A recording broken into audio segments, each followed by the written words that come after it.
Honor 200 series, the best portrait phone AI empowered.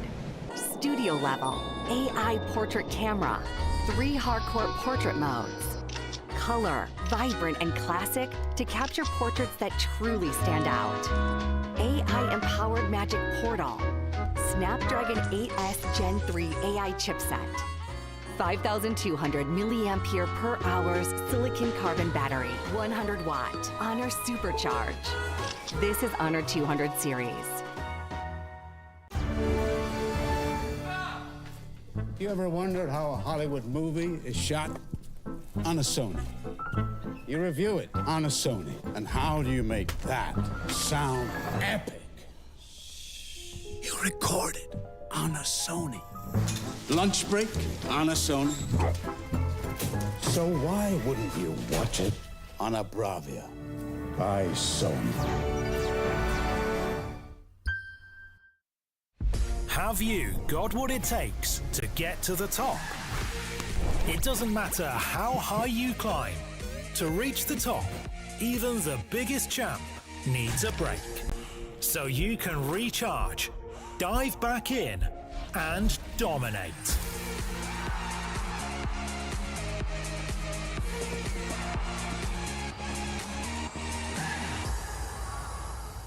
Have a break. Have a Kit Kat.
coming. The ultimate.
Welcome to Guess the Sound. Welcome. Welcome. Her simply means restriction. 1-1 sound. Layla. Is it Layla? Joy? I think Joy. Lolita. Lolita? Not Lolita?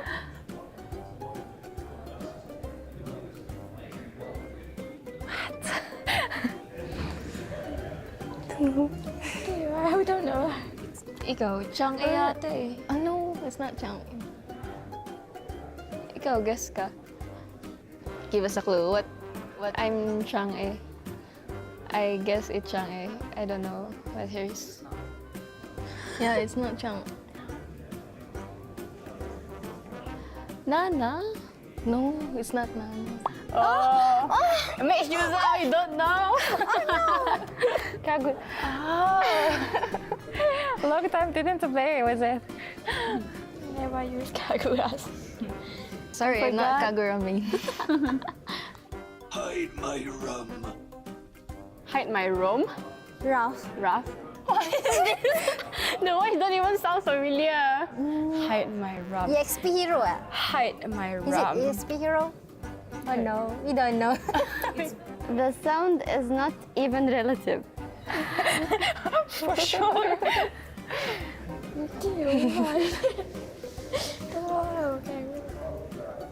Bane. Because I don't use Bane, so I don't know. Oh my, I'm bleeding. I thought I know the song, but I forget. I've never heard that voice before. Oh no, I'm bleeding. Cyclops. You got. Cyclops. Oh, yeah, Cyclops. Oh, Cyclops! Yeah, That's why Cyclops it's voice. familiar. Yeah, Cyclops. Cyclops sounds like that. Dude, wrong item choice. And ini Diggy. Diggy. Diggy? Harry? Diggy. Diggy.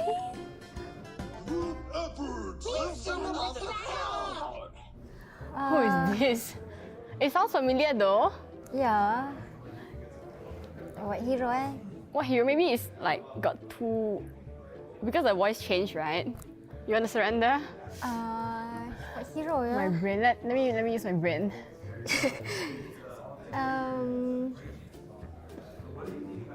Apa? Jahit. No, Jahit don't sound like that, right? No. Glue. Glue. Glue. Oh, Glue with his babies. Babies. That's it, girls. Yeah, thank you so much. I said.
Welcome, mortals. Welcome to the land of dawn. My name is the Lord. Some might even call me El Lord. Fun fact about me, I love to dance. Sometimes I dance with 5. Sometimes I dance with all 10. Really depends about the game. Hopefully for today, we'll have amazing games. Oh, no. A little bit too early. El Lord.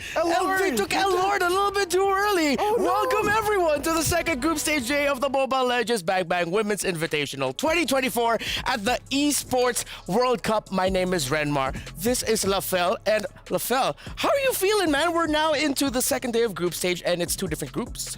I need water. Whoa. Honestly, it's been great. Like, after seeing day number 1, day number 2 is going to be hype. Of course it's going to be hype. Yeah, we're going to be seeing a lot of new faces today. Yesterday, we got to see the members of Group A, Group D. We said bye to some. We're going to have a few tiebreakers later in the day, but a little bit more on that later. Just so that you're a little bit more aware of what happened yesterday, let's check out yesterday's Aramco highlights.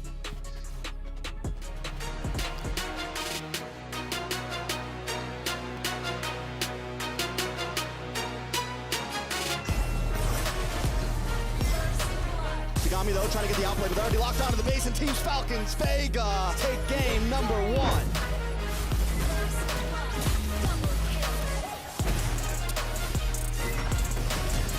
Cloud9 cannot defend. CFU take the win. Cloud9 in trouble. Falcons Vega take the dub.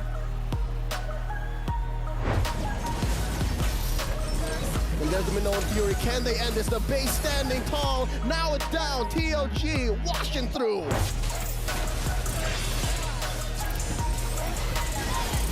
The Queens end at 12:22. Nothing comes close to Obeying underneath the base. A 1 and a 1 between GGHG and Team Vitality.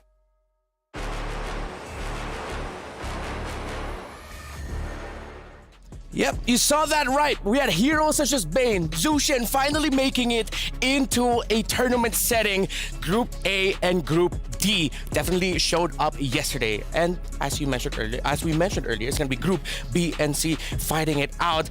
Lafel, though, you were here joining Eterna. Yes. Anything that stood out for you that you really want to point out about day 1 in the group stage? I mean, one of the things is that we have to say, even though we saw TLG got eliminated, amazing plays coming in from TLG. I feel like they got promised, so perhaps the next MWI, they will show up. And Team Vitality, as strong as they are, even they face defeat against Gaming Gladiators Homegirls. Yeah, and I'm pretty sure you're happy about that. As the Malaysian between, do a little jig. You deserve that. Gaming Gladiators Homegirls of Malaysia. It was surprising to many that they were able to take a point away from Team Vitality, the longtime queens of MLBB. Seems like they're losing a little bit of that grip on the kingdom that they've reigned over for 3 years. What did you like about GGHG and what they showed yesterday? I like that they were willing to experiment because we saw the Bane in the jungle, but for Gaming Gladiators Homegirls, they were like, you know what? The meta, why do we have to follow it? We create it, we shape it to our enemies. And it looks like going up against Team Vitality, having a fighter in the gold lead, making sure that Shell doesn't have a good time there. Perhaps that's the key to victory. Yeah, maybe that will be the key to victory. And for us to understand a little bit more of the landscape of our groups right now, let's bring up the updated standings heading into the second day of the group stages. In Group A, Team Falcons Vega dominated, no other way to put it. CFU, Serendipity, and Cloud9. So that is why we're going to be seeing CFU and Cloud9 face off in a tiebreaker later today. And in Group D, Lafel, you mentioned it, Team Vitality lording over the group, but Gaming Gladiators and Homegirls brought up a good fight, are going to be going there, but of course, unfortunately, we're going to have to be saying goodbye to TLG. Just so for the viewers who weren't able to watch TLG yesterday, what was your favorite quality of them, and why do you say that they showed a lot of promise? Oh, for me, definitely when it comes to the draft as well as how they play the draft. Because again, you got to put this into context, right? In their region, they don't have the same hero or the same patch when it comes to the other countries outside of the China region. So the fact that they're able to adapt very fast, they have like what, 1 month of training? Oh yeah. Imagine if they had like 6. They're gonna be crazy. They're gonna be intense because again, the mechanics is good. Their mid laner, Vermoff, was amazing. Like, Justin is a new hero, but she looked like she's been using this hero for a few years now. Yeah, even though she came out like what, like a month ago, it's like she's been using it for 3-4 years, the entire lifespan of MLBB. That's just how good they were. But of course, congratulations, or well, thank you to Tidal Legends Gaming for putting on a good show, so that you get to know a little bit, just a little bit more. If you missed out day number 1, let's look for the Aramco top 5 plays, because yesterday 6 teams got to grace the Amazon Arena in the biggest all-female MLBB tournament in history. We're gonna be starting off with this play here. I would say, looking at the highlights here, right, you can see in a sense of how they're playing the team fights. Actually, most of the teams are playing it very, very cleanly. And I believe in the highlights we're gonna see here, we're gonna start seeing a few Zask even to the point where Homegirls first picked it, right? This is the pocket meta of MWI. Looking at the highlights here, a lot of crazy engages coming in from all the teams from Group A as well as D.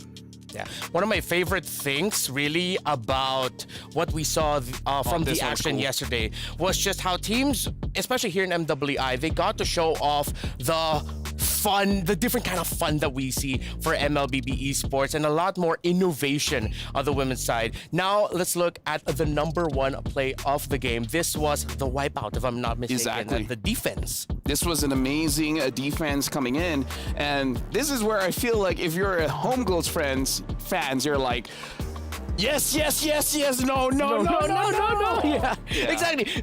That was my same reaction too. I wouldn't say like I'm a Homegirls fan, even though they do have a special place in my heart. But there were some people, and I was even thinking, is this endable? But of course, that was the same game that a Gaming Gladiators Homegirls was able to take that point away from Team Vitality, putting them in a good spot. Well, they're going to be making it into the knockouts because of that performance. Any other plays that stood out for you that maybe we weren't able to show in the top 5 plays? Do you remember any? Honestly, there was a lot when it comes to TLG going up against Homegirls where you see fatal links over fatal links. So we like, I believe the casters call it like a bouncing house fun kind of thing. I forgot the exact term. Bouncy house. The bouncy house. It was like jumping here, jumping there, jumping. It's a lot of dynamics when it comes to the team fights where, you know, we usually see like, oh, kiting, like dodge here, dodge there. Like, no, let's all jump. Yeah, let's all jump. There's a lot of dynamic. Okay, do we at the same time? All right. 1, 2, 3. Yeah, there you go. My knees were not ready for that. Speaking of dynamics, let's look at the dynamic reactions from the players yesterday. Because the social media pages were releasing some pretty cool stuff. It was a lot of intensity, but even some cute reactions coming from the players. A lot of heart hands, a lot of like air fist bumps across the stage. I'm waiting for someone to stand on their chair. Are we actually going to get that? I hope we can get that. Listen, I feel like it's one of those things where we have to caution everyone, don't try it at home. Please, do not. And almost definitely don't try it at MWI. Again, these are our top reactions. And one of the favorite things that I saw yesterday was TLG. It looked like no matter what was happening, they were just having a great time. They would get wiped out. You'd see them laughing like, all right, no worries, guys. Even though I don't understand what they're saying. You can clearly tell them all of them were just like consoling each other, like, don't worry, we'll bounce back. I'm not jumping again. You're not? Yeah, no. Did that do it? Can you still walk? Not recommended. But still, yeah, looking at the reactions, honestly, that's great. We only had 1 key crush yesterday. Today, we're gonna see 3. 3? We're gonna be seeing, right. Group B, Group C, and Group A. All right. 3 keys gonna get crushed today, folks. Yeah. And over there at the end, you saw the key of Tidal Legends Gaming from China getting crushed. Again, I am on the same boat as you. I wish we got to see more of TLG, but of course, kudos to them. It's unanimous. A lot of people really impressed by what they showed off, so hopefully we get to see them more in future tournaments. Now, let's see what we're going to be expecting from today. The second day of the group stages, starting things off with Falcons Vega from MENA different from the Indonesian team, up against VSG of EECA. Then the men's squad will face off against Zeno Zenith Lilies this time for the second series of the day. And VSG versus Zero Zenith will close out our matches from that group. But then later in the day, we're also going to be seeing the team from Vietnam, the Philippines, and LATAM. Is there a specific match, Lafel, that you're watching out for? Nah. No? Nah. No? Does that mean that you are watching out for all of them the same amount? Exacto. Correcto. Yeah. You understand how I think. Yeah, of course. See, here's the thing. When all the matches are good, you kind of don't care because honestly, after yesterday, it set the expectations pretty high, Remar, right? So I'm feeling for today. If we reach what happened yesterday, if today there's only like maybe just one sweep, hey, you know what? It's great MLBB. I'm a fan. Like, I do this for a job, sure, but trust me, I'll do it for free. But don't pay me. Thank you very much. Please do.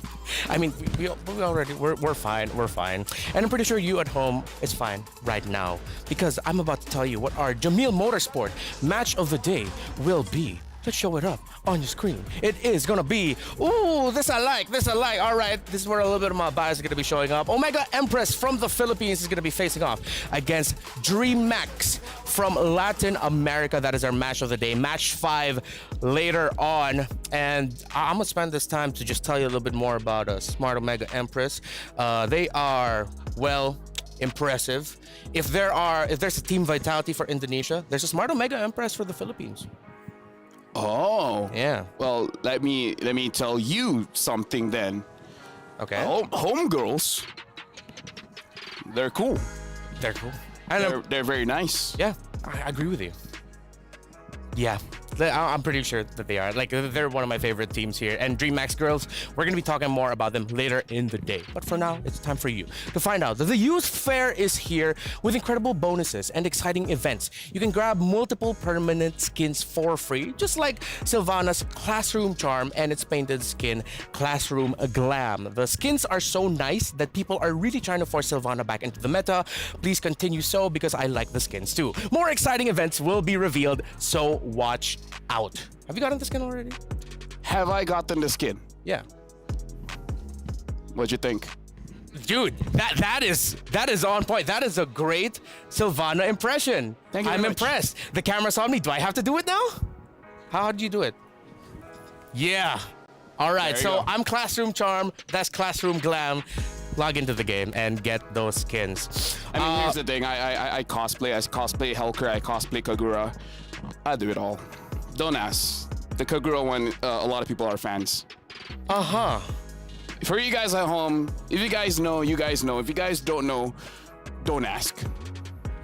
You know what? Every time someone says don't ask, you just really want to ask. I think we need to find out. We'll pester Lafel about that, because now let's put up the Dr. Sulaiman Al-Abid showdown. Upcoming showdown for you. Falcons Vega Mena and VSG. I think it's time to tell the stories of these two ladies.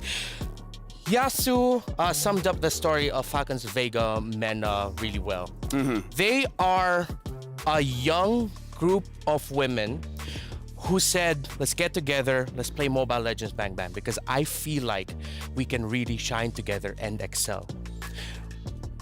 You see the members of VSG also up there. Yeah. That's the same story. Falcons Vega Menor, though, what they had with them was the whole thing about, and let's be real here, when it comes to esports, families are hesitant in the beginning and they had to fight for their right to become pro players. I mean, here's the thing. We heard about stories and such, but again, I'm an analyst, man. I'm looking at the gameplay here. I want to see the technical abilities for both teams, VSG as well as Falcons Vega Mena, because I heard good things. But the thing is, going up in MWI, you're going up literally the best of every region they can offer, right? We see the Mena region now going up against EDCA. Like, this is the moment where we start to see. Yesterday, we had a lot of debut picks where we're saying, like, the day of debuts, right? Yeah. The DOD. Well, today be the same thing, because I kind of feel like for all the teams, they were paying attention for day one. And I'm pretty sure we might see something crazy in the goal lane EXP and such because you got to go crazy to win. Yeah, definitely. I agree with you there because the teams that really innovated and showed off new picks, really tried to shake things up, were the ones that got to excel in day number 1. Now here for day number 2, especially now I'm looking at VSG. They have 2 Filipino imports. Will comms be an issue? That is one of the questions. So let's see what the vibe is for everyone with our STC predictions. Who are they leaning towards to? We'll find about that later on. But that's the question. Who will win? Team Falcons Mena or Victory Song Gamers VSG of ECA? Head on to stcplay.gg right now and lock in your predictions. Do you have a prediction? No. No? You don't want to predict? I've learned my lesson, all right? Me and Mirko, we got together yesterday. Yes. We were talking about it. Like, I don't want to betray any one of these lovely women, right? Because if I say they're gonna win, and then they lose, they will give me a frowny face. They'll give me a lot of very angry emojis. Have you gotten that actually? That's actually happened? More than that, actually. Oh, yeah. Let's get to that a little bit later on. I feel like we can help LaFell with that. That was the members of Victory Song Gamers behind him. But let's see now the Jamil Motorsports are rivals of the 2 teams. Let's see who's going to be rolling up first between the 2. You hosts always say they roll up, but I don't see a box here. I mean, there are Have wheels. you guys seen the box, yeah? There are wheels on the bus, on the shuttle that they ride, and that's why we say roll up. If I wasn't mic'd up, I'd show you what rolling up means. I am now terrified, so I would just rather say right now that these are the representatives of the host country from MENA. So now we gotta talk about this, right? Yeah. They played together. Yeah. It feels great. It feels comfortable. But how are they gonna do it on top of an amazing stage? Like we gotta talk about this stage, man. It's huge. It's massive. Vibrant. It's a lot of words that I can't say in English. It's dynamic. Sure, let's go with that, right? Now, you gotta, once you're comfortable, it's gonna be good. I'm just saying, this might be a slower game for both teams trying to get a little bit more comfortable on stage. Yeah. But when it comes to game number 2, oh baby, that's when it's on. Oh, yeah. Victory Song Gamers. We want to highlight here Gale and Rian, or Gailey. They were imported before the MWI qualifier, so they've had some significant time together. And I actually got to spend time getting to know VSG a little bit more via the Filipino players. They actually have a favorite player there in VSG. Her name is Minun. She's the EXP laner, and they just love her overall vibe. Like, she's so vibrant, and the word that they kept using was she's just adorable and cute. And that's why the 2 Filipino imports like naturally gravitate towards her, and I think that's where a lot of the relationships come from, like, you know, to vibe with the rest of the team. Well, we'll see how the opposing team feels like if she's adorable or cute, because usually the EXP laners, they're very aggressive. Because EXP laners, it looks like they have a grudge. Something bad happened in their life, but they can't express it. So they hold it deep down in their hearts, push it down to their stomachs. But then when the game is on, you, my friend, are not my friend. Yeah. My enemy. I crush you. This is usually the moment where I look at LaFell and go, what are you talking about? But I'm an EXP laner, and I totally agree. Let's learn more about Violet with an interview that we got with her. Hey guys, I'm Eterna and I'm here backstage with Velvet from Falcons Mena. Velvet, this is your second time here now coming from ISF and now here at MWI. My first question is, what do you think is your main difference that you feel between both of these tournaments? It's a bit more professional in here. It's just playing on a stage and having to see a lot of country, every group and every team is from different countries, so it's my pleasure actually seeing different people and faces. So that's it, and it's pretty nervous out here. It's never was that in ISF. It was just chill. We played in our homes, so we never get the chance to see faces or stuff, or even get interviewed. So it's my first time getting interviewed in here. It's pretty much nervous. Is it okay? Am I making you nervous? No, everything's okay, right? Yeah. Okay, Velvet, don't be nervous. You're I'll try becoming my a superstar. best. You have to get used to this. Okay. Okay. And you know, I was wondering, in your group right now, you're going to be paired in with VSG as well as Xeno Lilies. How do you feel about these 2 teams? They're just good. And not underestimating any of those. Those are actually good teams, and they've played many tournaments so far, and they've done so great in each of them. I've watched most of the games, and they actually have done pretty much good. That's it. Okay. Are you nervous going against them? I Or don't are you know. I'm confident? just nervous. Just In general? In general, yeah, exactly. It's nothing. It doesn't have to do anything with the teams. It's just me, you know. But we're excited for you guys to be here. Well, are you? We are. We all are. I'm just happy that you guys are feeling the same And way. they're so excited to actually see you on stage after this. Really? And they're wondering where Velvet came from. Where did you get your IGN? Oh, so it was actually pretty awkward. So I played a different game than this. It was called, should I say the name of it? It's okay, just skip it. It just got deleted anyway, so it's good. It's pretty good. It was Creative Destruction, and I had my real name in it, so it pretty much was boring, and I wanted to try something new. So I went for the Red Velvet, the K-pop team, but actually when I tried to put it in, the characters was too long, so they didn't accept it, so I had to let go of the red and stick with the velvet. So that's how I came up with my IG name. It's okay, we can tell the casters, guys, whenever we're casting for Velvet, call her Red Velvet. Okay. Would that be better for you? No, just Velvet. It's just my main name now. She doesn't care, it turns out. Yeah. Anyway, It's okay. do you have any messages to your fans out there? And as well, you can say it in your native language. Okay, I get that. أشكر الوطن العربي على التشجيع اللي احنا خدناه منهم، وأتمنى التشجيع ده يستمر للآخر، وإن شاء الله رحلتنا تبقى ممتعة وهنبسطكم معانا، وإن شاء الله تلاقوا منا أداء كويس جدا، وما تنسوش تشجعونا لآخر دقيقة. شكرا. That's it. Okay, thank you so much, Velvet. Thank you so much, and of course, good luck. Oh, thank Hope you. to see you in playoffs. Okay, I'll make sure to do so. Back to the studio, guys. Bye. Velvet is such a vibe. She is not like the EXP leaders we were talking about having a grudge, something happened. She's just a vibe. No, I think this is just the thing. Maybe EXP leaders are just cute and adorable. Exhibit A. And the camera refuses to go to me. Camera. Because they don't think it applies. It's okay. Camera. It's all right. What other points you want to make about the interview that we saw there? There's a lot of great things about the interview. Number one, Eterna found someone her height, so that's great. And the fact that Eterna is like, oh, we'll call you Red Velvet. She's like, no, just Velvet. That was Velvet of VSG. They're going to be going up against Falcons Vega. Velvet of Falcons Vega Mena. They're going to be going up against VSG. Let's go to the stage.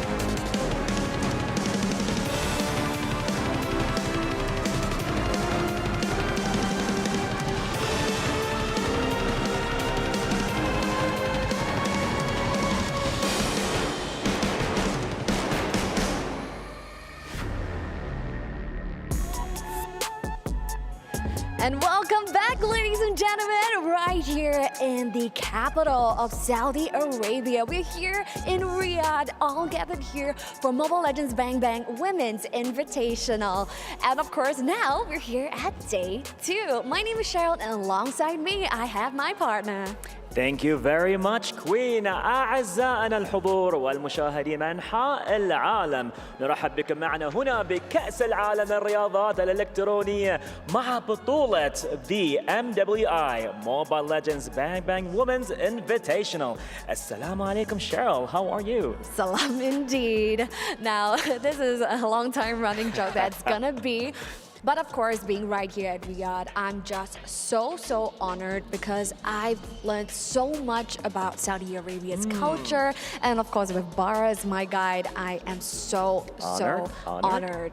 Yes. Well, the honor is all mine, Cheryl. A lot of things took place here, but appreciation to you and the amazing job you did yesterday as well. And all appreciation goes to the production team and everybody who was involved, all the talent. But the thing is, I just want to say one thing. I'm jealous. Why? Because like yesterday was my first day, right? With the MWI, and got in with the MLBB family, and there is so much a build-up to the story. But you know, luckily enough, yesterday we saw the debut of TLG. It resonated with me. So the debut for the new team with Cloud9, and I'm sure all the history in the making, there's more history to be made today. And this is why I absolutely love MWI. It is time for our females to shine, our female pro players, and it's time for them to write their story as well. This is a blank canvas right here for MWI. So speaking of which, we have closed the chapter, and that is day 1, where we have seen Group A as well as Group D. Now today we'll be seeing the likes of Group B and Group C kickstarting the day, or rather the first half of the day, with Group C. Now, this will be the home ground heroes. Yes. And Bara is just lit up with excitement right now, so all honor goes to Bara. Oh, thank you so much, Queen. The honor is all mine, ladies and gentlemen. وأعزائي الحضور المشاهدين من أنحاء العالم. الآن للمباراة الأولى لليوم هنا بكأس العالم للرياضات الإلكترونية لبطولة MWI. And ladies and gentlemen, as coming all the way from Egypt, beating all the teams to be qualified right here for MWI 2024. وأعزائي الحضور معنا هنا اليوم من مصر، بس فوزوا معنا بكل مباراة وتأهلوا معنا هنا اليوم. Not only that, they're here not only alone, with their families, people watching back in Egypt and all the Middle East, the pride of the Arab nation, وفخر العرب. Ladies and gentlemen, let's hear it for Team Falcons MENA.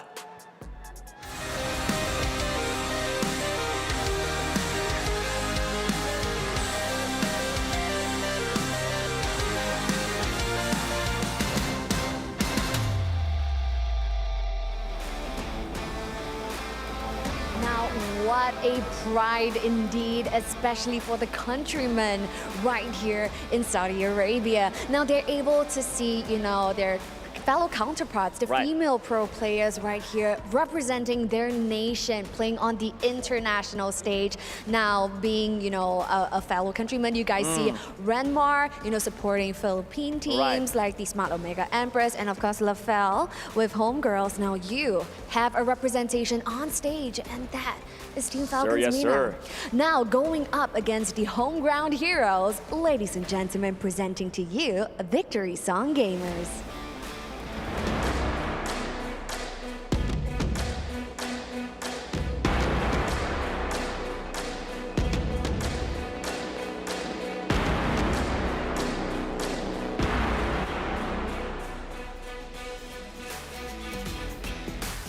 Now hailing all the way from EECA, now we have Victory Song Gamers. Now these are not just beauties, but absolute beasts that will be over at the Land of Dawn. So we're very excited.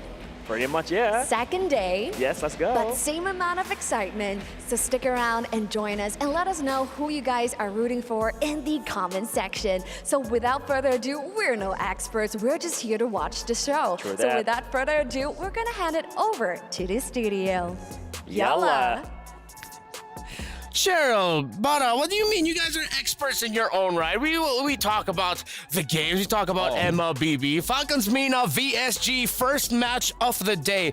And you know, LaFell, it's perfect that we were talking about EXP laners. Because looking back at the stats, the most picked heroes in group stage day 1, let me run them down for you. Terizla, Ruby, Arlott, all playable and flexible into the EXP. We haven't seen the Yuzong just yet. Yeah, I'm just saying. Right. Oh, you're right. We haven't seen the Yuzong.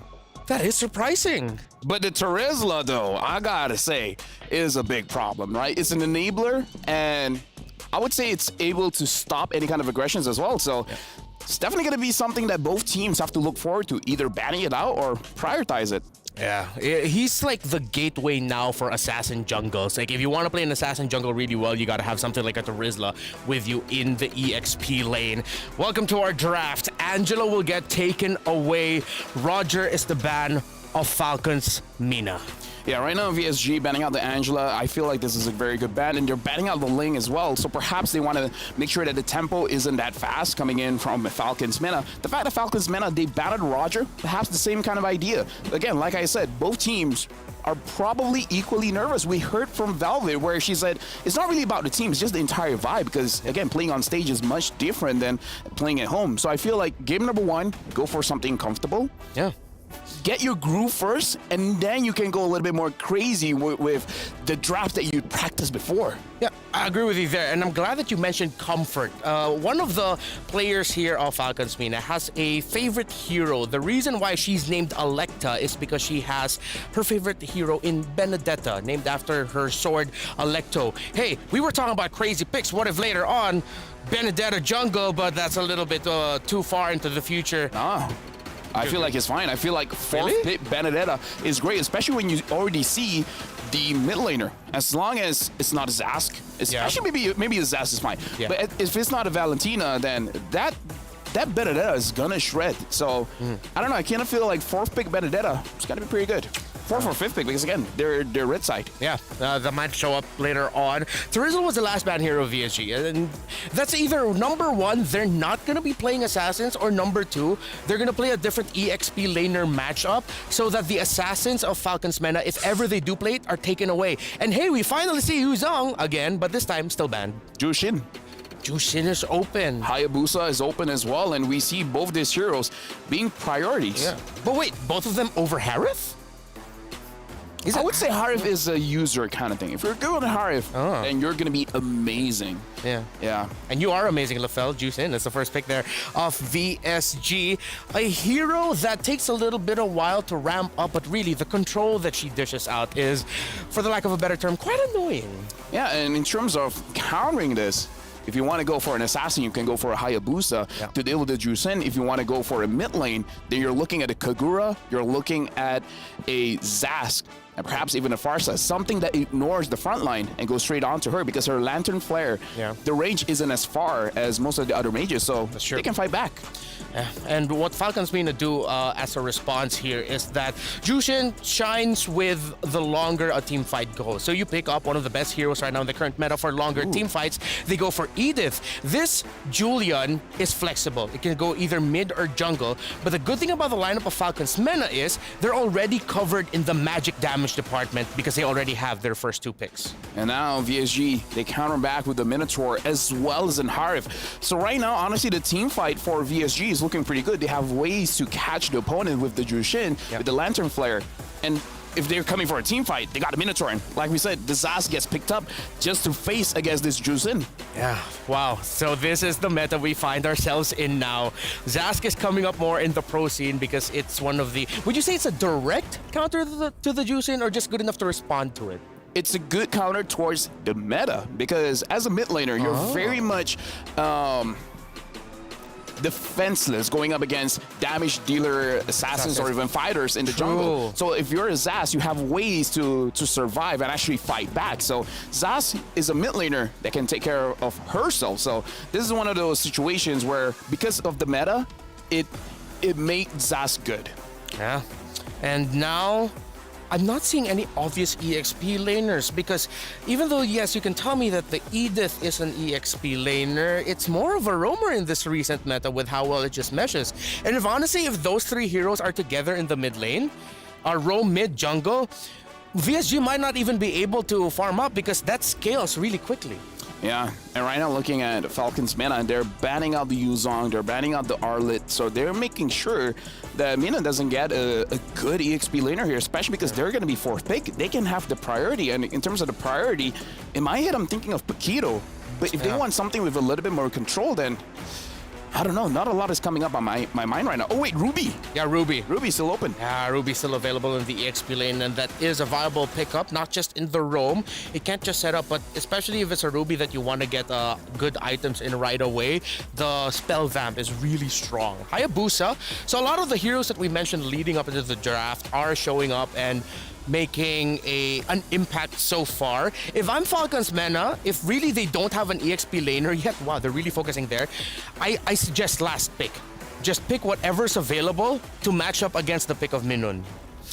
I guess especially because this EDIF is technically capable going to the EXP, and if you look at it that way, you have a lot of other roamers available, like the Grok, like the Tigreal. You know, the options are still there, which VSG does not have the flexibility because they've already locked in a Minotaur. Yeah, that's true. So, Falcons Mena, is it roamer EXP? Because either or would be great. If it's the roamer, Grok, yeah, I agree with you. You can pick up a goal laner now. The Claude is still open. Or the Clint! Oh. Another debut pick. Yeah, that's why they were taking away Arlott, Yuzong, because they were taking away the best heroes that can dive the backline straight. Are there any really strong backline diving EXP laners? I was about to say Benedetta. Yeah, that was in my head. But not too. for Falcons Mena. Yeah, not for Electa. Well, she's in the jungle, but it will be going to Minun. Let's see what their last pick is going to be. They still need a jungler. Yeah, they still need their jungler here. Oh, that is the jungle. Oh, okay. She's showing out, yo, Alexa, I hear you like the Benedetta jungle. Yeah. Hey, guess who can use that too? Dude, that's a flex. That's a flex. If VSG gets a win here, it's sort of like a little bit of a huge flex on the Electa. And it's a CC for Falcons Mena. Why did I forget about the CC? But again, looking at the lineup here for Falcons Mena, if the Julian is going for a Holy Crystal, it might take too long. So I'm looking for a Genius 1 because both side lanes are scaling heroes, so they need a little bit of time. A little bit more time, but who can make time come faster for them? We're going to be seeing Clint make his debut here on the MWI stage. He has a lot of work cut out for him to go up against that Benedetta. Good thing, though, for the lineup of Falcons Mena, you know what I see? Calculated chaos, man. A lot of things could go wrong here for VSG if they are not careful. This is the first series of the day in the second day of our group stage. The home ground heroes, Falcons Mena, up against EEC Ace VSG. Who will be able to take it? Let's go to our casters. What's up, guys? Thanks for the throw. We're entering the land of Dawn. This is day number 2 of the MWI. This is Trex here along with Mirko on the desk. And so far, the picks have not disappointed, Mirko. Right now, we got a jungle Benedetta on the side of VSG. Yeah, a debut pick onto Benedetta. Something that we were expecting kinda yesterday. Maybe it's gonna show up, but definitely not as a jungler, right? So this is already something new that's technically old too, because back in the day when Benedetta got released, we saw a whole lot of the Benedetta jungle, and I'm glad to see that Kyoe is on this Benedetta. We'll get to see exactly how they utilize this. Seems like for Fevin and you in the mid lane, looking to go for the Lethal Wanderer. This is one of the advantages you have on the Zosk. You have so much zoning power, and just like that, they secure the Lethal Wanderer. I mean, the Zosk, we saw it a little bit yesterday. There's been whispers, there's been rumors of it possibly entering into the Lamadan, but a little bit of damage in the mid side. Onward, and the Earth Shatter coming down. Synchro trying to deal some damage there with the flare, bringing him back straight into it. Yui flickering out, but Synchro chases all the way under the turret to pick up first blood. So first blood for VSG. Victory Song Gamer securing a nice early on lead. This is going to send Yui back. It's going to give them a little bit of advantage of the mid lane, possibly able to rotate a little bit faster around. We got 30 seconds on the clock until Turtle. Taking a look at some of these compositions, I like what Victory Song Gamers is bringing for game number 1. You spice it up a little bit with the Benedetta. You have some quick rotations. You still have that bulky front line with the Minotaur and the Ruby in the EXP lane. So just a lot of possibilities from this composition. My concern early on the Benedetta is the fact that, you know, how fast does the Benedetta clear in the jungle? And so far, he's actually doing a really good job. Able to clear it as fast as Electa on the Julian. They're both technically on very similar levels here, but up top, again, thrown back there. Pops the Vengeance. Velvet still able to survive for a bit, but will not have a big resource. Up brought back again straight into Minion, who's going to be able to dish out some damage. Don't run Wolfgang, another CC back into the I'm Offended. Juicin is juicing right now. Getting everything out of these first few minutes. It's only 2.5 in. It's 3 kills for VSG. Sheesh. And not to mention 2 of those kills going to the Ruby, who sometimes has a bit of a slow start, but in the EXP lane, this Ruby's going to be so... Oh my god, another one. Again, pulled back. She might be able to get another. But Fevin is able to space out in time. Neutral objective number 1 taken for free. And it seems like, at least for Team Falcons Mena, they have a way to actually trade it out. Right? Electa was able to go into the bottom side again. Can get caught, forced to use the sword to escape. And Now we really get to see the power of this Jusin pick. Yeah, I feel like no one's played it this aggressive just yet. The way the Synchro's playing it almost like a Lilia, just in their face, zoning them back with that skill. Synchro really showing how it's done right now. And it's exciting to see because we kind of questioned this hero. We wondered how it was going to be able to be played. And I think it's going to work also well against the composition that Team Falcons Mena has brought. Seeing the Julian, yes, there's some dashes away, but still it is not an extreme, like it's mobile in team fights, but when it comes to just moving around the map, as long as Synchro has this lead, can definitely use it to zone away some of these heroes. No, I think we heard earlier from the analysts, right? Because from what we've seen, yeah, Jusin does get, needs some time. Gaily with a flicker forward. Minus Fury names able to displace himself, but look at that. The chain CC straight into the Zaman Force and the Synchro Vision. Rian able to pick up the kill under the turret. 4-0 VSG. The rotations right now, they're just going from top to bottom, clearing mid, keeping it simple, never too, they're not just staying in mid lane, right? Synchro is all over the place. Her and Gaily right now are everywhere, and more damage on the bot. Velvet gonna go down. That is 5-0, already a 2,000 gold lead. I don't think Minden even got an assist there. Did she get an assist? It almost seems like Hyoe was able to burst Velvet down all alone, even with the Vengeance. So the lethal ignition on the Benedetta bottom lane. Still, Rian able to pick up that gold crab here. His name's on the Clint. You expect the Clint to actually be able to shot some damage. You can see again just how much pressure Synchro can put on to Yui. Minion rotating forward over on Wolf King. And I'm offended, but Yui is able to flicker out in time now.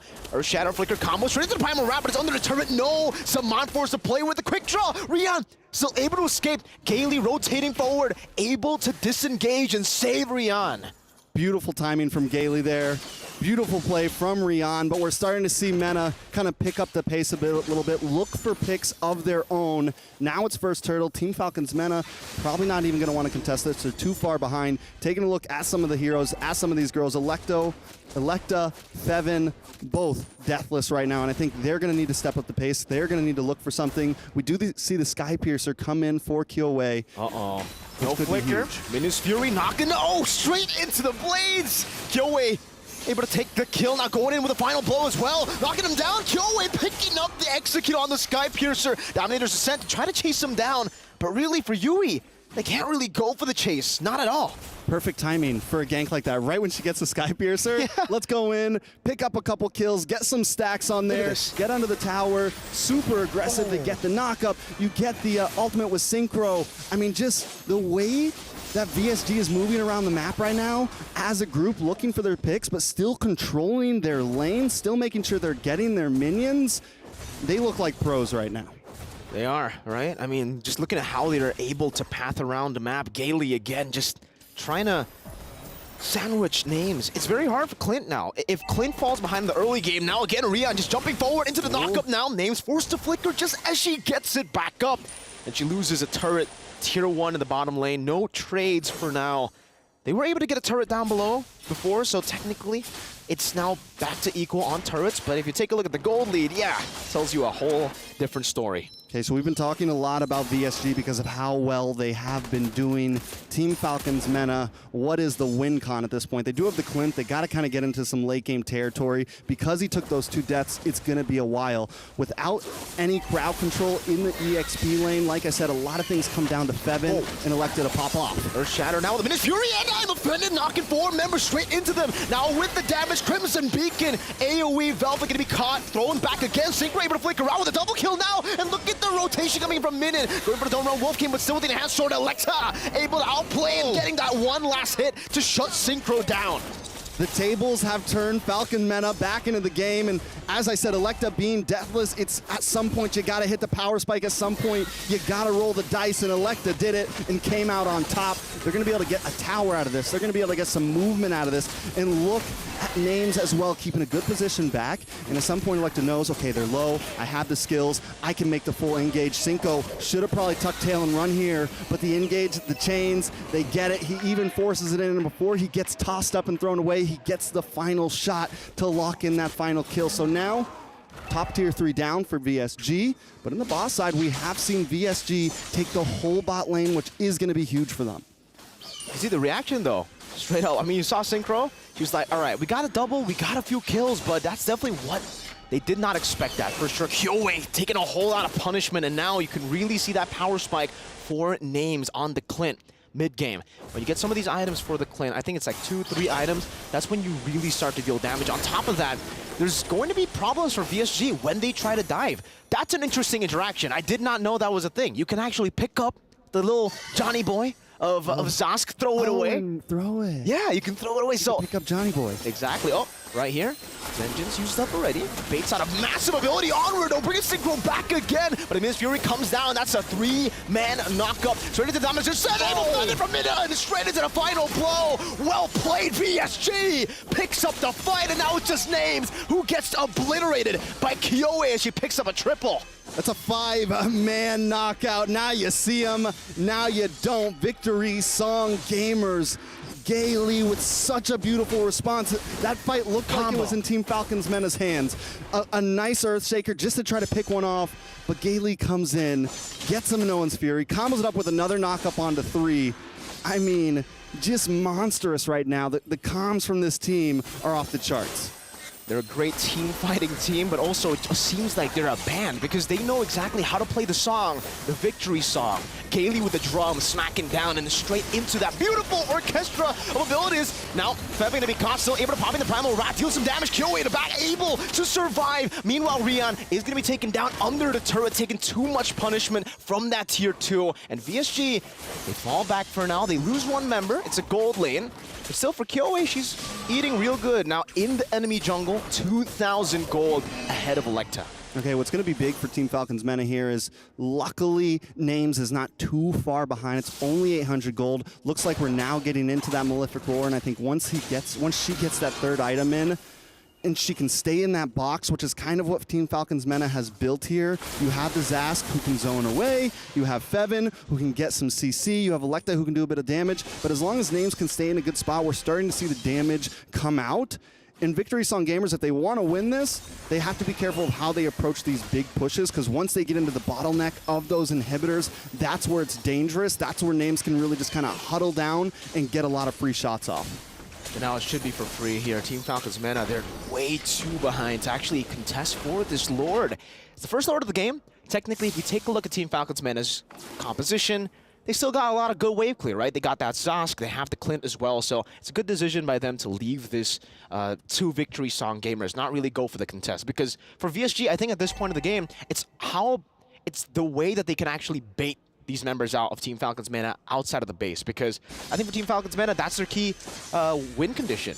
They need to stay in their base, they need to play with their range, and they need to bait out some of these big abilities from VSG. All right, now, Ward's going to be coming soon. I think if they can get 2 inhibitors out of this, it's a huge win. They don't have to finish things now. With Names finally getting in some of those third items, it's going to be, they should be able to clear fast. We're already seeing the Lord getting melted down. With the first Lord, now it's a Bond Force popped in. Rion doing some damage onto the base turret. Electa walking up, able to get out with the enhanced sword. You can see that the wave clear is still there. They're still able to defend for the base turret at least now. But there is going to be another big minion wave coming down. Still buffed by the Lord. Electa standing forward there. Gotta go for the knockup there. Synchro with the Lantern, unable to go for it. Now Min and I'm offended, not connecting. Earth Shatter and the Flicker combo. Turning the onward, but now it's into the Crimson. Blast into the back. Gaily also with the Minis Fury straight into the damage once again. Min survives. Rion picks up a kill, and now it's just Velvet and Names left to defend. Velvet taking down Kyoe, an absolute beast of an assassin on the Benedetta. Names, 1 cowboy versus 5 Victory Song Gamers, and you can hear the drums of victory. You can hear the song. They're gonna go straight for the base, pick them up, throw them back, and then execute her in the base. That's game number 1 for VSG. Execution is a perfect adjective for that one, a perfect verb for that one, because VSG Kyoe, I gotta put the highlight on her, 9-0-3 on a pick, not just a first pick of the tournament, not just a Benedetta first pick of the tournament, but a first pick of the tournament that no one expected to be in the jungle. Showing something different, getting this pick and making it work so well. 9-0-3 Kyoe just got a lot of fans. She already has a lot of fans. You know, I think VSG, they have a lot of fans already from their performances. And now, technically with this is a statement to the world now at MWI. we're here as contenders. We're not just here to participate, we're here to conquer. We're here to play our victory song, and we're gamers. I mean, because the way they played, too, was just amazing. They were able to combo up so many team fights, able to do so many great things. But that's enough for me. We're going to toss it over to our wonderful experts, our analysts on the panel. Team Falcons MENA dancing to VSG song, the KOA.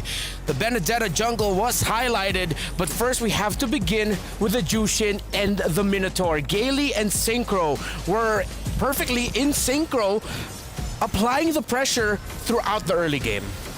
I gotta say, honestly, the casters talk about this, right? If you're looking at VSG, looking at their lineup, they have a lot of big ults, like the Zaman Force, the Minnow and Fury, even Synchro with the Crimson Beacon. Like, there's a lot of control when you're looking at this team. And when we're looking at Falcons MENA, look at every single time they engage, especially when it comes from Fevin. She forces the engage. When she has the flicker, she'll go for it, right?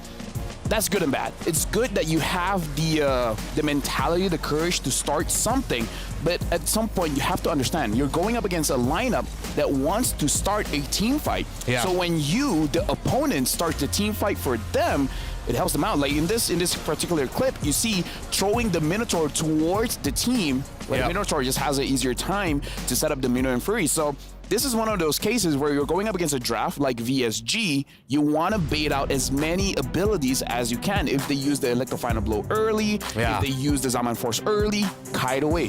Use your abilities to escape the team fight. Once the cooldowns are done, you go back in. Yeah, that's exactly what we saw in that one crucial team fight wherein the members of Falcons MENA started the team fight despite them being quite low. Oh, no, they didn't start it. It was the members of ESG that started out the fight. Then the members of Falcons MENA responded to it accordingly, even though they were down like 3 to 5k gold at that point. And they were able to turn it around, as you said. But then in the end, when they were the ones initiating, that was just great timing and counterplay by Gaily, and then eventually, of course, by KOA on that Benedetta. Because once everyone else has entered, Benedetta says, all right, my time to shine. Yeah, for you guys at home, if you guys are watching the screen down here, we can definitely see a lot of the plays. KOA, yes, is amazing with the Benedetta, and I kind of feel like she has a lot more in her pocket. There's more heroes that she can use. In this kind of lineup, there's a lot of crowd control that makes it very difficult for the lineups of Falcon MENA to actually really do anything. So it's all about execution. It's easier said than done. But for game number 2, they got to really look at the win condition for VSG and try to get it out of the way, making sure that they don't achieve that win condition, and then you try to fight back. Because looking at the winning condition coming in from Falcon MENA, they have scaling side laners. Yeah. You kind of don't have a choice. You got to wait it out.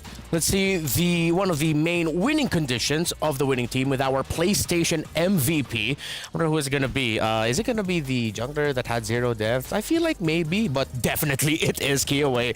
KDA of 12. That is a singular number because, yes, that is no deaths on the side of KOA. If I'm not mistaken, that is a final stat line of 9 kills, 3 assists, 0 deaths. Was it purely just great timing by KOA as to why she was the MVP?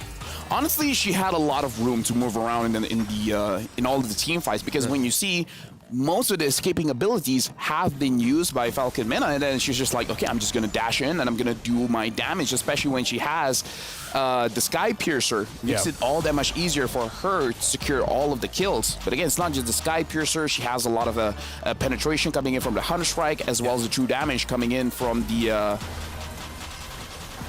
name escapes me. For the Sky Piercer? No. The War Axe? The red item. Red item, true damage? Okay, you know what? It'll come. It'll come back. It'll come back to us eventually. Endless Battle. Endless Battle. Yes, thank you very much. You're welcome. Escaped me for a while. But I really agree with you there. It was just in terms of the conditions, I didn't realize it until we got to see it happen. It was just a crazy amount of crowd control. It looked like this was a lineup that just really didn't allow the members of Falcons MENA to do anything, to play. It was a lineup that Falcons MENA had that was stronger on the counter, but it really doesn't seem like that's their comfort playstyle. Yeah, it's just that here's the thing, Falcons MENA, they have one idea, and then they just do that one thing. Where going up against a team like VSG, you gotta be a little bit more creative. If A doesn't work, you gotta go for B. What's the B? Like a different step? No, it's like, okay, if we engage, it doesn't work, maybe don't do that. Maybe force it. false engages. Make it look like you're going for a fight, but then it's like, haha, I gotcha. I was kidding. And now we're backing off.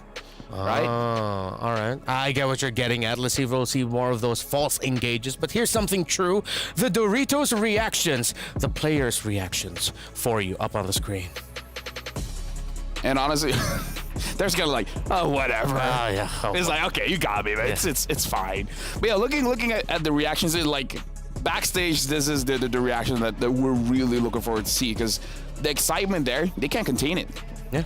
And I mean, I don't think like someone who reacts in that way, it's you're hyped for your team, but at the same time I feel like it's half, whoa, I didn't expect us to even just be like that as well. Well, Cheryl mentioned that they are beasts, and now I do not doubt it.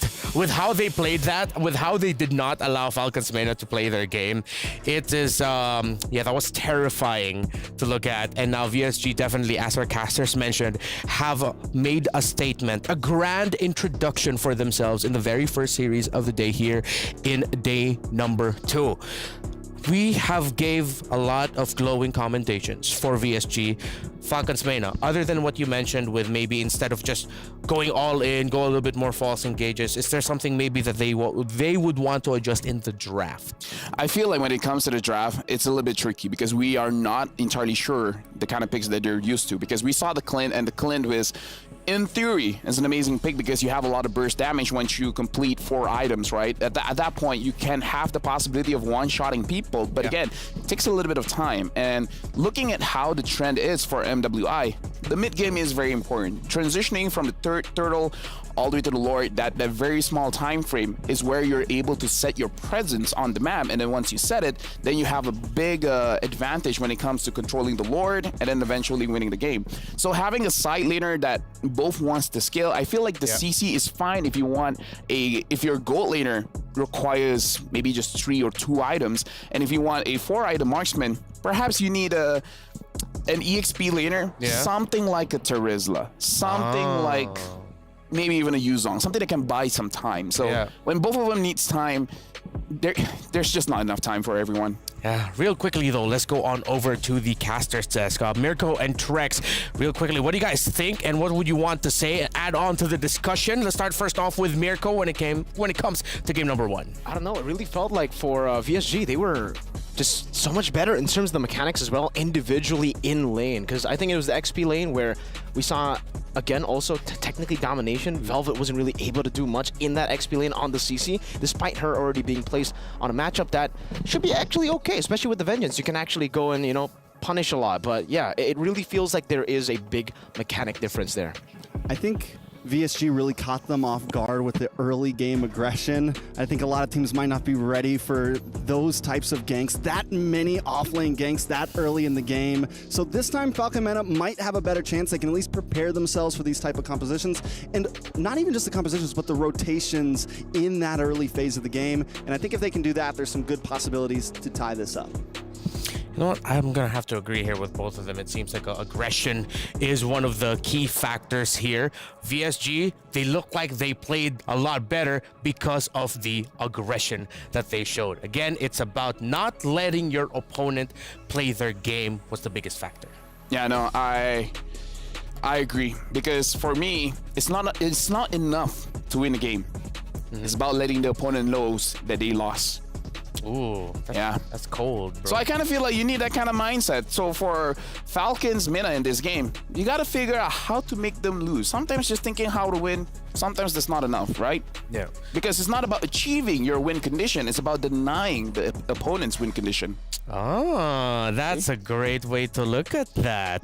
Now let's see what Falcons Mena will be able to do in game number 2 to somehow force a tie to deny the condition, or will VSG deny a point for Falcons Mena, meaning that they are going to be put in the red. This is the beauty of a BO2 style setup. Even just one sweep loss is already a massive blow to your chances of being able to advance into the next game.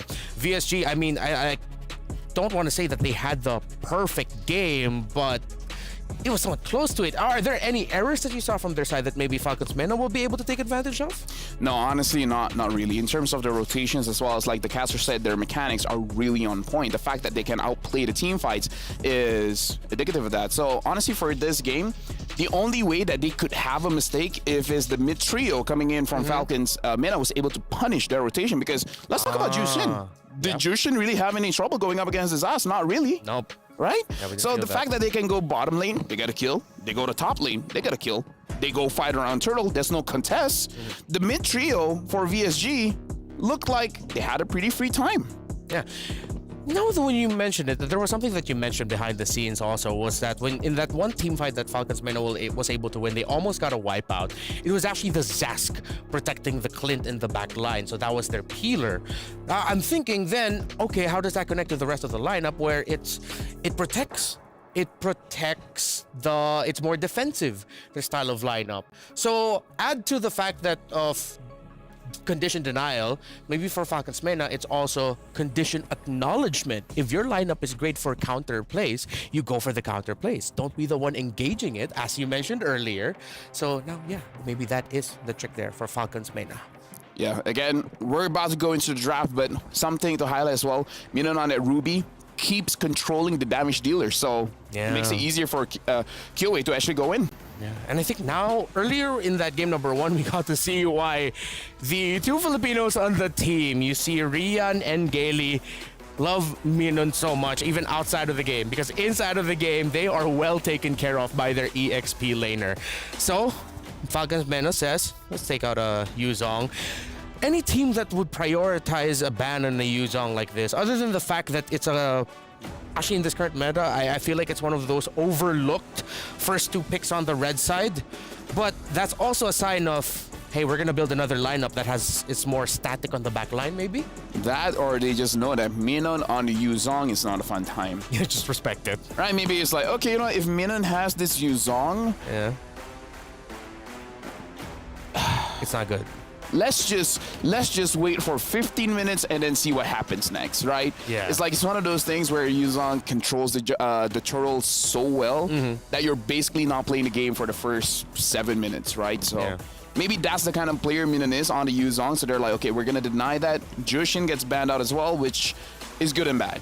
It's good because you're not giving it over to VSG, but it's kind of bad because you're not using it yourself. Yeah. So in a way, you're telling people, it's like, yeah, I don't have time to train this hero. Ooh, like it's not yet in or I train, but I have no idea how this works. Maybe. Or they're saving it. There's a lot of questions there. But yeah, Jushin's not going to be a first pick. First pickables, the Rogers and the Hariths and the Low Yis of the world are still up for the taking.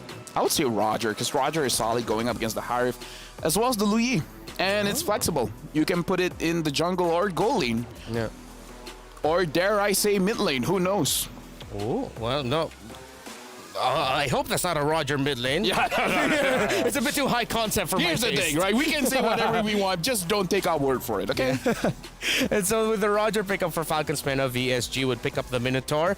It went really well. It looks like a comfort pickup for Gailey, and most importantly, up against Dashes, you want to pick up the Minotaur to force out Dashes. Julian for VSG, it's their turn to use that hero. They pick up the Edith as well. I prefer going up against something like a Minotaur for the Edith to be in the roam position, because you can pick up the Minotaur. Minotaur is a tank support. It's not a full tank, right? Yeah. The defense stats is not the same as a full tank, and the passive is not really to make sure that you stay alive that long. So honestly, if you have the Edith and a bursty kind of mage, you can deal with the Minotaur, making so that the Minotaur is delayed in building the items, because usually Minotaur goes for a first item flash, right? The flash of the Oasis. So you're not going to be that tanky. So I still hope that the Edith is going roam, but looking at how Fevin plays, probably go to XP. Yeah. Earlier we did see it go into Roam. Roam. Yeah, it was the Roam. And we saw that interaction that you mentioned earlier, that if you toss the Minotaur and you're not careful, you're actually helping the Minotaur to come closer to your teammates. But the thing with the lineups for Falcons Mena is this is not a backline focused lineup. This is a lineup that will get up in your face and would want to fight under a Zaman Force and would want to claw you up front. If VSG doesn't ban the Valentina, honestly, they should take it. Falcons Mena, yeah. You can take away the Million Fury, as well as possibly deal a lot of damage in the early game. So I'm thinking Valentina here. If Valentina is not picked up, honestly, another solid pick is the Farsa, but we haven't seen the Farsa so far in the MWI. Yeah, it seems like a niche pick. Even though it makes a lot of sense for the meta, there's not a lot of teams that are incredibly comfortable yet with either playing it or showing it. VSG, they are taking away the Ruby because, okay, with the Julian and the Claude, I could see why they would be hesitant to play up against a Ruby up on the field. Quick crowd control with the second skill might mess up their entries. Honestly, Bane is a good pickup for Falcons Mena, but the fact that they have the Hive as well as the Roger means, yeah, you can't do that. Yeah. Unless you go Bane EXP, but I think that's too much. It's a little bit I think that's stretching too far. As someone who's tried it, don't. Not worth it anymore. It will most likely be a jungle if we're going to be seeing Bane again later here in MWI. Ooh. Who knocks? They're going to have a very tanky something in the EXP. Yeah, that's going to be their lane holder. Oh, Trisla's gone. Lapu is going to be gonna have a hard time catching anyone. Who else is going to be available in terms of the tanky presences of the EXP laner that has crowd control? I'm even thinking if they go for something crazy by putting a tank in the EXP, because we've seen a Grok EXP before, but we haven't seen it for a while. And now the Valentina gets picked up by VSG. Even they understand how dangerous the Valentina is going up against the Minotaur. Yeah, great call there. Novaria. Don't know about the damage output of Novaria as well as Edith can do in the early game, though. That's all magic. VSG will just rush Radiant Armors at this point. But the thing is, again, we don't know their EXP laner. The the Minotaur will pick up the, as you mentioned, the Flask of the Oasis. Then you build up the Radiant Armors later on. The other members of VSG cannot. Okay, so they're rushing magic damage. Don't tell me it's going to be another magic. They need a little bit more physical here. Actually, now that I look at it, as long as the Roger follows up on Edith and Novaria, they should have enough damage. So, never mind. If it's a duo, maybe it's difficult. As a trio, it's fine. Tom's gets picked up. Huh. Usually isn't Tom's picked up against like really honest team fights? No, I get it. Going up against the Claude wants to do the Blazing Duet and he goes Vengeance. Vengeance, right, yeah. So you're just countering by staying still. Okay, so Vengeance now, and there's the Paquito, so you get crowd control, but yeah, duelists on the EXP lanes. This is gonna be scrappy. The way I look at these two lineups, all I see is just chaos. Honestly, I feel like that's better for Falcons Mena, because I feel like if you say fight, I just fight. They're the kind of team that goes in and then hopes for the best. Yeah. And Falcons Mena will be hoping that they seal a point here. If they get swept, that puts them in the red.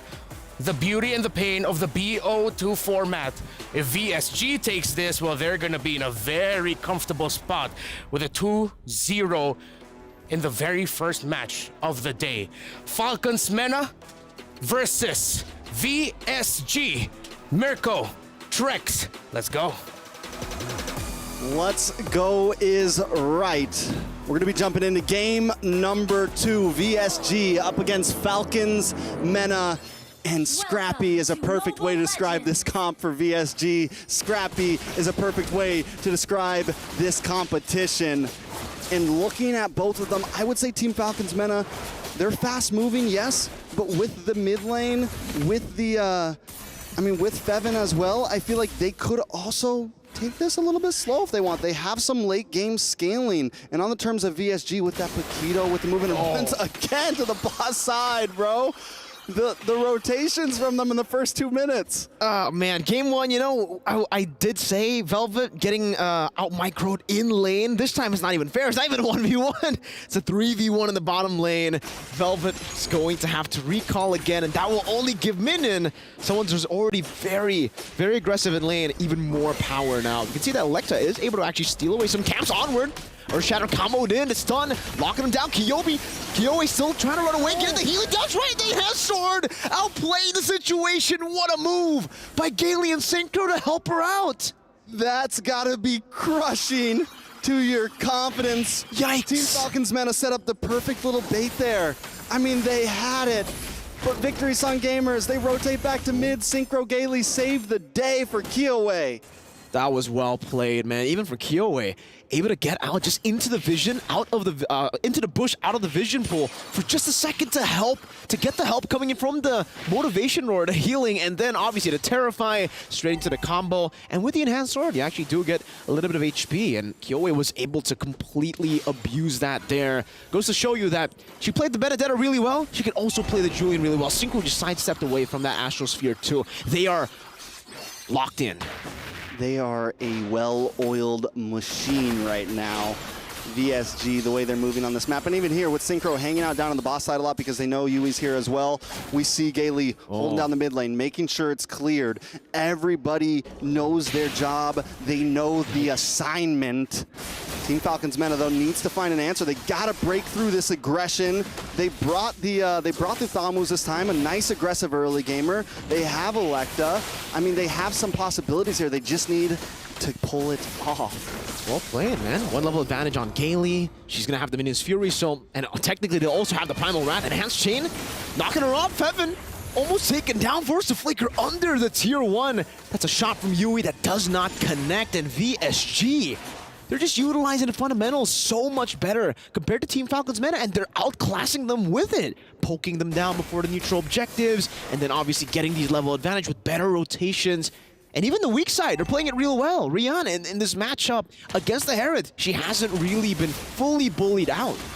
You know, we talk about this sometimes when we see teams that aggressively rotate like this, at least back in NA we do. You know, it's not always great to just play reactionary. Don't just follow them around the map. I think at this point, Team Falcons Mena, what they need to do is maybe play the opposite lane. If VSG is going to gank EXP, go try to gank gold. You know, play your own game. Look for positions on the map because VSG stays in this 3 group. Their mid is almost always moving together. So there are weak points on the map that Team Falcons Mena could attack. They cannot just follow them around, because if they do, they're never actually going to gain any space. And this is real bad. We were talking about how Rian, at least in the early game, she was being bullied. His Fury flicker forward, knock up straight to the Blazing Duet, but is still able to survive onward into the front. Not able to find the Earth Shatter to really connect onto anyone. He got Synchro, but Synchro was just able to Primal Wrath and deal out more damage, sustain back up too. She didn't really lose any HP in that skirmish with the sustain back, and even in the bottom lane, Minion, you can see the confidence already in VSG. That's a lethal ignition, Paquito. That's a full damage, Paquito. That's an FDP. FDP is right. I mean, it's a FDT, full damage team. Everyone is ready to put someone down. Except Gailey, unless. Even Gailey, I mean, even with those Manolan's Furies, all right. we're causing mayhem. Feven now in trouble. Forced to use a Primal Wrath defense, so Gailey still wants to go for it. You're right, at least in the aggression. But Gailey will be forced back. Synchro jumping in. Electa go for the damage. Yui sniping her from downtown. Rian forced to use the BMI defensively as Electa pounced on her. But a beautiful defensive BMI, because a good wait. Didn't use it too early, waited for the Lycan Pounce to connect. But now Electa. Boom, bang. Into the knockout strike, knocking her up into the enhanced chain as well. The combo is perfect. Minion picking up the kill now. Velvet running them down with the vengeance. But VSG knows better than to take on a Thamus with the vengeance still on. Kyoe in that bush, great immobilization. But Velvet's able to step out just in time. Remember though, Minion full stacks. Go opening it up. Knockout strike to bring Feven back straight into Synchro. And Synchro actually utilized that to take the Primal Wrath. It's a big ultimate now in the hands of Synchro. And even then, VSG say, you know what, we're a bit too low, we'll take the slow route. Okay, so it's about a 1,500 gold lead for the side of VSG. Definitely not end game material. 1,700 to be exact. Math's hard. Team Falcons Mena, they should be getting somewhere soon. Names has been deathless. This time the gold lane is keeping up, and the trades aren't even too bad. Rian is about to level up. But Names should, I think, get that after this wave down on the boss side of the turtle, though. Great position by Gailey, knocking up Electa now. Her Shadow Shades into Primal Wrath as well now. His Fury already used up earlier. Gailey's still able to find another knockup, and now it's Velvet all alone, isolated in the front. Gailey taking a big shot, but says, nah, I'm good. Minion getting the shielding, winning out in this brawl, or duel rather, against Electa, and Rian is on the turret in the mid lane. Kyoe is on the turtle in the bottom lane. There's a trade in objectives at least for Team Falcons Mena, but still, it's so much better for VSG. It's extremely better. Getting a mid lane tower at 6 minutes in is huge. I would trade an off lane tier 3 for that mid lane tier 3 any day, because what's this gonna do is open the door even more for VSG to be as aggressive as they want, because now they're not just rotating through the bottleneck of the mid lane, they're rotating through your jungle if they want to. They're able to invade and escape easily. Gailey maybe in a little bit of trouble here though. Lycan pounds as well. Gailey's still able to survive, and just like that, she's brought in enough attention to give Rion space. Up top, enhanced sword by Kiowe. Looking for a dive. Velvet already using a vengeance now. They're going to go on to start first now. As Minion gets the shielding earlier. Now into the immobilization. Enhanced sword. Locking her down. Strom. My goodness, these combos are ridiculous. PSG are styling on Team Falcons. You know what we call that? Punching Thamus in the face. Quick left jab. Putting him down. Putting them out of their misery. VSG right now, and here they go again. Brutal punch, right back down to the bot side. I mean, it's troublesome. It's looking like a problem. Team Falcons Mena, again, I think the saving grace is going to be Names, just like last game. Names has got to do something here. Needs to hit a power spike. Got to start taking names, man. Got to start, you know, punching the clock a little bit, doing something, because if they don't get it together, and at this point, it might be time for Team Falcons Mena to just stay grouped up. Even if they lose one of these tier 2s in the top or bottom, they need to be a bit more grouped up, because the game that Victory Song Gamers is bringing is we're going to run around, we're going to find picks here and there, we're going to guerrilla warfare you, we're going to run 3-1, 3-2, 4-1, we're going to be all over and always coming at you. So if Team Falcons Mena isn't together as a team, VSG is going to pick them apart. Oh, Minion up top. Oh no. Kevin unable to find the onward flicker out of the Earth Shatter as well, but still she will be taken out up top by the Zaman Force. Use up Gailey. Fighting the play. With a knock-up. Lycan Pounce to dodge away below. Great enhanced chain to catch the Lycan Pounce right after she used it. That's Even a kill. if the Minoan's Fury doesn't get you, we got something else in the pocket. Yeah, there's an elephant that comes out of nowhere. We got another skill in the clip, ready to pop off. VSG just always has a plan right now. Team Falcons Mena. What do they do here, Mirko, right? It's First Lord. You definitely don't contest this, I think, at this point. They're about, it's 5,000 gold lead at this point. We're right back to the same story as game 1. Yui this time, they do have some possibility with some, we saw some nice snipe shots early on, but they need to not take any fights. Even this, maybe give up the purple. Yeah, I mean, for Names, she's still able to secure it with the Synchro Vision. That's a big plus. They didn't really want to go for, you know, the full contest, but as long as you can secure it on one of your members, this is actually the best case scenario for them. They give it over to Names. Like you said, she's probably the last hope, technically, for Team Falcons Mena here. Now VSG, though, they already have LaFell. I mean, the Lord, right? They're coming down in the bottom lane now. Rion has the Golden Staff.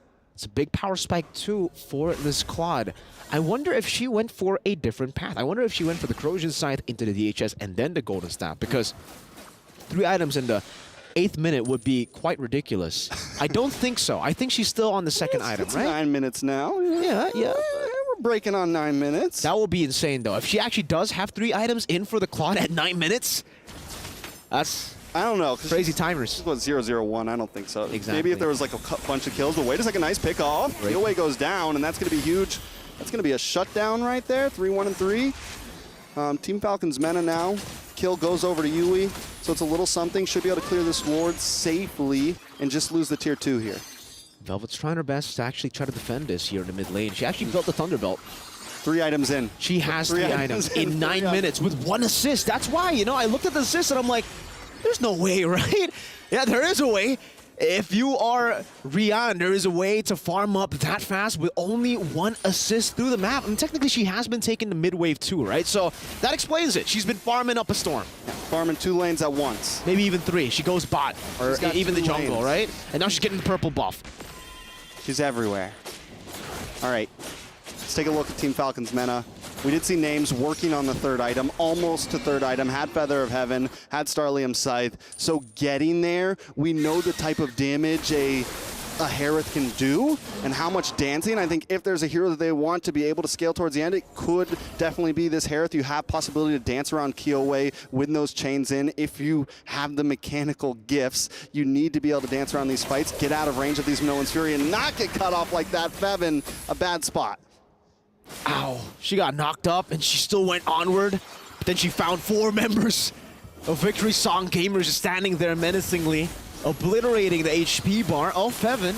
She wasn't even able to pop the Primal Rash. She wasn't even able to react to the 4 members in the bush. That's how much damage they have. Minin, Synchro, Rihanna on Claude with 3 items in 9 minutes. That's kind of crazy. And then now she's probably going to go for the Malefic Roar. But honestly, if I were in that spot, right, 3 items in the first 9 minutes, I would just go for even more damage. Or Wind Talker. We've seen a lot of those Wind Talkers. Considering you're that far ahead. This is the problem, though, technically for them, right? If they're just so squishy, Minin can take a whole lot of punishment. They all can take a lot of punishment from the poke from Yui. I mean, Yui's been definitely packing a punch, but at this point, it's even there. The heal comes back from Gailey immediately. They got to find their target. Fiven needs to be the one to be able to find these targets, but as we just saw, Fiven can't even face check bushes right now. There we go, though. Possible play. Earth Shatter catching Synchro, still able to pop in the Primal Rod as Minin Fury's knocking them up now in the backline. Minin still doing some damage, placing to it from Rion. Able to demolish them all. The damage is enough, and Kyoe cleans them up. She shot the Astral Sphere, now she's back to normal form. She can't fly anymore. Rihanna and Kyoe looking for the end. They have a mini wave here. Gets shot down with the Astral Sphere, but it's not enough to really take the mini wave down. Rihanna on a Kyoe as well. They can go for the straight dive right now as Yui pops in. The Astral Recall shoots it down, gets the wave out. Oh. Kyoe taking down the last shot from the turret. All right, maybe a little too scrappy. Maybe a little too scrappy, but VSG still, it's a huge win there. And that's what 3, maybe even 4 items at this point does. And especially when you have this much of a gold lead in the tanks. Let's take a look at the items. Rion does get the Wind Talker in. Taking a look at the side of Team Falcon's Mena. Just, I mean, practically no defense there. We've got the Dominance Ice. We've got the Dreadnought armor.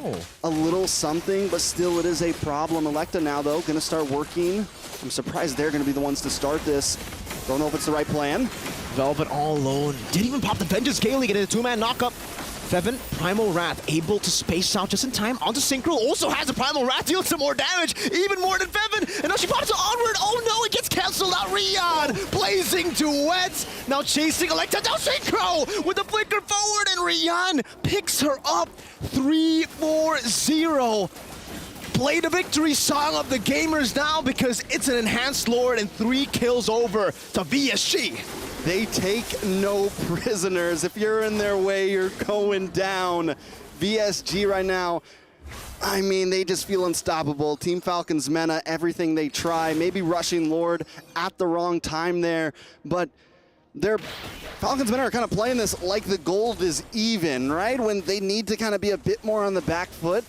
In the beginning, maybe not be as reactionary, but now it might be time to be a little reactionary. Hope that VSG overextends a little bit. Hope that someone goes a little too deep and Feven can find the pickoff, because I don't think they can force an engage. And now with Lord marching down and the way Rion's been playing, 4-0-5, just got the gold meteor in as well, Heart Gold meteor in as well. It's gonna be a problem. Enhanced Lord in the mid lane. 2 big waves in the side. Good pull from Velvet and Electa, trying to stop this from happening, but VSG are already taking down the base turret up top. Now straight into the bottom lane they go. Rion gunning that turret down real quick. Minin trying to go for the assassination. Will take a whole lot of punishment now. Min's Fury knocking him out. Names gonna be caught in the back. Gailey gets the solo on Names, and everybody tries to dive. But victory song gamers, they take names and they sing songs. It's a 1-2 punch. A quick finish from VSG. You said it in the beginning of these 2 matches, Mirko. They're showing that they are contenders right now. And I'm excited to see how they move forward in these groups and possibly in the group stage. Team Falcon's Mena, they got to go back. They got to regroup. They got to figure something out, because we're going to run through this whole group today. And you are on the pace, right? You don't have a whole nother day to think about your strategy. Nah. So they got to get back to that drawing room and figure out how they're going to fix these mistakes. VSG, on the other hand, just needs to keep figuring out how they're going to keep up this aggression.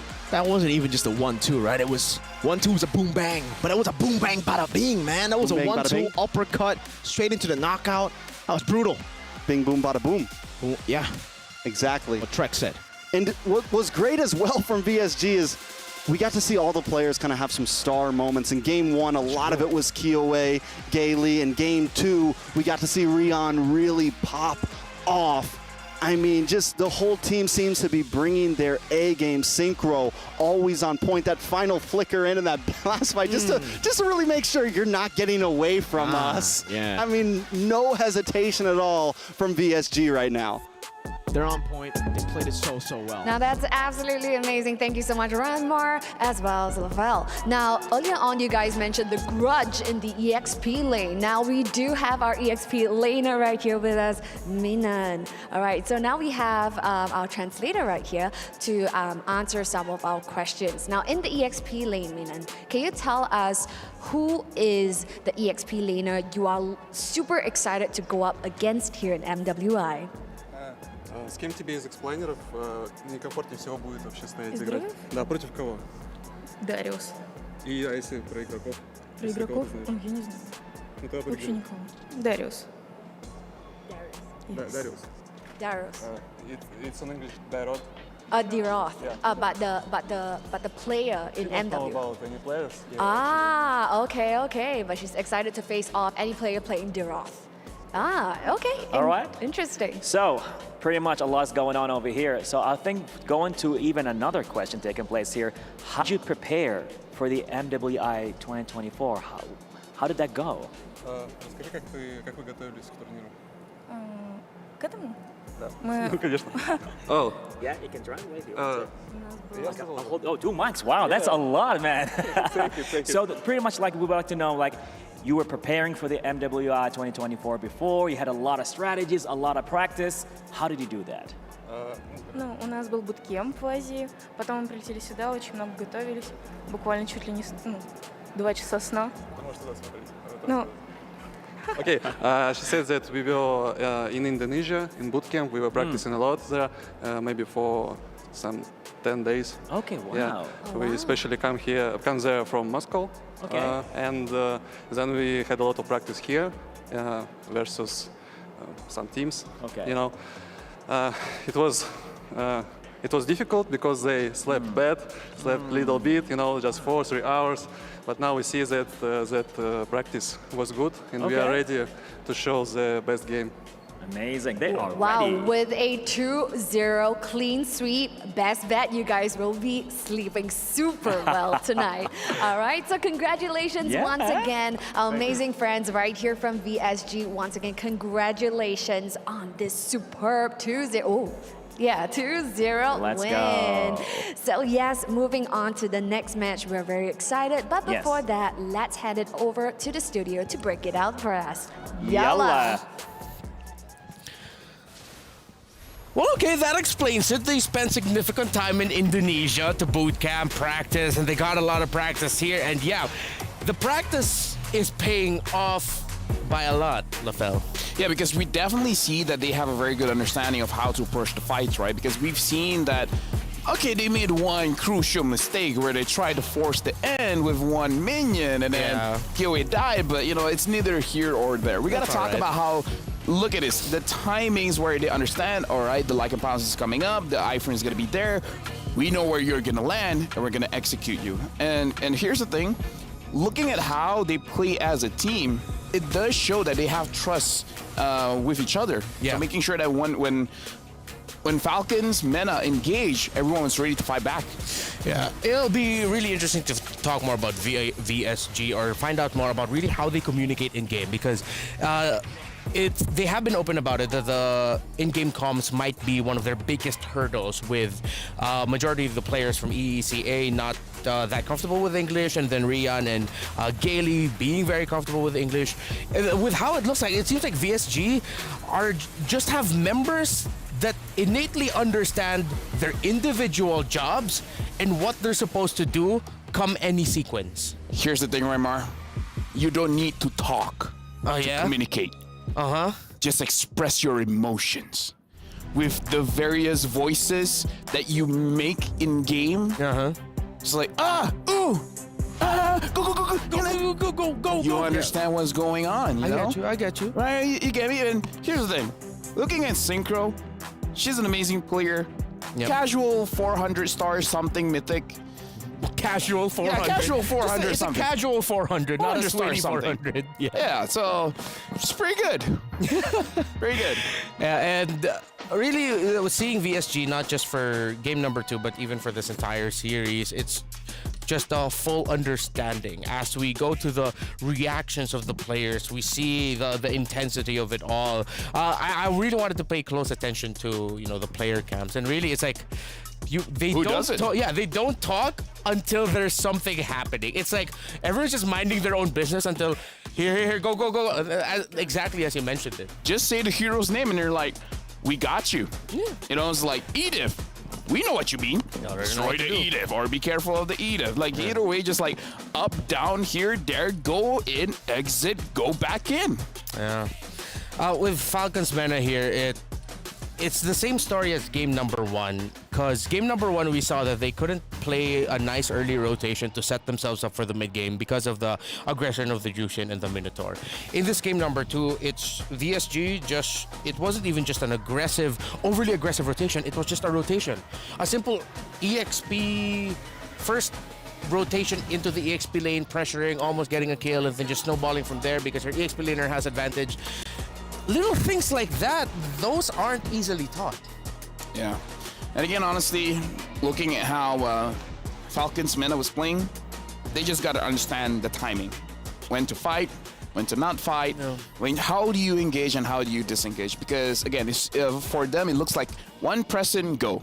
Yeah. Like when you move forward, you don't move back. Yeah. You got to look at the map as a wider scope of POV, right? You have a lot of avenues. You have many different ways to start a fight. For example, picking where you fight. Sometimes you want to fight at an open space. Yeah. Sometimes you want to fight at a little bit cramped space, right? Try to figure out which one is the best. And understanding that when you're going up against a Minotaur, engaging against the Minotaur is not a good idea unless you can burst the Minotaur down super fast that he can't use his Minnow and Fury. Yep. Honestly, looking at how they play going up against VSG, I feel like it's easy to force the Minotaur to use the Minnow and Fury because the Sugar Finger is very fast. So just like a pounds in and then get ready to dash back out. True. Once the Minotaur's Fury is over, then you can fight if you want to fight. Yeah, the most valuable analysis from LaFell. Time to find out the PlayStation most valuable player for that game number 2 with how well they played together around their Claude. Rian, low-key for majority of it until eventually, boom, pops off out of nowhere. 13 KDA, an immortal performance as a Claude, and even though a little bit early on we didn't really feel her, it's just she knew her condition. Again, the difference between Falcons, Mena, and VSG, they know their conditions, they know their timings, and they respect their rotations around that. Yeah, like we heard the casters talk about how fast she farms. 856 gold per minute is still very fast in the game, and honestly fast movement as well. Like when she has full stacks, she's like, oh, Claude's not that tall. Yeah. He's alright. That's not accurate. Yeah, they just made Claude a little bit taller because I'm here. Very, very funny. But wow, Dexter's huge. That's a big monkey. That's quite terrifying. Let's look at the results of the STC prediction as we try to move on from how massive Dexter was. But the audience predictions, of course, I'm not surprised because it's the home team. Yeah. Falcons men 88% over VSG's 12%. Going back to what the casters mentioned earlier, statement, man, pure statement. You, after what you saw from VSG, what would be like your sales pitch for them? If you're gonna tell people about VSG, how are you gonna pump them up to other people? Look at their predictions and just post a picture of you, like, ooh, yeah, dang. I wanted to, but yeah. VSG, how do I sell the team? We're Beauty and the Beast. Hey! Just like Cheryl said. Yeah. Beauty and the Beast. Yeah. Beauty's outside the Beast game. is the gameplay, not, Yeah, the Beast. Well, I mean, the gameplay is beautiful as well. More beautiful gameplay coming up for you here in MWI 2024 at EWC. Again, my name is Renmar, still here with LaFell. We will be right back. Let's take a breather and do that little nice transition thing to go for a break. Whoosh, whoosh, whoosh, whoosh, whoosh. Let's go.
Hey, we haven't seen you guys for a long time. Welcome back to MWI 2024 at Esports World Cup. Renmar still here with Lafel to bring you the second best of series of the day for Group B.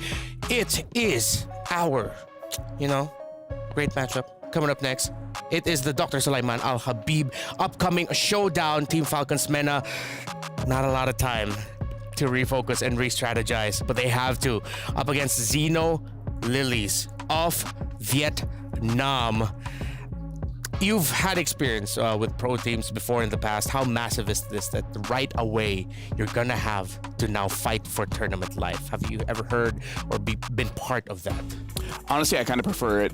You prefer it? Yeah, because it's like if you have a break in between, you're like cool down. Yeah. Like you're hype, your adrenaline is here, and then it just goes back down. At least if it's back-to-back fights, you maintain your adrenaline spike, so that you're more warmed up going for this matchup. But going up against Zeno Lilith, honestly, looking at the names, we've seen some names that has competed at MWI before, and I feel like this is one of those situations where you went up against VSG, it was a hard game, it doesn't get easier for this one. Yeah, we talked a lot about Falcons MENA, and let's tell you to show your support for the teams with the STC predictions. Again, don't forget to vote for this upcoming match.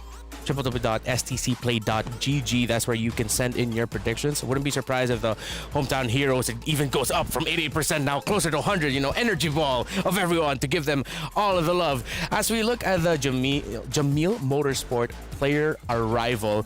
So Team Falcons MENA, we know how important this is for them. Let's talk about Zeno Lilies from Vietnam. I like that bag.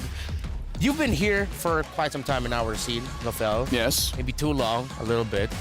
But what do you remember about Vietnam as a region? I'm too low. Wait, what are you saying? No, I'm not saying anything. So, what do you think about Vietnam as a region and how they evolved throughout the years? They're great. They are. Why are you being aggressive? I'm not being aggressive right now. I'm here for too long. Oh my gosh. No. I've been attacked. I didn't say that's not an attack. But yeah, what do you think about Zeno Lilies? No, again, I feel like they're great. I feel like in general, when we're talking about the region playing in Vietnam, in terms of their play style, it is quite aggressive. Honestly, almost the same as how Falcon MENA played just now, where if you want to fight, you just fight. You don't doubt yourself. You don't double guess. Like, if we go in, we go in. Yep. But again, they're experienced. They've been in the scene for quite a while. I kind of feel like they've understood that there's multiple ways to go in for a fight. So going up against Falcons MENA, they might be able to actually have a better standing here going up against them, where they saw right now it's just that Zeno Lilith, now they can be like, we can do the false engages. You guys are going to be the ones to attempt it, and we're going to counter back. Let's see if they will be able to counter back. Tournament life here for Team Falcons MENA up against a team that you saw earlier, Zeno Lilies. It's sort of deja vu for them because they're going to be going up against a team with two Filipino imports in key positions. If I'm not mistaken, this time it's a roam and jungle. Well, we'll see. Zeno Lilies, Team Falcons MENA, two regions that are not quite familiar with each other again, but they have a little bit of history. The stakes are high for the hometown heroes, while for Zeno Lilies, there's going to be a lot to show off here. 2PH imports, their performances. Vietnam, will they be the dream breakers? For MENA, for Team Falcons. Let's bring in Bara and Cheryl to introduce our teams. And welcome back أعزائنا الحضور والمشاهدين من أنحاء العالم. نرحب بكم معنا مرة أخرى بكأس العالم للرياضات الإلكترونية، وخاصة هنا بفعالية وبطولة MWI مع Mobile Legends Women's Invitational Bang Bang. And we are here with another bang. Cheryl, how you doing? I'm super good. And of course, I want to ask, how are you feeling instead? Match 1 opened up with Team Falcons kind of taking a nosedive with a 0-2 against, EECA region. So anything you have to say as a representative of, Saudi Arabia? Okay, you bestowed upon me with this beautiful title, the representative. Well, I would say, still proud. They gave it all, but we are still here for another one. I guess pretty much we're here with another match, and they got another chance pretty much to rise it up and fly like the Falcons they are. That's right. So it is nothing but a warm-up for the first game, and right now they're going to jump into the second match. So of course you will have the honor of introducing the home ground heroes. Take it away, Bara. Thank you Queen. وأعزائي الحضور المشاهدين من أنحاء العالم هنا بالمملكة العربية السعودية بقلب الحدث هنا برياض مع كأس العالم للرياضات الإلكترونية. فتحية خاصة لجميع المشاهدين واللي يرحبون لنا ويشجعون فريقنا. فأعزائي الحضور, and ladies and gentlemen, right now with Team Falcons MENA.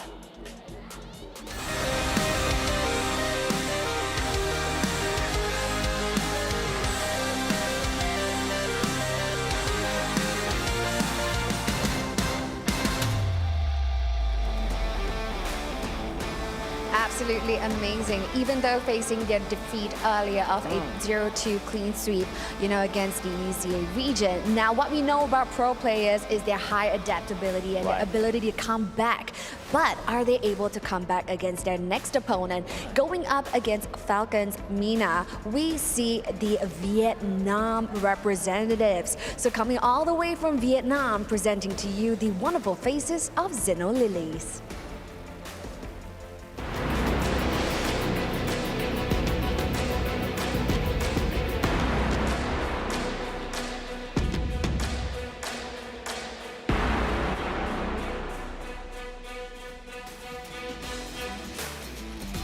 Now, incredible stuff. Now, stakes are high, Bara, just to remind you. Yes. Because hearts might be broken or someone else might get sent home. Pretty much. Speaking of breaking hearts, what about keys? Each team has a key. In collaboration with the EWC, pretty much each team will come in with their own representation as a key.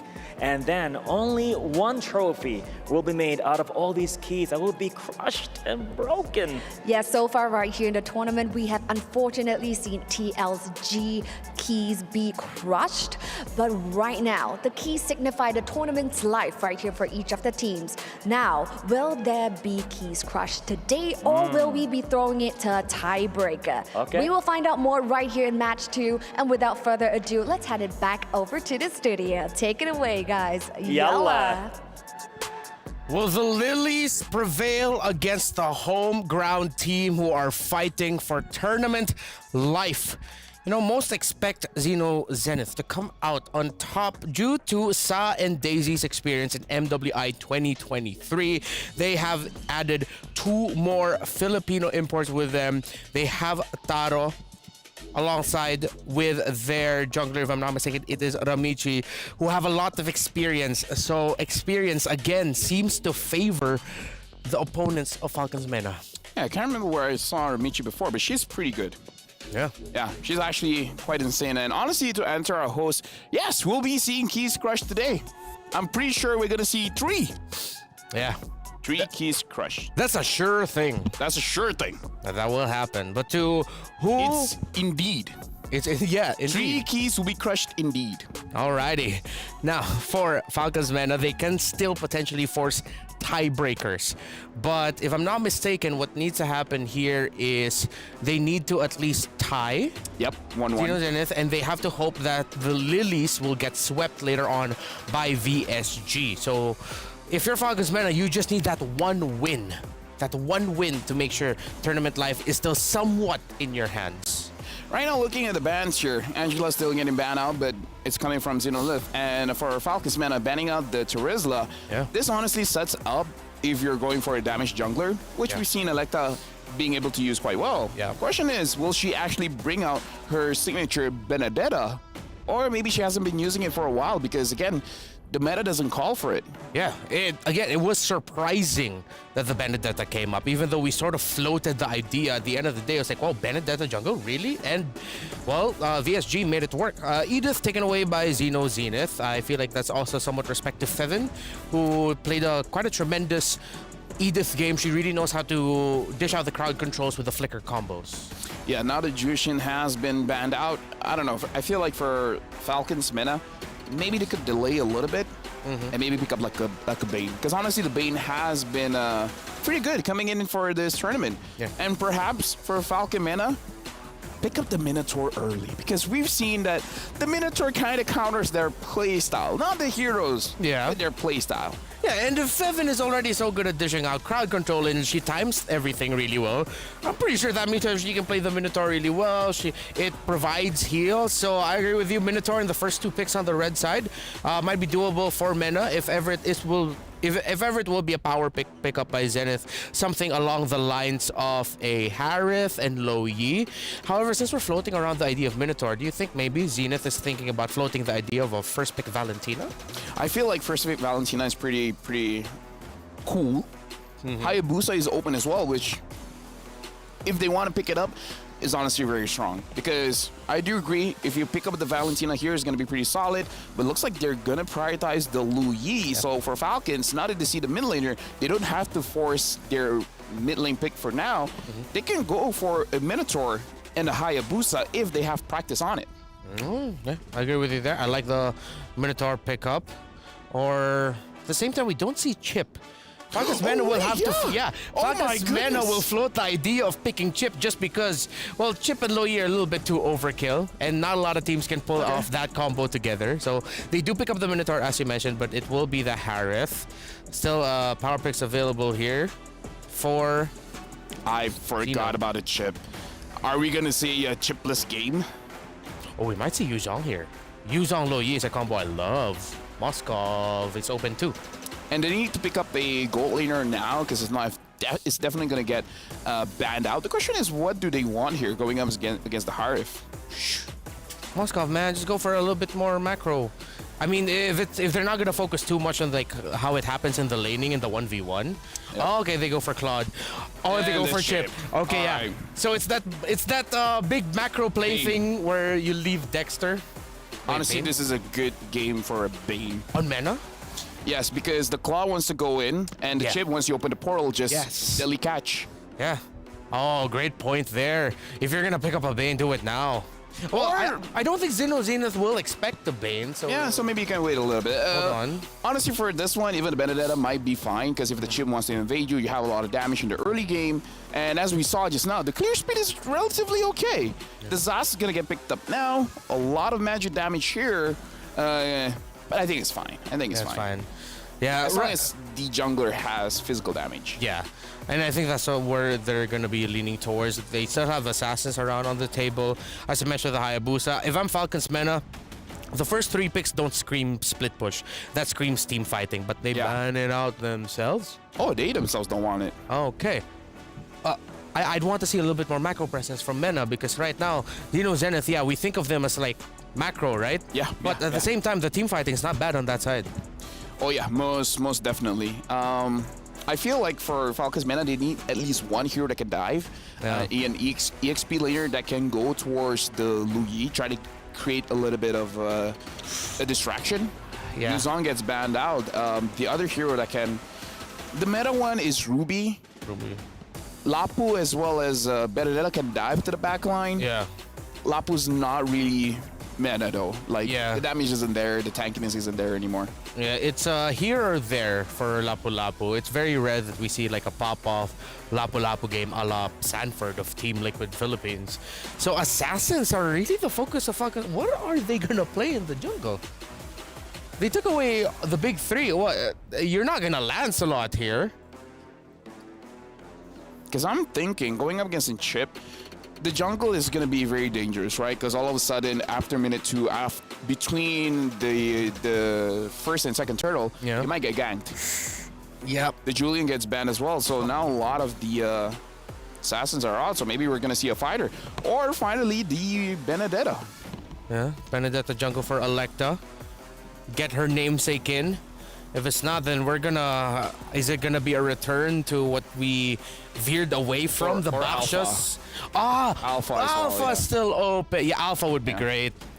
I would not be mad at an alpha pick here for Falcons Mena. They, as you mentioned, they need that physical damage, and at the same time, the true damage will help greatly, especially since Loyi can sustain herself so well with she.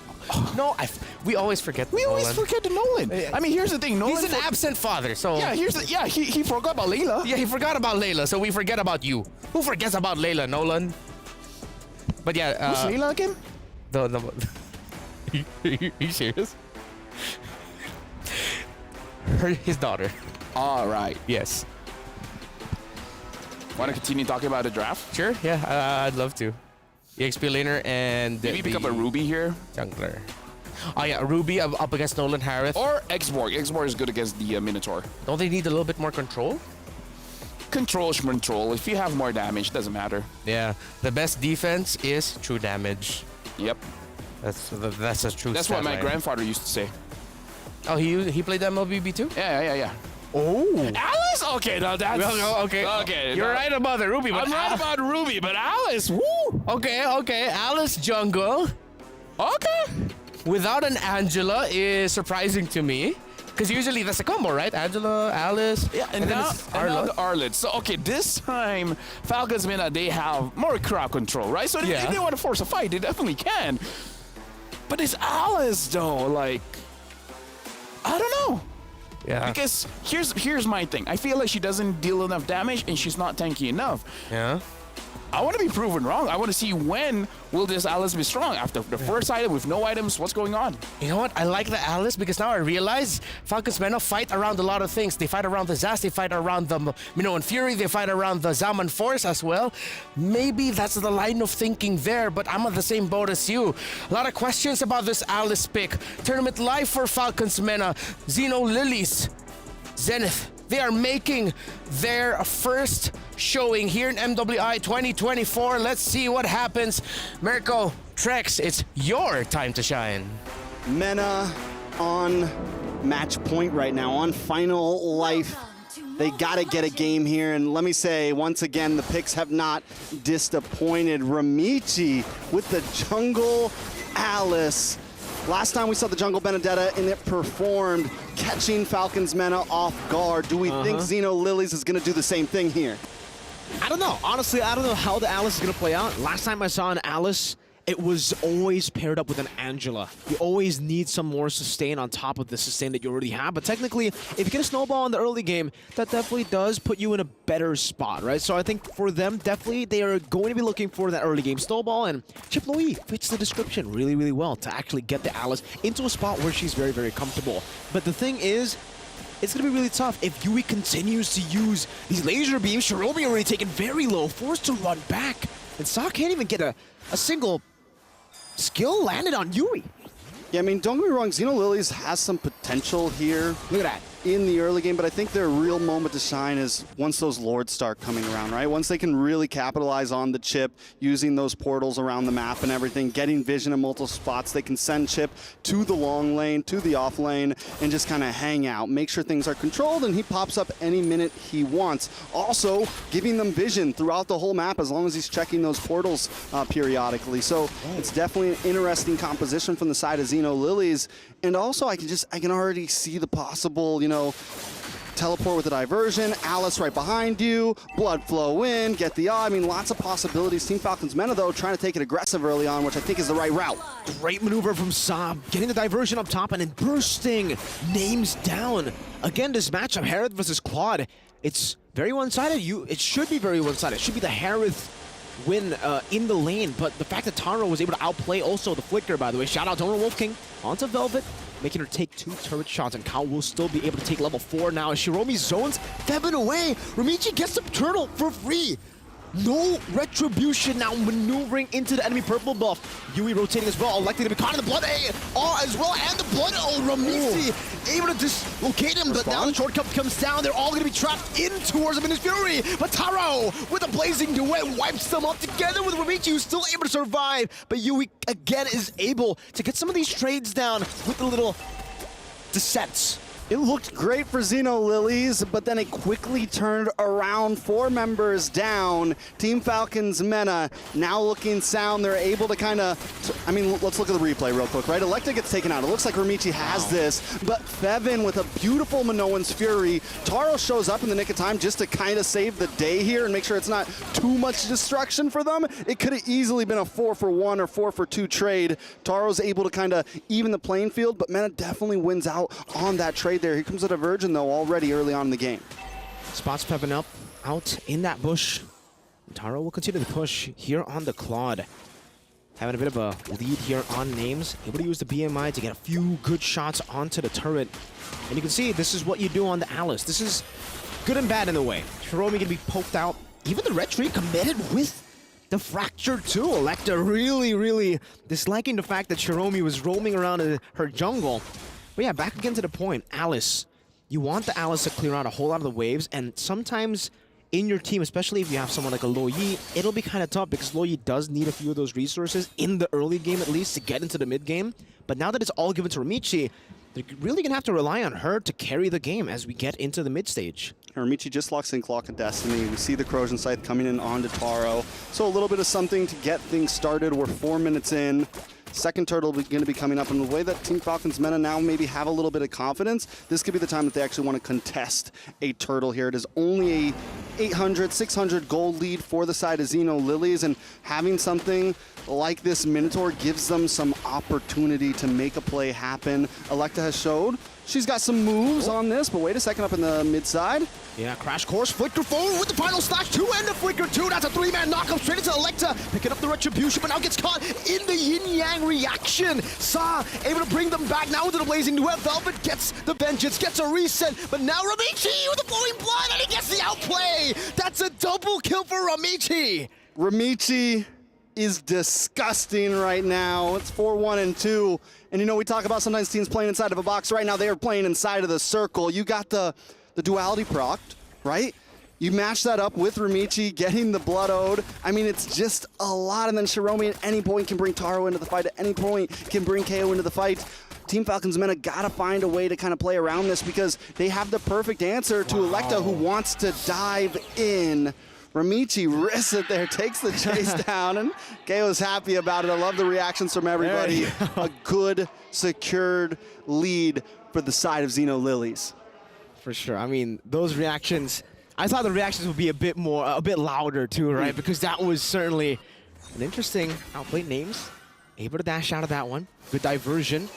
Now Shiromi, this is part 2 of the rotation. Minions Fury able to catch 2, but no follow-up. She actually decides to go in, gets part of the shortcut now, and caught in the blood as they gun down Names up top. Ramichi with a dive, Names with the Zaman Force flickering out to safety now. Flowing blood, not going to be connected. Shiromi now looking for the Crash Course, will be isolated. Dominator's descent from Yui to pick herself up a killing spree as Electa goes and split pushes in the mid lane. Will be able to take the structure down. Okay, so Team Falcons Mena actually, I feel like, get the win out of that trade. It becomes a 1-for-1 plus a tower over to the side of Mena there. I love the Fevin thought about it, decides to go for the re-engage, but Names was not on board with it. And I'm just, you know, just some of those moments right there. I think if Team Falcons Mena can get a little bit more on board together, because sometimes it feels like they're going opposite directions. One of them wants to fight, one of them wants to back off. So I think if they can get those exact decisions, we could definitely see them pull this game off. They now have a lead. They're about 300 gold ahead, and we're on to this third turtle. Shiromi with the Crash Course.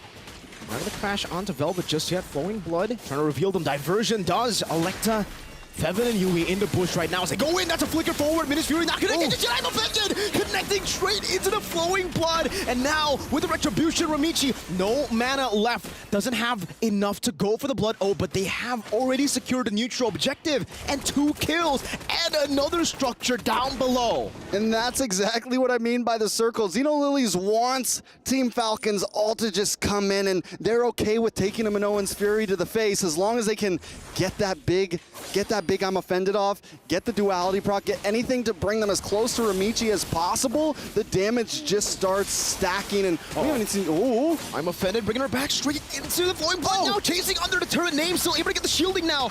Gets knocked up, Ramichi. Caught in the fracture, takes all the punishment, gets out with the flowing blood. Names is still somehow able to survive. Some rotations now from Velvet, rotating in with a final slash again. Should be able to bring Shiromi back, but she is able to flicker out and conceal out of the way as Taro continues this solo mission down below.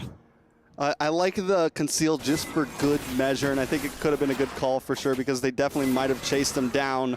But the back and forth, both teams, Names showing some great mechanical prowess, kind of dashing through tower, able to dodge out, and even Ramichi waiting for the right moment to get that blood flow to be able to flicker away and get out of that bad position. But now Electa looking for a play on Taro. The blazing duet, now Blood trying to catch her, but Electa will be taken out by the crash course. Shiromi was there to catch her. And now they're gonna go for the siege on the tier 2 down below. Fevin in the bush. Shiromi's trying to read it out, will be able to do so. Spots her out in the bush, forces her back. As Kao continues this push up top as well. But now that you mention it, Trex, Xeno Lilies, they are a team of circles. Literally all their skills are circles too. Yeah, blazing duet. Exactly. Flowing blood, blood ode. The second skill from wow. I'm having a mind blank. Me too. Now I'm just like, wow, that's impressive. Let's bring him into the circle, baby.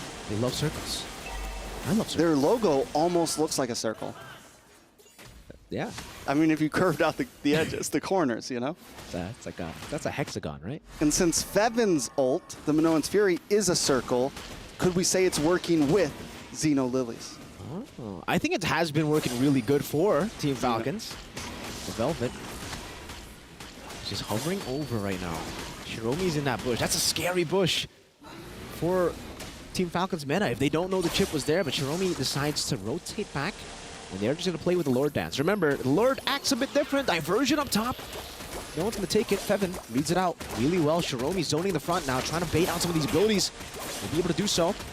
But just onto Noah Krabs. I don't know about this Lord Dance, man. It's going to be really tough. Oh, final flash into the stun now. Blazing Duet was canceled. Now Taro going to be taken down. But Fury knocking Kao up. And now it's Xeno Lilies who lose it out. Ramichi, though, still in the midst of it all earlier. Able to get the flowing blood to disengage. And now we see the power of the Lord. That's why you don't Lord Dance. That's very true. That's exactly why you don't Lord Dance. But I really want to point out Electa here, because Electa was able to maneuver, dance through that fight a little bit. And even with Ramichi, I mean, amazing positioning, getting to the backside, hitting the Blood Ode, and just kind of sitting there waiting for the Lord to come down at the same time. Doesn't have to click a lot of buttons. Electa, on the other hand, is moving, still gets the retry off in time. So very well done from the side of Team Falcons meta. Let's take a look at some of the in-game equipment, at some of these items right now. Someone that I do see falling behind here is Yui on the Zax. Just got the Crystal in, got the Glowing Wand in, but I think needs a little bit more in terms of gold lane, though. Names definitely has a little bit of lead. We're talking about 700 gold, has got the Blood Feathers in, third item, working on the fourth. I mean, definitely going to be a huge member. We didn't get to see Names pop off last game, and even in some of the previous games, but this might finally be the time for Names to shine. And that's interesting, considering the fact that Taro has been the one alone in these lanes just farming up a storm, right? But still, for Taro, she isn't able to replicate what Rian did on the Claude. 9 minutes, 3 items. She's still on the way to that third item now in the 11th minute still. So this is the normal timing, by the way, to get the 3 items. That's why I was pretty shocked. I was like, whoa, 9 minutes? Is that like gold stamp, or is that, you know, did they go for a different path? But this time, she will be able to secure it. I don't know if she wants to go for Windtalker this time around, knowing that there are a few tanky members there. She might need the Malefic Roar, or at this point, she might need a defensive item, right? She might go for the Rose Gold Meteor even. And what do we think about Ramichi here? We got Clock of Destiny, and we have Dominance Ice, we have Oracle, getting tankier, getting more sustainable, and that's only going to become more and more of a problem as this game moves forward. So I think Team Falcons meta kind of got to find an answer to that at some point. They don't have a Shredder exactly. They don't have a Claude, right? They have this Harith who, yes, can burst and may be able to help, but Ramichi is just going to get tougher and tougher to kill, and with the possibilities of Taro being able to get free shots off because of that, it could be Xeno Lily's answer. Even though they're starting to fall behind a little bit, they still have some, you know, they got some options in the trunk ready to fire back on. We'll see how they utilize this 1,000 gold lead, because technically, yeah, it is still Team Falcons Mena, who are holding on to it despite the early aggression and the early stage of the game, is really being held down by Xeno Lilies. Scaling-wise, Taro's going to scale up really well. Ramichi's going to scale up really well. I don't know about Sa, though, on the low E, right? You do see a bit of a fall-off when it comes to that burst damage. You aren't able to really 100-0 burst people down in the later stage of the game, especially if Velvet, Fevin, and even technically Names now. She already has a the Bloodwing, so she'll be able to take a lot of that punishment that she wasn't able to take before. Enhanced Lord spawning in the Land of Dawn 12 minutes in. This is the good thing, I guess, for this composition. With the low E, with the chip, you can always just play in the side lanes because you have that global presence. But still, that control is going to be really tough. And maybe that's why we're seeing a bit of a fall-off when it comes to the low E's and the chips here. Because Lord dances aren't as effective anymore. It's true. I mean, and you can't buy as much time as you used to be able to, which means if Lord dances aren't as effective, controlling the off lane isn't as... I mean, it's still important. Don't get me wrong. Macro is peak, but it's not as crucial, right? You can get away with rushing a Lord and not have to worry about the wave for a second. So let's see exactly how they play this out. They are going for the classic lineup of, you know, holding the chip on the long lane, letting him sit by this portal, so at any moment he can come up on this top side or come up on the bottom top side. So Team Falcons Mena going to start it off. Lord down about 40%. Ramichi flowing blood. Gonna go in. Velvet unable to catch him with a vengeance now. Able to use the final slash. Venus Fury knocking him up as well. In the midst of the Lord, Electra finds the retribution. Blazing from Taro, but it's not gonna be enough to take anyone down. But it's Ramichi who cleans them up in the team fight. Now moving forward, Yui. No Dominator's descent. That's a shutdown and a triple for Ramichi. What did I say? Ramichi is gonna become a problem as this game moves forward. Ramichi was able to just blood flow into 4 people and just hang out. No worries at all. Electa does pull off getting the Lord, but they might try to end this here. They might. That's a cannon minute in the mid lane and another wave. Names popping into Zaman Force. There's another wave coming down, but Xeno Lilies, they decide, you know, it might be a bit too much to go for that base. It was so risky. You know, some of these members are coming back up, so they'll decide to go for the purple buff and clear out the Lord. That, unfortunately for them, they weren't able to secure in that neutral objective battle.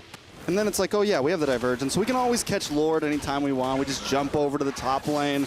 And that's where we're seeing the macro work out for Xeno Lilies in some of these fights. I think the real thing they're going to be able to do is deal with Electa, because Electa has been amazing at securing these Lords right now, has been able to dance around and just pull some amazing things off, even while Ramichi is coming in. Electa did just get that Rose Gold in, so it's going to be able to help her out even more in terms of sustainability, help her dance around some of these fights a little bit longer than usual. Xeno Lilies, I think the only way they're really going to be able to clear this game out, get a full 5-man wipe, or get a Lord. So they gotta, I think, take Electa out before a Lord comes, and this might be it. Diversion, Electa gonna be caught! My goodness! An amazing catch with the diversion. The value of the low Yi. Whoops. I said catch Electa off, and boom, Electa's gone, and a little bit more of a fight on the bot side now. Against Fury, it's a good retaliation. Now to knock up 2, straight into the damage coming in from Names, but it's not going to be enough just yet. Yui, but the Dominator's descent just gets melted down. Fevin tries to run away, but the flowing blood together with the yin-yang reaction will catch her. Ramichi's chasing Velvet down. Velvet does have the flicker. Hiromi, crash course, immobility as well. Diversion coming down too. Velvet still able to flicker out to safety, but the flowing blood catches her once more. It's a slow death, a painful one. 4-for-0 trade on the board. And Xeno, technically, they can't even get any objectives. That was just a brawl. No, they haven't been able to get any objectives since before the last Lord, and they had to really output a lot of effort for that one, sending 4 members up to the top just to secure that tier 2. It's becoming tougher and tougher for Team Falcons.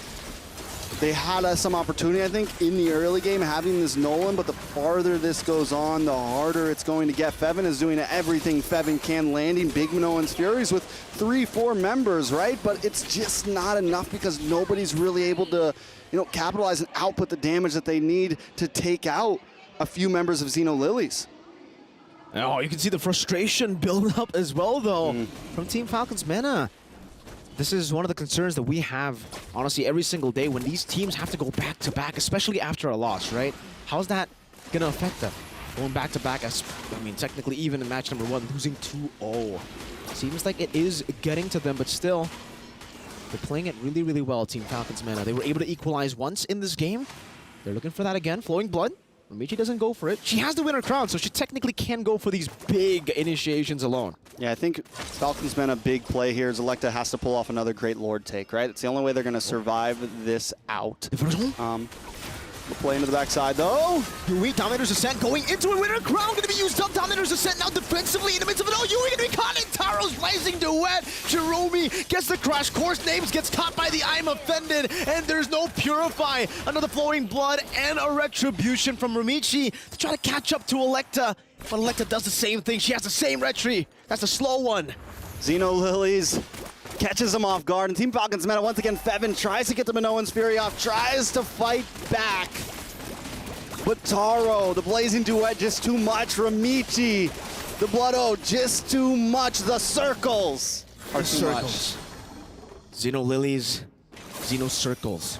As of this game, right? 18 minutes in. And now the winner crown too from Taro. So I think that was what she was able to utilize in the team fight, right? She used the Blazing Duet. She knows that her Blazing Duet has been cancelled many times before in these team fights. So she decides, hey, winner crown. I can use the Blazing Duet, I can winner crown, and I can still get that damage out. It's the same for Amici. It's the winner crown, foos. It's a winner crown, foo. And there's a couple of them there, right? Ramichi's got that thing, and I mean, Ramichi's going to be able to... Now it's literally almost impossible to kill Ramichi at this point, because what you can do is you win a crown, you have enough time to maybe wait for your blood flow skill to come back, and then you flicker away to safety. And Falcons Meta doesn't really have a way to catch it. They don't have any real big backline dive in terms of that, unless Electa gets a really big flank, but...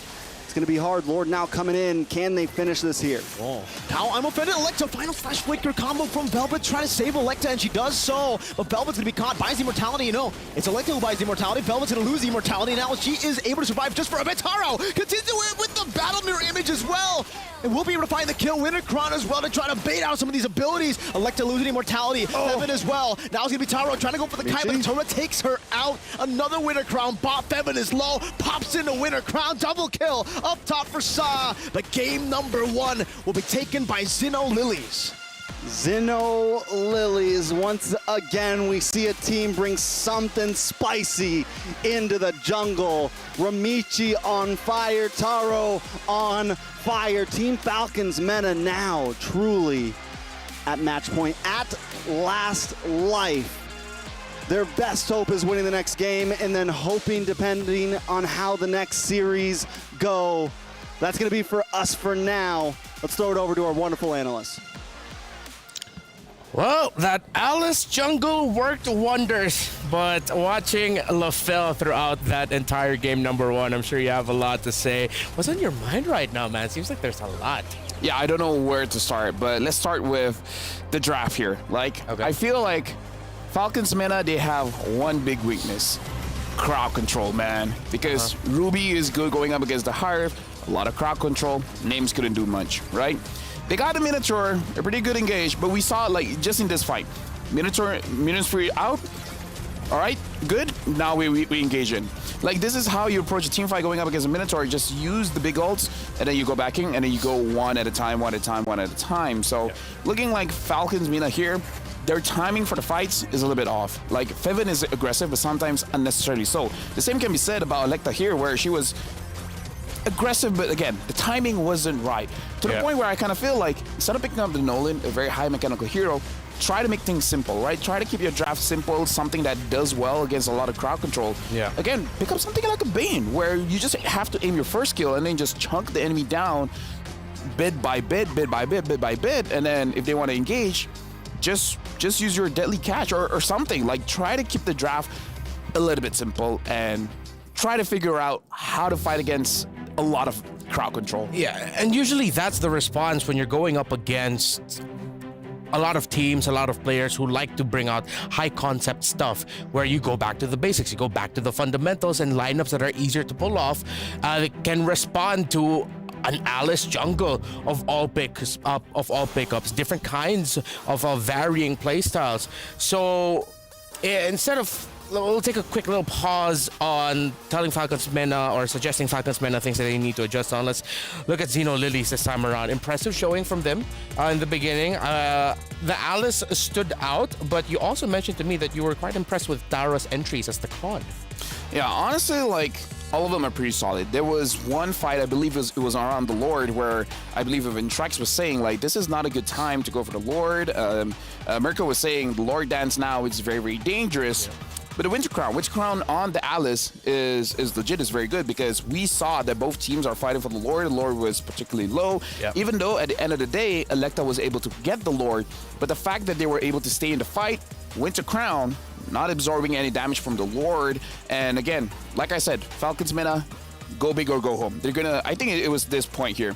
When we're looking at the Lord fight here, look at Ramichi, able to survive a lot of damage, goes back in, able to tank quite a lot. Actually, no, didn't even use the Winter Crown, just dodging all of the damage and then still fight. And this is how they win the fight. Yeah, it was dodging a good amount of the damage and really just spell vamping everything else and getting life from the others, because as the game went on, we saw that the lineup of Falcons Mena didn't have the right response to what Alice brings to the table. So is the Alice the MVP, the PlayStation MVP of that game number 1? Another one of our unique picks for MWI 2024, and it is Aramichi 24 on the KDA. And the build is very defensive. Having the Clock of Destiny afterwards, it's all about defense. Having the Oracle as well as the Queen Wings to make sure that you have a lot of spell vamp, you have a lot of sustain. Yeah. I still feel like this Alice pick is very niche. It's not something you can force though. Yeah. So in a way, it's sort of like, okay, the performance here of this Alice, not taking away Ramichi the player, but looking at the hero itself, sort of deceptive. Yeah. It's niche because now looking back at it, one of our points earlier was that the lineup of Falcons Mena like to play around their own things. Their Minoan Fury, their Zaman Force, the Nightmaric Spawn of the Zask, they're around an area clumped up. It just so happened to be that Xeno Lilies was like, oh, we have a hero that we like to use in the jungle. We have the Alice, and it is still a very niche pick. And I also agree with what Mirko said earlier. Usually when you see this hero with... Sorry, let me just... Yeah. When you see this hero with you, I don't want to get hit by her wings, you have the Angela paired up with it. Yeah.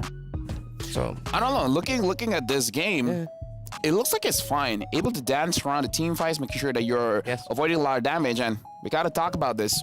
Harif, third item, not Holy Crystal. Right? The damage is not going to be there. Yeah, this is something that LFL brought up behind the scenes while we were watching the series, and as we were watching the reactions of the players, is that the Hariths that we've seen so far seem to prioritize the Bloodwings first, and then Holy Crystal. But then you're sacrificing the damage. I feel like when your composition kind of have a lot of ways to protect the Harith, just go for the Holy Crystal. Your composition needs that damage. It needs that intense power spike to surprise your opponent. So I kind of feel like it's just wasted opportunity. You have a chance, it's going to be a little bit late because yes, the item is expensive, but it's worth the wait. As we see the frustration though on the members and the worry on the members of Falcons Mena, we see joy, happiness, and let's give a little bit more focus this time on Xeno Lilies. We know because we are in Riyadh, Saudi Arabia, the main characters of our narrative right now, Falcons Mena, but we need to give a little bit more focus as well for the members of Xeno Lilies. There's one member there who has been a long-time professional player in the Filipino MLBB women's scene. Her name is Taro, and she was with Eterna. Hey everyone, we're backstage. My name is Eterna, and with me right now is Taro from Xeno Lilies. By the way, Taro, the last time I saw your name, you were with Onyx Zol. And apparently coming to Xeno Lilies, you've only been together for a month. Now, a lot of people are wondering, how has that been? And how do you strengthen your bond in only a month? First of all, Coach persuaded the Xeno management to get me to fly in the Vietnam so we can practice more effectively, even if Ramis is not there because she has school, and we go there. Then in my perspective, I wanna close them so the chemistry is not only inside the game, it's also outside the game. So I like teasing them like I like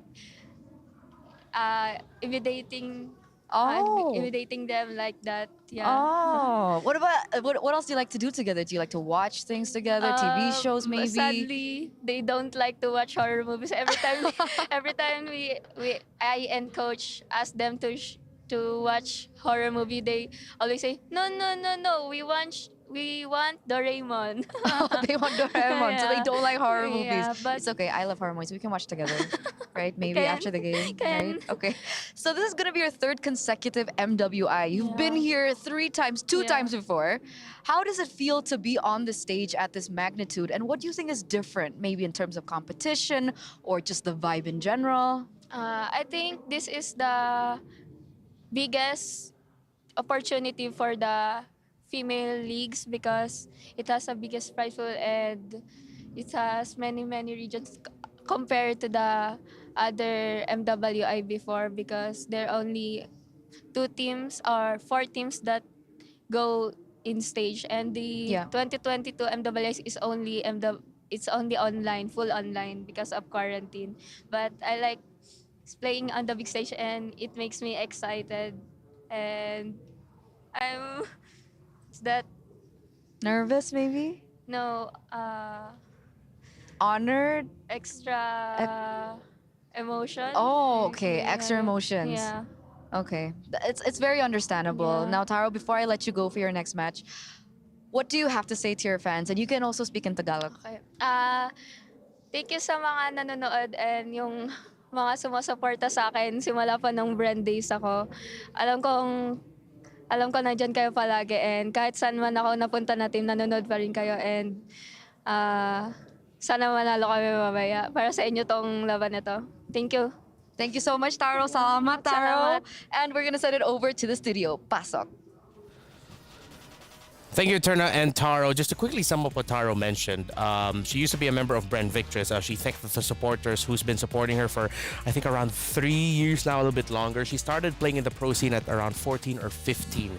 She's now 18, and no surprise as to why she is emotional. Again, it's so important for the ladies to have this kind of platform. Totemo daisuki Doraemon.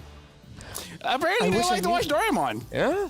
I hope I got it right. I could have botched it, but who knows? Maybe. Is it a calm show?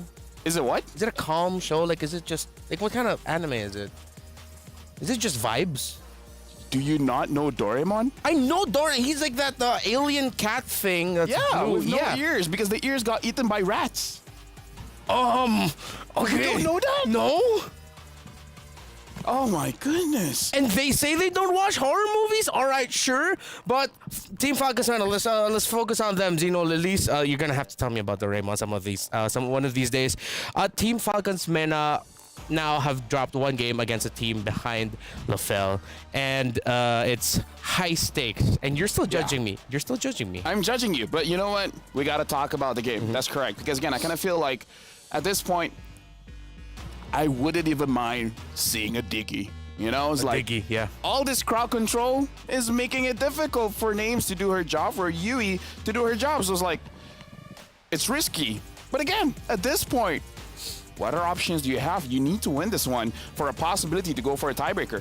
Yeah, it seems to be that Zeno Lilies has understood the assignment. And you're right, you mentioned earlier, Falcons Vega, their team fighting, decision making, kind of shaky. So what you do to exploit that is dump out a lot of crowd control heroes. Even though Yui at some point had a really good experience with the Zask, I think now they need a high crowd control mid laner just to dish out a little bit more extra. Maybe the Alice was the answer to the Zas. Zas not moving anywhere. Neither is Alice. But when we're thinking about the prolonged damage, perhaps the Alice has more damage than the Zas. So the Zas is getting countered. It's very interesting that MWI has a pocket meta here, and it's evolving. It's like, oh, Zas is a problem. We got Alice. Maybe there's more after this because we see the Claude. Honestly, the Claude is a good... Now that I think about it, now that I see more, there's so many counters on the side for Zeno Live against Falcons. Like Ruby is good against the Harif, the Claude is good against the Zaz, the Alice is good against the Zaz. Like Yeah, now that I think about it, Falcons, man, it just needs a better draft. Yeah. Oh, and weirdly enough, that's so weird to say because right, we're used to saying that the red side is the countering side in terms of the drafting, but it was Xeno Lilies countering from the blue side. That just goes to show how well prepared they are for these drafts here at MWI.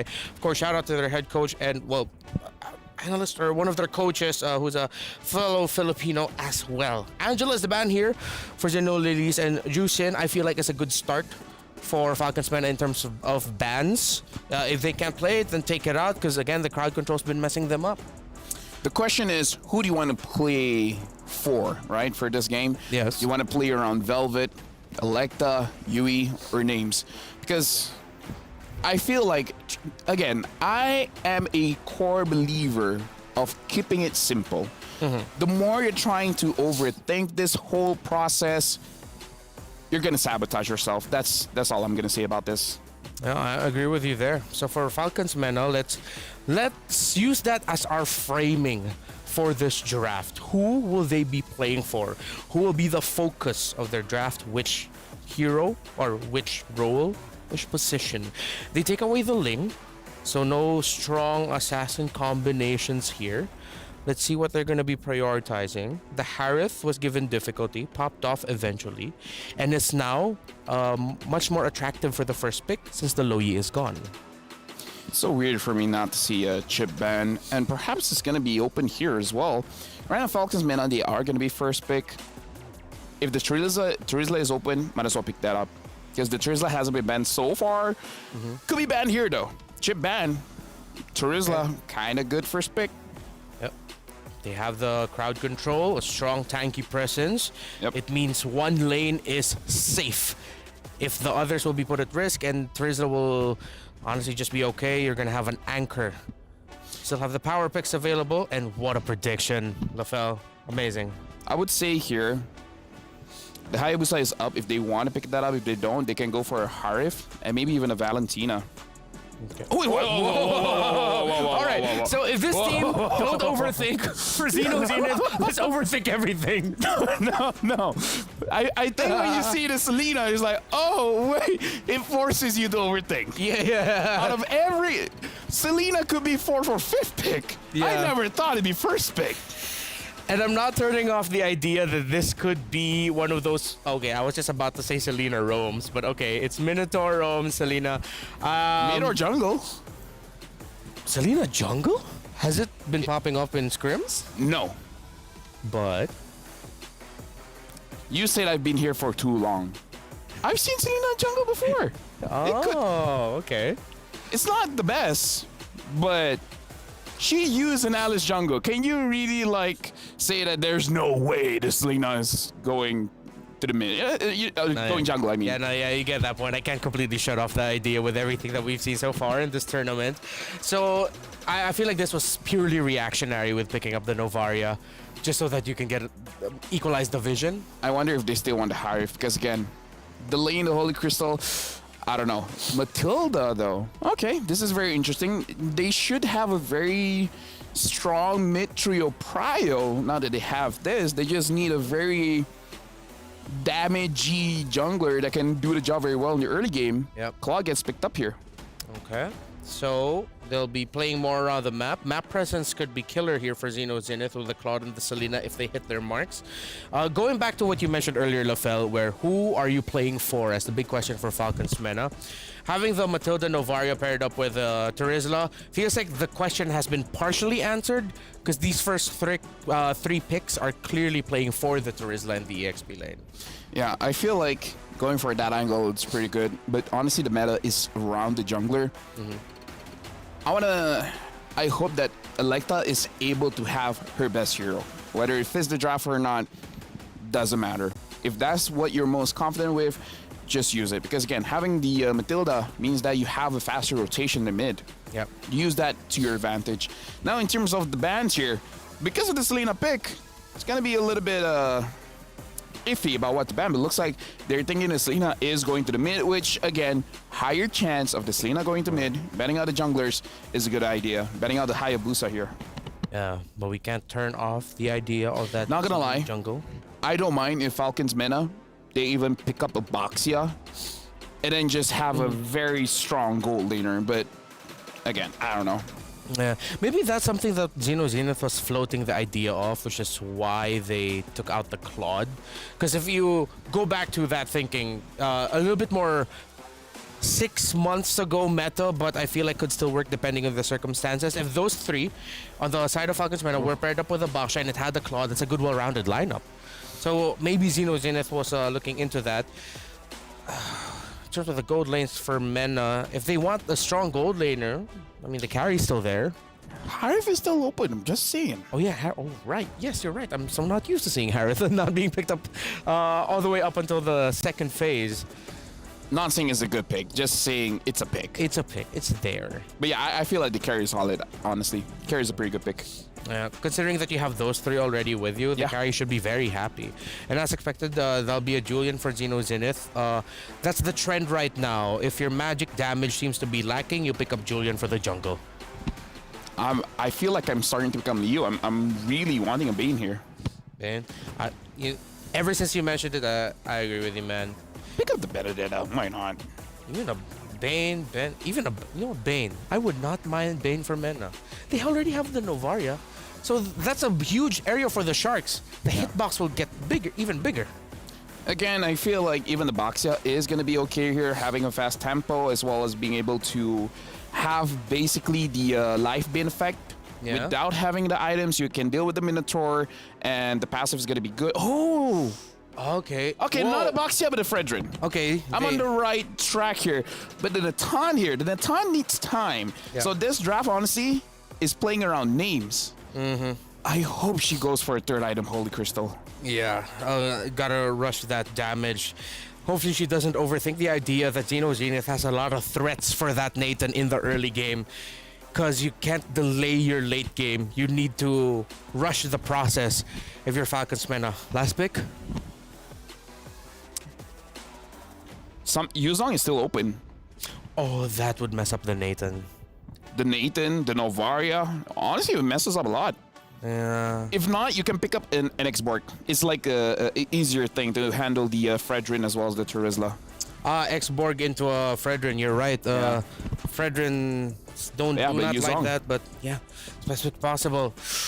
Ooh, a little bit of a throwback for Falcons Mena to 5 to 7 months ago in our meta. Zenith showing what it means to play MLBB now in this current stage. So it's a battle of styles and a battle of 2 goals.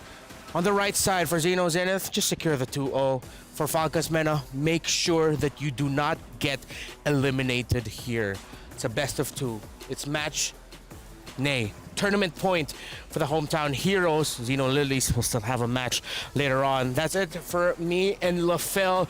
Because now as we enter this game number 2, we'll pass you on over to our 2 casters who has been with us ever since Series 1. It's Mirko and Trex. You two, just put on a show. Thank you so much, Renmar and LaFell. Thank you, thank you, thank you. We're gonna be jumping into the possible last game. This is match point essentially for Falcons Mena here. They gotta step it up if they want to get out of groups here. Xeno Lilies once again bring something spicy to the table. This is 4 games in a row. I think we've seen a new pick pop up for MWI here. Selena in the mid lane. It's been a long time since I've seen Selena in the land of Dawn. I'm excited to see how Xeno Lilies is going to make it work for them. Yeah, same, because usually Selena, when you pick it up, the best combination in the roam position should be a Grok, right? Someone that can actually clear the lane really, really fast. If it's not the Grok, usually it's the Cho. So the fact that they went for the Minotaur, I get it. It's also still okay clear. You got the concussive blast shock. Gonna go in for some damage. Good chain too to immobilize Bevan. Forcing her back. Abyssal Trap also connecting, deal a bit of damage to Electa there. Great lethal Wanderer take. But what do you think about this, Trex? Now that Team Falcons Meta, they're fighting for, this is tournament point, like Reptar said, Renmar said earlier. Electa back on the Fredrin. This is the old style of MLBB. Velvet gonna be caught in the enhanced chain. Well, not the enhanced chain, just the chain. Doesn't seem like she will use the enhanced version of the skill, not just yet. She will just back away. She does damage to Velvet. Not only the Fredrin, right? Not only like on the Fredrin, which we also have the Matilda paired up with it. This This is definitely something we saw, you know, back in M5, you know, and it could be comfort for them. It could be something that works, and in a time like this, it is something you can fall back on when all the other teams are getting crazy with their compositions. This could be the answer here. They did secure some late game possibilities as well, right? They have some decent early game aggression with Velvet in the XP lane when it comes to some of these first turtles having the Terizla. They have good movement as long as they use the Matilda correctly to rotate around the map. And since Xeno Lilies is weak on their mid lane clear, this could give Falcons Mena a little bit of space to buy time, right? So if they can buy that time, make sure Names gets online, make sure Yui gets online, there's a lot of possibilities for them. Black Dragon farm used up very early, a bit too early it seems. You know, that's a big resource for the first neutral objective. Velvet's going to have a massive advantage now coming into the next turtle. And again, like you mentioned, Team Falcons already have an advantage when it comes to the mid clear. So they're not using it actually. It's Sa who's clearing out the mid lane. They're actually going to lose out a whole way penalty zone with Astral Echo into the back line, getting a few hammer swings down. Shiromi walking forward, Minis Fury knocking one up there. That's going to be the combo coming down as the Guiding Wind, or the Circling Eagle rather, comes down as well. But Electa is still able to secure the neutral objective. Sa dives in deep right there as a chain connects. So Electa almost getting the Appraiser's Wrath down, but gets taken out before she can get it down. Ramichi lethal on the Julian. If there's anything I've noticed about these two teams, Xeno Lilies almost always comes out on top in terms of kills, but Electa is so good at always securing that neutral objective. Taking a look at this replay, Electa able to get it, able to almost turn things around here, unable to make it to Shiromi and get that final hit.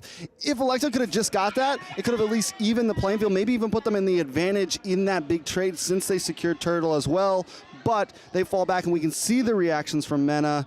Electa, man, rubbing her eyes there, just frustrated with how things are going. And I feel it. It's got to be tough when you're in this kind of situation. You're on your last life right here. There's no comebacks. There's no immortalities for tournament point here. They got to figure something out. And like I said, they're able to get these objectives. They just need to translate that into something else or be a bit more careful in how they approach it. This is the problem, though, I would say. If we're talking about Xeno Lilies, the fact that they've been able to find a lot of wins. Good Petrified Furious dive into Ramichi with the chain and the enhanced scythe. Even with the body of Smith, the passive doesn't do anything. Not to the burst of Julian. Yikes. Yeah, Ramichi's just going to be a monster once again. It's 2-0-1 already for Julian this early in the game. Yui's now rotating up top. Gets the vision on him, but it's not going to save the tower at all. And Zen, now that they found a moment, you can already see them now rotating around. Taro's hitting the cross lane farm, trying to redo what we saw from Rihanna in earlier series. Maybe get that third item in at around 9 minutes. Maybe she can do that there. I mean, to be fair, Names already forced back. Taro's doing a whole lot of damage. And by the way, all right, let me ask you a question here, Trex. Natan versus Claude, who wins in that matchup? I think there's nice wave clear from Names. There's nice poke from Names. The good thing about Claude, though, is...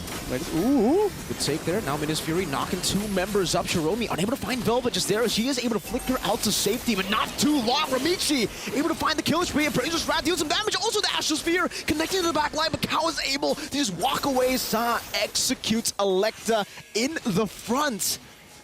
Oh man, again, Xeno Lilies. This time they don't just win in the fight. They win in the neutral objective. Ramichi with a flank, trying to go for the enhanced chain, unable to connect it. Good guiding win from Fevin to get out, but Sa, look at her, just scratching the turret down. Now with Ramichi too.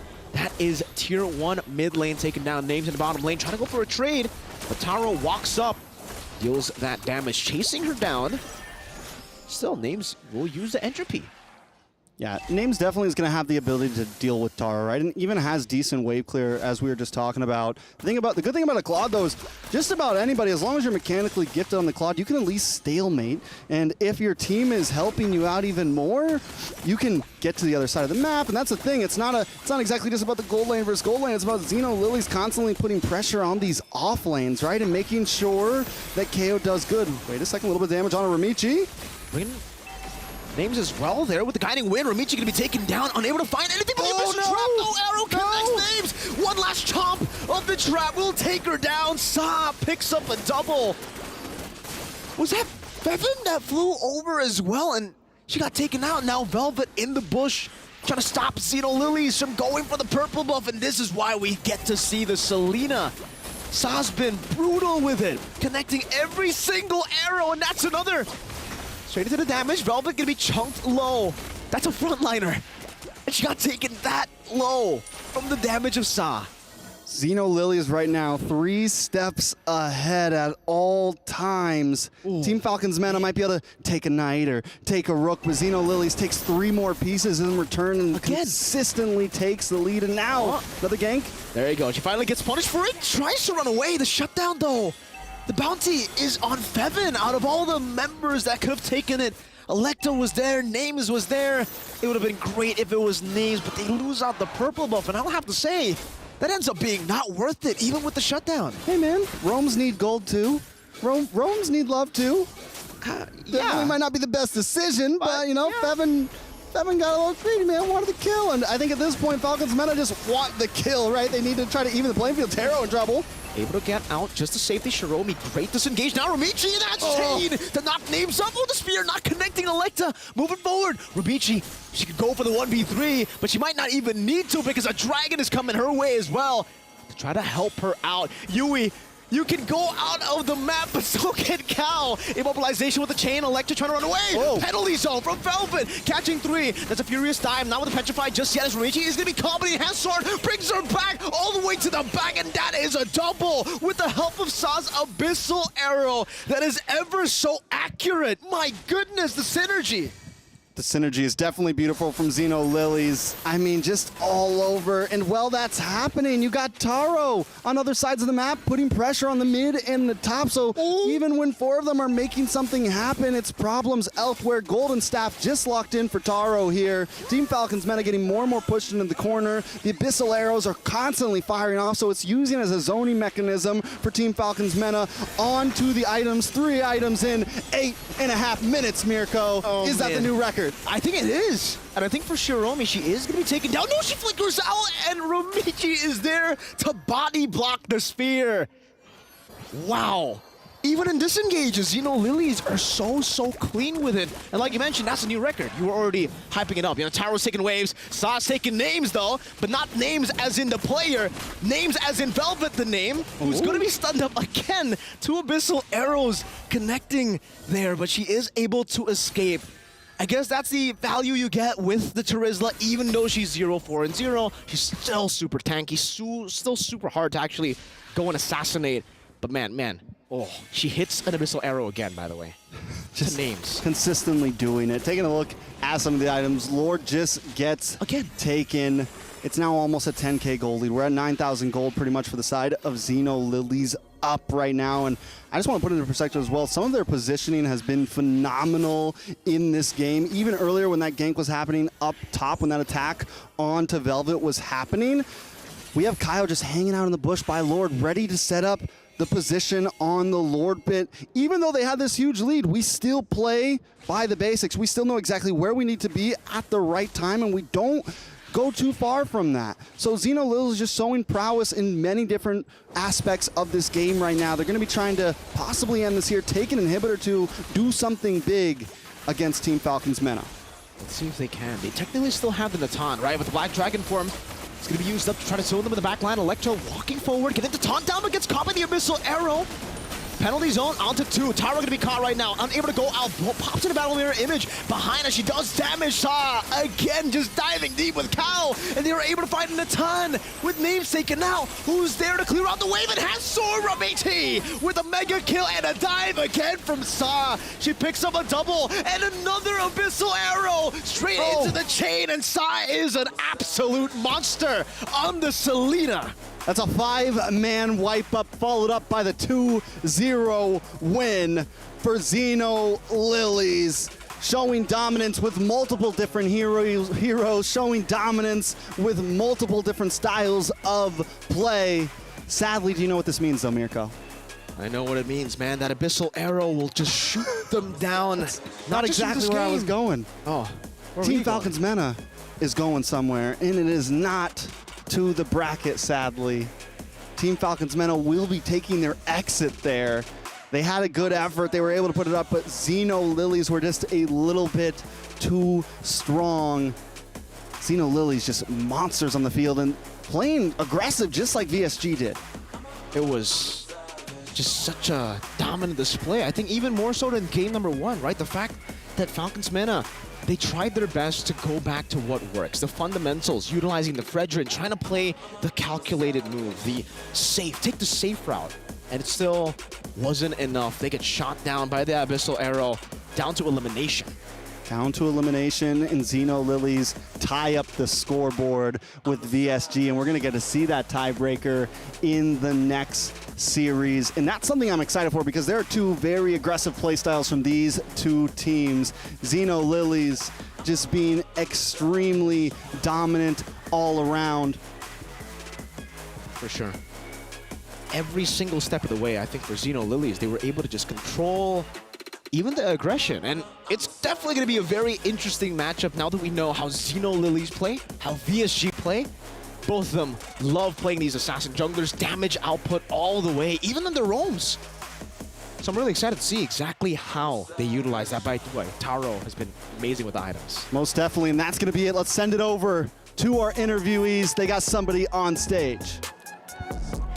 Thank you so much, guys. Now, Xin Chào, right here from our friends all the way from Vietnam, and congratulations on that 2-0 win. First up, is this a result that you guys are expecting to sweep Falcons MENA 2-0? And also, did you guys expect to pick up that Luo Yi as well as that chip, which is usually banned right here in the tournament?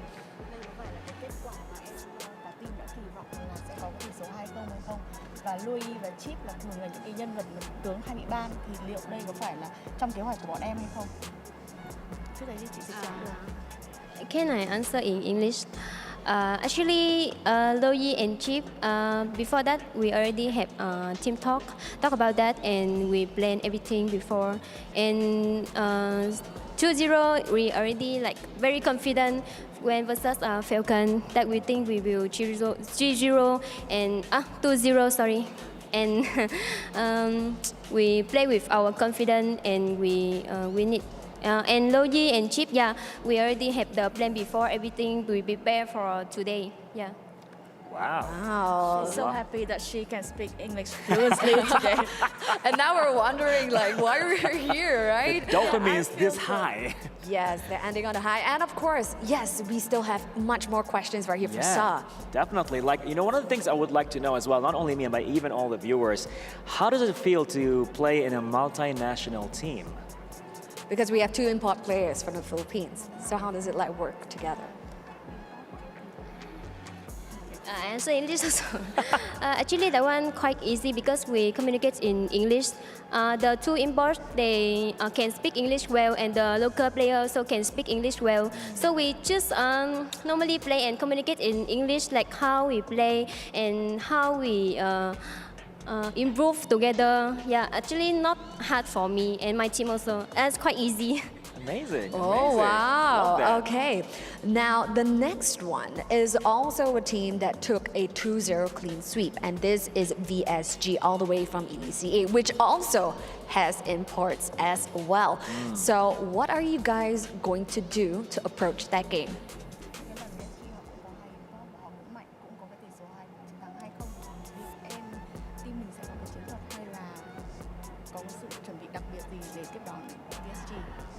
Of course, we have preparing for VHG when versus VHG, but can I see it now? And I already say we play with our confidence. We very confident. We stand here. We play here today. We play in this MWI 2024. We're very confident that we can win every game. Yeah, we even the team very strong. We also play with our confidence and our yeah. So the team spirit and the confidence are our weapons, secret weapons. Oh, wow, man. Confidence all the way. Let's go. That's something that we're definitely very excited about. Yeah. Gamal, thank you so much for this wonderful interview. Now we're going to let them go because timing is super tight. They got to prepare for VSG, even though they are already prepared. But let's find out what's going to happen next from our casters. So we're going to pass it on back to the studio. Take it away, boys. Let's go. Call her Salina. Bringing it back here in MWI. What do you think about that mid-lane Salina pick? It's all about the mindset. Mindset? Because they say they play with confidence. And if you have confidence, you can pick up anything. A Selena, an Alice. Dude, the world is your oyster. I'm allergic to seafood, but even I would take that. Yeah, when it's up there in front of you, just go ahead and take it. And that's exactly what Xeno Lilies did, not just for this game number 2, but for game number 1. I love that you mentioned it takes an amount of confidence, an extra amount of confidence to make a Selena work. Because Selena is just happy if her abyssal arrows hit. It causes damage, and it's a pretty long crowd control. And considering that this is an older style of the meta that was played by Falcons Mena, which are usually around together, high chance the Selena's gonna hit someone. No, the crazy thing is, this Selena is encountering anything. yeah. Right? It was first pick. Yeah. You saw the Terizla. What makes you think like, oh, Terizla, you know what? Selena, right? Like, that shows confidence. Again, because we gotta talk about what they said during the interview, right? Yeah. We don't care who we're going up against. We don't care how strong they are. We believe in ourselves. We don't like horror movies, but we're scary. Yeah, that is true. It was and thought again. Go ahead. Is that? Oh wait, no, yeah, that's the Raymond again. Yeah, I feel kind of left out. I really need to know more about that. But what we do know is, yes, as confirmed by the casters, we'll have to bid farewell to Falcons Mena. Again, relatively newer roster just coming up. They're just slowly starting to build more of a name for themselves. They are also the national team for Egypt, if I'm not mistaken. Yes. So thank you, Falcons Mena, for everything that you showed off here, and we wish you the best.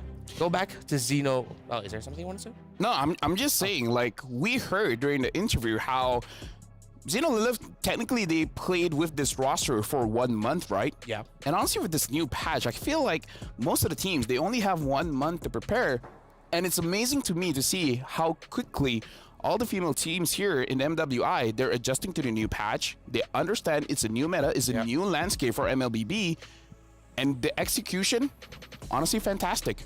Yeah, fantastic execution. And let's see who will be the PlayStation MVP for Xeno Lilies. It's none other than that Salina with a rush on the Talisman and then the Starlium Scythe. Oh, yeah. That a was lot of just damage. 2 items? 2 full items? And she was that shows like how that. fast the game was. Yeah. This is one of those games, if you go to the toilet, you come back, you're not going to see the game.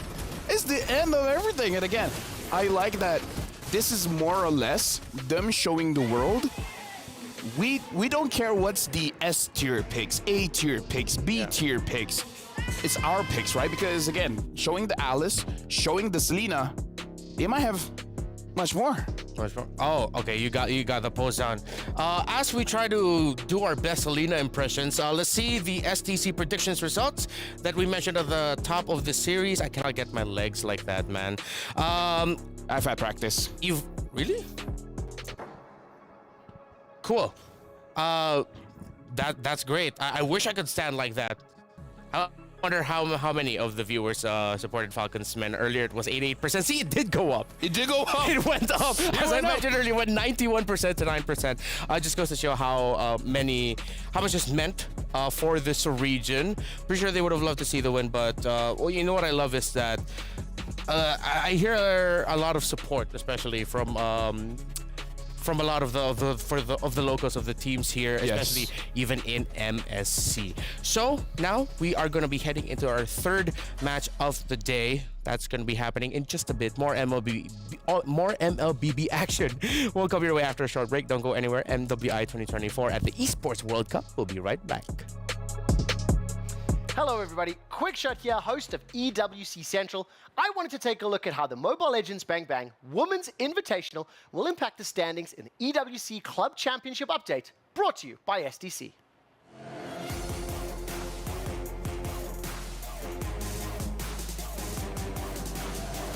Now, the MLBB Women's Invitational features 3 clubs with strong aspirations in the Club Championship. First of all, and obviously, Team Falcons is here with 2 teams trying to further extend their lead. Reminder that only their highest scoring team will actually secure points for the club within the context of the championship. So in the events Falcons would place first and second, they would only gain 1,000 points for that first place finish. The thing is, it's going to be hard to come out on top of Team Vitality because they are clear favorites coming into the MLBB Women's Invitational. They've set their eyes on first in this tournament, hoping to secure 1,000 points, hoping to climb the ladder, because right now Team Vitality only have 60 on the board and they are in dire need of a big score. And finally, the North American powerhouse Cloud9 would love to finally secure their first points, but they have to win their tiebreaker game versus CFU Serendipity later today to be finally on the board. Now, for more updates on EWC Club Championship, as well as all the other games and tournaments going on at the Esports World Cup, join us here on EWC Central every Thursday to Sunday from 2 till 6 p.m. at twitch.tv/EWC. That does it from me and the EWC Club Championship update brought to you by STC.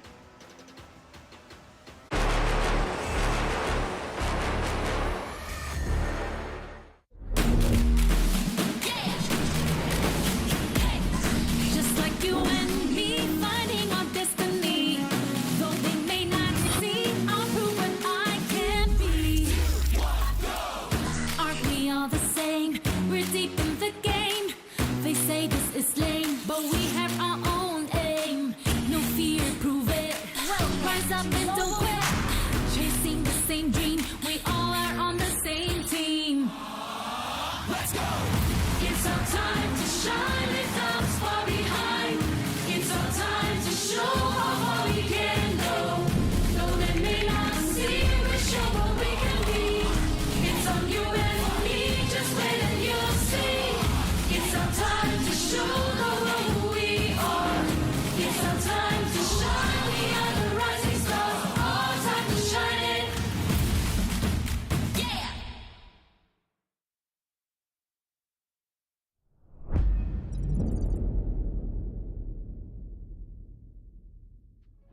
You're back here with us at MWI 2024 at EWC. A little bit on a rush because it's time to see who will be ending this group top one in the seedings. They're already secured. But for this Dr. Sulaiman Al Habib upcoming showdown, it's the two teams that got a sweep victory so far today. Zeno Lilies going up against Victory Song Gamers.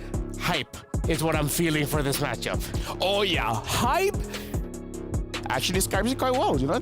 Yeah, that's good. Thank you so much. Yeah, it's hype. Speaking of hype, VSG, Xenolive, again, both coming with a 2-0. And again, we're looking at both teams that have really showed up different picks when it comes to the jungle. VSG bringing up that Benedetta really shows that in terms of mechanics, VSG has a lot of it. And something that we do have to remember is that VSG, they've been boot camping in Indonesia. So they've been having a lot of experience in the Southeast Asia region. Yeah, with that experience, they are allowed to show up more unique picks. Let's show up the Jamil Motorsport arrival of our two squads for this marquee showdown. The winner of this match will be securing top one in the standings. And first up, we've got the team that shocked a lot of us, shocked and awed Falcons Mena with their aggressive, controlling playstyle. You know what's great about being a player? What? You get to use the cart. Oh, yeah. I've never used the cart. Wait, no, that's impossible. Never? Never. We've been here for quite some time. Yeah, we went back home for like a week, then came back a month. I've never been on a cart.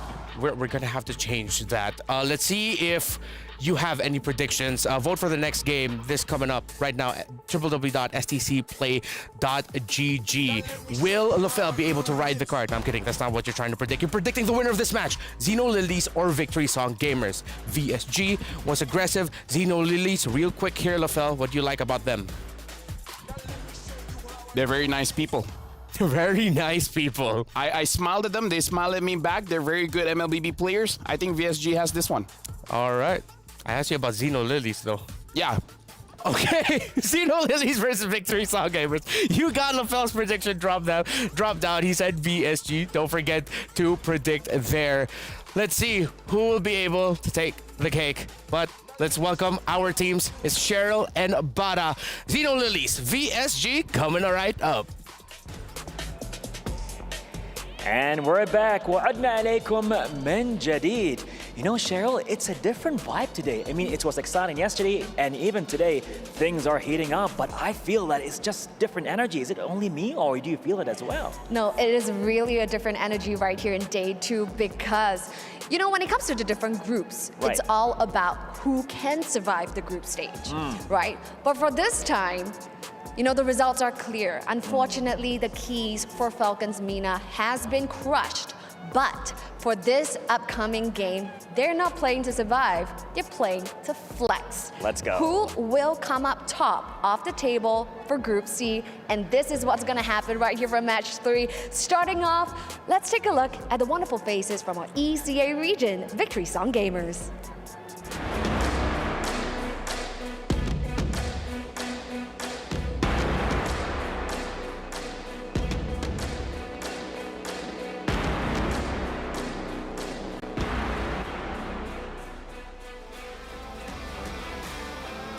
Absolutely amazing. Now, all of these beautiful ladies are practically on par with their upcoming rivals over at the Land of Dawn because they also have 2 import players and Right. also very domineering fashion over at the Land of Dawn. So going up against VSG, we have...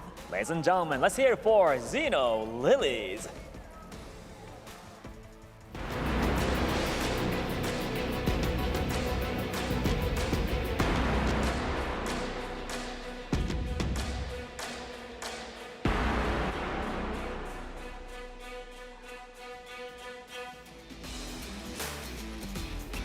And it is really happening over here. They're warmed up. They're ready to go. Let's see who's gonna make it happen. And all that details and hype, of course, with our beautiful and amazing talents. Take it away over at the studio. Yalla wal'uha. Thank you so much, Cheryl and Bada. You know, when you said VSG earlier for your prediction, Lafel, Yes. I've been thinking about it during the intros. I realized there are certain aspects of VSG's game, a little bit more cleaner in the execution, I feel like, that would give them that edge over Zeno Lilies. I don't know right now, though, how big that edge is, but VSG in their series looked a little bit more polished. Here's the thing, Remar. I'm gonna ask you a question, serious Okay. one. Sure. Look me in the eye. I'm and looking then at tell you, me sir. honestly. Okay. Have I ever been wrong in my predictions? Is this a trick question? Yeah. No. See? So hop on board the Sure. VSG train, but let's go. Honestly, Zeno Lilith, again, I feel like going up against teams that have established a power standard, right? All you gotta do is sweep the rug right under their feet. Use something different. What's gonna be different? Use on goalie. Well, Okay, maybe that's a bit much. Yeah, that's a little bit much. But Paquito is fine. Yeah, but I mean, though if any of them are gonna decide to go for that, double fighter side to speed up something like a Granger in the jungle, which I've been hearing that people are trying out again. With the new temporal rain, makes it so Yeah. that you can actually use your rondo and everything very, very fast. So Yeah. you can zigzag inside of team fights, but let's be real, probably not. Going back into the draft here, Ling as well as Lee has been banned out, same as Roger as well as Jusin. So here, again, it's all about QA. Whether you want to pick up your jungler early because the Hayabusa is still up, wonder if she wants to go for that, or just wait a little bit, see what the mid laner is going to pick up, and then go for that Benedetta again. Yeah, what I can tell from these two is that they like to prioritize 2 things, the Roam and the EXP, which actually shows their Filipino coach DNA. For the longest time, that's always been something about Filipino teams, the priorities in the EXP and the Roamer matchups. First pickup without the Roger, Terizla. Yeah, now I'm starting to get why teams aren't always rushing to first pick the Harith. Yeah. I'm okay with the Terizla pickup, especially with how Minun plays. How it seems like her nature is to heal Hayabusa and is take up as care. well. Ah, yes. You mentioned that earlier. Oh, but it's a Yuzong. Yuzong. We have to remember, this has been banned. I think we're about to see why. Yeah, we're about to see why. But this is a give. The Zenith decide to give this to them. They gave the Yuzong, meaning there's a response coming up. I would honestly say go for the Terizla. And the thing is, kind of want to pick up an assassin, but it's kind of not good going up against the Yuzong. It's hard for you to position yourself, especially during those neutral objectives. It's hard for an assassin to go for a turtle or lord fight in the first place, but having a Yuzong, much more difficult. So since the Yuzong is picked up, oh, Angela! Okay, Angela's okay. The claw's a bit early for me, though. Yeah. I honestly thought that they'd go for their assassin show already, because we are in that meta where you can show your cards early, like your main condition, and it's fine. Because usually those power picks control the early game so well. So now VSG, they're going to be thinking, ooh, what are they going to be pairing with that Angela? Because an Alpha will be open, so they go for full crowd control. That will give Alpha a difficult time, if ever that was the idea. Xeno Zenith is floating. It's Edith and Vexana. Think about it, perhaps they pick up the Claw because the Claw can actually survive against the Yuzong. So now that I think about it, it's alright. It's alright. It's cool. So they immediately went for the safest gold lane in the matchup. Before he gets banned or picked up?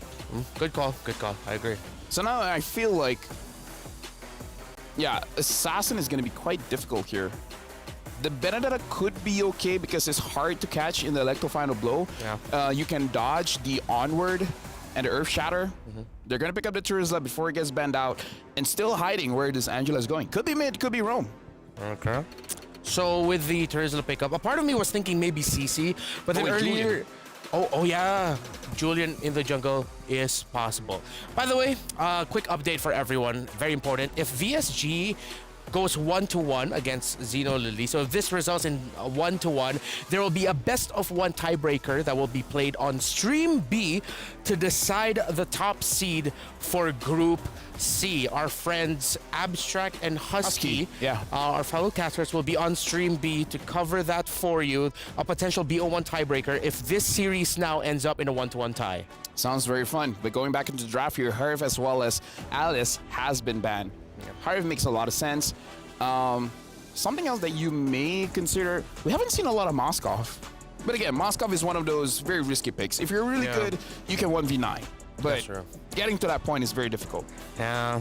If ever the Moskov here will be a little bit more conservative, wait for the Yuzong to entry, and then really time if you're gonna go in with your Spear of Destruction teleport, because it looks like this Edith and Vexana makes a lot of picks more difficult, but yeah, take it out. Oh, you were, excuse me, I mixed up the teams there for a moment. Yeah, Moskov banned out here. Moskov banned out, yeah. The Julian is still an okay pick. The Joy gets banned out. Oh yeah, Joy Jula was pretty... Oh yeah, that's so good. Yeah, it's a really great matchup. And that will make the Vexana struggle. I don't remember. Okay, before we forget him, if ever they want to go on Assassin, Alpha? Nolan is still up. We mentioned Alpha earlier. I feel like Alpha Angela is quite okay. Yeah, but again, into an Edith and a Vexana, it's so difficult. It's difficult with that kind of mindset. So it's a mindset thing. And we know Xeno They play with confidence. They play with confidence. But if ever, Carry might be the pickup for VSG later. Oh yeah, that's true. And it's not going to be like a vengeance on it. Oh, fairness. I am leaning towards Alpha now even harder. It's like, we will die, just eventually. Yeah. Wait a minute. Oh, it has to be Alpha or another tanky presence because so far it's only the Terizla. And I feel bad for this Terizla if it's the only frontliner. Yeah, they need a lot of damage too. Yeah. Faramis skills up after 2 items. Before this was 3, now 2 is enough for the Faramis. But yeah, not a lot of early pressure for now, unless you solve it with the jungle pickup. So now for VSG, the Benedetta again. Again, Benedetta 4th pick is pretty strong. And the Beatrix. The Beatrix will do well against the Faramis. Yeah, she has the Bennett's Rage to take out, and well, even the Nibiru's Passion to take out the ultimate of the Faramis quickly. The effects of that. Echo Altar. Netherrealm. Netherrealm. I've been in this scene for so long. I remember the old names. It's okay. No, that was stuck in my head too. That's why I was Altar. pausing. It's like, wait, it's not Cult Altar anymore. So it's like you heard what I was thinking. Alpha makes sense. Barrett's too difficult and will just get poked down like crazy. Nothing's gonna happen. They need to match the damage and they need an extra front line. I think Alpha's the last pick. If they go anything else, it's such a risky composition. Nolan Hayabusa is up, but then it's like, what's the Angelus going to be using? Martyrs! Right, there's another one too. Yeah, but we haven't seen this for ever. Yeah, Marta's jungle. We've Actually, seen no. Marta's mid. Yeah, but not jungle. That's crazy. We've seen Marta's mid more than Marta's jungle. Yeah. Oh, how is this going to fare? This is old school MLBB. Yeah, for Look at the draft. Xeno Zenith? Yeah. Yeah. Yeah, that is old school. Old school. That is the same time frame earlier. Season 10? Season 11 or 12. 11, yeah. Yeah. It's a bit of a throwback with the lineup here for the Lilies. Let's see if they'll be enough to go up against VSG and get that win early on in this BO2. Mirko, Trex, what y'all thinking? Well, I'll tell you what, it's me, Naisu, with Mirko. Wait, you're not Trex? I'm not Trex, man. Trex is on the rest. He's getting some rest because he's going to be back on desk with us later. But yeah, welcome to the desk here, the English desk for MWI here at EWC. It's me, Naisu, and Mirko bringing the action to round out the group here. Group C, and like we had it broken down, of course, from Renmar and the Fell, this could imply a possible tiebreaker later on, depending how the series goes. But, you know, Mirko, you've seen this now, the past two matches. Who do you think has the better draft here? Oh, man, it's really tough to say that, but honestly, I'll have to go with Victory Song Gamers. I feel like, especially with the Benedetta, Kyoe was able to perform so well, Kaylee as well, and you can see the mid-prio already. Look at how they're utilizing this mid lane. Actually not going to go for the shove, but actually utilizing the shove from Xeno Lilies against Xeno Lilies to try to go and poke them out. But unfortunately, it didn't really go too well for them there. They get chunked a bit, but I do want to give a shout out, by the way, to LaFell. I agree. Karutu Arutaru sounds better than NetherRealm. I agree. Hey, you know what? Either way, I feel like some people, you know, NetherRealm, Cold Altar, whatever you want to go with, too. Oh, hold on. Actually, good poke for Taro here. One thing, too, it is almost a throwback, man. Looking at this lineup that we're seeing here, it's a throwback to, what do you say, Season 10? I think it was like around that time. It's been a while since we've seen this, and yeah, I've been so stuck on the fact that when we saw Marches picked up, put in the mid lane, it was such a good answer to things, you forget that, all right, originally you see Marches so much in the jungle. Now, matching up, let's talk about the matchup because, like we said, Kyoe on this Benedetta jungle had a massive performance already. I think she got even more fans than she already has. How does that matchup work against the Marches jungle? I don't know. It really comes down to, I would say it's just execution, right? Because when it comes to clearing, this has been the biggest issue with a lot of the jungle matchups, right? Because pathing is so important. Yeah. Clear speed is so important. Benedetta, my main concern when Kyoe picked the Benedetta in their first game was how is it going to perform up against Julian? That was the matchup before. And she did amazing. She was actually clearing the jungle way faster. So the Martis also really, really good at clearing. I feel like they are kind of on the same boat in that department. Both of them also have anti-CC. Eye for an eye. There's a Mortal Coil there. Yep. And you can see both of them level 5. So Kyoe actually still ahead. So maybe because of the gank towards the bottom lane, able to pick up that gold crab, getting a bit more gold, getting a bit more damage. It seems for the setup. Earth Shatter, Gaily to the poke Kao down. Ramichi on it as well now. Both of them trying to dance around the turtle. Still very kind of testing the waters here.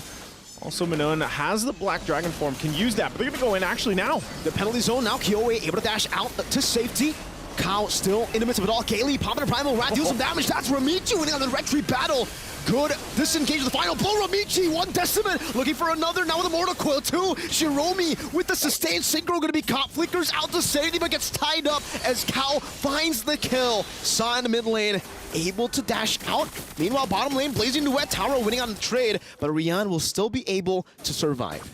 Xeno Lilies just got everything on that whole exchange, and they might still go for another kill here on the bottom side, but man, talk about the power of this Angela pick and how it fits so well into the lineup that Xeno Lilies brought to the table. You saw how strong that hard guard can be. Even the focusing mark, you know, that's a little extra boost. That's 6% that helps with that.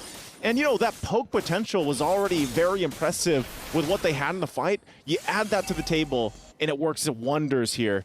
Eyes is still set on this bottom side, though. Ramichi with the retreat. Good flicker out from Rian. Really just respecting that Mortal Coil used up. She has the stacks, does a bit of damage onto the turret. Kyoe, low, final blow to the front. Gotta be careful.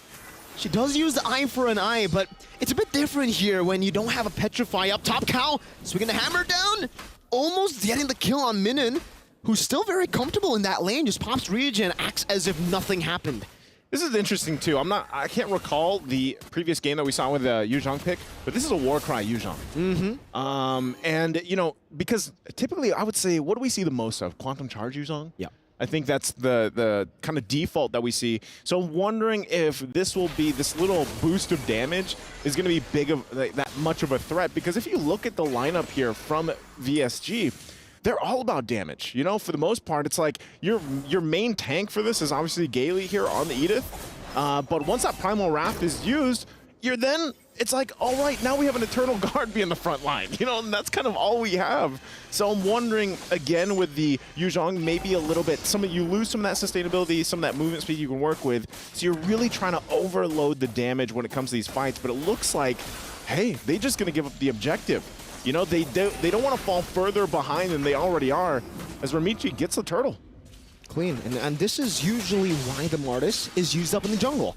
You clear really fast, you have an amazing, I would say, early game skirmish power that you can utilize to force a lot of these team fights, and the execute obviously makes it as though you already have a Sky Piercer from level 4 onwards, right?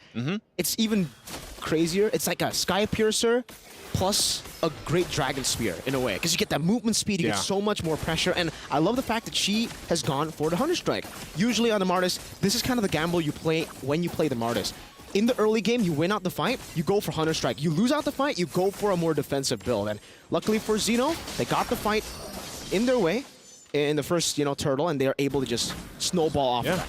Just build up from that point, you know, and at the same time, it's kind of like, if you're looking at VSG and you guys watched their matches earlier, you know, they can still obviously get a lead in this game. It's still early on, but it's more so of like, where do we find the pickoffs here? That's where you start to have to utilize the Yuzhong pick that's brought to the table. Gailey has to land those combinations that we see these Ediths do all the time. And then even to round it out, I mean, for the most part, Beatrix, we haven't seen her too often. She's still a great pick, I would say, you know, for most gold laners, but it's almost in a sense where you see so much Claude's picked up, the Harith's picked up, that Beatrix has been slept on a little bit. So I think for even for Rian, you want to have that gold lane experience. Farm up, get the items that you need, lock those in, and then contribute to these fights. So I think for VSG too, that might be where we see them again, just give up an objective, give up the next turtle even. But look at this, Ramichi goes up top. It's a flicker. It's always a flicker, the response to any sort of gank, and that's why the Beatrix is so vulnerable. Yeah. And, you know, I'll take your point there. It's very tough. As a gold lane player myself, this is why I personally don't like the Beatrix pick. Even in MSC, when it's picked up, not a fan of it, because especially up against the Claude, there's so many more ways for the Claude to outplay you. Yeah, but like at some point, you get that spike, you try to turn the tide. They're on the fight for the turtle, though. Penalty zone. Oh, Ramichi again winning it out now with a good Petrify down. Eternal Guard connecting on a count, still able to flicker out to safety. The final blow does some damage, but Kyoe is going to be caught by Taro, who slows her down for the Decimate. Gailey, Primal Wrath on a turret, another Decimate. Ramichi finds it again. Might be looking for more. Oh, he finds the Maniac. Ramichi. Time's under tier 2. Oh, Pro, man, again, you know, when you saw this Martis picked up, this might not be what we expected, because for so long now we've seen Martis in the mid, but this is what you have to remember. The Decimate is such a big threat. The resets after reset. And this is, yes, it's so fitting. It's the Levi Ackerman. Boom. Boom, the triple, and goes in. And you know what? Why not take the Maniac? Worth. I don't know. It's worth. It definitely is worth when we're talking about the numbers here, right? Because that's for one, technically. They also got the neutral objective, but that's a big shutdown. That's a massive shutdown.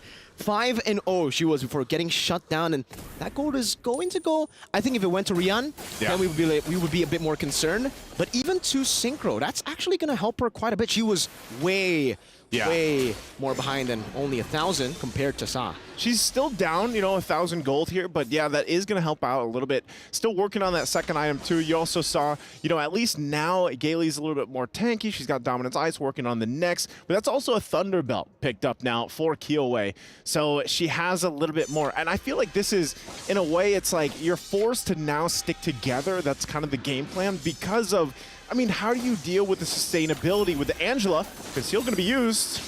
Good reaction. Oh, the onward, just a pixel away from hitting. Taro gets out. Yeah, look at that, hovering over too with the hard card. So they're like, nope, I got it. They just give the signal, you know, she's fine.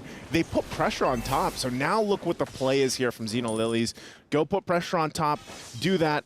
Wings are also now picked up by Cow. Even more tanky is this Terizla to help even to work in conjunction with the Body of Smith passive. So they'll go ahead and start with the Lord here. Again, for VSG, they're still, I don't know, it doesn't look good if they force a fight in this first objective. I'd honestly like to see them just go ahead and be a little more defensive and then just farm up a little bit longer, because even so, Xeno Lilies, with the lineup that they have, very strong in this portion of the map. You're going to see that too. They're going to play around the Netherrealm that they have. They'll start it up still very slowly here, working on it. Going to spot out Kyoei as well, pushing her back. Ramichi, very confident once again on this Martiz pick, but still neither team committing just yet as they kind of feel out the territory here. But eventually, Xeno Lilies will go ahead and play around the fact that they have some macro advantage to this. They've got 3 turrets to VSG's none, and so they can go ahead and take their time with this. But so far, respect. Cow. Penalty zone, Gailey goes over to Onward, now Eternal Guard in the midst of it all as well. Good Netherrealm to actually dish out a little bit more damage. Ramichi finding Gailey in the back line, now diving as well with the help of the Hard Guard. The Eternal Guard almost getting rid of Cow. The Glowing Wand proc as well, not enough as Kyoei is taking down Rian. Getting shot down, doesn't go for the Renner just yet. Meanwhile, I think they can hold them off. Possibly if they work through this, it's a quarter of the health here. They're gonna have to do something unless they just watch this play out. Renner's gonna be used. She's gonna find a target. Finding Ramichi, but she still finds the retreat into the Decimate. Minion gonna be caught despite getting a good Furious dive. That's why the anti-CC, the Mortal Coil of the Martis is so annoying to deal with. Just a massive game here from Ramichi, 7-1 now. Even if she was shut down earlier, you know, now you can see it too. She's going for, she picked up that Hunter Strike early on, and this is what I liked about the Martiz. The build is very flexible. It's very adaptable. She is now going that tanky, because now she is, I mean, even with the Heart Guard, or without the Heart Guard, her alone is tanky enough as a frontliner, and the Mortal Coil, the way that it works, it's kind of finicky. You know, you really, it's almost a feint in a way to deal with that. But look at this damage. Wow, the damage dealt here. This is still, it's crazy to see Fairmist still do this kind of damage. I guess because for the most part, VSG, this is something that I think Xeno Lilies did a great, you know, read on VSG in their game against Team Falcons, because VSG, they are known to go for these big team fights where they clump up together. Yeah. And that's why the Fairmist is finding so much value. Every single time VSG look for that combo, they're the ones to get punished by the Netherrealm extending the HP bars of every single member, and obviously the Ghost Bursters that finds a lot of value when you are clumped up. Now they're going to have to deal with this Lord push, top side, trying to hold on to these base turrets the best they can. It is only the first Lord, so they'll make quick work of it. They get poked, though, still under the base turret. They'll see for Xeno Lilies if they can actually put some pressure more. They still got a tier 2 on the bottom side to work on too, so they'll go ahead and send down Taro to clear and push that wave in. Surprisingly too, they hold on to that tier 1 still, even at this point of the game, with VSG only having that 1 turret. So really, even looking at the items here, as things kind of fall into place, it's still up in the air. You know, where are you going to find that initiation, that frontliner? Because right now in this game, Kyoei can't do it. No. You know, she shined earlier when we saw her play the Benedetta because of the lineups that they had at the time, the way that they were able to move around the map and play front side. But at this point, you're a Benedetta where it's like you just got to kind of wait for your moment. And it's the opposite for Ramichi. Ramichi on a Martiz can just kind of, you know, swing around the way that Mortal Kombat, that's the sound that Mortal Kombat has for me, you know, and it's like, you can specific skin. Specific, yeah, sorry. The specific skin.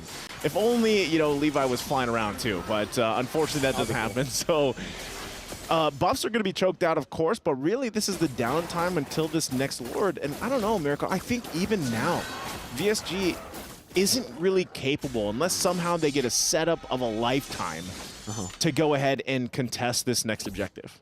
It's really hard to, I mean, like, say what VSG really need to do, because technically the easy way would be, yeah, bait out some of these resources, but it's way easier said than done. You need to bait out Netherrealm, you need to bait out the Hard Guard, and while you're trying to go back and forth, there's a Martis chasing you down. There's Taro, who can constantly put down some utility with the slows from the corrosion side as well. So it's really hard for you to even kite back. It's way easier said than done. And even then, I don't know. It almost feels like this is why. Oh, Kaylee! Oh!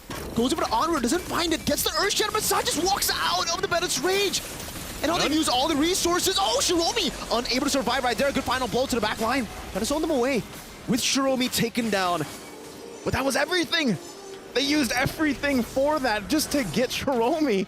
So, you know, Xenolilies, they know. They have this information, and even down a member, they might just kind of poke, get the information they need, and start up this Lord here. Kiwi does pick up a Malefic Roar at this point, and you can see Lord is hurting, right? You can't just sit there and tank it.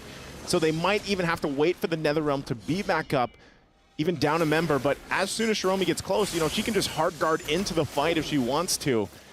Still respecting the damage here too. You know, interesting maneuvers earlier from Gailey as well. Yeah. Utilizing that flicker, goes in again. Trying to get that Netherrealm out. Not going to happen though. Eternal Guard drops though too. You can see hard guard being held on top here for Taro. This might be the time. I mean, they're very disciplined, very taking their time with this.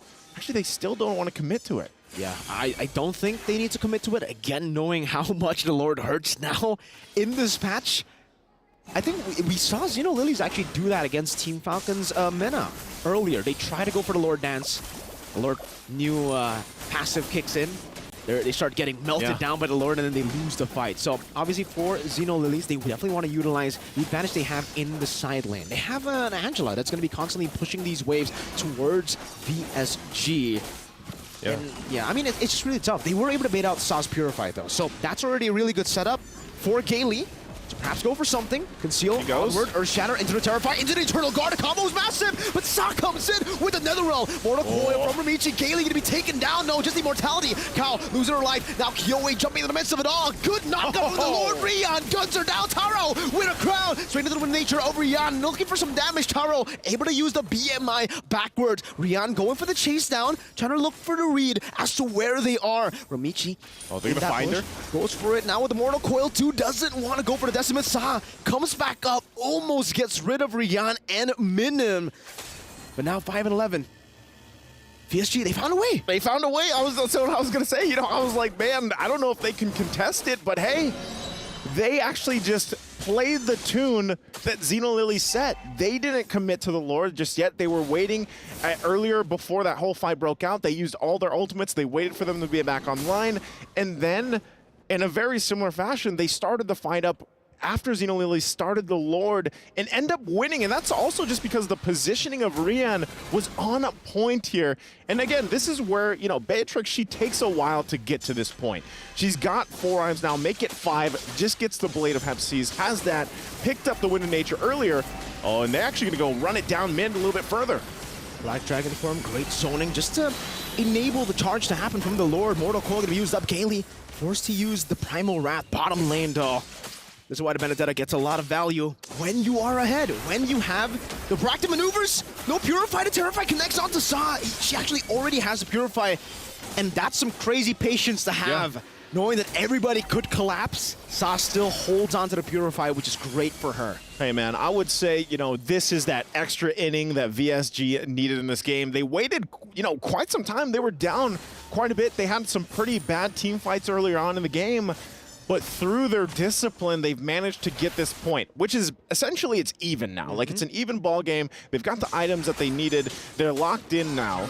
And so all that does, yeah, they got some turrets that they desperately needed to be able to move around the map. But really what that does is allow them to be on even footing for the next Lord, which is usually most likely going to be a game-winning Lord, depending on how both teams kind of play that out. Also an Immortality being picked up, a couple more defensive items here locked in too, because again, Kyoe also has to be, you know, it's different in the sense of when you are this Benedetta, you have to be very careful in your placements or how you enter those objective dance-offs. And with this, all she has to do for now is push these side lanes, you know, and you're going to see them respond. Oh, top side. DPZ, flicker backwards too. Hard card. Hard card was used up in the bottom lane. That's a 1v1. Ramichi versus Kyoe, who still has the Immortality.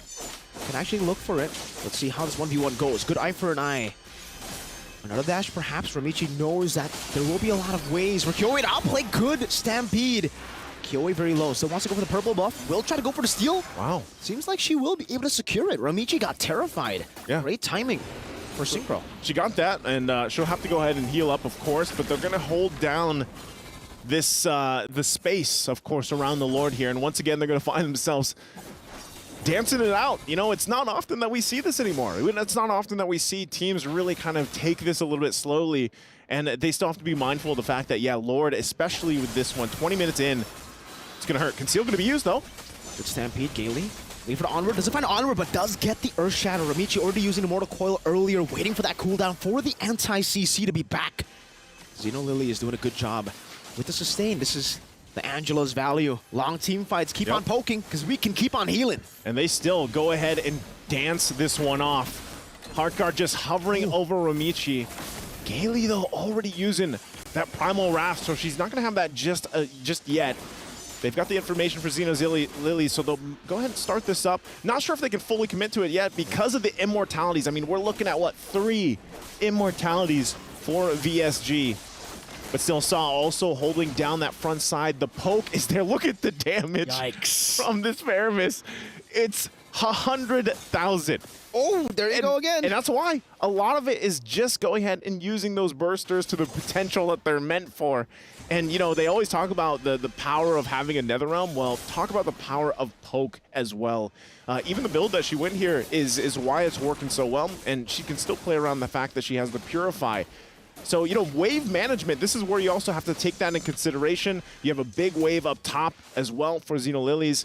And this is something, like I said, that you don't see teams have to do too often. So this is where you have to see the macro level. Conceal, once again, from Gaily. Good Onward into the Earth Shatter. Petrified Furious Dive. No Eternal Guard just yet. Immortality can be used up. Eternal Guard plays down. Netherrealm coming down as well as Cal finds penalty zone into the backline. No Kiyoe with the final blow. Able to escape now. Gaily with the Primal Wrath. Use some damage with Taro. Gets rid of the HP Marsa. Gets rid of Rian with the Ghost Bursters. Gaily forced to flicker out. Saw chasing her down.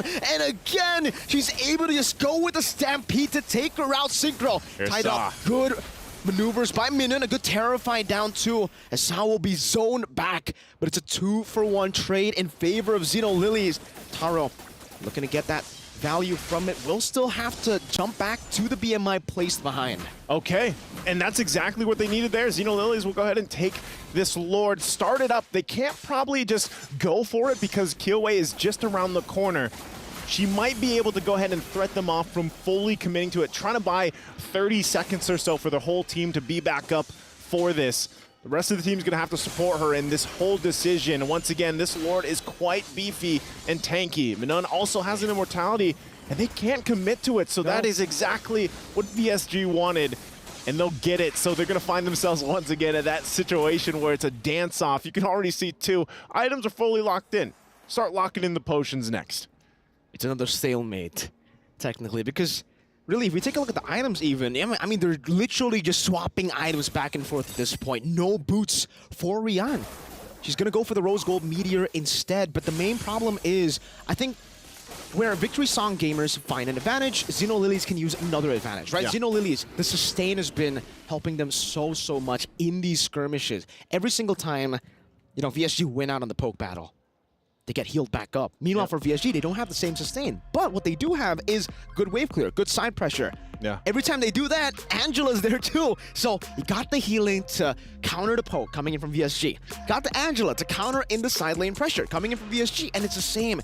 Every single time Xeno wants to initiate, there's a lot of good in disengaged tools from VSG too. It almost seems like it's a stalemate. They're going to have to find a way where they team fight and they need to get 3 or more members. Even then, it'll be tough. It'll be tough, you know. It's an evolved Lord. It is, and in the meantime, they can have a break, they can have a Kit Kat while they figure this out to prep up for this because, yeah, man, it's not often. I mean, even back when we were watching the games and going through the games of MSC, like, it's not often that you see these games get to this point where they're, you know, 20+ minutes in. And also the unique part of this is the lineup that they have. Very interesting lineups that they're both playing around that you already kind of hinted at the strengths of them. And I think that's why I was saying, you know, especially your sustainability is going to help you a lot here, but really either team can put pressure on the side lanes. And part of that has to do with, like, if you can play around putting pressure on the side lanes. And that means even an Angela. Like, an Angela is almost enough to just go ahead and manage the wave, push it in. And the same can be said, like, on the other side. Like, who do you send if you're VSG? Typically, when you used to see Benedetto so much in the XP lane, it's like, well, you just send the Benedetta. But right now, she's the jungler, right? You need her in that pit to deal with. So I think part of this, for VSG especially, is winning this Lord fight. And that's so much easier said than done, because who is going to tank that Lord? Who is going to get who is going to tank it? And then who is also going to be able to set for the team? And I think that's why, once again, I have to see this Yuzhong pick play that role. You need to be able to get the setup that you're looking for, multiple targets if you can. And part of that is just getting through the fact that there is a lot of sustainability, NetherRealm alone.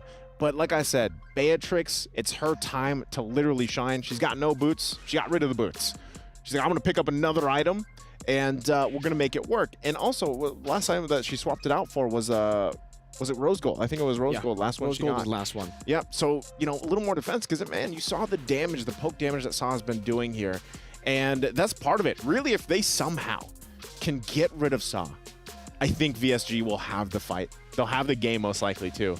But then you have to take into account the stacks, like how many stacks does she has, because that I'm not sure of. Like, respawn. So if you take her out and she instantly respawns, you got to do it again, you know? So a lot here on the table, I think, for both teams and how they want to execute it. A lot of things to talk about, to think about for both these teams. But yeah, I think, I don't know, it's a give and take with the Beatrix. Obviously, you're at your peak currently in this game, going 22 minutes. Yeah. You have all your items, but when you sell your boots, that's the double-edged sword that you're kind of already playing with. The fact that you will have more sustainability, but you won't have enough mobility. For Beatrix, mobility is crucial, right? You need to always be able to space yourself out, and that's why you go for QC. That's why you go for Flicker. You can only go for Flicker. You don't go for Purify. But now with no boots, it's going to be so easy for Sa, for Taro even, and honestly, even Romichi. If she gets a Decimate, if she gets that you ain't running away. You ain't running away, especially with no boots. How do you outrun a Levi Ackerman? I don't know. No boots. A Levi Ackerman that can spawn swords from the ground. That's true. That's true. I mean, even, like, already with that part of two is, like, you're talking about the matchup between Beatrix and Claude. Like, Claude already has the advantage for the BMI, you know? And then you take away the boots. And so part of that is just, like, you're really relying also on the fact that you're going to have to rely on your team possibly to peel for you. If that's their Eternal Guard, that might be the case too. And we're back into the game here again for this crucial Lord take. Mortality. Most likely the game-defining Lord for either of the teams that's able to get it. Yeah, there's still multiple immortalities available here for VSG. Now on the other side too, same thing with Xeno Lilies. And once again, yeah, the gold difference at this point, you know, it doesn't really matter, but they're all farmed up, even Playground like we talked about before. Winter Crown back again, this time for Taro, so she will swap that immortality for, and this is why, by the way, the Claude is just so much better when it comes to these item swaps, because, hold up, Mortal Coil, used up, Kaylee, able still to find Onward and the Earth Shatter down on the cow, but now they bait out the NetherRealm. That might be it, that might be their win con right now. As they go in, good Mortal Coil, Winter Crown of the Blazing Duet, Rion forced back, using it with the nature and immortality still there, Kiowe, finding good for eye for an eye as Minun is going to be caught, is able to get the defensive Fury's dive on Sa with a chase and finds the kill. Minun going to fall. The sustain still too much for VSG to handle. It's too much. Look at the nice push up top, though. But that is most likely just going to be the Lord taken. I mean, you already talked about this in when we had that little break. The sustainability is too much. I mean, interesting the way that Winter Crown's been played in the hands of Taro here, because she goes, she pops the Blazing Duet, and then she Winter Crowns. And she just sits there, and then eventually the Heart Guard comes through too. So you have to expend so much if you're VSG against this lineup from Xeno Lilies. And that massive damage, once again, you're taking a look at it, 142,000 locked in here. And it's funny, because there's the Sea Albert. Yep, Giveaway's like, you know what? Sustainability, we need some more to deal with this. So she picks up the Sea Halberd, but it might be too late. Lord in the mid lane. This is a strong one, possibly ending game here. But they'll go ahead and push in. Let's see if they can defend. It's evolved. Bottom lane, Kiowe trying to deal with Taro, but she's still going to be able to just siege that down. Kaylee, onward, Earth Shatter, Romichi still able to survive now. Pops into Mortal Coil, Eternal Guard, baited out. Penalty zone coming down, not able to connect onto anyone. Kyoe with the final blow into the midst of it all right now, still able to get out. Petrified and Furious Dive, connecting on a cow. Meanwhile, Gailey with the Primal Rat won't be able to stay sustainable. Has the Immortality pop, Sa again. Finding the mega kill, Synchro. Getting the Terrifying down, Glowing Wand tick onto Cow is burning her down, but she's still able to survive. Synchro getting the Ghost Bursters down, the Glowing Wand, but she gets the healing. Now eye for an eye. Kyoe still able to run away. Ramichi with the help of the Hard Guard goes into the base vicinity, looking for the damage. Rian, Gunsaw down, picking up a shutdown. Now as a Black Dragon form charges into the midst of it all. Once again, Taro has the Immortality. That's Min, and no Petrify to be used up just yet as the Blazing Duel will come through. Eye for an eye, and the Thunderbell proc coming down as the final blow will be used up by Kyoe. Ramichi disengages for the team, but 3 base turrets have been taken down. Hey, VSG, they stay in the game. I would say what a successful defense against, you know, it's not often that you see that Lord, that push, what is it, the third one, being able to defend here.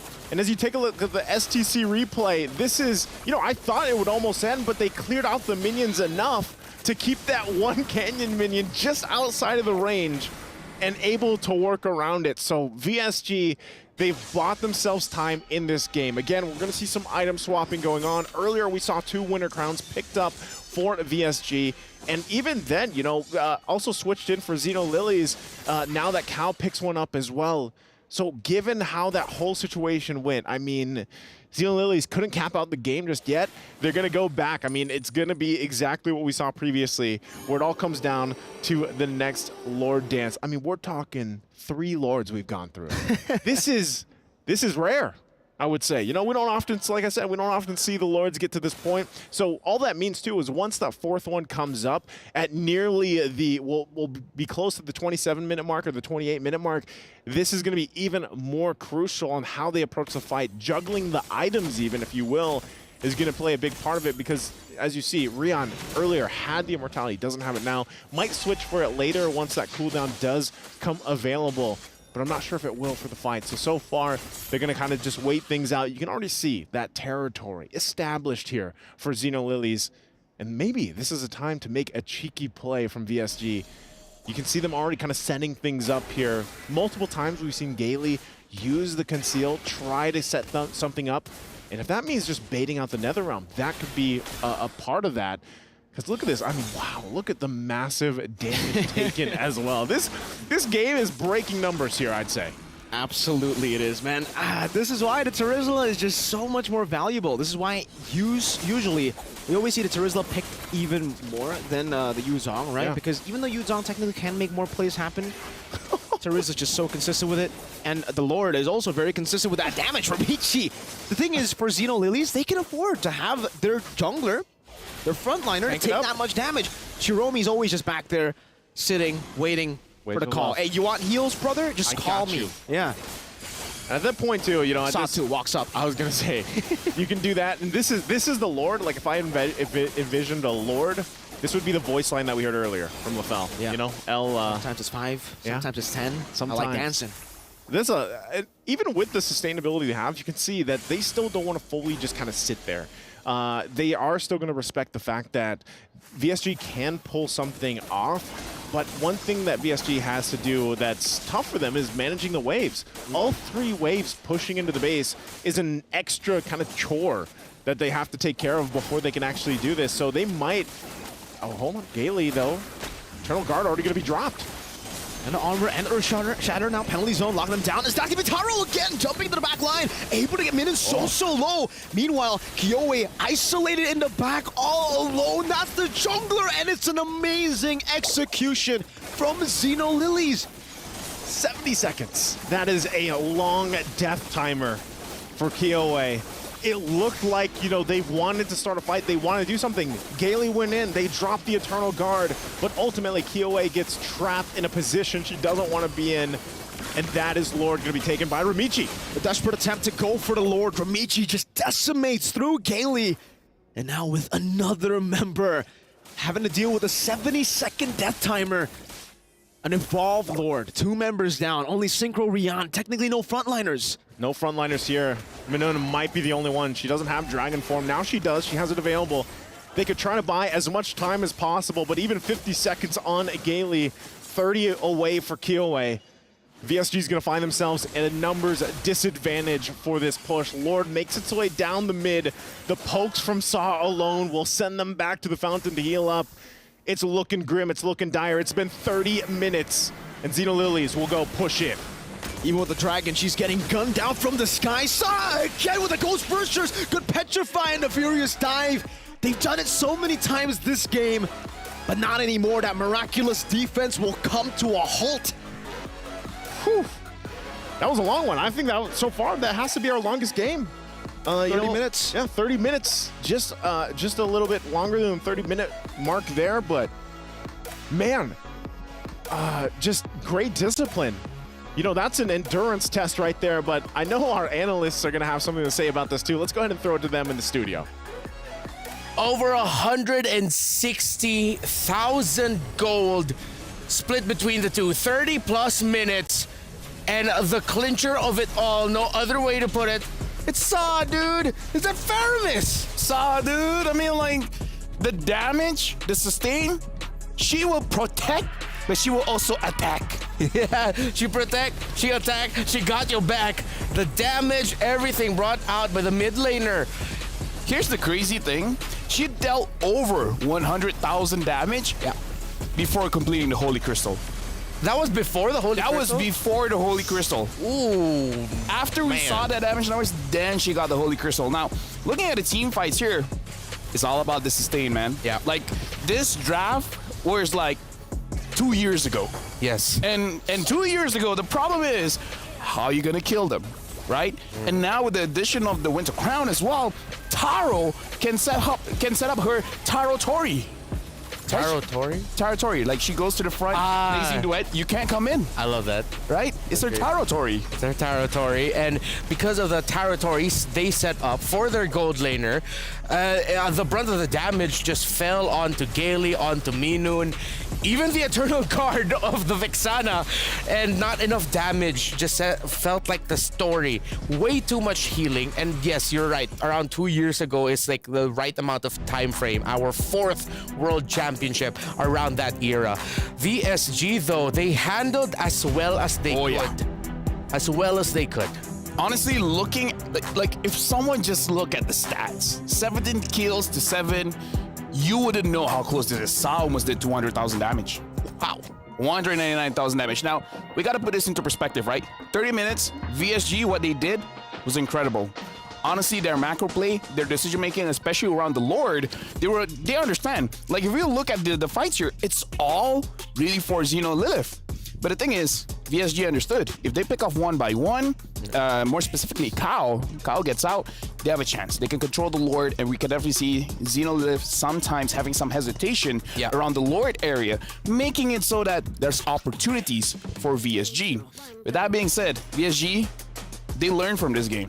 Sustain is strong when it comes to Xeno Lilith. The Paramis, the Angela. You take out one component, maybe you can deal with it. Yeah, it'll be a little bit more easier to deal with. And one of the things that I realized also as we were talking about that, mentioning the so-called hesitation that Zenith would show sometimes, is that with the Faramis and Angela, you've essentially canceled out what a Yu Zhong first pick and dish out. Yes, in the beginning, if ever you could get those pickoffs, but they didn't. As it gets to the mid to the late game, what we saw mostly was the Yu Zhong flying around in dragon form because Minun had no possibility of going down from dragon form, bringing down a Petrify full combo, because it wouldn't result in anything. It'll just be damage that'll eventually be healed through. As impressive as the Yu Zhong is, getting it first pick, probably a little bit too ambitious. Where again, even the caster was talking about it, Terizla is higher rated now just because you can survive a little bit longer and your initiations is instant, right? It's very easy for you to initiate with the penalty zone. So again, I feel like with the draft that VSG got, which personally for me, not too big of a fan, it shows that they know how to play the macro game very, very well, and they know how to pilot themselves around the team fights. So if game number 2, they have a better lineup that has a more straightforward kind of gameplay, they could do well. But something that you do have to consider, they got to either ban out the Angela or just don't let the Angela Fire-Miss combo come again. Yeah, that sustain is a problem. And let's see if the sustain was the key. The PlayStation MVP for Xeno Lilies. It is none other than Sa, dude. Sa, dude. Again, 3 items, right? Yeah. Having the glowing one in Shadow Talisman, and I believe it was the Lightning Truncheon. I believe those were the 3 first items. First 3, yes. Yeah, first 3 items. Already enough to do over 100,000 damage. And again, it's all about poking. It's about zoning them away, giving the Taro Tori to do what they want. Like, again, look at what Sa is doing. She's just going in front, making them low, making it so that they're hard to go back to their base. It's hard to reset. Yeah, and I totally agree with you. If you're Xeno Lilies, you have to consider one or the other, the Angela or the Faramis. I am leaning a little bit more towards the Faramis now as the priority ban. Because, again, one of the biggest things about Faramis, and let me know if you agree with this, that why he already had a good spot in the meta. And the spot got even better because suddenly he'd already have an item, a 2-in-1 item. Remember what happened? Necklace of Durance, merging with Glowing Wand, 2 effects into 1 item. It's a strong power spike for this Faramis. And again, having a Cult Altar. The Cult Altar. Now it's Netherrealm, which is... We know it's Netherrealm, yes. Netherrealm. Cult Altar sounds better. But either way, what was that? Either way, honestly, for this one, it does seem like the... I would say power scaling for both teams, honestly quite equal, even though in terms of the kills, it doesn't really look like that. The kills is really about the draft. Yeah. Right? Because imagine this. You have to kill someone at least 3 times. Yeah. The Faramis, the Angela. I'm not even talking about the Winter Crown, the Immortality. Right? You have to kill them so many times. Yeah, it's always such a long team fight that VSG needs to get through, which is why the Beatrix pickup for me, well, for both of us, it was perfect. Other than taking away the Netherrealm, it's just that if you are in a matchup with long team fights, you want the basic attacks of the Beatrix with Nibiru, because that's just constant damage coming out. But it got to the point where Sa and the other members of Xeno Lilies looked like they didn't even care about the front line. They just did what they could to bring the Beatrix low as much as possible, just so that the Beatrix isn't there to help out the frontliners, which leaves the frontliners and even from time to time the Benedetta on Kiowa just helpless. And if I remember correctly, I feel like Taro didn't die. Oh no, death on Taro. Yeah, so again, Taro on this Claude is a game changer, right? Especially when you have the Winter Crown. She becomes the engager. She goes in, sets up the Winter Crown, makes a circle that no one can really get into. And then sometimes that's all the team needs, just a little bit more space for Sa to deal the damage. So in a way, Taro with the Winter Crown almost playing the role of an EXP laner just to create a zone so that the mid laner, Faramis, goes forward. Ghost Bursters, baby. I like that. You know, that's gonna be the official hand sign now for Ghost Bursters. Ghost Bursters, baby. And it wasn't just along with the fact that you mentioned multiple times where you have to fight, lots of healing that you have to get through. They have multiple conditions. It wasn't just all on the Claude, wasn't all on the Faramis, wasn't all on the Angela. It was a lineup that if you really play around your tools very well, anyone at any point can be the carry and the main condition of the sequence. Yeah, Ramichi was quite a problem in the early stages of the game, and that's the strength of a Martis, right? This is why the Martis was a really strong pick before, and the reason why it dropped off as well. If in the early game you get 2 kills, the game is essentially yours. If you don't get those 2 kills, it's gonna be a bit difficult for you to set a tempo for your team. So honestly, it is about execution as well, right? Having the Martis we haven't seen in a long time, Ramichi played it pretty much to perfection. Oh yeah, I haven't seen a Martis game like that from the jungle in a while. Again, recently we saw it in the mid lane, throwing back. It was just a lot of conditions ticked really well, and now it felt like VSG, especially with the last 2 picks, with the surprise Faramis on the 4th, with the Benedetta and the Beatrix as the last 2 picks over on the blue side, that at that point was reactionary. Their first 3 picks became, all right, we're setting the tempo. Suddenly, we're up against a Faramis and an Angela.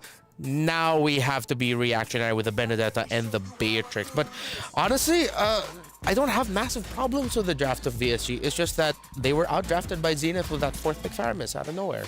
So game number 2 here, we got to remember it was a 30-minute game. So it's going to be mentally exhausting. For game number 2, both teams have to reset very, very fast.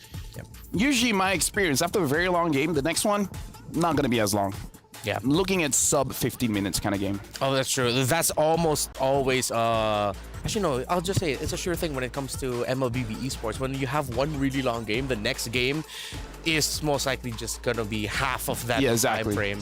So let's see if that will be the case, as VSG will try to force Xeno Lilies into a tiebreaker later into the day, because these two teams, again, they're already secured for the knockouts phase. However, they are going to be fighting for the number 1 spot, number 1 seeding in this group. And so far, this series, this matchup has not disappointed. With how they dominated Falcons Mena earlier, we expected, this is going to be a close one. And so far, it is a close one. It's a very entertaining series so far. Let me just say, we lied. It's not a best of 2. It's a best of 3. First team to win 2 times, they come out as victors. That's true, yeah. It's a best of 3. Yeah, if you reframe it that way, this series is a best of 3. Yeah, no other way to put it, man. You're right. Thank you very much. So it's really on VSG right now to really push Xeno Lilith, because again, it's one of those cheese strats. Yeah. Doesn't work all the time. Though we have to say, Xeno Lilith, every single game, they really change things up. Yeah. So they might prepare, I don't know, 8 strats just for today. Ooh. I'm really hoping that they continue their trend of surprising with the picks. Because in terms of surprise, so far it's Xeno Lilies with the advantage there. The only surprise we've seen from VSG, other than how aggressive they are with the Jushin, is the Benedetta jungle.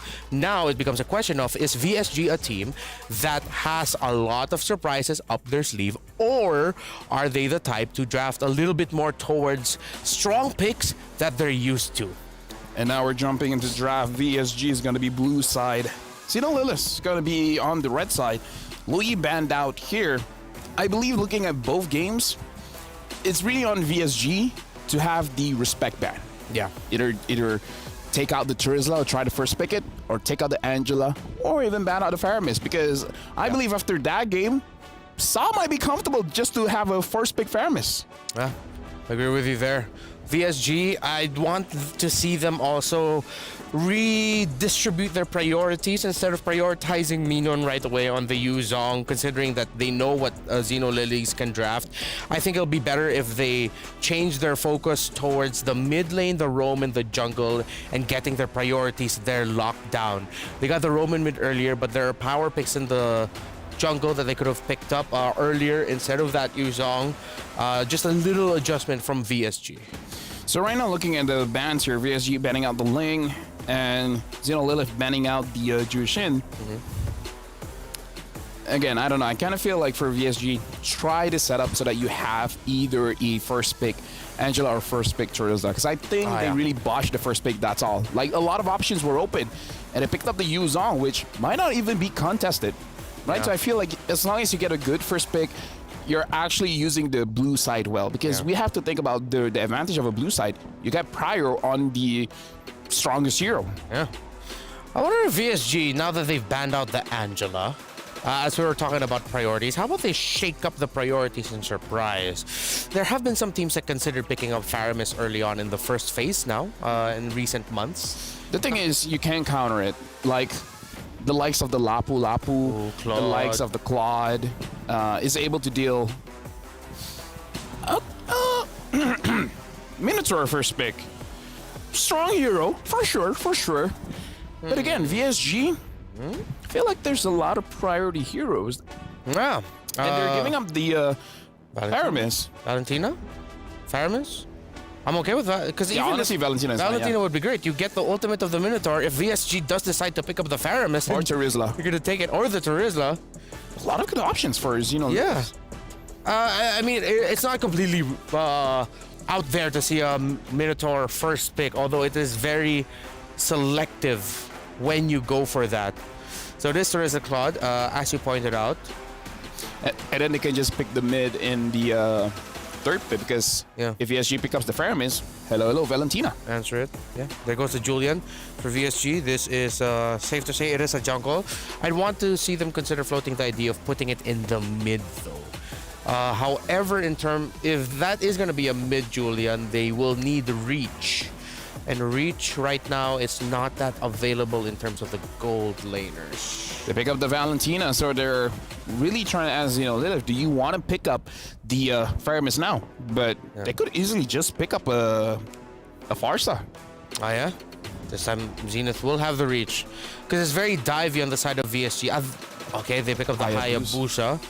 Which, somewhat makes sense. Even though VSG are going to be playing around the Minnow and Fury, right? The Hayabusa might be able to find a straggler or two. But right now, this roamer pickup for Xeno Lilies later on is going to be crucial. And one of the best things that you can pair up with the Hayabusa, I guess, in this scenario to amp up the process of it being able to farm and be aggressive is something like a Grok, something like a Cho. But the problem is VSG has the Valentina, which sort of makes you think, do we really want to pick those two up? Because we're giving away two really good ultimates. I like where your mind is at, picking a very aggressive roamer. Again, as a Minotaur player, it's not a good time if people pick on me, right? I don't like to get bullied in the early game. Yeah. Late game, you can try. Yeah. So if Xeno Liz gets a very good mid trio, they could punish this Minotaur. And we've seen when we're watching Falcons Mina, if the Minotaur is not having a good time, the entire team will not have a good time. It's gonna struggle. See if that'll be option. Edith gets taken very away. good ban. Very good. Very good ban. A lack of magic damage right now on the Lilies. If ever, they're gonna be stuck with one magic damage. What if they pick up a Zask? Two singular. I'd want to see AoE instead. But then, again, my mind keeps going back to Valentina will be happy with whose ultimate you get. And if ever a mid lane can go last, I'd want to see a roamer picked up already. Honestly, even the Ruby is fine-ish. They still respect the Fermis, though.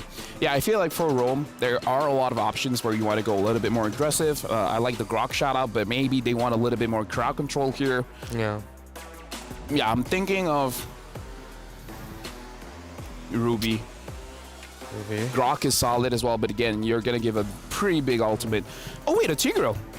Ah, yes. Yeah, Tigreal. But then again, Valen will just steal that.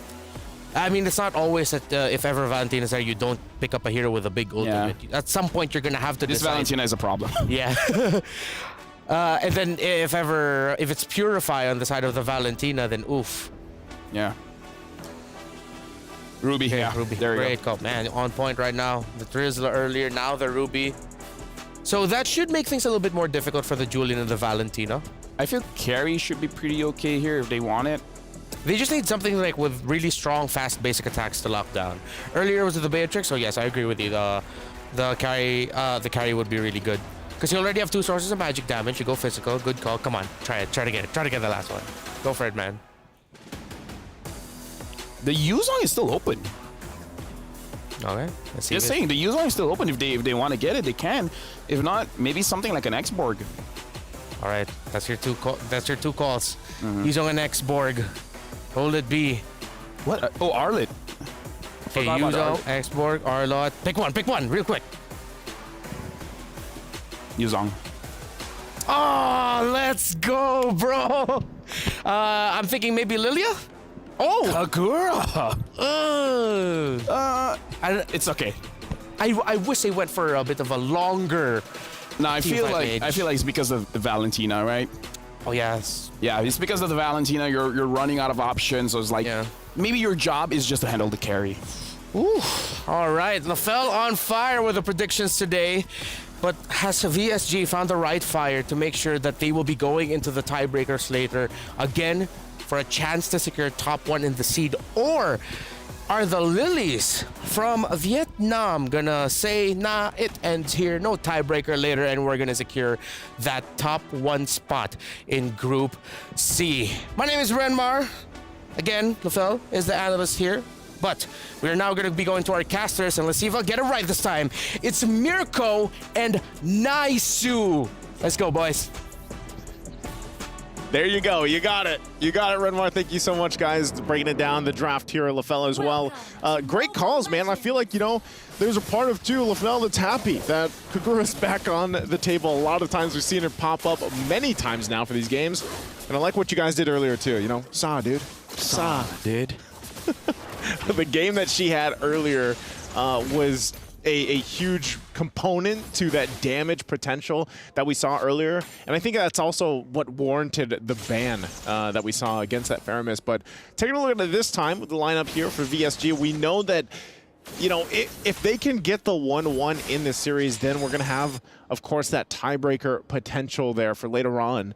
Which, again, just take note that everybody watching that the tiebreakers are happening on Stream B. There is going to be a Stream B for you guys if you want to watch those. So looking at this, Mirko, what do you think of the lineup this time around for VSG? Is it better for them in this one than what they brought to the table in the previous game? I would say it's very, very similar, but in a way, yeah, I do like it a bit more. I love the carry. I like the carry way more compared to the Beatrix last game, especially in lane against the Claude, right? Because at least this time on the carry, you have many ways to beat the Claude in lane, get a lot of that kill pressure up top, and you can already see it from VSG, utilizing the kill pressure on the Claude, rotating up top, trying to get that lead to be even bigger as we get into that first neutral objective. But even for the side of Xeno Lilies, I feel like they're coming at it with a bit more risk, right? The Kagura pick, I really like it. The Ruby pick too, great way to actually try to shut down a few of these very short-ranged heroes. Because even Synchro on the Valentina, she's ranged, but she's very short-ranged. She can actually be punished a lot by the Ruby. But we haven't really been seeing a lot of Ruby roams, huh? Yeah, it's good to see that. I mean, she works either way, but also I'm wondering, like, for Synchro, what ultimate is your best option to take here? Most likely, we can even see her take Shiromi's ultimate, the I'm Offended, for setup potential. She actually takes the penalty zone now from Kao. Oh, Furious dive, straight into the Petrify, and the penalty zone side gonna be taken out by the passive damage overtime there. And man, holy moly, that was so much sudden damage. Sa, dude, couldn't really handle that Shiromi back enough as well.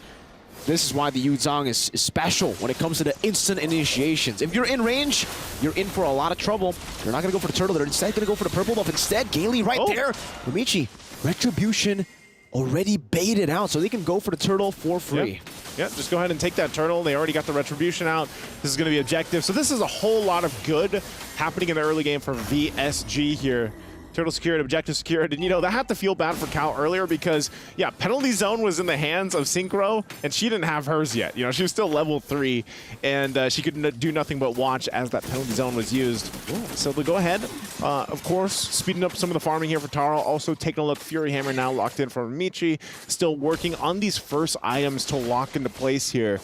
I think also when we talk about it, it looks like the Enchanted Talisman is going to be the first item for Synchro. And when you have to kind of break down the mid laners here, Kagura is still in a position where a lot of teams, they will draft or they'll pick her. We see our pickup yesterday as well. And the burst is actually pretty good. I think it does pair up well, especially if you can synchronize it with your setups, like the penalty zones or the I'm Offendeds. It's just at the same time, I feel like it's good playing against a Minoyan's Fury, from Gailey here. But the burst damage that comes through it, and also the outplayability. That's what I love about Kagura. The outplayability that her kit brings to the table might be enough for Xeno Lilies to kind of rely on, or going back to the question, for Synchro, best ultimates to take. She's got a couple options here across. I'm not sure if she'll ever take the, of course, the Kagura ultimate, but for the most part, the I'm Offended, the penalty zone will be her go-to. And so once again, the focus on this purple buff, the resources, they want to choke it out. Oh, that I'm Offended is not going to land. So, but penalty zone is held on from Synchro. And this could just be VSG, again, leading now almost, 1,500 up. Enchanted Talisman locked in, waiting for the objective to pop up here. Yeah, slowly but surely. Gold difference, you can see right now, it's being held by VSG. And even in the bottom lane, it's completely different from what we saw previously. Previously, it was Kao getting the better of Minan here in the lane constantly. But even in the mid lane, Synchro, you can definitely see how much more comfortable she is on the Valentina compared to the Vexana. Because she is a playmaker. She wants to dash back and forth. Yin Yang overturn. Going to be used up by Sa there, actually, in the mid bush. So a resource already spent, and Synchro can just regen back up. VSG on the turtle, holding it down. Gailey's trying to zone them away as Shiromi looks for an angle. Black Dragon from what he used up right now as Kyoe secures the turtle with a retribution. That's a penalty zone from Cal, but now gets caught in the penalty zone as well. Good petrify. Shiromi able to flicker around. Cal not able to do the same thing. Just a few more hits for a minute to get the passive down, but Shiromi will be able to walk away. Ramichi, though, up top. Zoned away from the team. Has the quad shadow. She goes for the farm. Shadow kill even used up. Goes back to the quad shadow. Still sandwiched. She's sandwiched. I don't think... Can they actually get a kill under the turret here? Oh, it's scary. And has Shane knocking her up now into the Yuzong damage. And Kyoe picks her up top. Good juggle. Yes, she can. Yeah, good juggle. Utilizing the lineup that they had. Wow, okay. Sanko's in again. Not going to be able to get the kill on Synchro. She is still going to spot them out. But here comes Kyoe. Okay, she just forces her back. But Shiromi. Good chain. Really good enhanced chain right there to stop anything from happening. Yeah. Conceal used as well in the exchange. Purple buff is back up, and I think you just see VSG do the same thing. Put pressure there. They're looking to get that tier 1 now on the bottom side. Put the pressure in the side lanes for now. And at the same time, man, I got to say, this is a much better start, I would say, for VSG than what they had to do in the previous game. And really, you pointed this out earlier, I think it's just so much better, even when you're talking about the gold lane for Rian. She's been able to just farm up and kind of have like a very peaceful time. Taro has as well, but look at the damage difference on the turrets, right? That alone shows that Rian is having a better time pushing this in. They will get that tier 1 down finally. And so that's going to be the first turret now in the hands of VSG. Well played. Utilizing the siege, utilizing the winning lane so well in game number 2. Now into the mid lane they go. Actually, Yin Yang overturned now. With him in his fury. Good shadow kill, but not enough damage to take anyone down. Gailey just stops the ground, gets grabbed by the scythe, and will be taken out. Perfect timing. Whoa, that's a shadow kill steal. Synchro is looking for the kills now. Oh, Petrify! And the Furious Dive has chain knockup and the fadeaway kill with a damage overtime minion. Now with the Black Dragon form, stunning Shiromi, forcing to flicker out. Synchro shadow kill! That's what she was waiting for. Cal getting obliterated in the splash together with the last few hits from Rian. 3 for 0. 3 for 0. And you know what? In the last fight before that broke out, I was like, man, Xeno Lilies did so much to set things up. But look at the STC replay here. Wow. It's airtime for Namichi. And I mean, she gets thrown in the air. And even the Dragon form to zone out Shiromi was a great placement.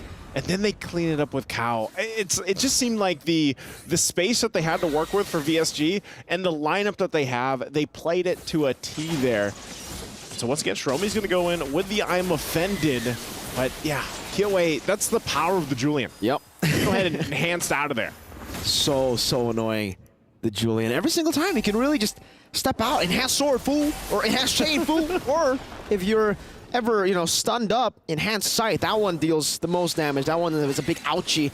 We didn't see that, Rihanna. It's okay. We didn't see that. Let's take a look at the items here. All right, we got the, now the second item's locked in. Also, speaking of it, Kyoe has the Genius Wand, now the Starlium Scythe. So the power spike is definitely going to be at this point too for VSG. And looking at Rihanna, I mean, she's got the Trinity. She's got the 3 items locked in. She went a little more defensive too, has the Wind of Nature. But that's enough. I'm Offended going to be used again, but then even the response with this, the Flask of the Oasis also just got picked up. And this is what I mean, that mid-game power spike with this lineup.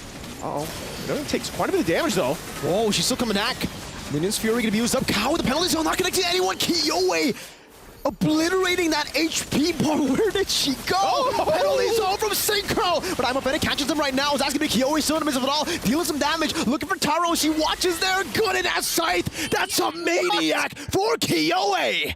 Oh, man. I mean, she had some troubles last game. With this game, it's not happening. Locks in the Julian, gets a maniac. We're going to take a look at the STC replay. Talk about a setup here for a success for this maniac. It all broke out in the jungle. They get a kill on Cow, but look at this. Under the turret even. Talk about a play from Gailey. Goes in, jumps in, cleans up. They don't care about the turret. They'll take all of the kills. Kyoe does it cleanly too.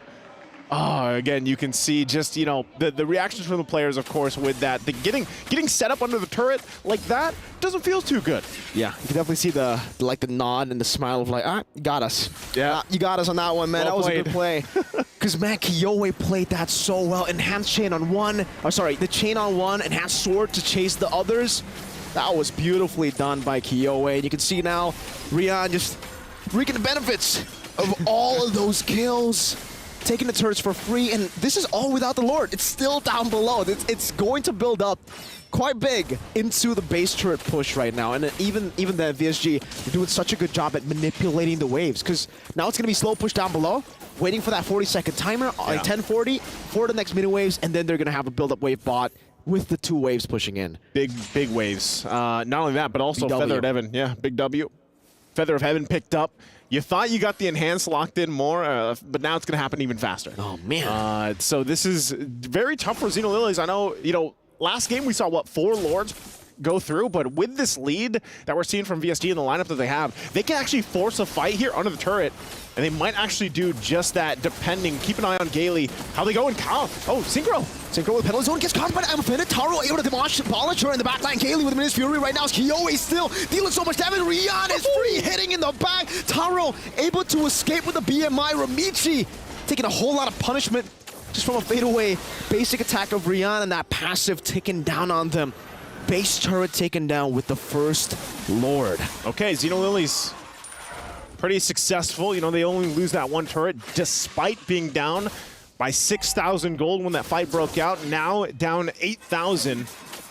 So they'll have to go ahead and kind of farm back up again. They don't have anything on the map, guys. Like, they have no turret to work with. They have no turrets down. They don't have any space to make these moves. So what happens for Xeno Lilies is they're kind of stuck to play together.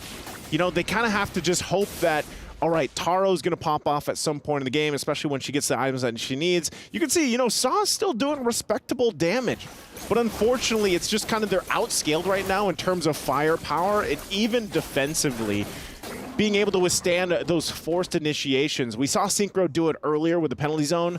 The same thing can happen with Gailey here with the Minoan and Fury. So Ramichi will go ahead, take her time here, because of course, you know, she's just not sure. This is what I was saying, you know, the team kind of has to stay together, and anyone by themselves is at a risk. Oh no, I don't think, okay, she's gonna be fine. Has the quad shadows get out, but just trying to manage the waves again, scrape up any farming that you can here, any gold and XP that you can grab.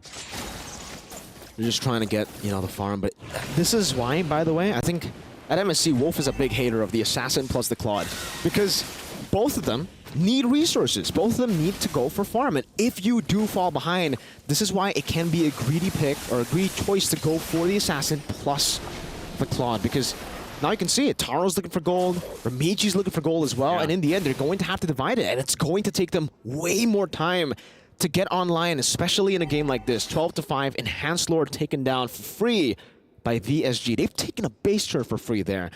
And yeah, I mean, it's tough. You know, at this point of the game, 13 minutes, she has the 3-item power spikes. Usually it's like 10 minutes, right? Yeah, definitely. I mean, even this Saw, like, she gets the Holy Crystal. I was going to say, is she going to lock in another item before this defense? Because right now she's just got the boots, she's got the Lightning Truncheon, and then she's got Holy Crystal now. So I'm wondering if that's enough even burst to help with this fight, as now the eyes are set here on the top side. They're just forced back, though. Once again, they still have to deal with the Lord. The push there on the bottom side, waiting for these waves to push in. Xeno Lilies will go ahead and work it down. It is half health. This might be enough for them to hold on, but the waves now come in. Keep an eye. Dragon Form going to be used. Flicker into the front. Sa trying to go for some damage. Jinyang overturned there. Rian able to flicker out. I'm offended to bring them back, and the Furious Die connects, but the penalty zone does too. They're fighting under the base, and they are going to lose their lives. Minion still in the midst of it all. Still Kiyoi somehow winning in the fight, going for the few slashes. Kyle doing some damage back. Penalty zone to go for the chase. And sword. Kiyoi still survives. Rian going for the damage now with the Win of Nature as well. Forced to back off. There's a quad shadow there, but she doesn't take it.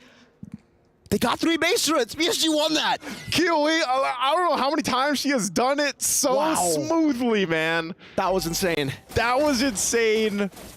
So clean with this Julian. I thought the Benedetta earlier today was clean. This takes the cake for it. This is it. Kiyoi on the Julian. Yeah, she is. And man, at the same time, Xeno Lilies, they stay in the game, but they lost all their base turrets. And it was more so a decision from VSG to be like, you know what? We'll fight here, but Rian went up, cleaned up the turret on the top side, and at the whole point, Killway actually kept the attention of Xeno Lilies and just outplayed on the Julian pick, and that's why we were saying, you know, this is such a strong hero with the ability to juke, to bait things out, to just maneuver around these skirmishes and these team fights. I don't want to fight it out. Yeah, not at the Gailey, right? That's a Minotaur. Riichi now going to be caught by Synchro. Terrified down. Oh, the shadow kill! The assassination! Gailey finds the kill. She waits there onto the last quad shadow.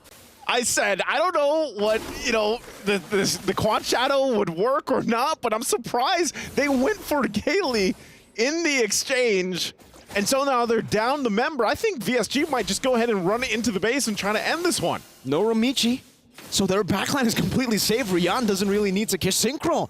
Doesn't really need to care about who can dive back, but they go for the safe route. Discipline route, yep. Is obviously going to be the Enhanced Lord. 16 minutes in.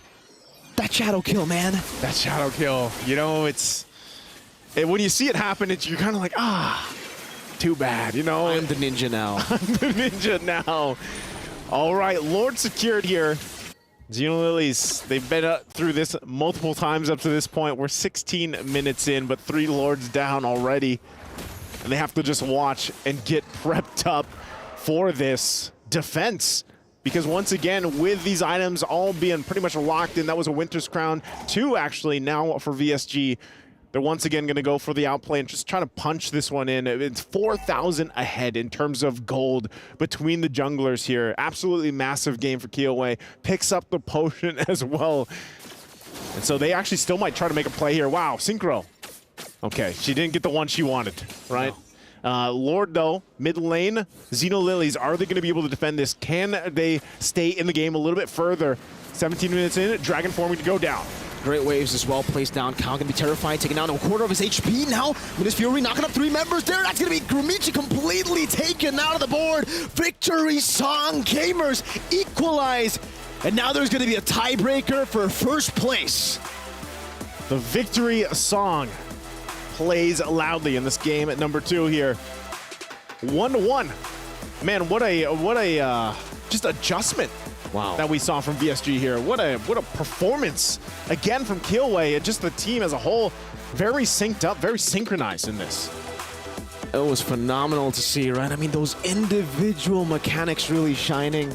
Naisu, that outplay against a Terizla penalty zone while you were so low.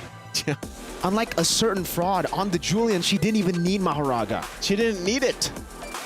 She is she. She is her. She is her. You know, at this point, very impressive from VSG, especially opening up today, day number 2 here. They're looking very good for contenders even, I would say, you know, as they go through here. So interestingly enough, yes, this will lead us to another tiebreaker match to fall through. And even for Xeno Lilies, man, their performance overall has been good. It's just they couldn't actually go against this very interesting lineup that we saw here brought to the table from VSG. So again, great game here, great matchup. We're going to be throwing it over to the stage, though, to have a breakdown of the game. Again, I'm Naisu, that's Mirko. Let's throw it to the stage. And ladies and gentlemen, what an intense match that was, especially right here, ladies and gentlemen, with Taro. So, just want to know, how do you feel about the second game, especially that the first one went up to 30 minutes? Because I'm not scared that we're gonna lose, because we have scaling hero, and coach said it's okay to scale, just don't die on the early game. Okay. That's right. So another question that we have for Taro is, in terms of VSG's composition, it's pretty similar in terms of the players. We also have imports over on the other side. So question is, going up against another gold laner, which is also Filipina, you know, and after all, you know, in the Philippines, they always say, Pinas ang malakas. Oh, wow. How do you approach this game here today? I'm sorry. Yeah, so you know, it's also a Filipino gold lane. So, you know, is it difficult? Is it something that you expected? I already expected it, and I matched up with the gold lane many times, and we're teammates in Onyxol. Ah, so so you know her inside out. Yeah. Ah, interesting. Definitely, I can always feel like, you know, I know how you think, and you know how I think. Let's match. Okay, so what's gonna happen is it's going to be a tiebreaker game. All right, so you know, how are you going to approach this game? You know, tease us a little bit without leaking too much information because we're on the broadcast live. But what are you going to do different? I think just think positive. Don't be scared to lose because the pressure will affect your gameplay. Just play it like a scream. Just play it like a scream. Right here, we're on the international stage. Let's go. That's what coach saying. It's upgraded scream. Upgraded scream. It's all in the mentality right there.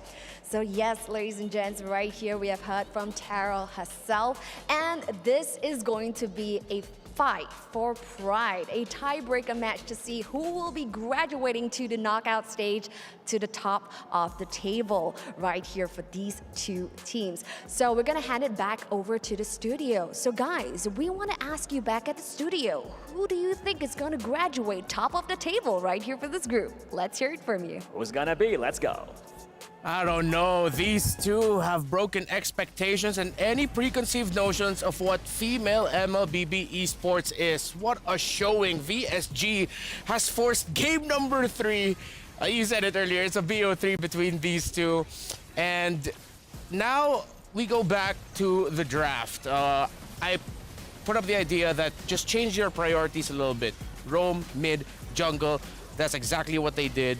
They lock in 2 really strong last picks on the blue side that you mentioned, the Yuzhong and the carry. What do you think about VSG's performance in this game number 2?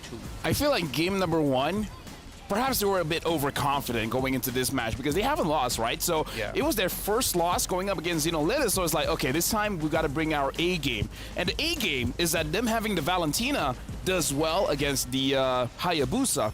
Hayabusa honestly doesn't do well going up against a Minotaur because the healing number 1 and the Flash of the Oasis, it makes it so that the Oki Shadow Kill doesn't have enough oomph in it unless you're really snowballing in the game.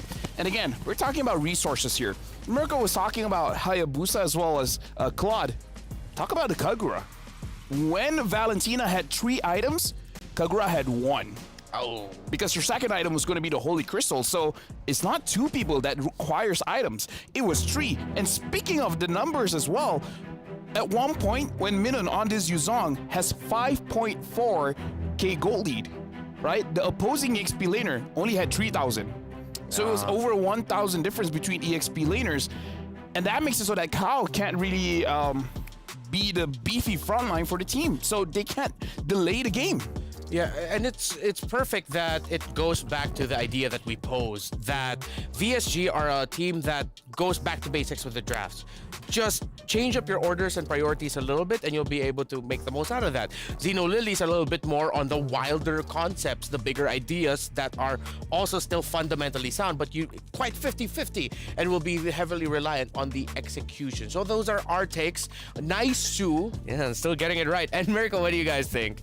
Oh, y'all are there, right? You guys are there? Yeah, we are. Hello. Hello, hello. Hello, gentlemen. Yeah. What do you guys think? You know, this was a heck of a series, I would say. Very impressive. I would. You know what? That's almost it. That's why I call him Trex. I was about to say, you know, like, you corrected Naisu, but I don't see Naisu here. I don't know what you guys see over there. I only see Trex. How do you feel about the games? No, I think the games have been amazing, by the way. These individual plays as well, just happening left and right. Kyoe on that Julian synchro on the Valentina has been amazing. And like you mentioned, Lafel, that Kagura, yeah, that was something that I was thinking of as well. But in the later stage, I was just thinking about, like, all right, Claude and Haya, they really need to get those items to maybe go for it, yeah. All right, thank you so much, Nice Sue. and Mirko. Those were their takes on that. So I think it goes back to the pain point, which was that Kagura pickup. So instead of focusing on like what could have been, let's focus on what has been the MVP brought to us by PlayStation for this game number 2 in this what has turned into a best of 3 between two teams. It's Kiowe. Best Julian in MWI so far, and I can say that with no hesitation. Give her the MVP of the day, man. Oh, like yeah. again, like the plays, like Mirko said, she doesn't need Mahoraga. She is her. She's her. She'd win. And she won. Yeah, I fully understand that reference to haha anime. That entry by Kaylee and Synchro to set up Kiowe to get those kills under turret. And the caster said it best. If that happens to you, like under tower, and it's already a crazy goal lead for the opposing team, you know it's like, we'll pick up our ball and then just do our best, defend. Maybe we'll find a turnaround, but your eyes are already set on that game number 3. Oh, I'm about the same height as Julian. Nice to know.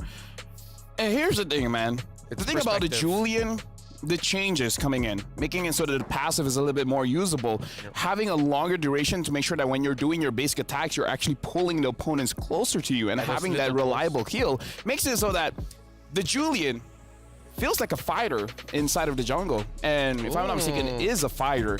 So technically, the Julian playstyle, because of the itemization that you use, feels like an assassin, but really it's a brawler. You want to go in, have a lot of attacks. That's why most of the times we see Julian players saving that enhanced sword just to get out of a sticky situation. Yeah, that's your main escape tool, exactly. So playing like a fighter as a Julian, a little bit surprising, but makes a lot of sense. Let's see though if the predictions and the people who voted to who would win this series were surprised. On his predictions is Zeno Lilies. Hey! For the series, 66 to 34%, but VSG coming in for their surprise and saying, no, it's a little bit closer to 50%. Both of them are correct. Yeah. So it's like a, double L becomes a W. I can't ruin the shot right now to go over there and give you a high five. I really wish I could, so that's a high five for you. Clip that. That is something that we will remember now. Bam, bam, bam, bam. By the way, the Group A tiebreaker match between CFU Serendipity and Cloud9 is now live. You can check it out on Stream B with Abstract and Husky. So go ahead, leave us. No, don't, please. I mean, like, give us a little bit more time. There's 2 tiebreakers now. There's 2 tiebreakers. It's so easy right now with modern day technologies. You just whoop, whoop, two windows, 2 screens. You can have both of us. You can buy 2 Honor phones. Exactly, you can do that too. So again, it's the tiebreaker match in Group A between CFU and Cloud9. Wow, what a start to this day 2 of the group stages. Jushin looks really good, and all the teams so far look amazing. More MLBB action will come your way after a short break. Don't go anywhere. MWI 2024 at EWC will be right back.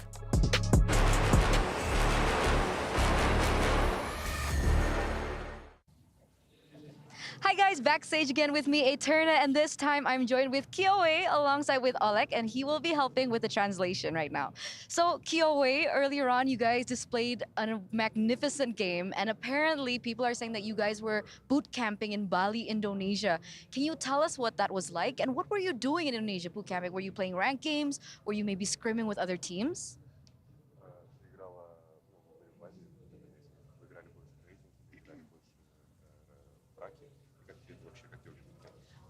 В Индонезии мы играли и ранг, и скримы, конечно, но в основном мы практиковались в ранге, потому что в этом регионе ранг достаточно сильный. Вот. Буткемп был очень классным, мы посетили очень много разных мест, вот. Короче, мы кайфанули. Yeah, bootcamp that was so good, so important for us. We play rank, we play scrims, but I think we play more rank because rank games on Indonesia, that's next level. So yeah, so we had a good experience. So rank game, that's most important for us. Can we have a little bit of info to who you guys were scrimming against? Is that okay to share? Можем ли мы узнать, против кого вы практиковались? Типа, это ничего страшного, что вы можете сказать. Ну, вспомним, против кого мы практиковались. Но мы против МДЛ команд играли. Ну, скорее, против топ МДЛ команд. Мы играли, на праках мы играли против МПЛ команд, несколько команд из женских, да, женских команд, несколько женских команд и Сиюсун, микс Сиюсун без другими, короче, да.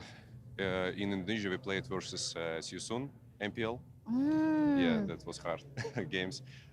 We played a lot of, we have scrims a lot of MDL teams. So that was hard. Yeah, we had good experience. Okay, so that's why you guys were so great. Okay, next question is, so some of these players have actually mentioned about Minun. Minun is very cute and a bubbly personality, but what do you think about Gay Lee and what do you think about Rian? Can we get some info on that? Лиза, да, что ты можешь сказать о Риан и этой? Риана очень взрывная, эмоциональная, вот, очень веселая девушка, я ее очень сильно люблю. Она мне напоминает из мультика «Вверх» бойскаута по ее, как сказать, энергии, вот. А Гейли, она очень спокойная, серьезная, очень серьезно относится к играм, вот. Пока что я еще не успела ее хорошо узнать, но, как по мне, она очень сдержанная. Yeah. She about Jelly, she need more time for know this player, but she think she's very good, good like player. But she can talk about Rihanna. That's you know, that's very that's powerful of energy. That's very energy girl, very professional girl, and she think Rihanna that's like hero on the some anime, but I don't know. Okay. Yeah, that's мультфильм anime. Я не помню как. Yeah, that's anime like up to что там на русском? С шариками воздушными, типа, и там бойскаут. I don't know. Okay, Anime. so she's very powerful. She's also very energetic. yeah. Okay, so that's what we get to know a little about her. And last question, what do you have to say to your fans? And you guys can also talk about it in your native language. Что ты можешь сказать своим Да, я поняла. Спасибо большое за поддержку. Мы читаем все комментарии, все пожелания. Это очень большой буст дает для игр, перед играми. Так что да, спасибо большое за поддержку. VSG, let's go. Dixone. Let's go! Let's go. Thank you guys so much for your time. Thank you so much for you, KOA. And of course, good luck on your next venture. Hopefully you get to see you in playoffs. Back to the studio.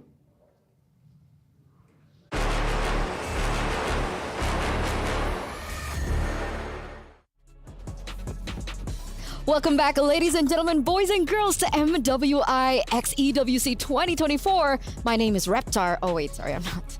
Sorry. You're not Reptar. Sorry, I forgot. My name is Eterna, and I will be your desk host for the next 3 matches of the day, alongside with Leo. I am not alone, so there we are. How's everybody doing? I had my eyes glued to the screen, then to the bottom of the screen, then to my phone as I was walking down, watching the previous best of 2s. And I gotta say, previous group did not disappoint. I'm wondering what our final group for groups will do. These 3 teams, DreamHack Girls, Omega Empress, and of course Net Angels. I wonder if they're gonna step up to the plate. I mean, I was surprised as well, right? I mean, that's a big bar to set, especially now that we're shifting over from Group C, I believe, into Group B with the teams that Leo mentioned earlier on. That's For right. some reason, my head keeps thinking Reptar. I don't know why. He's left a mark. He's got something. He's got something, man. But the upcoming showdown earlier on by Dr. Sulaiman Al Habib as we now enter the rolling in of the players by Jamil Motorsport. And here they are. The teams are flocking in. Net Angels. Now, Leo, this is a very new team. If I'm not mistaken, this team was only founded last year. Yeah, they have a sister team in Blade Angels, which they also faced off in multiple local tournaments from Myanmar. And to prepare for MWI, they reshuffled, got the best of the best from both, and sent out Net Angels here to MWI 2024. It's a wonder how they've prepared, right? Hopefully we get a little bit of an insight into that later on. But for Dreams Max girls, on the other hand, man, they have La La Land. I started out knowing her as Lala. I'm gonna be a bit of a hipster here, but she was actually just called Lala back in MPL Brazil at the time, in season 3, wherein she won Rookie of the Season, multi-time MVP of the week, and as well, here's my favorite part about Lala La Land now, mid laner. She's also a caster in her downtime. Oh, I spoke to her earlier on. Charming. Okay, that was a spoiler. Uh-oh. Uh-oh. She's charming. She is lovely. She's very vocal. Oh, that's why. Yep. That makes sense. But what are you expecting in this next matchup here, Leo? All right. I have high expectations of Net Angels, given that, you know, when you get the best ingredients from two very different teams, sister teams they may be, there's very little information on Net Angels, because if you're going to watch a few of the VODs available online, whether you go on social media or your favorite streaming platforms, you can only really assume, right? Net Angels is what you would akin to a fantasy draft of the best Burmese female teams right now. So imagine that in your favorite sport. Imagine your favorite athletes on the same team. For the Burmese, that's what the Net Angels are. So I want to see that. And if we're going to be getting that, they're going to have to put their best foot forward, because they're going up against DreamHack Girls, who, by the way, is from one of the biggest esports franchises in all of Latam. So, got a chip on the shoulder for the ladies there. But I trust that they'll be well, especially with the Lala Land at the helm. By the way, Net Angels. And we're back again. وعدنا عليكم من جديد أعزائي المشاهدين. And here we are. Another group with a lot of exciting things happening. How do you feel about that, Cheryl? I'm like literally out of breath just watching the first 3 matches because it is an absolute bloodbath over at the Land of Dawn. Crazy, crazy stuff. Now, what I'm super excited right here at MWI is, you know, in the movies, Beauty and the Beast are separate entities. They're two different things. But right here, they are Beauty and the Beast. There we go, Beast Mode with a beautiful look. Absolutely crazy. No way Kyoe earlier with that maniac. Absolutely crazy. And right now, we're cleaning up the battlefield and deploying a brand new group. So I'm super excited. What about you? It's over 9,000 with it. Let's go with this match. So yes, with that being said, Beauty and the Beast. Now we're gonna bring you the Burmese Beast, all the way from Myanmar, presenting to you Net Angels.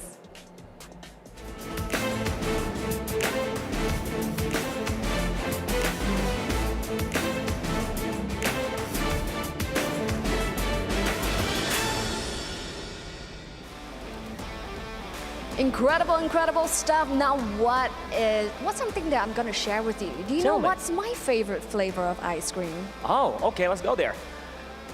Is it caramel milk with chocolate flavor? No. My favorite flavor is gonna be vanilla, because that's gonna be who's gonna be in the jungle for Net Angels, and she's all the way from Indonesia, coming into this Myanmar team, and she's gonna be someone that you want to look out for. Now, who do we have on the other side of the ring? Oh man, oh man, oh man. They dream big, and all the way to the max. They actually contributed to the MLBB scene in South America. Ladies and gentlemen, here they come right now is Dream Max Girls.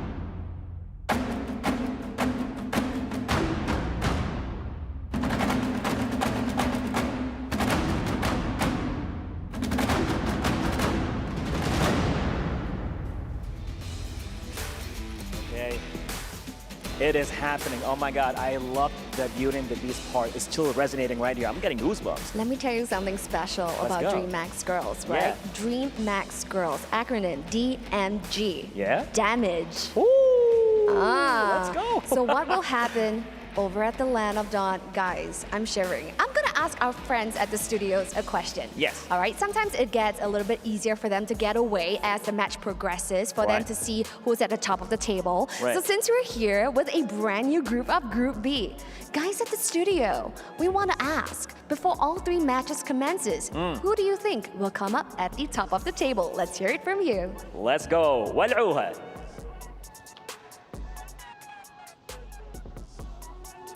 Thank you, Cheryl. Thank you, Bara. I'm gonna, catch that and I'm gonna throw it over to our analyst here. Wow. Leo, what do you think? Who do you think is gonna come out on top? Yo, just tag team me, really, huh? Eterna, Bara, and Cheryl. It's like that. Okay. That's my role. Okay, put me on the spot, but I'm ready. Again, we talked about what we expect from Net Angels, what we expect from the EMG DreamHack girls. I like to think both of their ecosystems, the tournament scenes that they come from, are both relatively developed. Like, to present, right? DMX, they come from parallel to MPL Latam, one of the biggest in the world. You have Net Angels coming from Myanmar. Despite everything that's happened and an MPL pulling out from there just a few years ago, they're still competitive. The Burmese are still very strong and respected in the world of MLBB esports. So with that said, I think it's going to come down to their variety, diversity, how much they prepared, and the influences they're getting from wherever they're getting them from, which now I'm going to bring the answer to Net Angels. Net Angels actually has an import, an Indonesian import in vanilla, and just being Burmese allows for you to have access to more scrimming partners. So with that said, I think I'm on NA. Okay, Leo's for NA. Then I'll play the devil's advocate here. I'm DMG. You DMG. I'm DMG, and we're going into the drafts, ladies and gentlemen. Game number 1 in this best of 2 series as we shift our focus on to Group B, rather. And here it is, Angela, Luoyi already taken off the bat, Chip and Ling. This is something that we've seen already so commonly. Is this a shift in meta, or is this specific to MWI? Partly it is specific. You still do not want to open up the Ling, one of the most dominant junglers in the game right now. Angela, quite the menace, changes the math involved when you're counting bodies, when you're counting heroes. Chip and Luoyi actually folds the map in half. Matilda, this is a specific call. I think there is something that Net Angels knows. That's why they're taking that out. And then, of course, the Jushin. The Jushin, which, by the way, about 24 hours ago, I stood here saying, hey, Jushin is a factor. Jushin is showing up. And here she is, about an 80-90% contestation rate. No one believed you. No one named believed Miracle.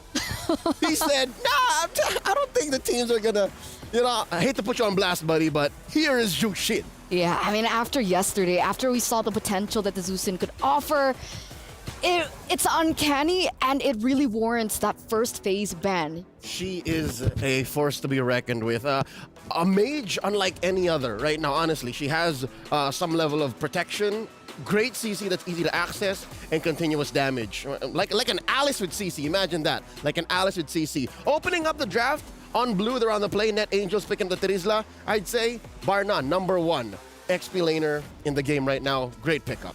Put it on Hlang, and that's it. Bob's your uncle, or at least maybe Bet's your aunt.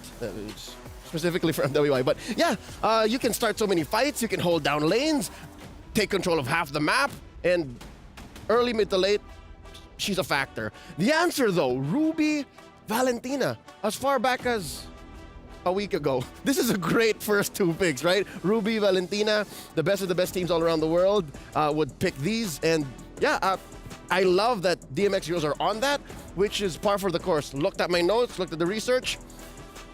For a team that was built just relatively recently, they know what they're doing with the metagame. Definitely Ruby, right? Ruby has definitely risen in popularity. I think it was amidst the Terizlas as well. Being a really good flex, right? I mean, Ruby can tri-flex, technically, that's right? EXP lane, roam, and we've seen the Ruby in the gold lane.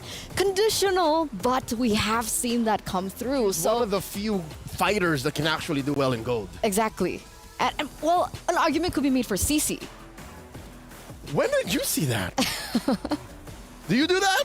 Fnatic Onyx, CC that was in a while ago. the gold lane. Yeah. That was a while. You know, with how fast everything progresses in esports, I would say a month ago is a while ago. You're right. That's like 2 patches back. Yeah. Here we go, closing up the first phase. Minotaur and Harith for Net Angels, and the DMX girls picking up a comfort in carry, throwing it on the hands of Aslan here. All right. Okay, so up until this point, they actually completely left the Roger untouched. Yeah, this is coming down to taste. If Net Angels could have gotten the Roger for no question, right? Yeah, but they chose to put Sikoshi or maybe Vanilla, rather clearly Sikoshi on the Harith.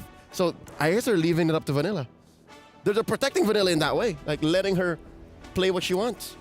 And that's the thing, right? And if we're thinking down to predictions of the games and of the roles and of course the heroes that these queens are going to be bringing into the Land of Dawn, can we really do that? Because even today alone, we've seen so many debut picks. Benedetta jungle, we saw the Alice in the jungle.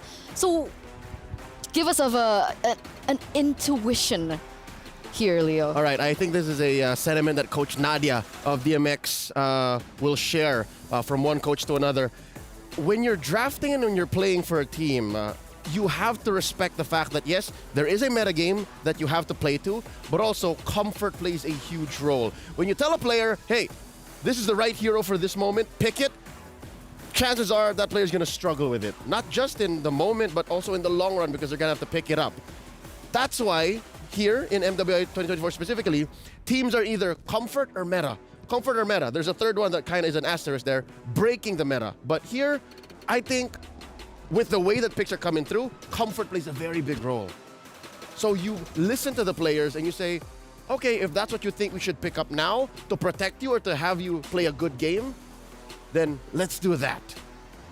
So with the Yuzon being banned out now for DMX, do you think an Arlet could be picked up here? Yeah, you got Arlet. You also have the Ruby still sitting. That might be your XP laner. So we might see an actual roamer here or the jungler come up. And there you go, locking in the Ruby roam. There's your CC. But I'm pretty sure it's an XP CC. Yeah, no CC gold lane for Eterna today. I mean, luckily so. I'm not really sure how it will fare in this current matchup, but carry on the other side, who do we have for the gold lane here? Harith. So we're lacking a mid laner up until this point. And a jungler. Julian. Looking at Net Angels, I'd say a physical jungler. So the Roger came through. Look at that. Roger's up? Still open. Yeah. Net Angels, again, we didn't mention it, folks. The Fredrin got banned. They took out the Fredrin. This is something that is curious because usually I would say that's a wasted ban, but there he is. There's a Roger. But DMX did not react. And now to close it up, Net Angels pick up the Nana. So there's your solid mid. A lot of burst there, and then the cleanup from Vanilla. And they close up with another utility jungler. All right. That's why. DMX, DMG, they're playing to a very specific meta. This is a I wouldn't want to say old meta, but this is a meta that they're comfortable with. So Net Angels, maybe with the Fredrin being banned out and with the Boxia pickup, is Angelus more comfortable on the utility jungle? Yes, they know something. Mm-hmm. Oh, Coach Knight of Net Angels knows something. Had breakfast with him the other day. Such a charming dude. They know something. They definitely do. But there it is, ladies and gentlemen. Both compositions have been set in stone by both of these teams. No debut picks just yet. But of course, that Nana is going to be an interesting mid laner to watch out, especially in her lane with a Valentina. So we're going to ring up our casters. You there? We are. Thank you very much, Eterna, and of course to Leo again. I'm Naisu, and I'm joined on desk here with Mirko, and we're heading on into Group B now. Last group, of course, to get through the group stage. How we feeling, Mirko, about the lineups? I'm feeling good about the lineups, you know. I definitely got to clarify some things here. You know, Liam and Jonathan Green mentioned earlier that, you know, the Juicin has been doing real good. Juicin? Yeah, the Juicin, according to Naisu. But, you know, at this point, I think I've just been playing with the wrong Juicins, right? Because, yeah, the Juicins have been amazing. Not my Juicins on my team, though, for some reason. Hey, you know, I don't know if you got to blame the RGs here for that or what. No, I'm not. I was not playing solo. Oh, you know, so whoever you're playing with, that's what. Well, who was that? You know, it wasn't me. But look, I would say this as far as the lineups here that we have for this game number 1 between Net Angels and Dream Max Girls.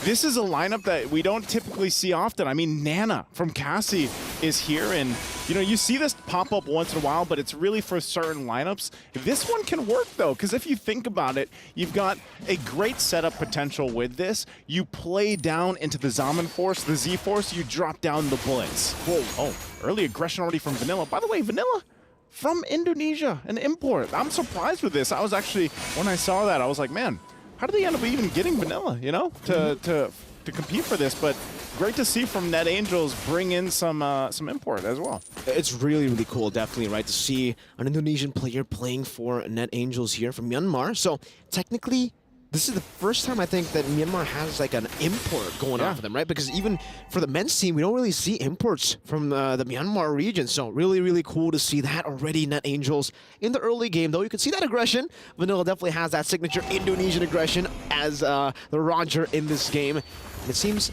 for now, Keria in the mid lane will have a bit of a tough time flying, doing some damage back. Angelus able to get the shield unity now with the Poisson's hybrid going in as well with the current call. Pops in a vengeance penalty, so stolen away. La La Land locks them down. Halang still able to survive. Cassie turns it around. Vanilla scratching them down with the Lycan form. Angelus trying to run away. Vanilla gets it to fade away. She runs away. Keria trying to go for the pickup. Flicker forward. Dora won't keep with the dog coming. Vanilla with the Lycan pounce gets away. Great response from Koo. Hey, that import's looking pretty good right now, right? What a play. What a just a showcase of the mechanical skills here from Vanilla, as we were talking about. But the team, too, I mean, even from Koo, able to get that knock up there with that jump to keep her alive, basically, and help play that out. We're going to take a look at the STC replay. Look at this. This is masterful. Great setup, though, also, you know, from a DMG. But, man, Vanilla goes in. It's 1 versus 2 here. Cassie's like, I'm gonna go back, never mind, we're going. And then Keria jumps in under the turret, but look at that, that little knock-up was enough to buy some time to go ahead and cap out on it. You could see the reaction there from Keria. Now Turtle though for the taking.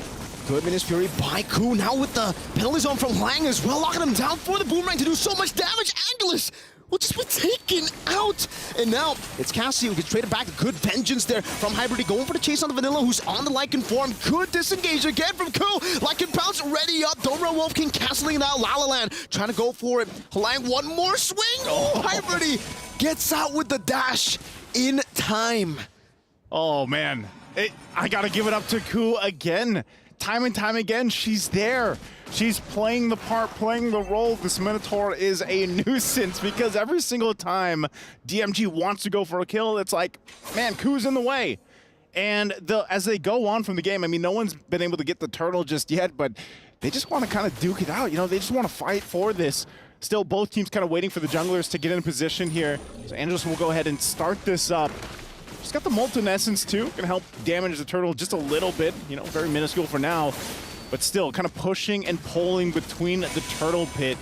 Gonna heal up from here too. I've already joined, so now Keria on the front side. Oh, the full target onto Vanilla, the current call, the penalty zone, but now they're all gonna be caught in the Menace Fury. 2 members knocked up, the turtle gonna be secured by Angelus there, as Cassie goes in with the boomerang, picking up a double kill. Keria running away, as Koo and Cassie will disengage, going back into the mid lane, and now maybe go for a few shots on that turret. Gotta respect that damage. You know, you don't see Nana often, but when she does come through, the damage potential is quite surprising this early on even. You know, now the fact that Cassie's got 3 kills in her hands, she's gonna scale it pretty well. Starlium Scythe also being picked up here by Sakoshi, has that available. Ooh, Cassie able to survive, flickers, burns the flicker, but that's all right. You avoid pretty much death here.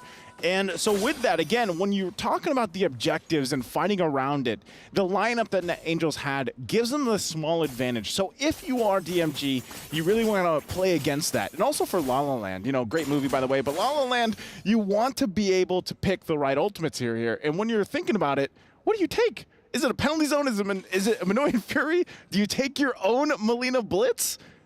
I mean, you have a lot of choices here. Definitely a lot of choices to go for. That's true. I think still it's either Minions Fury or Penalty Zone. Great moments to set. Yeah. Unless your team already gets a combo in. And I think right now, she actually does have the Melina Blitz. So really trying to hope for Keria or at least Angelus there. Angelus to really look for a big set or pick. By the way, also love that movie. Ryan Reynolds and Emma Watson, right? Yeah, that's great. You know, check it out if you guys haven't.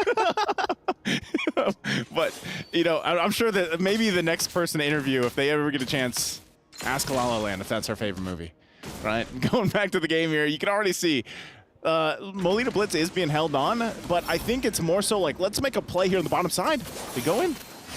Catching Ku, she's still able to just heal back up. Motivation roar. Sakoshi, though, in the bottom lane, does get chunked quite a bit, and she has the Vengeance, so going to be very, very susceptible to a lot of the CC, but she's going to be happy taking all that damage from the carry. Technically, for Aslan, she's going to be she has to be very careful when it comes to a lot of these initiations, because even if you get the pick, once she pops into Vengeance, Sakoshi, no one can really go for the all-in instantly. La La Land. Okay, she was actually in a good position there, too. She might still drop it down for this. Oh!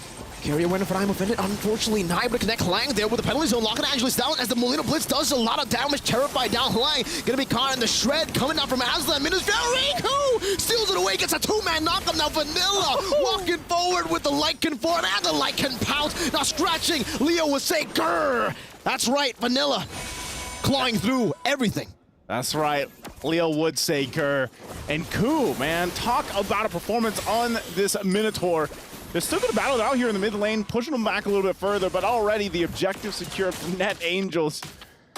And at this point, once again, they're going to play with it power. Look at this, under the Z-Force, they'll just take the turret. They'll take La La Land on top. Sakoshi, gone. Oh, man. Just like at the Oscars, man. When you think La La Land is about to win it, Moonlight comes over and wins the Oscar. Yeah. Sakoshi's Moonlight. Sakoshi's Moonlight. That's pretty much it. And, you know, with that, the kill that Sakoshi just got, too, against La La Land, it's going to help Sakoshi build up. Already the Feather Heaven locked in, working on the third item here. And this is where we see, I mean, how many times have we seen that matchup, actually, between the two gold laners where it's a carry and a Harith? And a lot of the times, especially when you get to the mid to late game, the Harith is still shining. But if carry can actually survive, we're talking about positioning, because if you're talking about range or position-wise, carry's got a lot to do a lot more work. You know, for the Harith, you just drop down the Zaman Force, you bob and weave through it with the Synchrovision, and you're popping off, you know, at that point. Especially when there's not a lot of, like, lockdown CC. There isn't. Oh, hold on, top side. Wow, great escape still. Even though there's some damage down there, that's a three-man knockup straight into the Zaman Force, like you mentioned, popping the Vengeance and Vanilla. Now with the Lycan pounds onto Aslan under the turret. Goes back to gun form, goes on to La La Land. Oh no, she's trying to go for it, she's trying to survive, but Sakoshi again. Moonlight strikes again. Moonlight strikes again. La La Land has to dance, but unfortunately will not be able to move on from that position under the turret. Turret secured as well. Man, Vanilla, super impressive, of course. And they're going to take a look at the STC replay. This was a great choice to try to set things up, but time and time again, Ku on point with Munoin's Fury, and then the cleanup crew comes in. Vanilla and Sakoshi. Gonna miss a couple shots, but then it cleans it up anyway. Exactly what they need, plus the objective is secured. You know, so I was talking about that. The scaling potential with this Harith is going to be at a crucial point already. We had the two items already locked in. Now with that whole interaction, you know, you're much better in a position now for the objective once it comes up here. And, you know, the Lord's already up. Endless Battle also picked up here. It looks like the Holy Crystal is going to be worked on. Usually we see it picked up, what, before the 11-minute mark, I would say, and you're on to a good position already. And it looks like she's going to do just that. So Lord's up. They're going to start it out. Looks like Vanilla's going to go ahead and pull up the Lord. For Dream Max, how are they going to do this? How are they going to approach this? You're going to force it in. It's already a quarter of the health. It does go through a reset. Oh, but Cariad really trying to struggling here, trying to find an opening. It might be all up to her. Because Angelus also kind of waits in the backside just to get the information. But look at Lang. The threat alone for herself. That might just be a free Lord. Whoa, Hybrid trying to go for the steal. It's very tough to do that on a CC. And you can see it, you know, Hybrid got to pay the price there. Also using a Vengeance, by the way.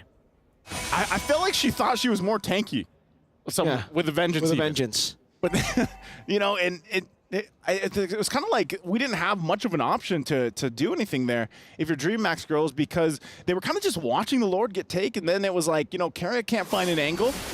So, you know, what's the plan there? And unfortunately, that wasn't it.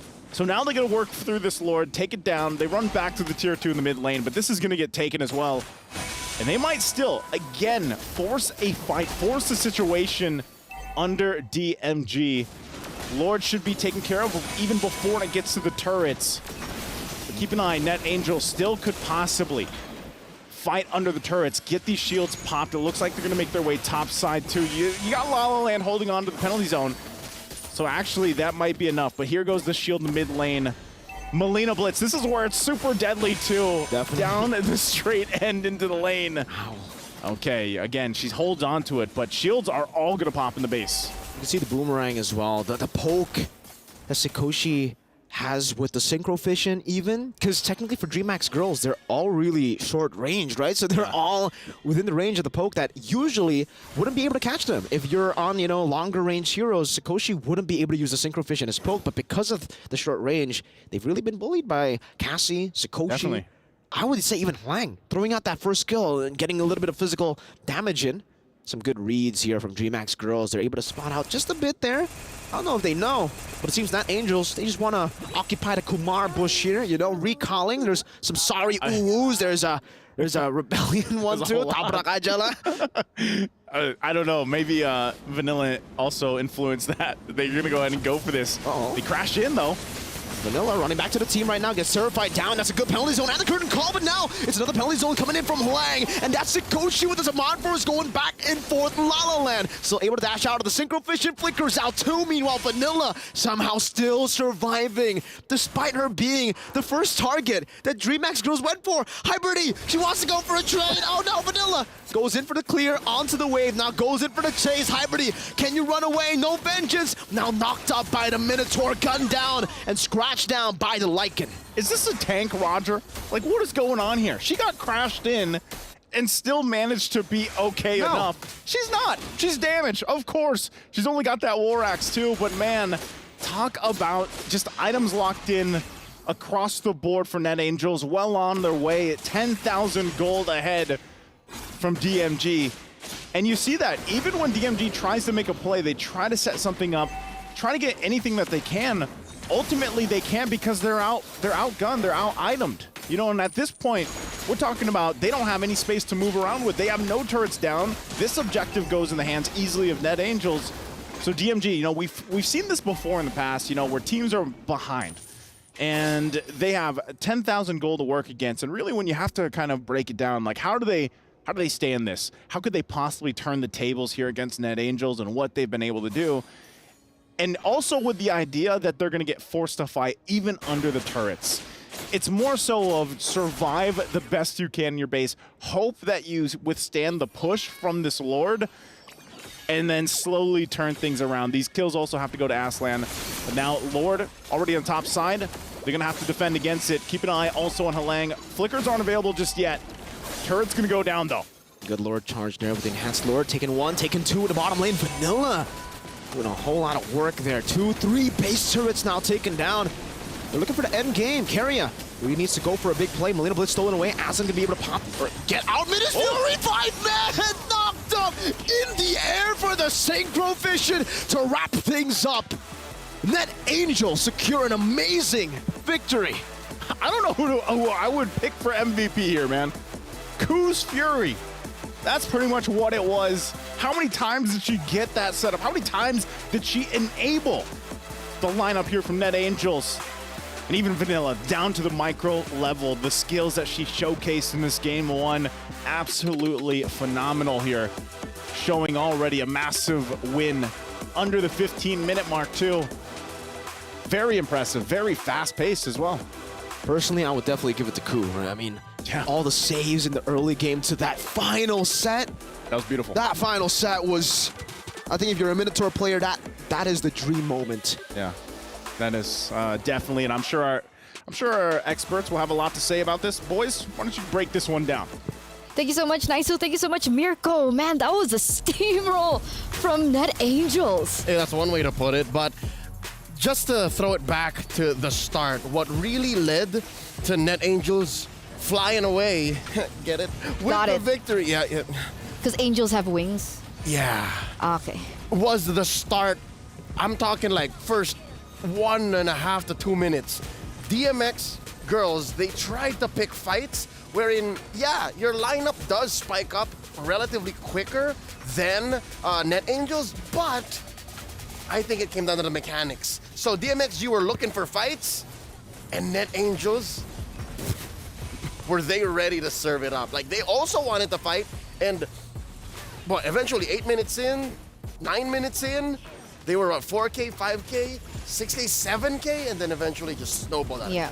At some point, they were 10K plus, right? I think we'll get a little bit more of a read on the data and the numbers later on. But again, I like that you mentioned that earlier on, right? Even though DMG, they were far behind, they still were so aggressive in these team fights, still looking in for picks. There were so many moments that even Ruby, right, went in very aggressively, but was unable to get anything. So 14 minutes, that's how long that it took.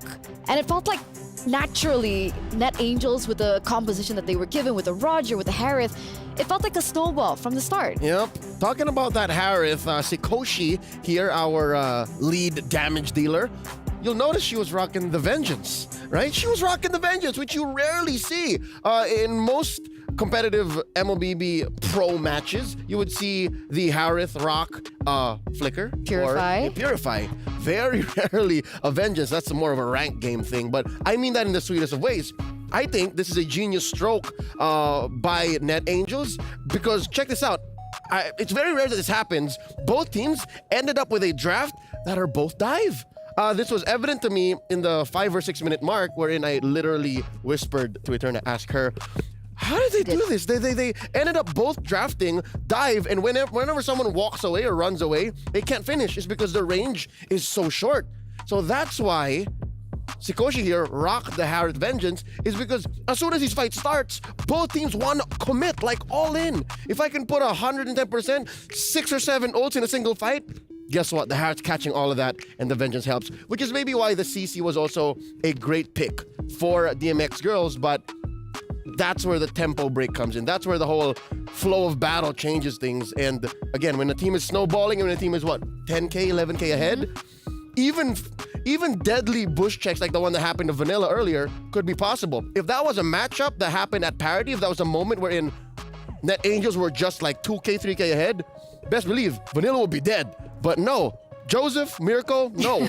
That is not a tank Roger. It's just literally Vanilla's farmed out of her mind. She's just like 3 levels ahead of everyone, and she can stand in, get a bush, iframe, jump out, fight again. And so on that note, let's see who will be crowned our queens of that game, right? Who will be crowned the MVP by PlayStation, and it's cool. Mirko mentioned her in the game earlier on. And on the Minotaur, what did you think about that performance? I'd say she just understands when and how her team wants to fight. Here's that moment, see?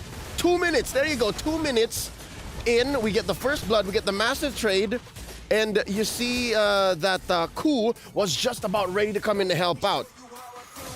She was instrumental in making sure that Vanilla was able to continue snowballing, and this was just the start. This was her warming up to the situation, understanding that DMX girls wanted to fight to this level, and now she's gonna start jumping in, healing up, setting up massive Minoan Furies, and this is the second turtle, if I'm not mistaken, and then they go from there, over and over and over again. Ku understands that this is a dive comp. This is a team that likes to fight. I'm gonna go jump them.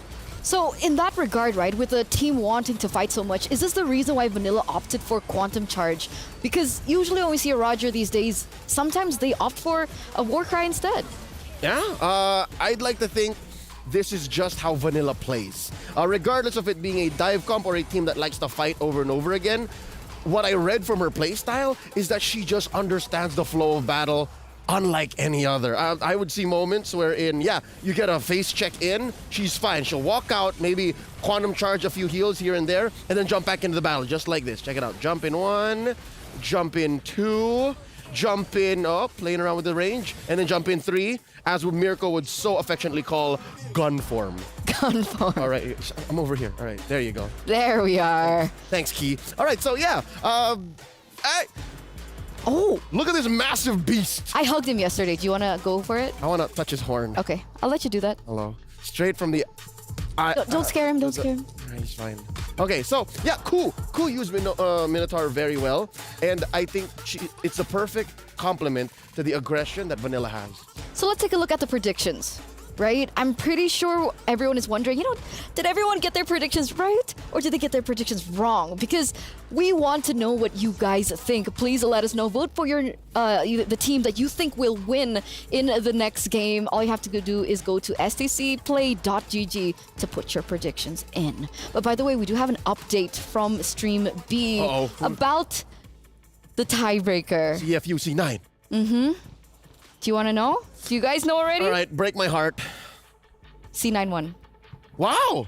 C9 won. Really, I was watching it off camera, prepping for the broadcast with our good friend Herbert Trex Wagner, and best believe he was sitting on the edge of. He was. I saw that too. Yeah, like an eighth of his, But the first 5 minutes, it was CFU ahead.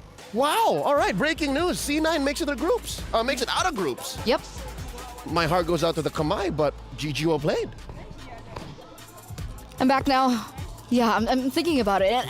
This is why I don't like second shift. We jumped off the group A a little and then back to B. Yeah, I don't like second shift because so this is the shift where you'd have to say goodbye to a lot of these teams. See, Renmar came in with that Cassie's face, right? All happy and smiles, opening up the day. Very Renmar. Talking about highlights from yesterday, and I'm here and I'm just like, okay. We have to say goodbye to this team, and we have to say goodbye to this team, and we have to key crush this team, and we have to key crush this team. I can't handle it. Someone's got to do it. We were put here because we are trusted to do this, and we'll see the ladies of CFU Serendipity soon again, for sure. Because they did show a lot of promise. Oh, yeah. No doubt. Again, you can never count out the Kamai, whether it be their men's teams from the MPL or CFU Serendipity and the other very promising teams from their women's division. But today, here, or tonight for some of you guys watching, it's C9. NA moves fourth, so hey, at least one NA team gets out of groups for at least this competitive split. That's true. That's true. I also feel the same way about the Indo representatives, right? Yes. Finally. 2 confirmed up. We're not getting grouped this time. But anyway, back to this matchup, ladies and gentlemen, right? DreamHack does still have a chance to come back in game number 2. Now, if we were to break it down, what do they need to improve? Did you think it was a draft diff? Did you think the execution had to be repaired a bit? What do you think, Leo? All right. I think you already mentioned the obvious. But I think mainly, number 1, you gotta make sure that La La Land gains control of the tempo of her team.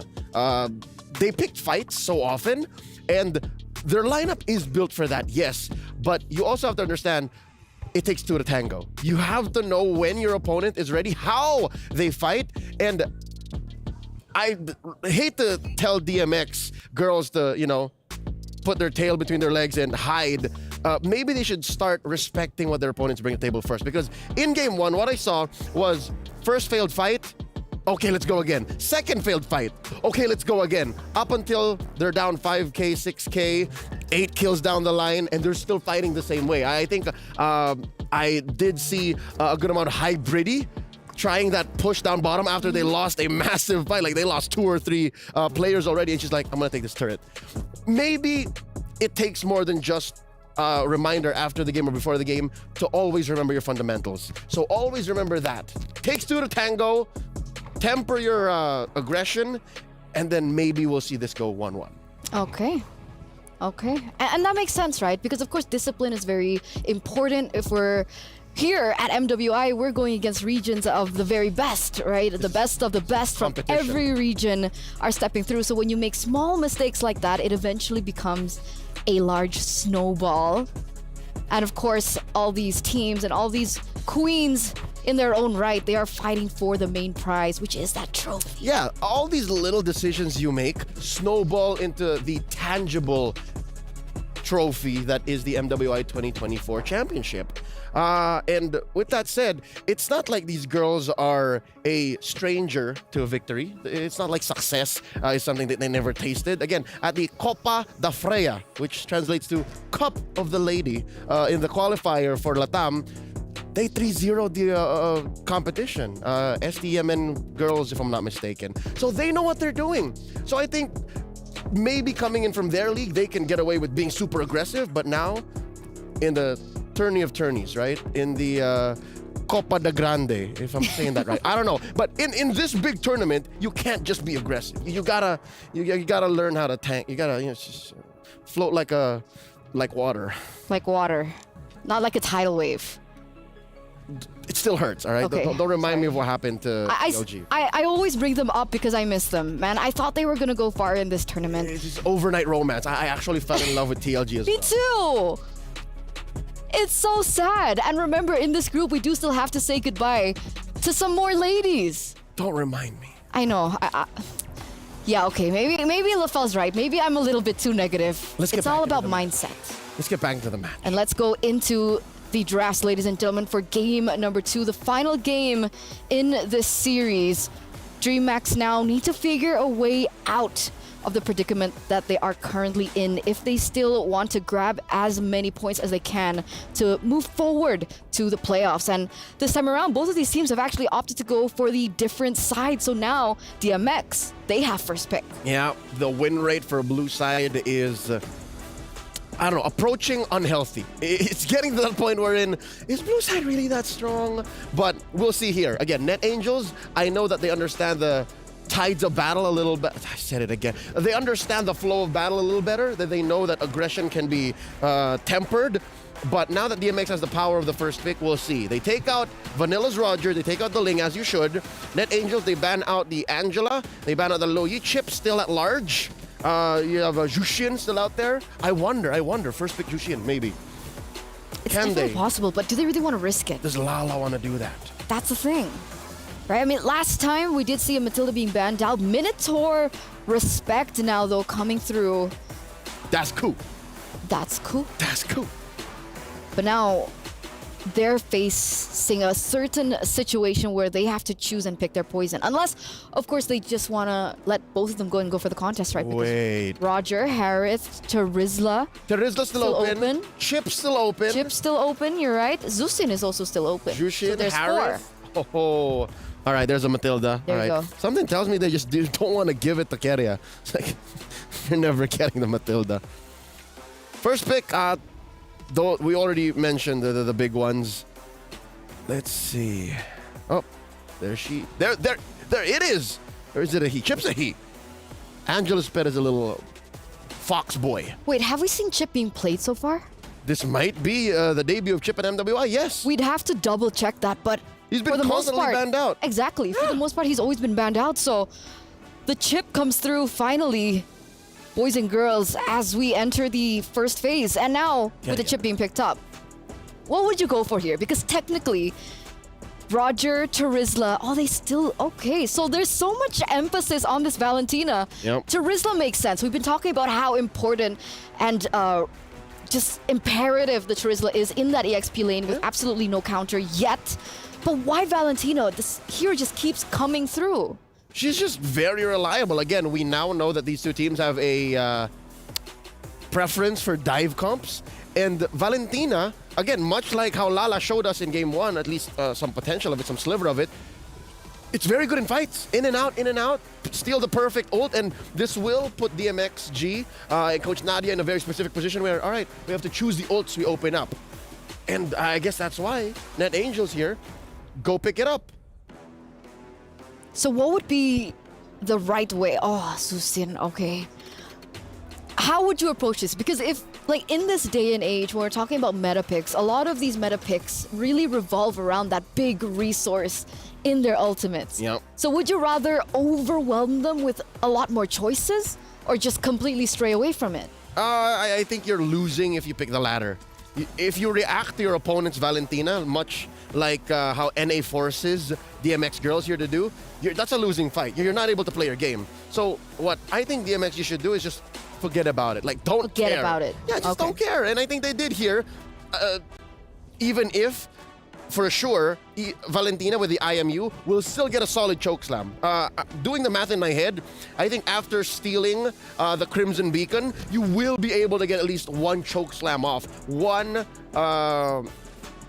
Soul Snare trigger to at least slam one hero. It's going to happen. There's enough time in that transformation phase to be... Oh, no, never mind. No, there's no transformation phase. Oh, then never mind.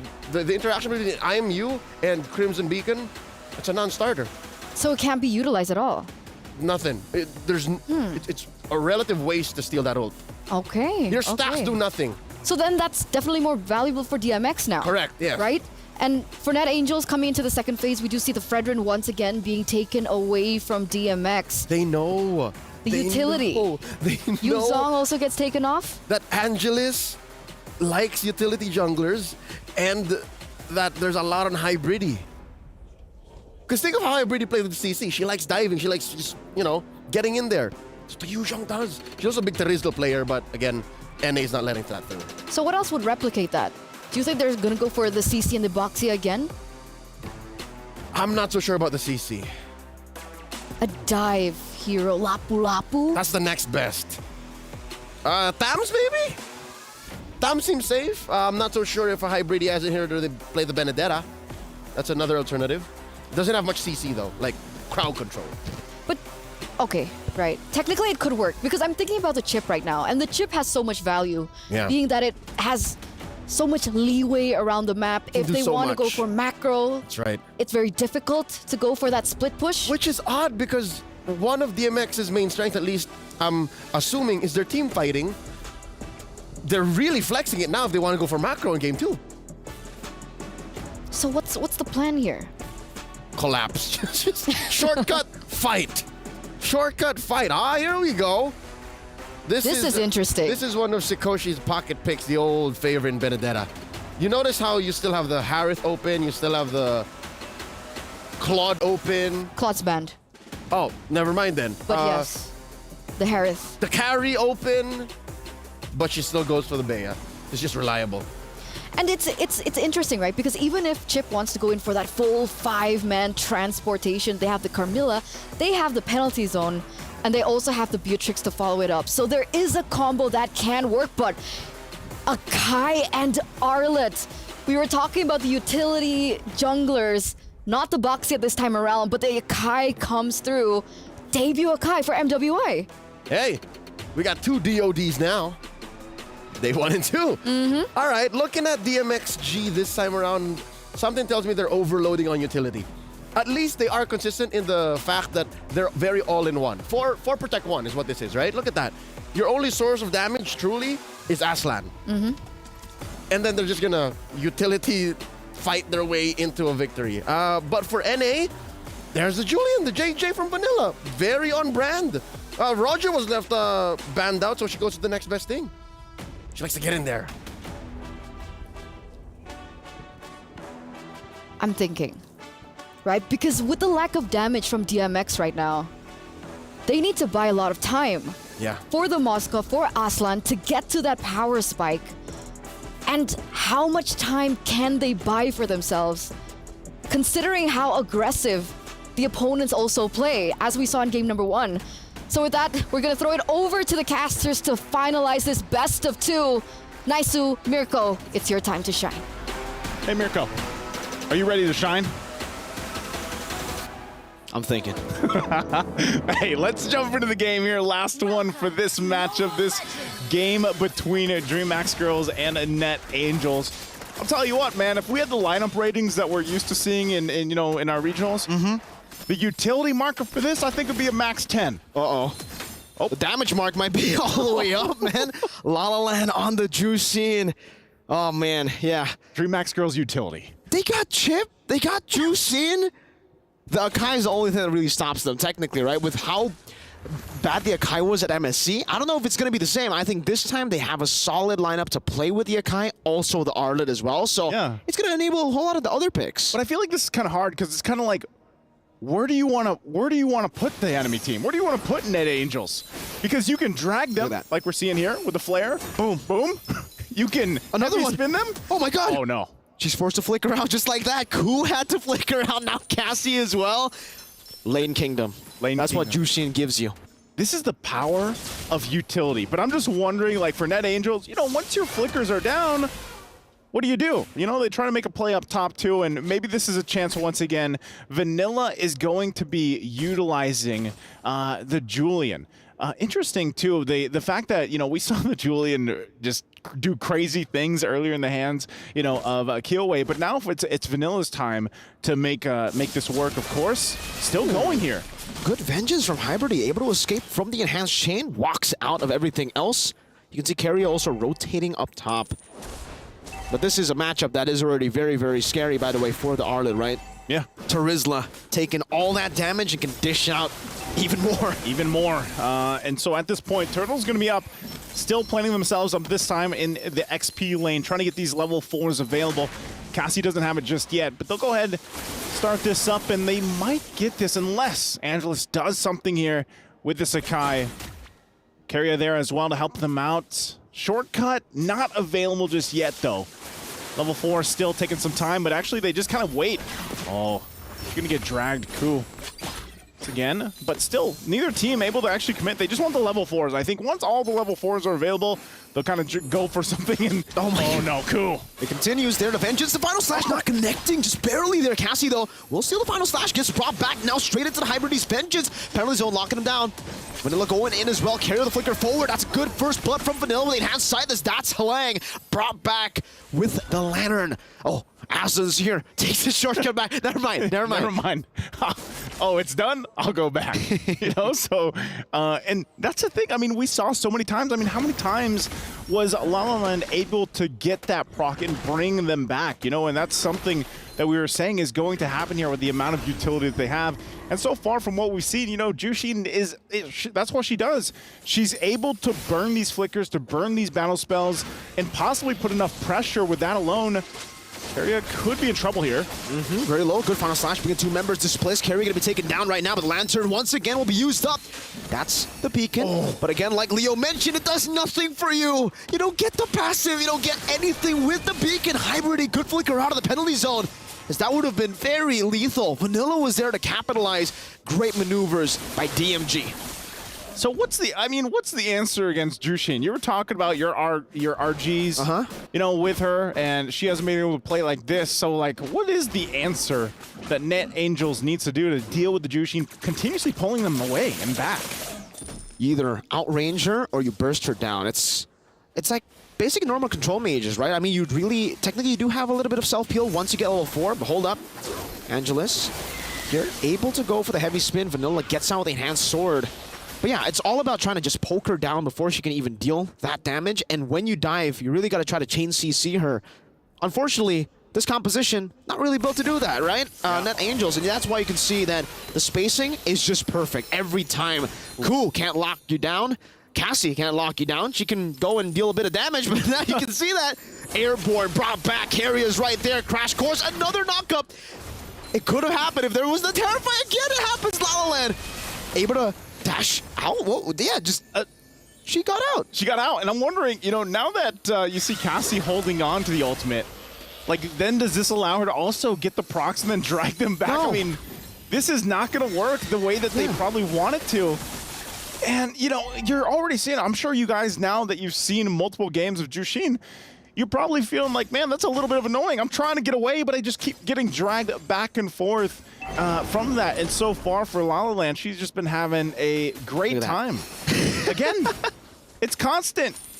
Oh my God. Who's going to get real tired of this real fast? I think she's already tired. She's gone airborne twice, and now into the crash course. She's forced to flicker again. Now the shortcut comes down. The Vengeance is enough. Ku's going to be taken down. The Final Slash not connecting onto anyone. That's a penalty zone. Locking 3 members down. La La Land again still doing some damage. Angelus in the back line. Able to find 2 on the heavy spin, pinning them down. Cassie very low. Pops in a beacon, but gets dome on by Hybridi. Meanwhile, La La Land, she gets the value when she pops the beacon. Vanilla still able to escape with the Lantern. The Lantern flare again, always just there. The Lantern flare is just, that's the perfect way to put it, man. It's always there. Final Slash? Again? Look at that. Okay. It's getting ridiculous. The flare is too much. Look at this again! Knock her out, Halang! Oh, man, that was brutal! La La Land's making him dance, man. That's what she's doing. She's putting the flare there. She's pulling them back, pulling them everywhere. I wouldn't call that a dance. You know, you're getting slammed to the ground. Hey, you know what? This. It is. Look at this. This is an air dance. There you go. You're back. You want to run into the turret? No. Nah. Oh, man, this is tough for Net Angels because they have not had an answer to deal with Lala. And she's 4-0-1. We got to take a look at the items to fall into place for her. That's a golden staff now picked up for Aslan. Has that available. But, man, you know, this is the thing. This is like, if you want to talk about the overall utility of this lineup, they're able to do that because of what they have. She's only got the Clock of Destiny, working on the next item here. And, you know, with that, already this kind of lead, it's like you don't even want to be in lane. From what we've seen her being able to do in the mid lane early on, you don't want to fight against it. See, the way you actually try to bully the Jushin in lane is, again, oh, hold up, Final Slash onto 2 members. Good enhanced chain to try to disengage there. And he will be able to do so, but look at Keria. Already rotating over, no turret there, so they can actually go for a good shortcut into the crash course. The Lantern, man. Lala just putting the Lantern in front of them. That in itself has zoned them away. Look at that, look at that. Oh, Q, no! Stay out of it! Stay out of it. The light is bad. Don't follow the Wishing Lantern. For once, don't follow the light. Don't follow the light. Stay away from it.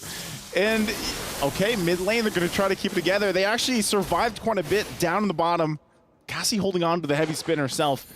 And, you know, so this is back to it. Like, Sakoshi, at least Sakoshi's probably just hearing in all the comms. Like, stay away from the Lantern. Stay away, man.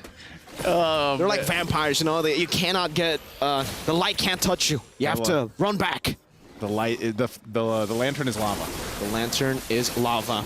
Oh, the heavy spin actually got them out. Now the 2-man pin down. What a pin down. He's going to be brought back there. Good penalty zone to lock them down. That's exactly what they need. What a combo from Net Angels. Sakoshi, the perfect. I mean, I was admiring the heavy spin, but then look at the setup they go, and that goes. Oh, Final Slash. That's a 1v4. We've seen this before from Hybrid on the CC. Not able to find Vanilla. Now stun down Sakoshi. She got the triple kill.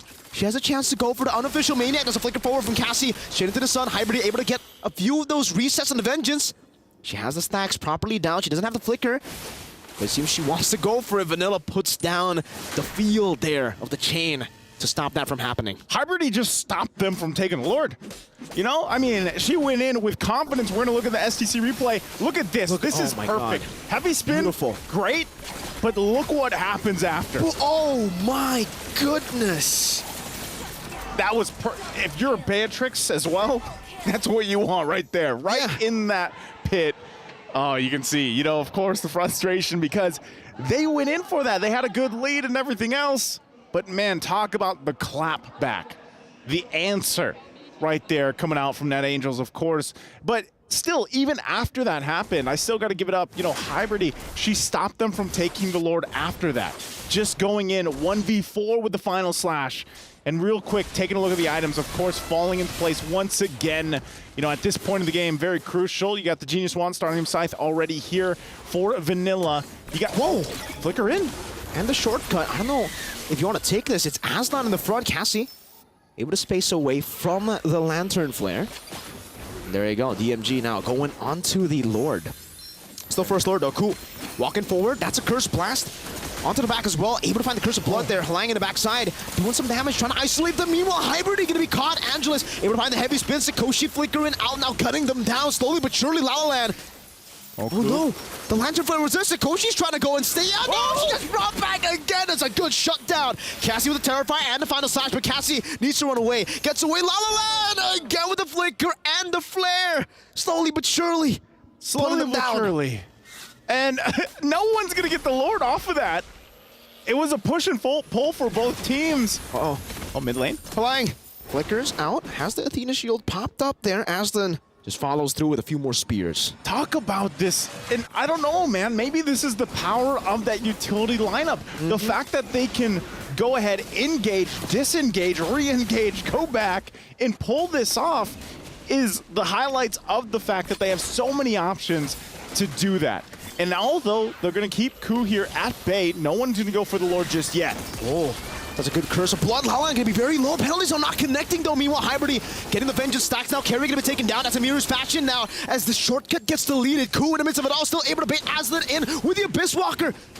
Stepping out, Cassie again, going for the splash of damage, finding the double. Meanwhile, on the bottom side of the map, they will go and not chase Aslan. They're forcing out the heavy spin. Angela's gonna be caught in the knockup, and again, a few shots down. Sakoshi with Nibiru takes her out.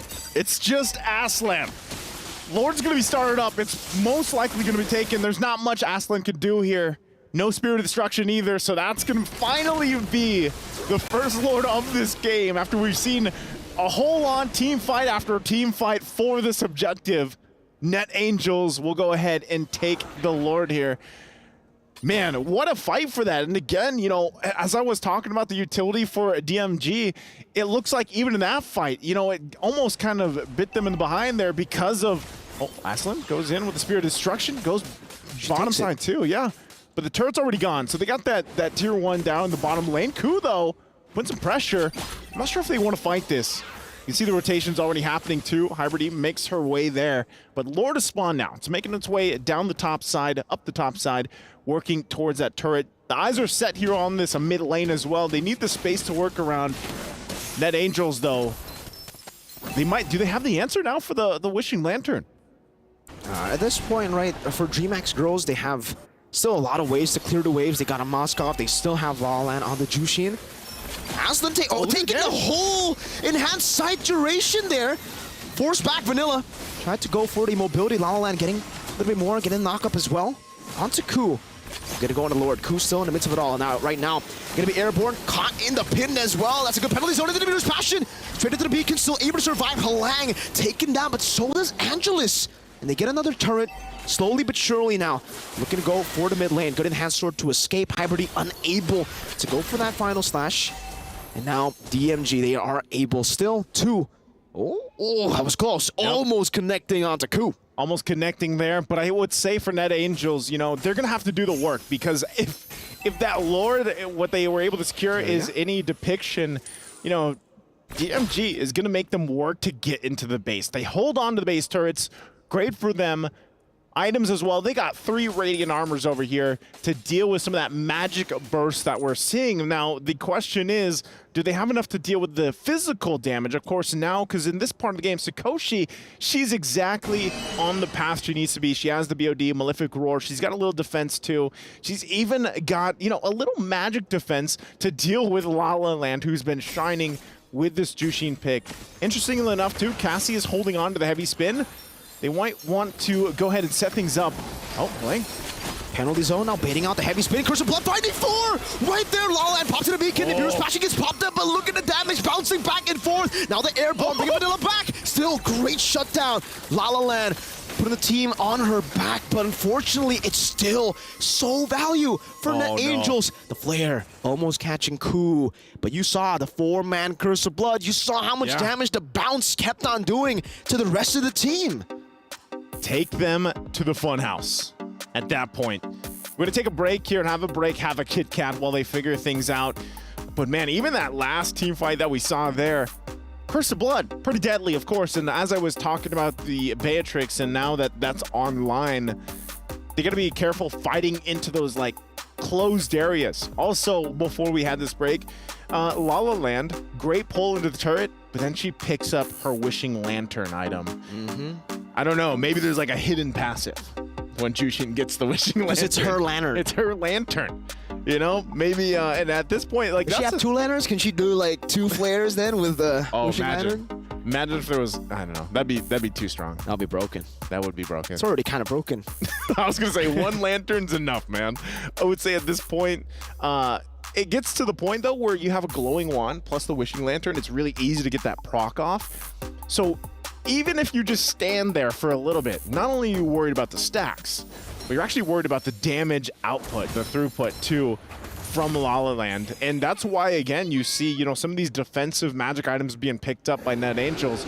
And that's just kind of to help deal with that. Their best bet for Net Angels, if they want to go ahead and win this game and cap it out, it's to avoid that, avoid La La Land's potential to drag them onward, but just set things up the way we saw previously. If that's a penalty zone from Halang, do that and then get that Curse of Blood off from Ku. Ku's probably, you know, the early game was not fun for Ku. Ku was constantly in the air, getting pulled around. So you know what? If you can get 1 great Curse of Blood landed down on multiple members, that's going to do wonders for them. She's even got the Athena shield for that extra magic defense. But also at this point, Lord is up. Feather of Heaven gonna get picked up by Vanilla. They're gonna go ahead and start up. Look how fast they're doing it. Yeah, I don't know about this. They will go up top right now. That's a good crash course and a shortcut as well, but I don't know if you want to go for it. Carrier gets bursted down. Vanilla capitalizing on it. They take the shortcut, but they're all split up. The Mirror's Passion all the way. They're taking all of the damage free. As with a Nature Abyssal step 2, but it's not going to be enough in the back line against 4. Now it's just La La Land. You can see Cool with the flicker forward, getting the stun down right now to La La Land. The gun down from Sakoshi. It can be chaotic. You can throw Cool around, but Sakoshi is free. Sakoshi just pops off. And man, talk about a quick lore take, and then they win a very decisive fight. This might be it. Net Angels working on this mid turret. You can see the corpses right there to build up frustration as well. They were in the lead, but the Net Angels fly high here in game number 2. What an extremely phenomenal comeback. Started with that big combo, and then it all clicked. They're like, all right, let's keep on going for these combos. Let's keep on splitting the Jushin from the rest of the team. Hey, it's like Leo Jonathan said. You know? Leoman Jonathan Green. He was like, you know, there's a whole lot of utility here, but your only damage is Aslan. And that's what that last fight was. Exactly. You can throw them everywhere. You can displace them everywhere. Heavy spin. Crash drag. Yeah, crash course. But man, talk about it. Like, what are you going to do after that, you know? And Aslan came into the fight and then gets just dragged into a gunfight with Sakoshi. Sakoshi popped off 6-1 and 9 she was. And, you know, it's just, that's the thing. Beatrix, like I said, hasn't popped up as much, but in situations like this, we have great setup potential, especially the Terizla pick, who has been, I don't know if he's, actually, I think Terizla's probably the highest picked hero right now. It works wonders here. So great execution. Don't bring a spear to a gunfight. That's right. Marco does it. Bring a lantern. Bring a lantern. I don't need, the lantern did okay at the start of the game, but towards the end, yeah, it really came down to them just not having enough damage. Not enough, not as much. And meanwhile, damage overload, really, for the side of Net Angels. Cassie was dealing damage. Sakoshi was dealing damage. Even Holang, she had a War Axe, so she was actually dealing quite a bit of damage as well with the penalty zone, with a few hammer swings. Yep, it was all good and great here to see from Net Angels. But that's going to be it for On the Desk just for now. We're going to throw it over to the stage to hear from our hosts and our winners. Let's go ahead and hear what they have to say.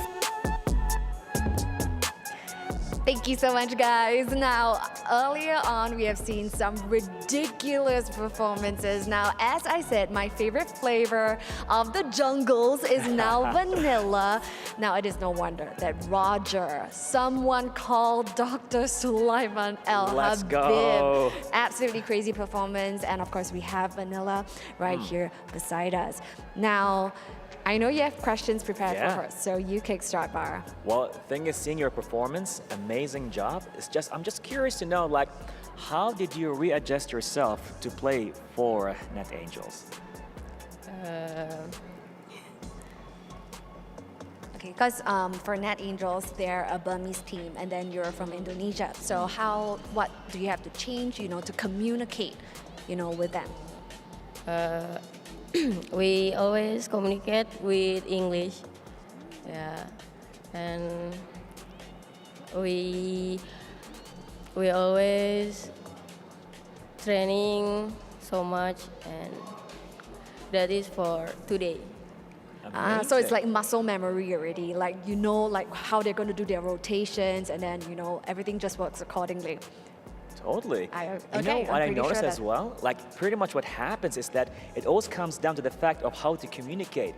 Yeah. And using English as well as a form of communication, and going with that, it really forms this, I would say, sisterhood that takes place in the family. So amazing It really stuff. is, and after a while, there's no like different languages. There's just Right. one ML language, like Lord, Turtle, Turret, you know. So it's pretty universal. Yeah. Okay, so the next question is, you know, being Indonesian, you know, the people to beat, the queens to beat is Team Vitality. So the fact that you're Indonesian, how are you going to approach this, given what you know about the queens, Team Vitality?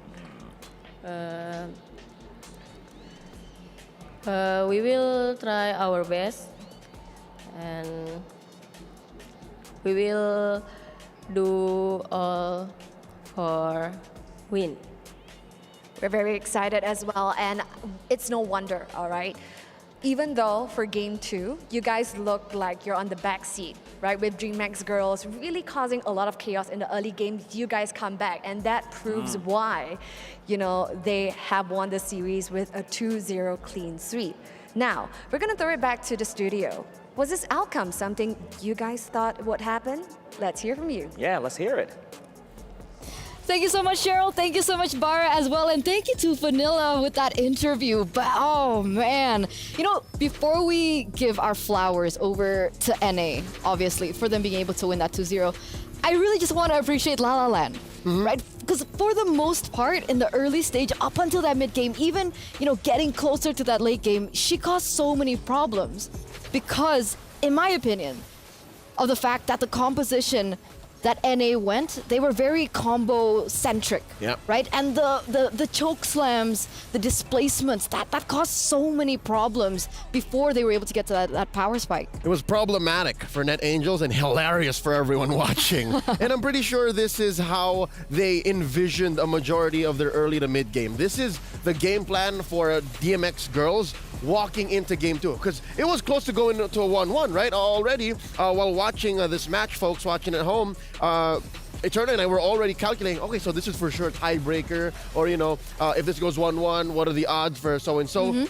But, yeah, no matter how well DMXG did in the first 7 or 8 minutes, you gotta as well acknowledge the fact that Net Angels know how to get out of these situations. All it took was that one fight in their side of the jungle, in their purple, to turn things around. That, to me, was the creme de la creme of game 2. So, Hein creme de la creme, right? That penalty zone into all the combos and the burst damage coming in from the Nibiru's Passion. Oh, that was peak. Yeah. That was like, okay, this might end up differently to what we were thinking that it might. So with that being said, we're gonna crown our PlayStation MVP, ladies and gentlemen. Let's see, drum roll please.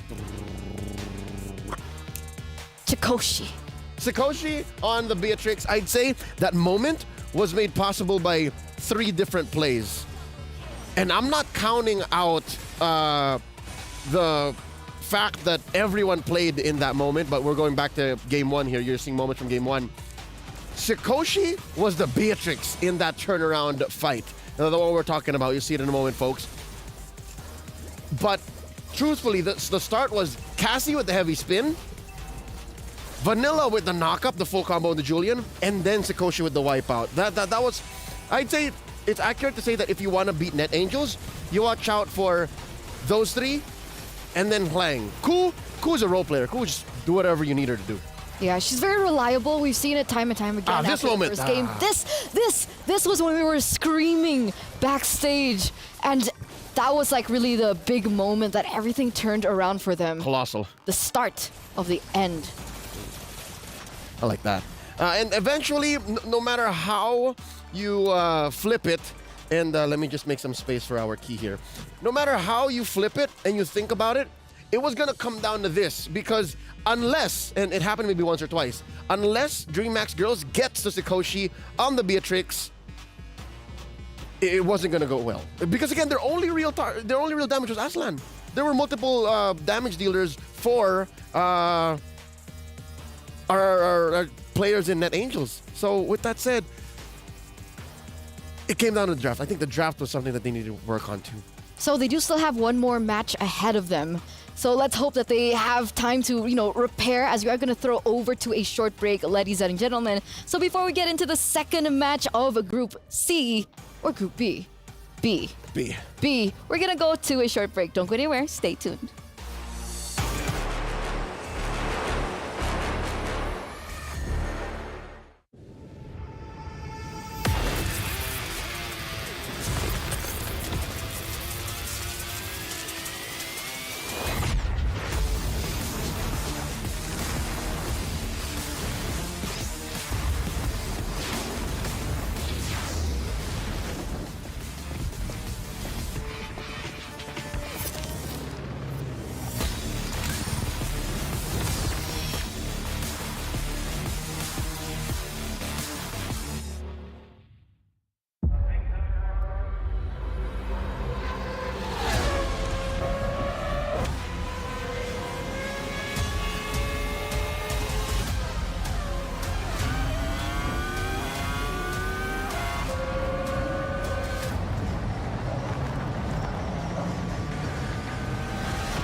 Honor 200 series, the best portrait phone AI empowered. Studio level, AI portrait camera, 3 hardcore portrait modes. Color, vibrant and classic to capture portraits that truly stand out. AI empowered magic portal. Snapdragon 8S Gen 3 AI chipset. 5,200 milliampere per hours silicon carbon battery, 100 watt, Honor Supercharge. This is Honor 200 series.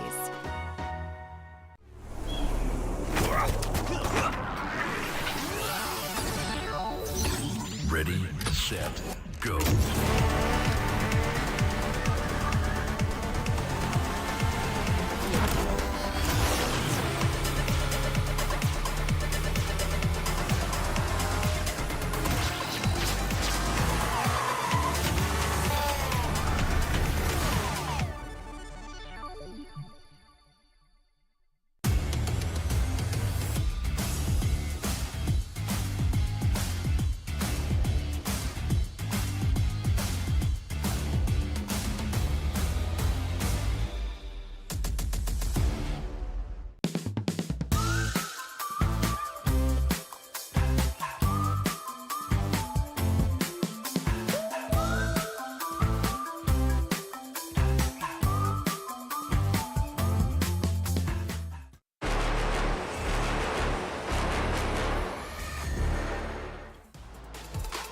Welcome back, ladies and gentlemen, boys and girls, to MWI x EWC 2024. We have 4 matches done and dusted, but we still have 2 more to break it down.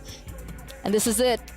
Smart Omega Empress gonna be up next, ladies and gentlemen. Their debut on the stage at this MWI as being the powerhouse of the Philippines. It's gonna be tough composition, but you know, a lot of things have happened so far, and unexpected things have also happened so far. These are my Cebuana Palangas, which is in translation my Cebuana loves.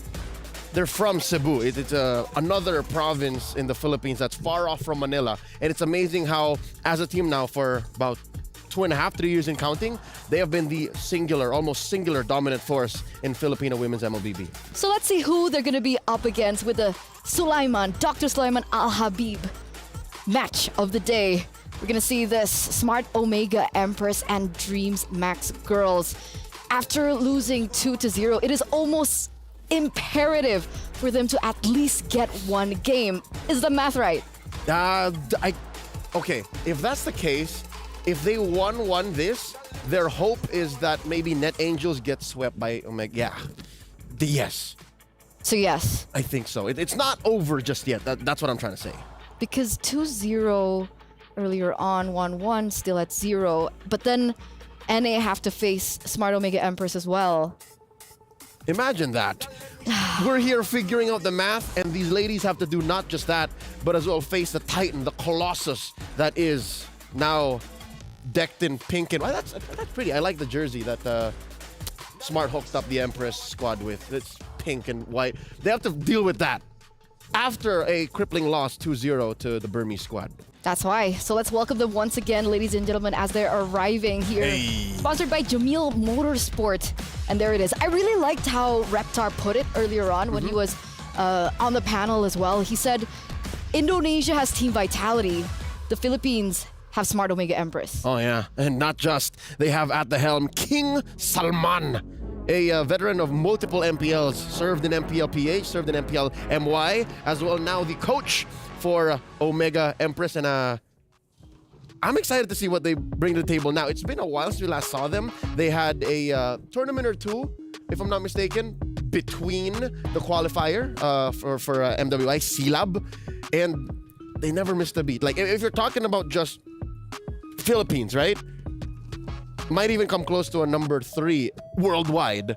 That's who Smart Omega Empress is. I mean, they put up a big fight. The last time we saw them was internationally was SPS, right? The qualifiers to MWI That was the right Vega. between. Exactly. And they were also proving that time and time again. We've seen them over the course of the years, obviously, but the way that they've developed as a team, and they're definitely big contenders to be able to make it all the way, perhaps, the grand finals. Yeah, I got eyes on Keishi right now, given the way that the metagame has shifted.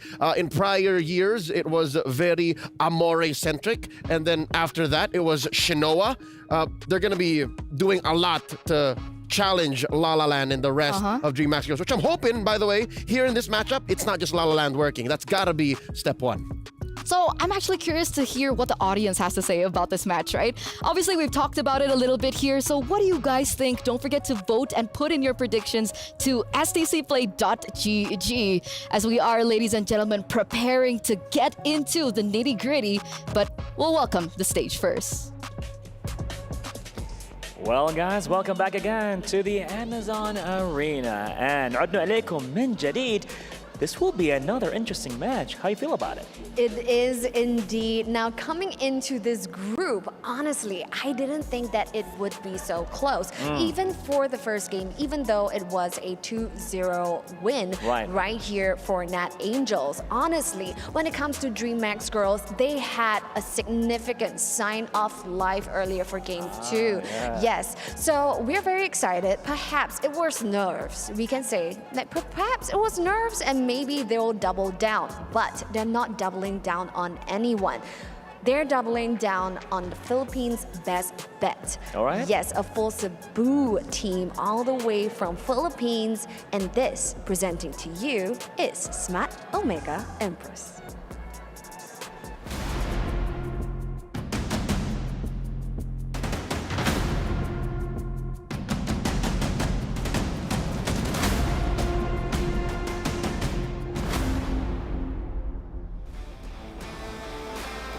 Now we're very excited, and the Filipinos in the crowd is buzzing too. Oh, yes, they are. We're feeling the energy, and you know, when it comes to Philippines, I've been in the M5s. They are absolutely insane, and they are rooting behind their empresses. Yeah, oh yeah. Yes, Smart Omega Empresses. Now tell us a little bit more about who they're facing. Oh man, they're gonna pretty much, they dream big and they play hard. Ladies and gentlemen, let's hear it right now for the DreamHack Girls.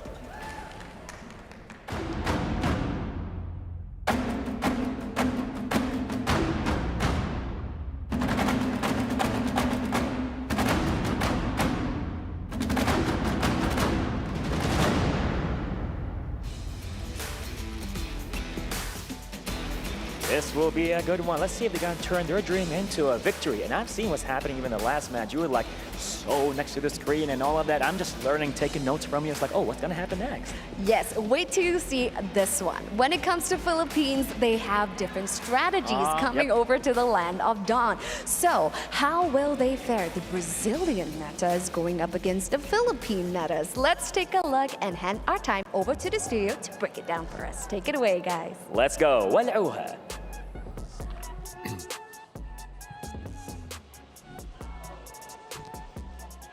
Thank you so much, guys, over at the stage, man. It's looking very interesting, right? Because as you guys were talking, we got a little look into DreamHack Girls, right? With how they're faring. We're looking at the emotions on their faces, and they are regrouping. 100% they're regrouping, right? They were all listening to La La Land earlier on, maybe with some input, maybe with some key ways to try and prepare for this next match. Gotta reset. Yeah. As well as Coach Nadia, which was, by the way, heartbreaking at the first frame. When we first saw them, they're like, not so good. But now, seeing La La Land kind of, smile and encourage the teams to go back to 0, reset. Hopefully, that's enough. A lot on Aslan right now. We were just talking about how everyone has to start doing their part.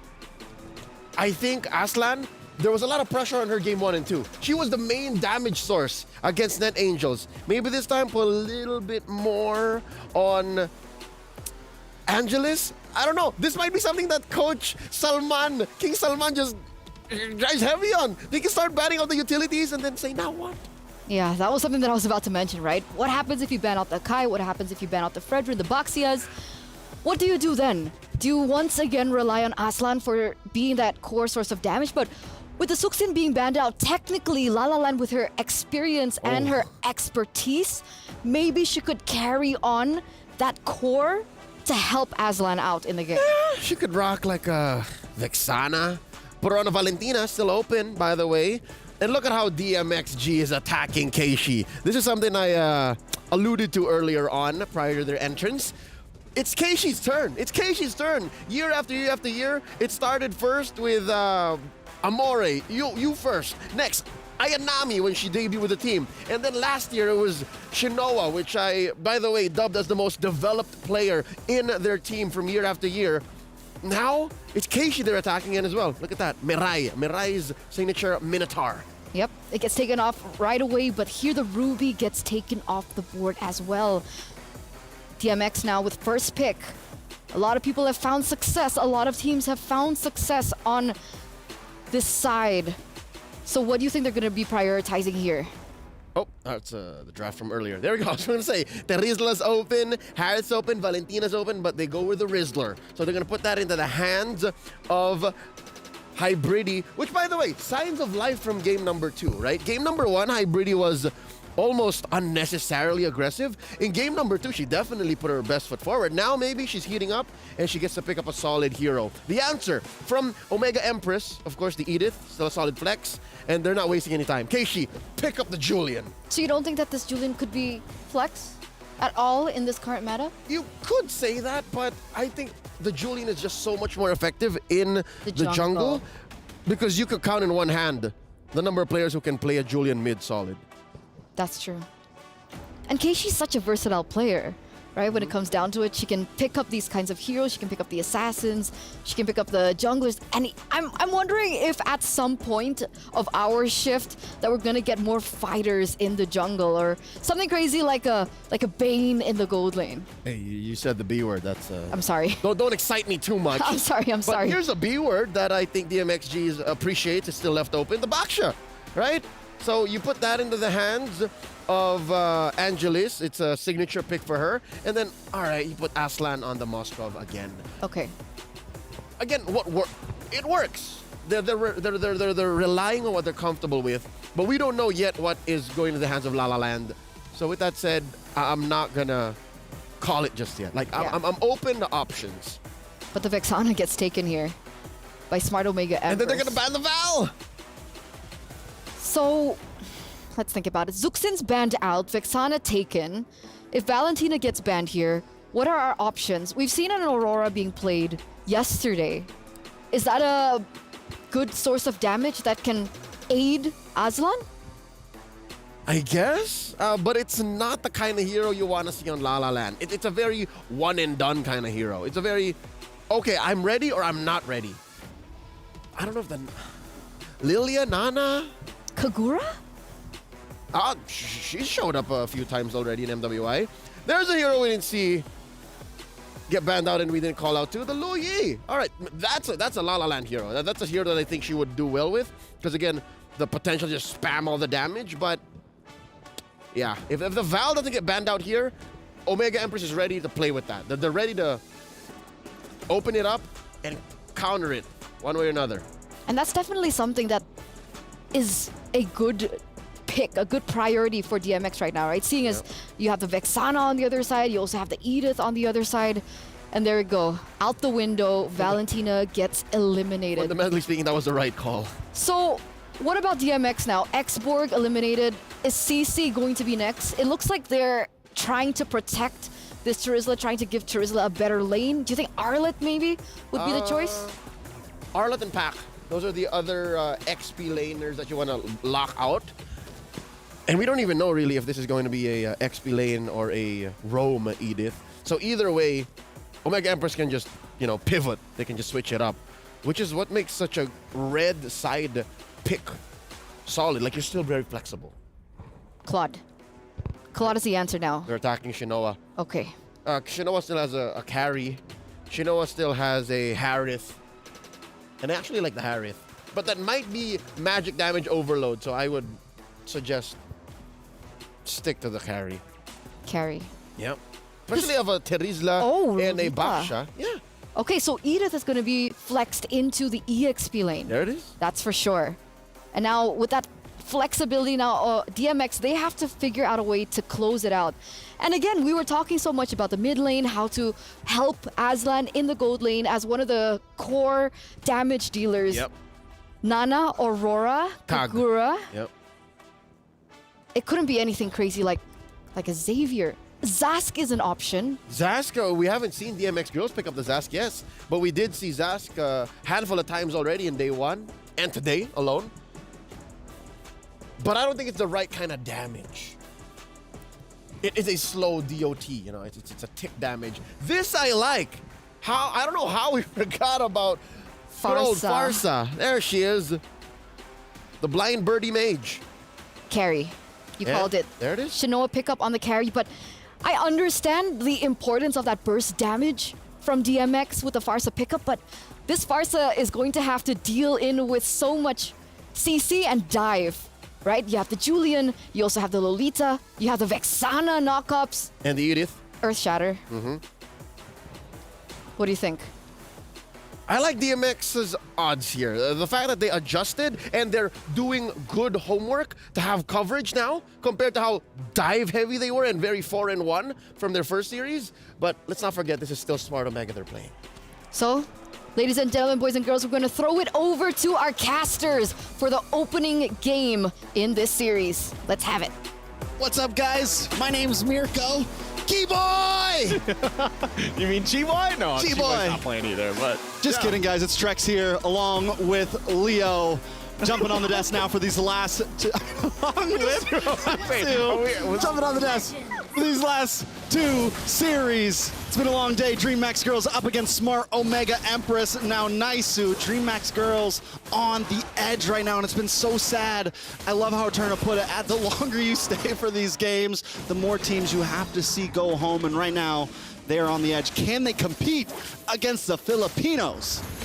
Well, I think so. You know, I guess you hope that they made a quick enough adjustment from what they just went through in their previous match, of course, because, you know, I know there wasn't like a format video for this, but this is also brutal and legendary, man. Like, I mean, the whole MWI format itself, quite interesting on how this has all been playing a part, especially now that we're nearly done with groups. And like they mentioned on the panel stand too, you know, some of the information going out there, of course. I just want to say congratulations, C9. They made it through. You're feeling pretty good about it. I'm feeling pretty good, but we're not here for that right now, Naisu. We're here for this pick that I want to point out right here. We got the Moskov. We also have the Farzan here. Two picks that haven't really been popular so far in the group stage, especially for me. It was so... Wait a second, a little bit of damage. All the damage coming out, but as you were saying. Yeah, the Moskov hasn't been a really popular pick in the MWI so far, which to me was kind of surprising because Moskov was hugely favored in MSC. He was a game changer throughout tournaments, but he can be risky, right? You really got to be able to know how to keep your distance. You got to know how to move. You got to know how to groove, and you got to be able to farm to get to that point where he can pop off. And with how aggressive some of these girl teams have been, it might not be the answer for that early game aggression that they want to bring. So DreamHack Girls this time going for a bit more of a front-to-back classic utility jungle, and they have a lot of late game potential with the Farza and the Moskov, so let's see if they can pull it off. Murray already go in, start the fight, but a penalty zone comes in from Hybride. They're gonna have to fight it off once again. Murray will flicker out.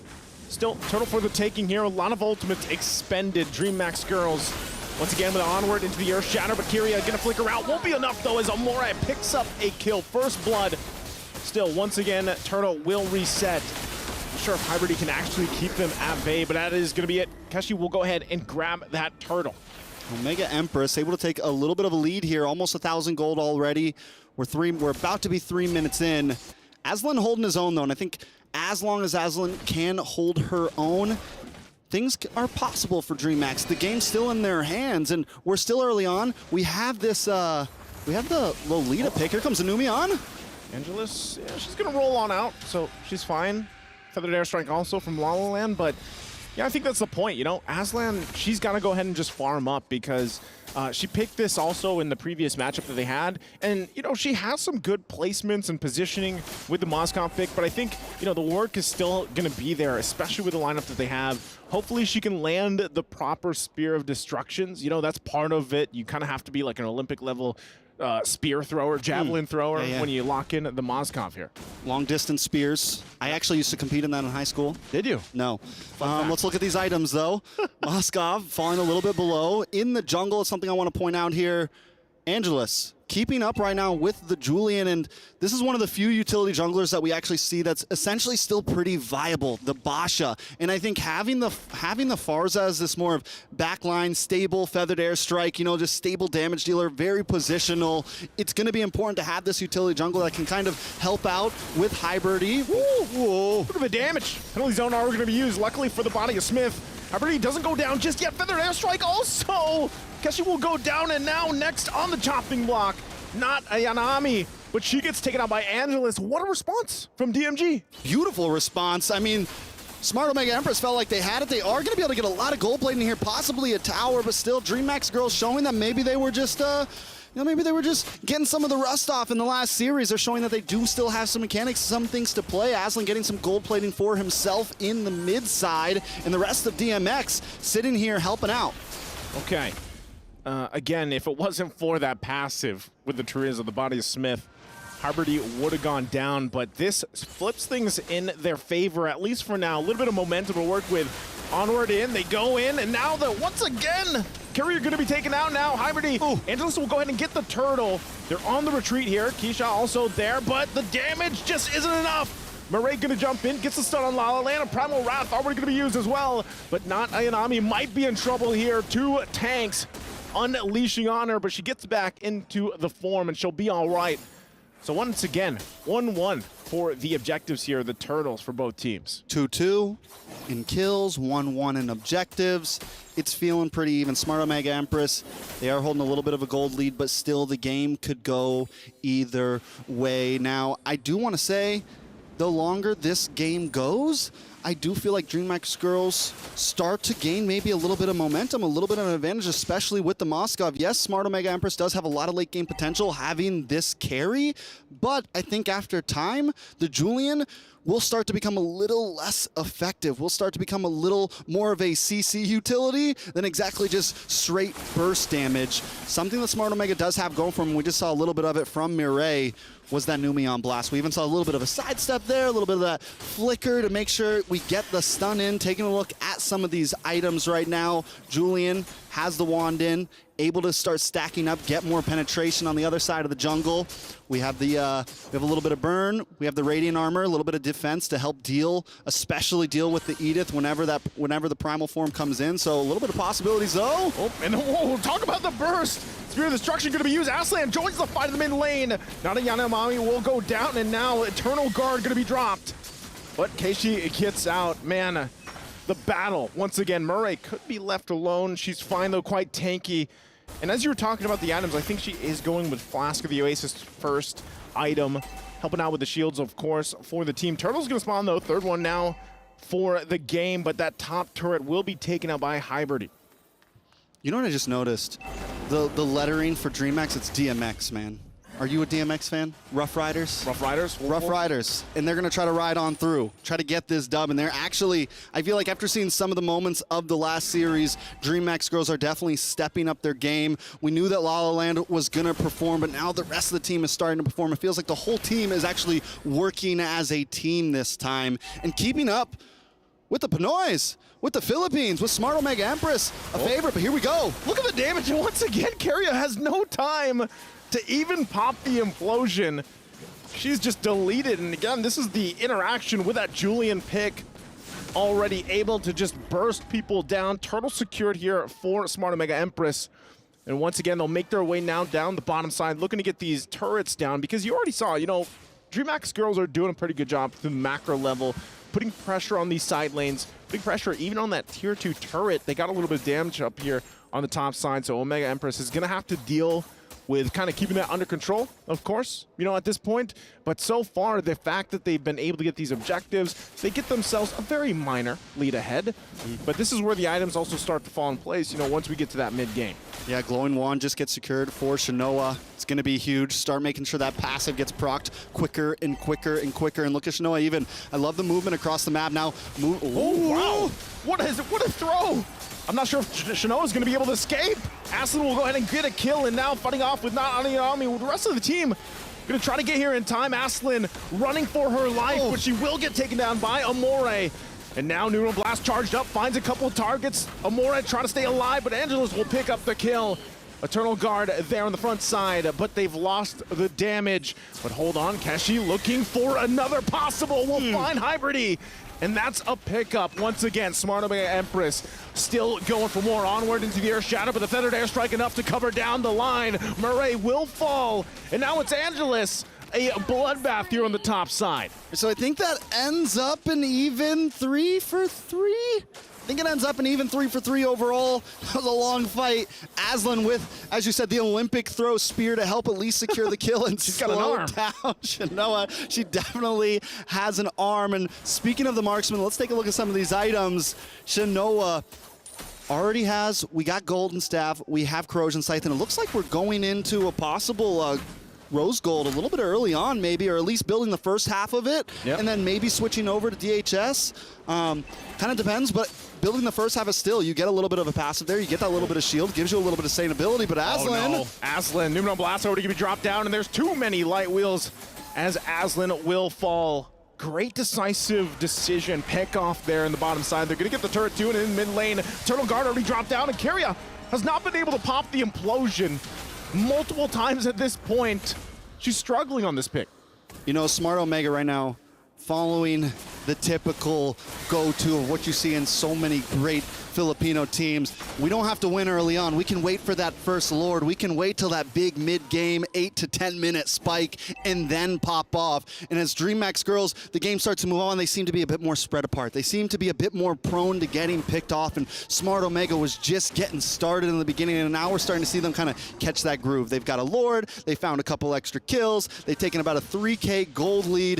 DHS finally locked in for Shanoa. So yes, just built the first half of the Rose Gold to get the passive, be a bit more sustainable, and then finishes out DHS. An interesting item build that you don't see all the time, but definitely is going to work out, especially on a carry who wants to get up close and personal, who wants to be ready to fight. Not only that, but also you have the advantage of, you know, relying on this Lolita to kind of set things up for you with the Numenor Blast. You, of course, have the shields in consideration, too.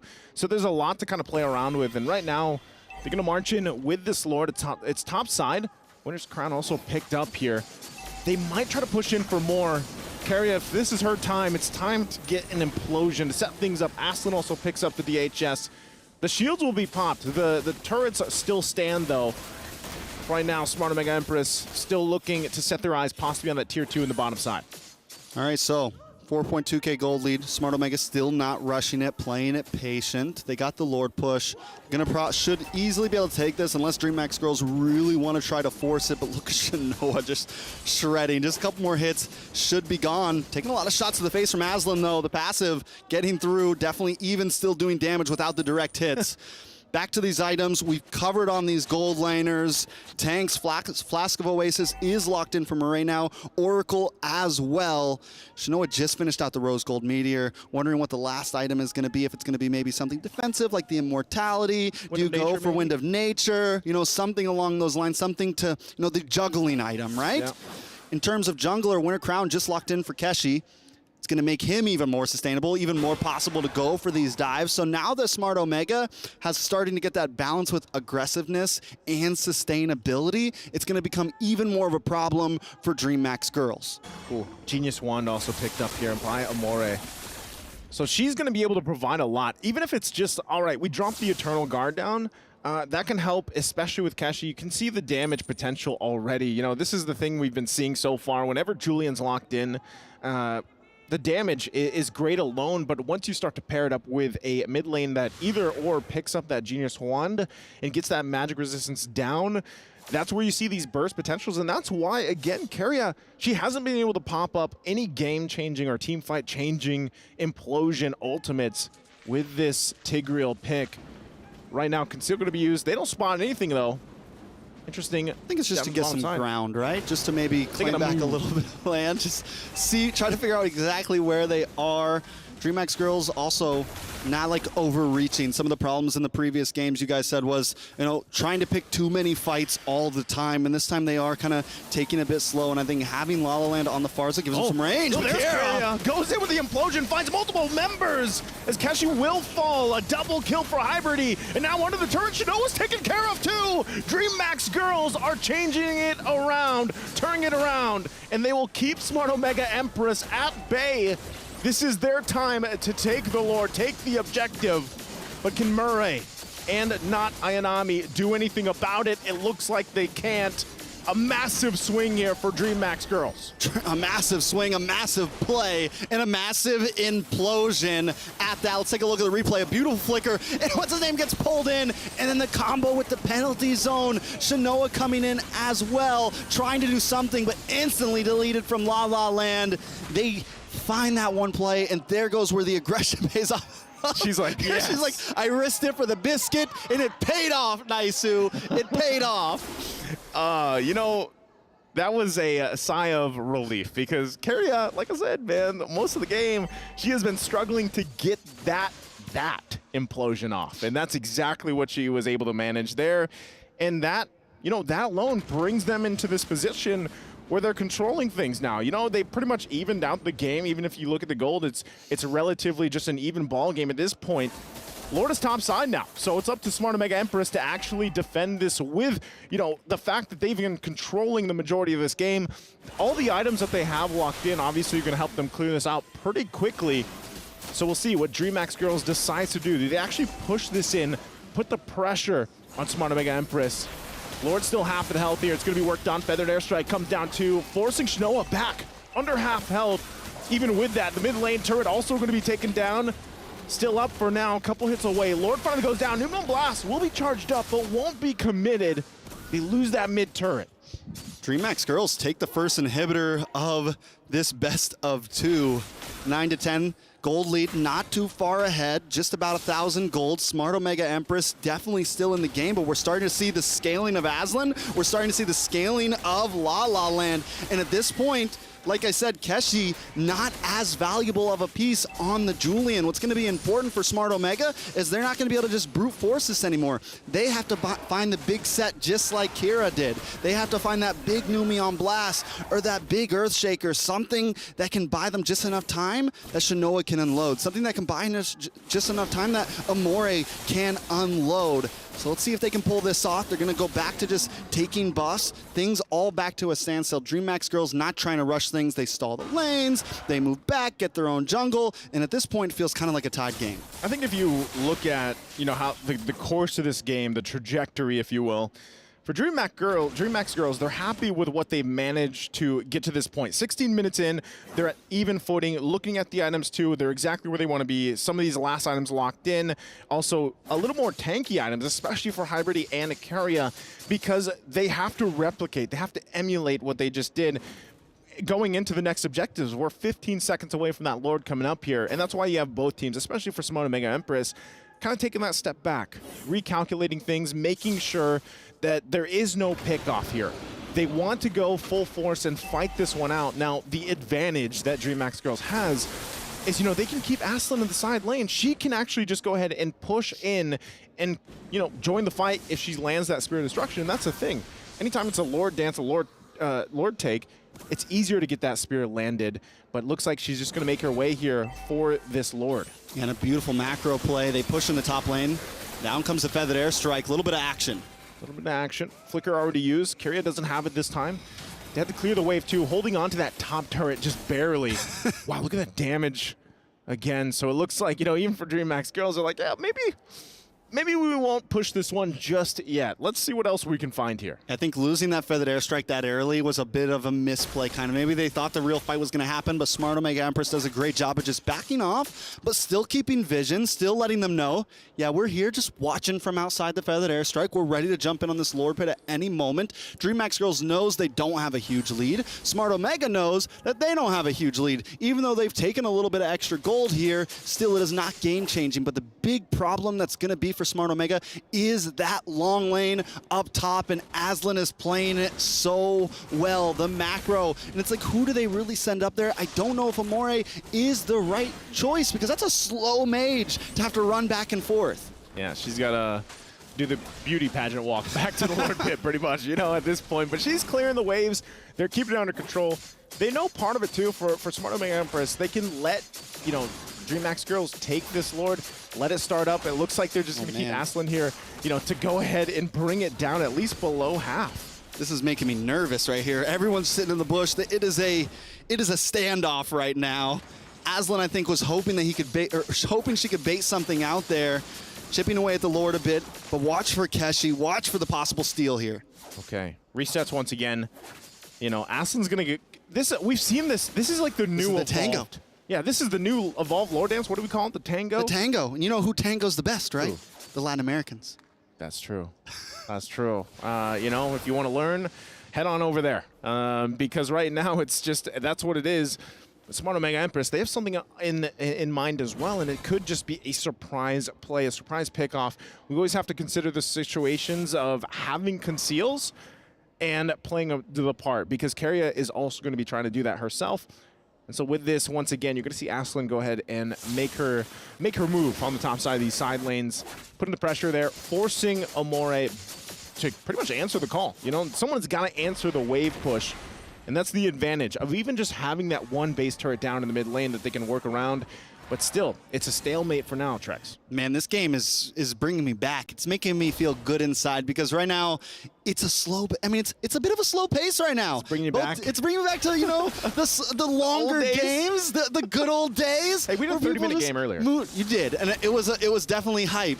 But that's what we're getting right now. You know, neither team is rushing. Both are very patient. DreamHack Girls playing the macro game. Smart Omega answering back with the macro game. It's not just two teams crashing for a Lord, seeing who comes out on top of the coin flip. I like it. I like the way both these teams are playing right now. Taking a look at some of these items, we did see Shanoa lock in the Wind of Nature. Expect some possible item juggling there. Some possibilities. On the side of Aslan, Aslan does not go for a super defensive item. It's just a gold meteor, I'm pretty sure. I don't think I saw Wind of Nature or an Immortality in there, anything like that. So a bit more aggressive there. And that could be the thing that changes the tide for either direction. Keep an eye. Keria, placement, she's in. Once again, conceal play can be used. And there it is. Conceal already going to be used. Ice set goes in with the implosion. Going to find Keshi. Keshi taken out. That's huge. And now Shanoa trying to run for her life. Pops the Wind of Nature. Lord still a quarter of the health down. They could just take it. DMX is going to go ahead and start it up. And now they get the Lord Aslan. What a play. What a decision and a shot call from Keria. This is how you tango. This is how you dance. DMX that was a showing up. That was a dance. That was a beautiful dance. But remember, the Pinoys created the Lord dance, and this is definitely not over just yet. A Lord is coming down. They still have Shanoa on the field. Let's take a look at that, though. Hero with some beautiful positioning in that side bush, hits the conceal play, comes in and finds the perfect target. Look at that smile. I love the reaction, and you said it. She was having some problems hitting those sets. Well, now she's on fire. She's on fire, and now the base could possibly be on fire here for Smart Omega Empress. They have to clear out the Lord. The bottom turret's going to fall in that one hit away from the top. Feathered Airstrike already going to be dropped as well. Trying to clear out the Lord, trying to manage these minions the best they can, and so far the base will be fully exposed. They want to fight back. They find Aslan. Different blast going to be used too. They still have to work through the immortality, but Hybrid goes in once again with the penalty zone. She might just be the sacrifice to keep them alive. The base being worked on, supercharged minions through. They got to clear these out, manage the waves, but they got two from DMX. Smart Omega Empress, don't lose it all that easy. in just a moment. A game could have turned around. If those minions weren't on the base and Smart Omega had the opportunity to chase down DreamHack Girls, it could have possibly been GG's. And even now, they're going to try to rush things down. It's a 5v3, Naisu. They still got 30 seconds on Hybridy. Aslan up in 20. You're gonna run it down the mid lane. Keria once again, feathered airstrike. Keria goes in with the implosion. Gonna find a couple members, but Numinal Blast gonna stop her in the tracks. Immortality will be popped as she goes down next. Eternal Guard already gonna be worked on, but Smart Omega, they're looking to close out the game, but they don't have the minions just yet. Still, Aslan's back up. Hybridy just around the corner. That might be all they can get for Smart Omega Empress. Okay, 23 minutes on the dot. We got us a game. Inhibitor down in the mid side for DMX. 3 inhibitors down for Smart Omega. Lord up in 50 seconds. Taking a look at the items at this point, everyone is maxed out. The only one that needs one more is going to be Kara. I'm guessing we're going into a... what's it called? Magic Defense Shield. Athena Shield. I had the shield down. Yeah, you had it. Yes, and we're going into an Athena Shield. Gonna help with some of that burst damage. Already have the Radiance Armor. To stack it on top, we got the Blade Armor. But at this point, it does feel like Kira, even with any defensive items Kira brings, Shanoa's gonna shred through. So Kira has to make sure that all counts. Just like she did the past 2 times, she has to make sure that implosion matters. And if Kira messes it up, it could spell GG's, right? Because you're kind of all in at that point. You go in, you pop the implosion, you're just a standing target at that point. So if Kira goes in and messes it up, that could be the end, because we're talking 70-second death counters at this point. We're talking a long wait till your tank is back on the field. So a lot of it could come down to this Lord. One of the advantages for DMX, though, is going to be that long lane once again. They have the stronger minions there because the inhibitor down for Smart Omega Empress, and they have Aslan consistently checking in on it. Yeah, fully exposed base is the advantage that Dream Max Girls have. Again, still going to be used. They go and crash into the mid lane, penalty zone. Going to find multiple targets. Numinal Blast to answer it through. A couple knockups more, and then the Eternal Guard is there on the front side. Kashi will be able to survive as they find a kill on Hybridy. And that might be enough. A numbers advantage for Smart Omega Empress, but still, Dream Max Girls are in position to make this a tough one to grab. Yeah, with 55 seconds on the clock for Hybridy, Smart Omega Empress might try to close it up. The thing is they know that DreamX Girls still have a Retribution on the field, and they're not rushing it. And Kashi actually had to go back up to clear that wave. So I'm wondering, does this give enough time for DreamX Girls and minions back on the base? That's going to be such a tough thing to answer. And Kashi's like, do I go back? Do I go back to the Lord? I don't know which way to go. It's definitely becoming a problem for Smart Omega Empress. I think at this point you just commit to the Lord. Looks like they're going to do just that, even though they take quite a bit of damage from the Lord themselves. Looks like the ladies want to take it slowly here. They don't want to overly commit. Even though there's a flicker not available for Keria, she's still going to put the pressure on them and make them second guess this. The one thing you have to watch out for too is where Aslan lands her spear. And Smart Omega Empress knows this. Conceal play going to be used. They're going to go ahead and find anyone they can. It's going to be Angelus, the one they go. Still have to get through that. Immortality Implosion comes down. Eternal Guard there too. Spear Destruction. She's not going to follow it up just yet. They get the stun out on Keria. They're chasing her down. They'll find the kill. Shanoa as well backs off, picks up the Wind of Nature, takes some magic damage. La La Land will pick up and clean up the kill. La La La La La La La Land comes in to even the scoreboard.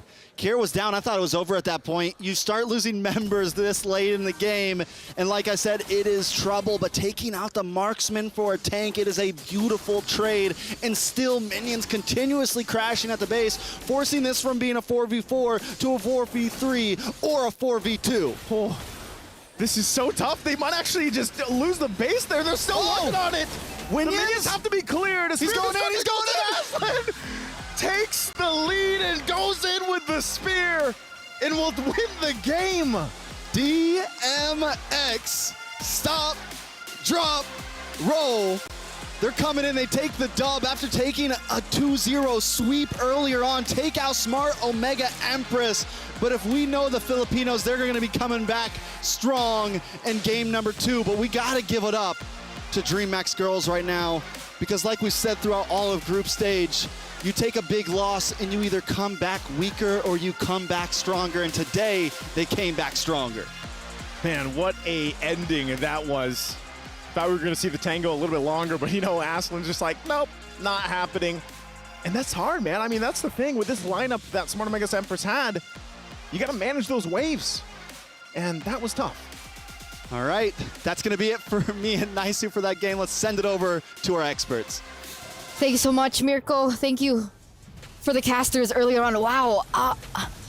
I'm impressed, right? I mean, DMX, they understand the risk that they are in right now, especially when they lost against NA earlier on before. And they understand that even one game is going to matter, and they won in such a dramatic fashion. All right, listen up, Renmar. Multiple times in this almost 30-minute bout, Smart Omega Empress were playing very un-Omega Empress.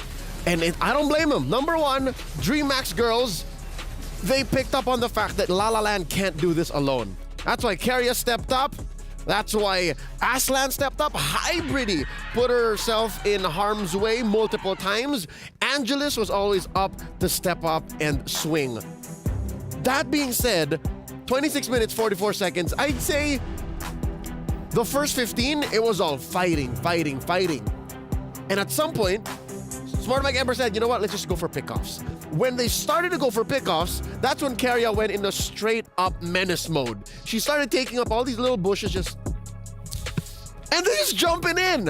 Whenever Keria gets her flicker off of cooldown, and you see that she has the implosion on, best believe at least 2 members of Omega are dying. And that is hard to pull off consistently. I think I remember you off broadcast saying, there's no way Keria gets this done again. No way. No way Omega Emperor's gonna fall for it again. But they don't have to. It's because constantly, especially past the 20-minute mark, DreamHack girls cross the threshold, the point of no return. They were able to clear out the base of inhibitors and put Smart Omega Empress into a very uncomfortable position, wherein we can't fight fully. We have to check all the bushes, and we have to count resources. And I think if you get 2 of those checked off, what happens. They can't defend their base. They have to watch out for where minions are coming from, and the map suddenly turns into a 6th member of DMX. I agree. There were just so many things that they had to consider, right? With so many things happening all at once, it really put them to the test. 26 minutes. You even said, I mean, this has got to be the longest game. The longest game was earlier against VSG and Xeno Lilies, but this came really close, right? And to put a team like Smart Omega Empress and push them to their limits, to make them die over because of the MVP minions, the Winions.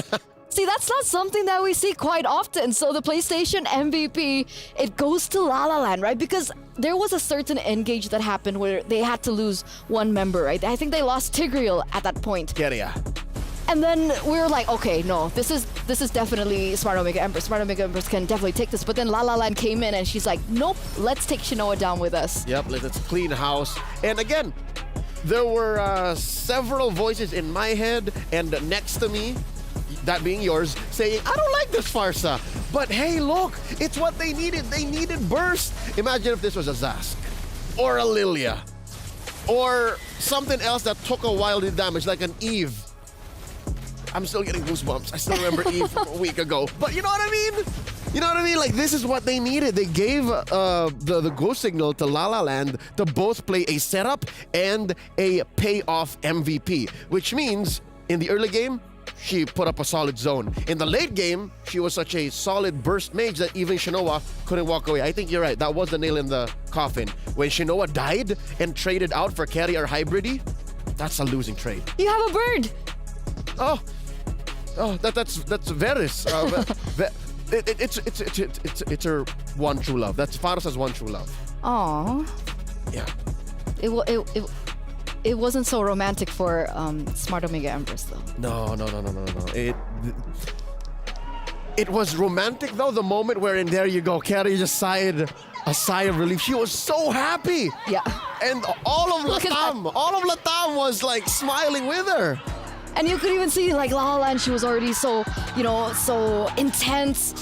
There were so many moments where the camera panned onto her, and then she does that because she herself, she was so happy with this. She understands the risk. The entire team understands the risk. So the plays made by all the 5 members of this team, you can even see them celebrating. But even though it's not over, because I think we were doing the math, and every game counts at this point if they still want to make it to the playoffs, ladies and gentlemen. That is how risky this group has actually been. Yeah, ideally, DreamHack Girls is looking to sweep Smart Omega Empress. And at the beginning, we said this was as good as a Dana and Goliathess matchup.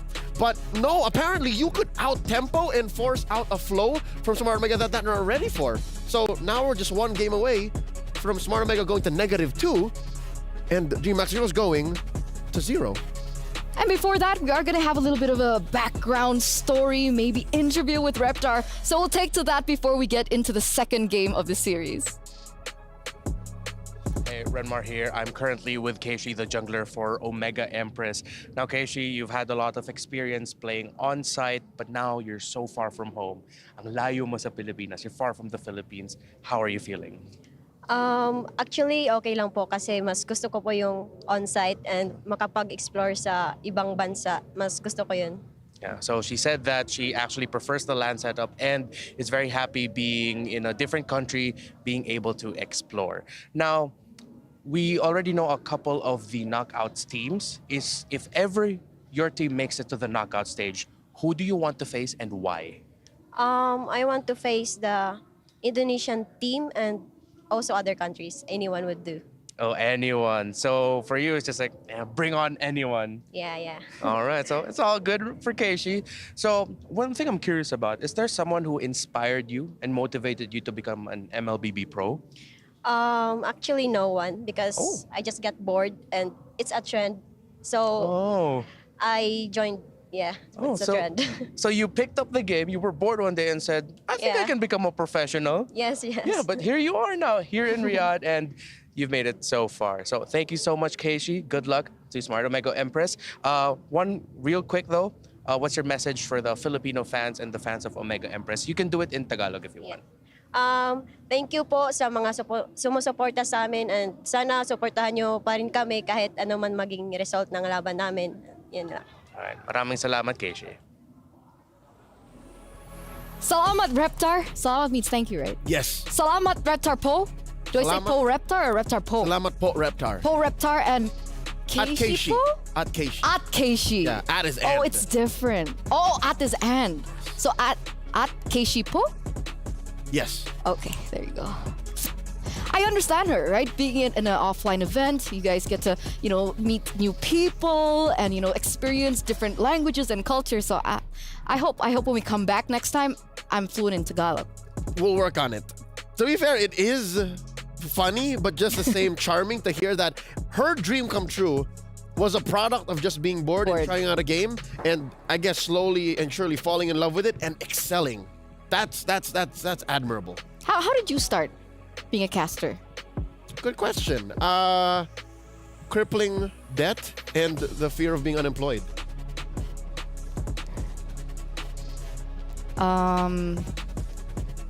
Anyway, 1 game away, ladies and gentlemen, for Smart Omega, the tournament, one of the tournament favorites, right? The tournament favorites for, of course, certain regions. A single win alone is an upset. They're -1. A lot of fans watching, a lot of pundits, analysts, even our own very talented casters, Mirko and Naisu, they said that, hey, no matter how far behind Smart Omega is, it could always just be the old Filipino rope-a-dope, right? It could be the macro play, the comeback, and there were signs of that. But you push him to a point wherein, again, I gotta go back to it, the map is against you. That's just fundamentals. Like, you can't...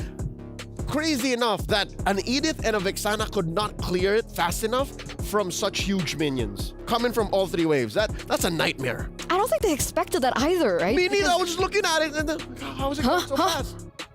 We were like, what? No, not the minions. Oh, man. But Smart Omega Empress, they also need to reset. But from that interview, we see that Keishi, she's also very confident with this, right? Which is to the fear and I would very much deserve this if you guys throw flack at me. The celebration that DMX girls threw out, that was such a release. That was so emotionally charged. They were so happy. I was happy for them, right? And then you see Smart Omega Empress, almost robot-like. This is just another day at work for them. Because again, just comparing the experience and what these two teams have gone through, I think Smart Omega Empress knows exactly what they got to do. And they understood how they lost. And I have hopes that they know how to address that immediately. They should. They should, right? I mean, they've been together since 2023. 3 years now. Because I think were there any changes to the roster? They were under a team prior that was based in Cebu, Central Philippines. Since 2021, LVD Huntress they were. And then they had a few changes. I think this is when Ayanami came in, like late 2022. But yeah, they've been a team for the better part of 3 years now. Yeah. So 3 years. Can you believe that? 3 years. Can you imagine? I don't know what I was doing. I look at pictures from me 3 years back, like that's who is this person? Did you have the beard? I don't. This is a new look, right? I had the beard. I had hair. Oh, different person. You still have hair. Just a little bit. Yeah, don't count your hair out, man. It's all good. It's not what you got. It's how you use it. Mindset, and it's also mindset, ladies and gentlemen, to put these women and to pull these women through, these queens through the next game in this best of 2 series as we get into the drafting phase. DMX on the same side once again. So Angelus dancing? Angelus just vibing. I love it. That's good, right? The morale, they need it. So now Ling, Roger taken out. We have Juicin taken out as well. Are we gonna see similar bands coming through? Because so far it's the same. Yeah, I'd reckon you don't try to block out La La Land. I think it's a losing battle to choke out La La Land's hero pool. She's proven herself to be a threat. That even if you do take out the Valentina, you take out the Lo Yi, you take out the Jushin, maybe even the Vixana, like if it has to come down to it that you have Amore play that Julian, which was an option for them earlier. Just don't. Just let that be. So now maybe I'd say stick to, yes, number 1, choke out Angelus. That's step 1. Step number 2 is the maybe in-game. This is more of an in-game tip. Don't fight him early game. Let him come to you. Let him tempo out into the mid. And then play that clean Filipino style. Close it out macro-wise. End it quick. What do you think about this Edith band, though? It's solid. I think Ayanami, the first phase? Ayanami earlier did such a great job. Moskov now.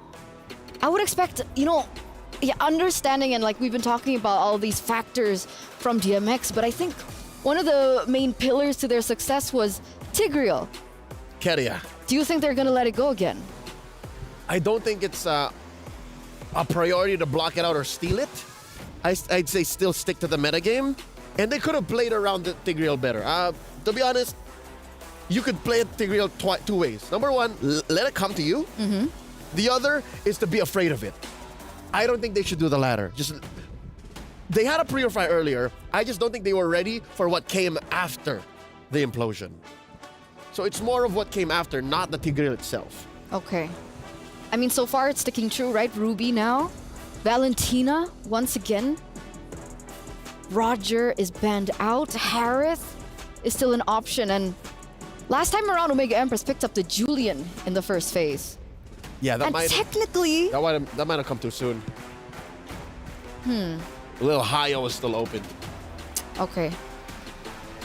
I like the Valentina though. The Valentina here being an early pickup is much more to my tempo than the early Vixana earlier. You remember like the Vixana came in first phase too? Yeah. I don't think that was something that they should have rushed. So what's the choice for them? Now with the Claude, do they go carry here? Yeah, I don't think there was anything wrong with Shinoa's carry earlier. You also have the Harith, which I think now you can still pick up. Just put a Purify on. Please just put a Purify on. No vengeance. No vengeance. No vengeance. Even if DMX is still that same dive fighting comp, take out the vengeance. I like this though. Yeah. Make sure that Ayanami is in a winning lane against Hybridy, which now makes just beat down on Hybridy an option. Yeah, because last time they had the option to ban out the export, right? So they really couldn't figure out a way to control that EXP lane, but with the X-Borg now picked in, now we all need to just circle back into the gold lane, right? So they already have one winning lane now for Smart Omega Empress.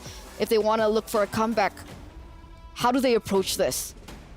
Tigreal is still left open if they want to go for it, but they're still going to go for the same approach, right? Luo Yi, they're trying to squeeze out La La Land. Yeah. Less about squeezing her out or choking out her hero pool. It's more of just guiding her towards a pick that they're more comfortable So with. picking your poison, essentially. Yeah. Like, we'll let through the Farsa. I don't know if that's a play now. We'll let through the Vexana, but not the Luo Yi. Here we go now, DMX. Addressing the aforementioned Hayabusa. Trex and I were workshopping a Hayabusa trick earlier, and maybe because of the Julian early pick earlier, they blocked us out. Now we see the Zask! Alright. Already I understand. It's because it's a very DOT-heavy lineup. Look, you got a Terizla, a Baksha, Claude. Those want the fight to last forever. That's what you get with a Zask. And again, like, Angela's been untouched, by the way. Oh, yeah. No Angela pickup, no Angela ban. I don't want an Angela for Omega here. Can't. Maybe DMX can play the Angela. Look, you can still put the Angela in mid. Which, by the way, folks, 9 out of 10 times, you want the Angela in mid these days. You can't afford a Rome Angela. Okay. Very With that being rare. said, Off stream, I do think Exaya from C9 did win with an Angela Rome. Just an update. I mean, technically, if you have a good setup hero like a Terizla, you could bring the Angela in the room, no? Yeah. Yeah, it's just a very specific set of parameters that allows for a Rome Angela. But here's the Nolan. They're all attacking Keishi now. That leaves Keishi with... Huh. What else is an assassin in the jungle? Julian. JJ's back. So yeah, I think it's okay. You have a mage in mid, and then you have the Julian, and then you have the carry. In before Bane. Although they're lacking setup for that. I'm just saying. Ruby? Not enough. Not enough? You need peel. Okay. Setup and peel. So the Vexana does come through. But a boy could dream. For DMX first. It was banned out in the first game. And now La La Land still has her hands on a very core mid laner with that burst damage. And additional setup, right? It was Amore who played the Vexana. No, it was banned out. No, she played Vexana. Oh. Yes. So it was taken away from her. It was Val and Loyi. Ah, you're right, That's you're why right. the Farsa was pushed through. So now you're wondering, there it is! There it is! I don't know why that came out, I'm sorry. I love it. But it's a Rome, Angela. You're right. You have to have a very specific set of things to check off, which is 1, good setup in the Terizla, and 2, chunky frontliners. So Baksha, Terizla, yeah, okay. And the Eternal Guard. Extra just layers. to put it out there. Extra layers, yeah. So now what does Keishi play? That's the question. Uh, Fanny. no, Julian. can't. Would you? No. No. Although there is no hard lock. There are soft locks. You but could go Alpha. Alpha's good. Fighter junglers then. Bane. Or Julian. Just Julian. Stick to it. All right, you got true damage, you got magic, and a solid amount of utility. All right, Smart Omega Empress. Maybe they can even out. How do you feel about this? I'm scared! You're scared? What about you casters? Are you guys scared as well? I've never been scared in my life, Eterna. Last MSC, I was a little bit scared. Shout out to Leo with the Rome. Angela! Naisu, are you ready for this game? I'm ready, man. You know, after what we saw from the previous game, I'm rather surprised from DMX or DMG. You know? DMG. Damage. From Damage, yeah, as Cheryl said. But yeah, I don't know. I think there's got to be some readjustments to this to take it to a 1-for-1. But I do feel like, you know, with this lineup from Smart Omega Empress, they've done that. So let's see if the execution is going to be there. All right, let's jump into the land of Dawn. DMX trying to claw their way out of that -2 on the scoreboard and even the playing field. Smart Omega Empress, though, you can never count out the Filipinos. They're okay with taking a slow start to things. They've been coming out on top for a very long time. And even last game, they had the game in the bag for a while there, but it just went a little too far. Will time repeat itself? Will Smart Omega tie this up? You know, even when you look at that previous game, it's like you still gotta appreciate and respect the fact that DreamHack's girls were able to go ahead and play around the fact that they were at a deficit. They managed to get it back, they evened things out, and then they trumped the Smart Omega Empress team here with a macro play. You know, they exposed the base, they went in and got it, and so maybe there's going to be a lesson learned there already for this, for Smart Omega Empress, but for DreamHack's girls, you know, this lineup that they have here, very interesting. Even with the Angela pick, already in the mid lane, you can see the damage potential that they can do early on. I would say, you know, I want to see, especially with Keria here in the Angela, we've seen her run the focusing mark so much. I mean, just Angela players in general. And this time again, she goes in pure rage to work through this. And I think that sustainability might be enough to kind of help this lineup. Now, biggest part of this is Aslan has to farm up. She's got to get this Claude online fast as possible because of the timings from Smart Omega Empress for this game. Yeah, I mean, we got the Impure Rage, Concussive Blast as well from Angelus to help kind of stack up some damage from the whole team. It just shows that DreamHack's girls want to be aggressive here. Aslan as well. Going to be a fast girl moving along this field. But Shanoa seems to always be kind of getting the better, at least in the laning phase, really showing up in terms of just the 1v1. Aslan seems to be doing a little better in terms of the team fights once they're able to group up. But now, first turtle already going over to Smart Omega Empress. It's very similar to last game, just kind of controlling the map in this laning phase. Oh, that's tough. Aslan, okay. She's going to be all right. She gets out. She pops the Purify. Just forced out of the lane, too. Flicker from Keria. Penalty zone, too, to catch Amore. They might be able to get the kill here. She goes out, but she can't get away. Hybridy will get the first blood.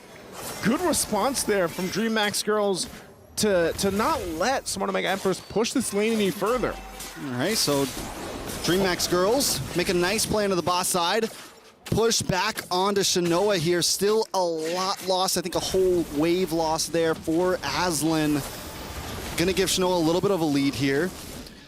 The kill does go over to Hybridy, which is going to be huge. Hybridy rotated all the way from the top side for that. I just noticed, I'm like, wait. Taking a journey. The EXP laner came all the way to top side.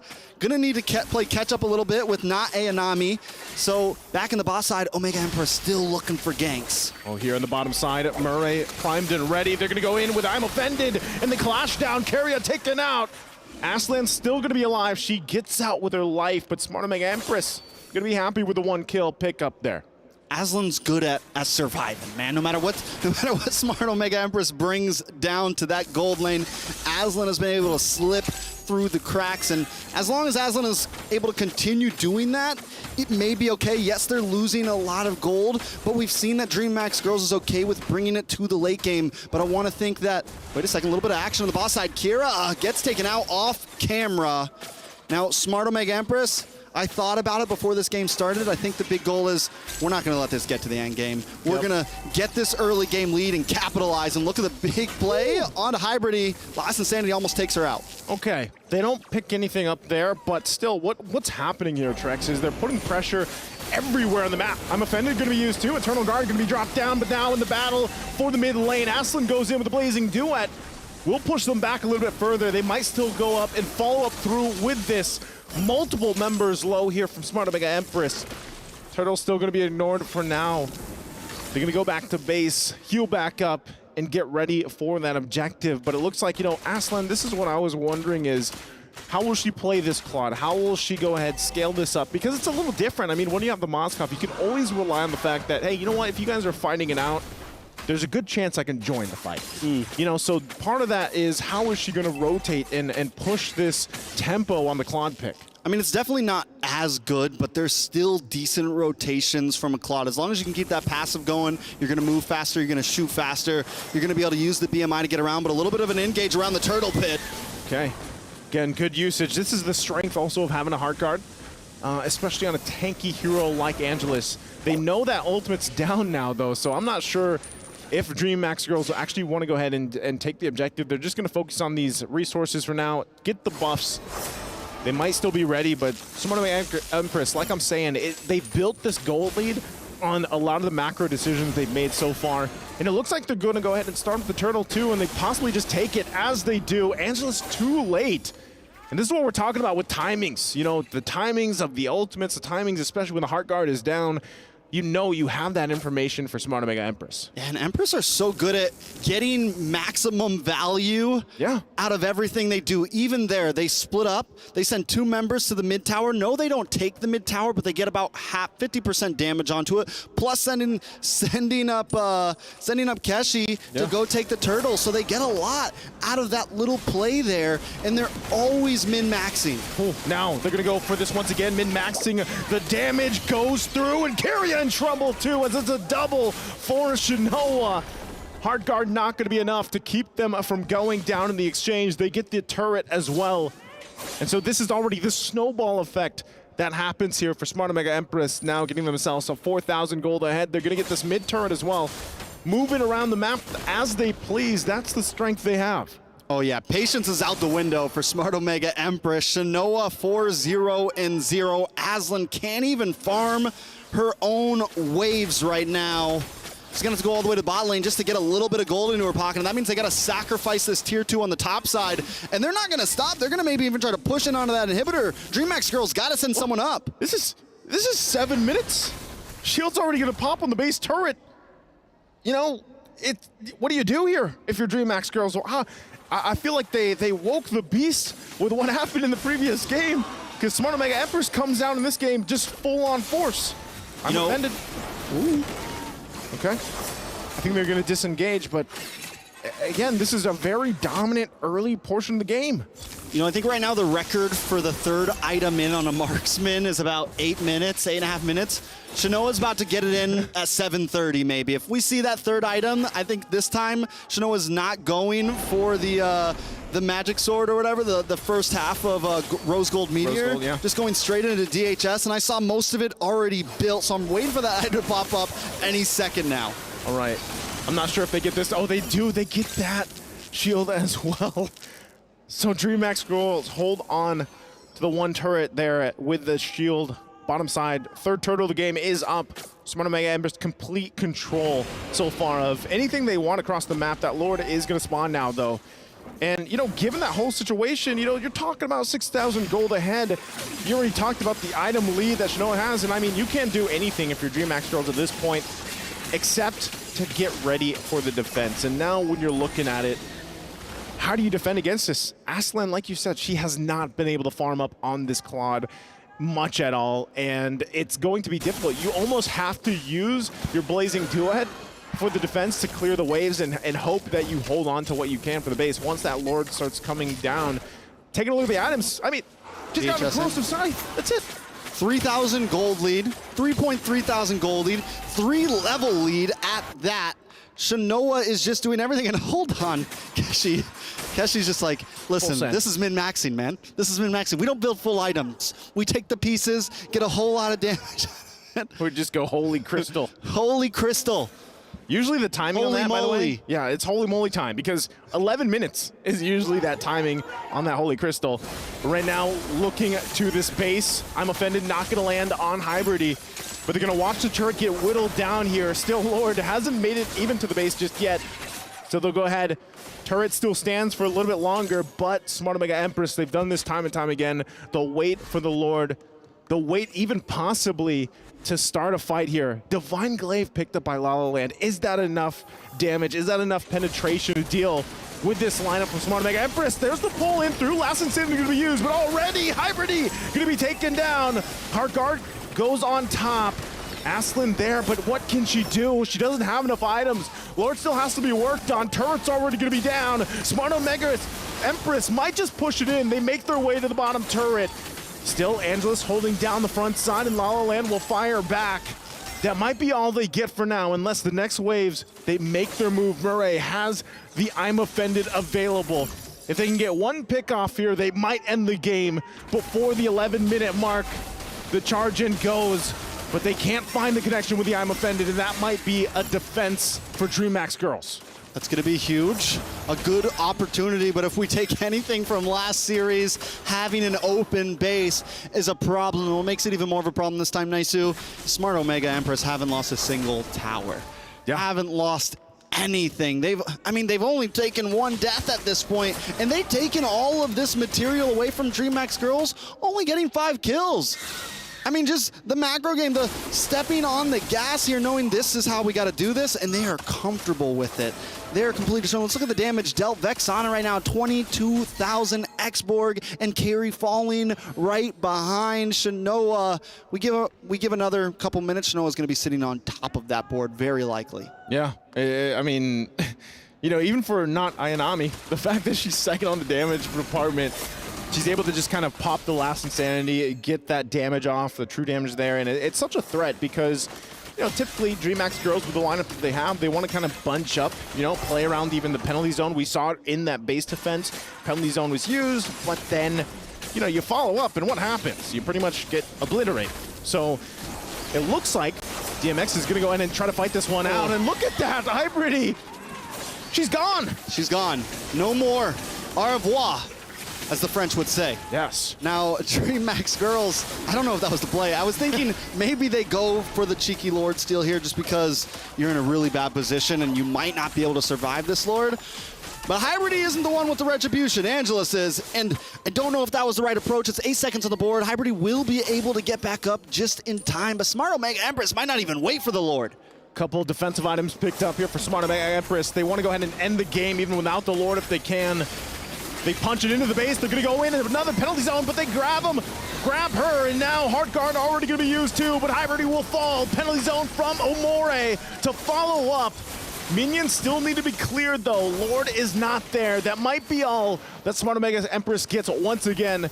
They wait up. They got the buffs as well from DreamHack's girls. They got 18 seconds for Hybridy to be up. Will she make it in time? A couple low health bars here for Smart Omega Empress, but Conceal going to be used. They push back Carria. Lord gets pulled down to the bottom side. They try to keep it there at bay, but Angelus will go down, and Last Insanity once again finds the mark, and Smart Omega Empress will take the game. Smart Omega Empress showing that they are not a team to be tampered with, not a team to be looked down on. DMX with a valiant effort in game number 1, but Smart Omega, the Pinoys come back with the 1-1 tied up. This still leaves some opportunity open for DMX, but it puts the Filipinos in a very secure position. Very good position to be in. Of course, you know, they still have a game ahead of them, but Smart Omega Empress, I mean, if you look from game 1 to game 2, it's kind of like they went back. They had a little short chat, and they're like, all right, game 2, just flip the switch. Hit the gas. That's what it was, man. I mean, they were at one point 12,000 gold ahead. Massive game, massive early game, and with the lineup that they brought to the table, I mean, you know, typically you see the carry needs some time to build up, but yeah, what a game for Shinoa. I think there's a certain time that you have to just throw all of the discipline out the window, right? You just need to be ready. Okay, let's go. It's go time. And just attack, attack, attack. And that has been seeming to work out. It's also something that really works out in the current meta. It's so aggressive. And these girls are showing exactly how they can make it work from the draft to the play style. Omega comes out in a very, very dominant fashion. Excited to see who we got coming up in this future interview. It's Trux and Naisu on the decks. We'll see you guys again soon. Let's see what they got going on stage. What an intense match that was. Kept me on my seat and pretty much on my edge. I'm like, what's gonna happen? So, Shinoa, amazing stuff. Just what happened in the first game and how did you address it in the second one? In the first game, we know it in early game, we're so like,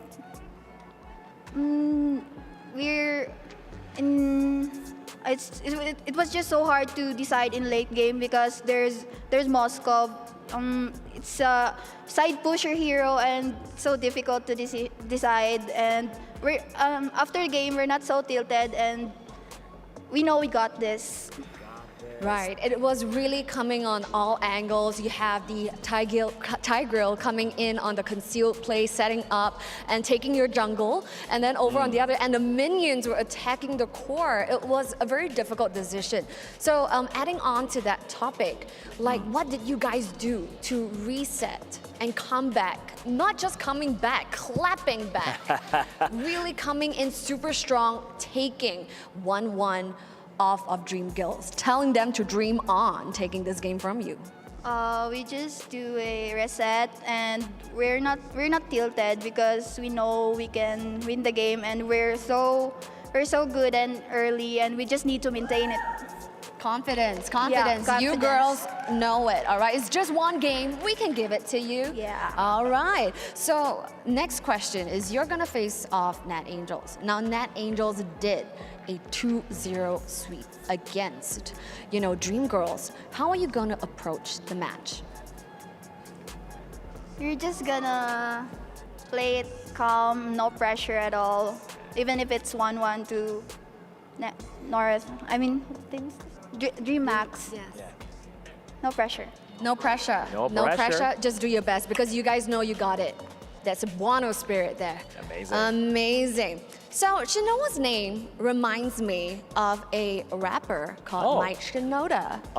There Yeah? you go, Linkin Park, So, everybody. There you go. They also had a collaboration. It's 5% luck, 20% skill, 15% concentrated power of will, 5% pleasure, 50% pain, but 100% reason to remember the name. That's Smart Omega go. Empress. Take it away, guys, at the studio. Let's go. That was awesome.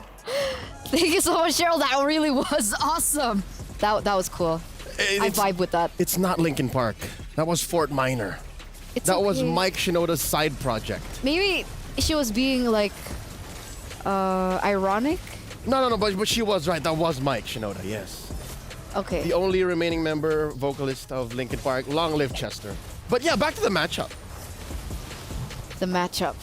Yeah, don't take this away from me, all right? Smart Omega Empress clapped back in the most epic way possible. Nay, I agree. legendary, nay, mythic, immortal way. Highest rank. I remember, I listened to you yesterday. This is, folks, if you guys are watching this for the first time and you just recently became a fan of MLBB and you're not used to such a low kill count, this is prime Filipino macro.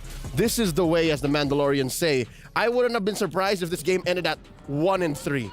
Like, that's just how comfortable Filipinos are in playing the map, and the ladies bounced back so well. Shinoa was right. Shinoa said, you know what, we weren't so tilted after game one. We knew that it was very difficult to win, but I told you, it's another day in the office, 12 minutes, 43 seconds. Look at the numbers, look at everything they did from the very beginning up until the end was what they needed to do to, even the odds and get back to the position that we were expecting them to be in. It was very difficult as well, even for DreamHack, right, this time around. I think we were talking about it as well. Having very little chance in the early stage of the game and understanding that Smart Omega Empress are a team to follow through with that macro-centric playstyle.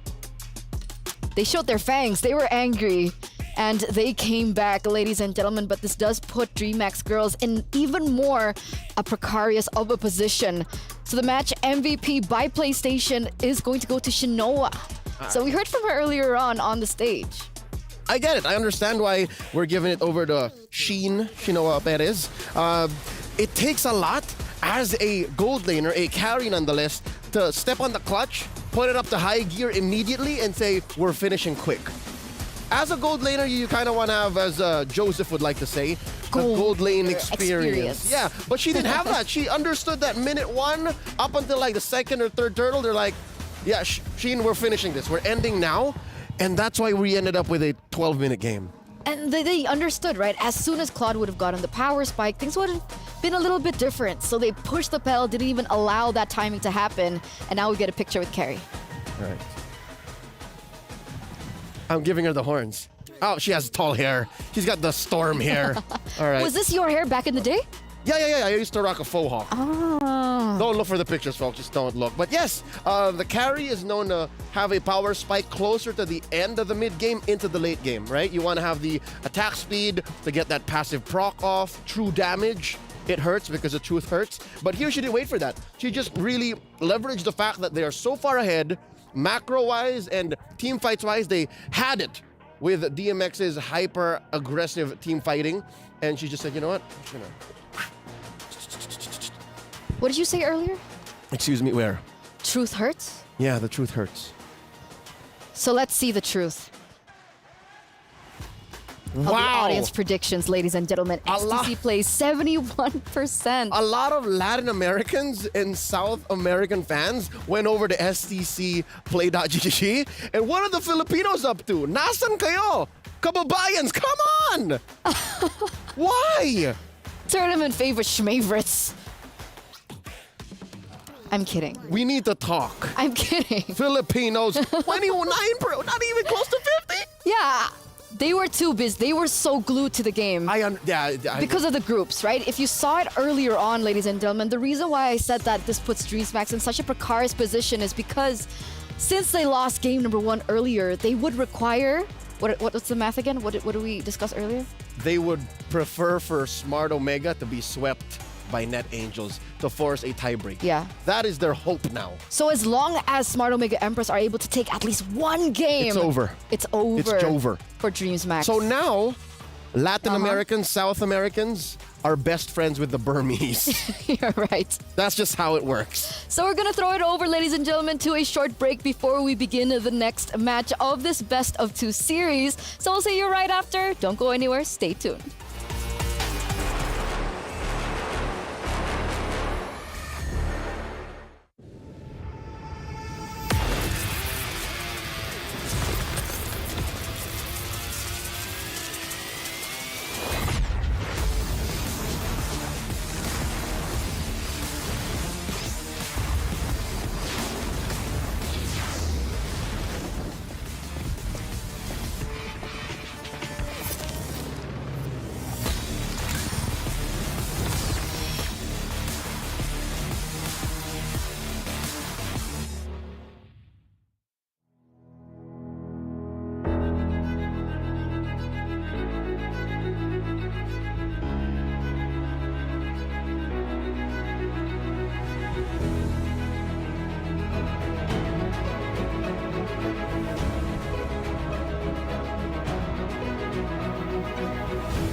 Ladies and gentlemen, boys and girls, welcome back to MWI x EWC 2024.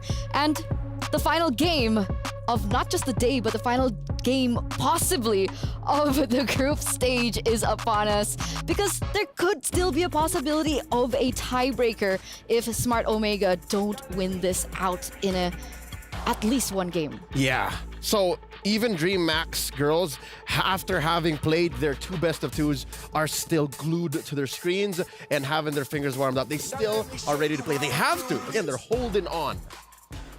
And now we have the Dr. Sulaiman Al Habib upcoming showdown.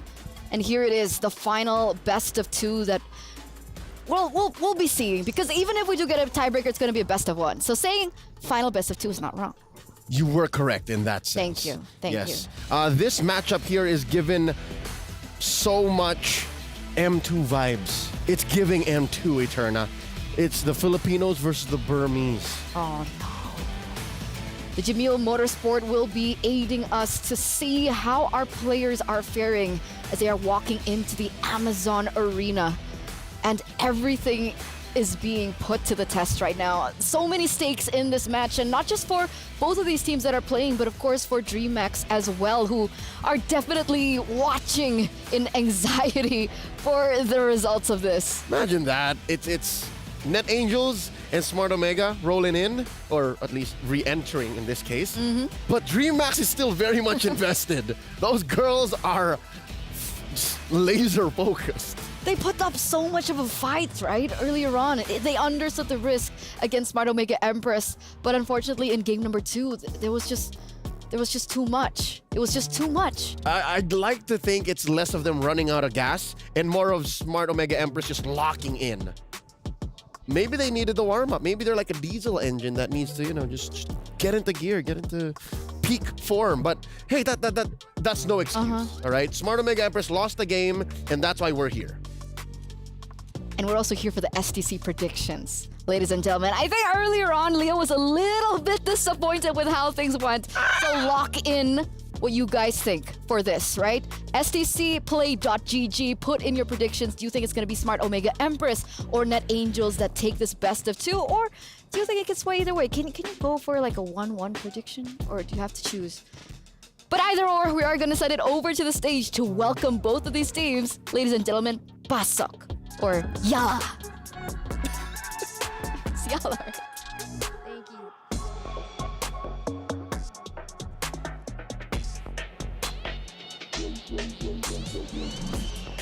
Thank you so much, guys. Now coming to the final match of the day. Now we're very, very excited. And when it comes to the Land of Dawn, this group in particular, Group B, has shown, incredible mental fortitude as well as tenacity. Because even though they were challenged in-game, they have bounced back and taken victories on both sides of the team. We have seen, the amazing Nat Angels as well as the Smart Omega Empress. Now, right here in MWI, you have to respect all, but fear none. Okay, yeah. And right here at MWI, fortune favors the fearless. So we're jumping in right here to match 6 of the day, starting off with your Philippine favorites, the Smart Omega Empress.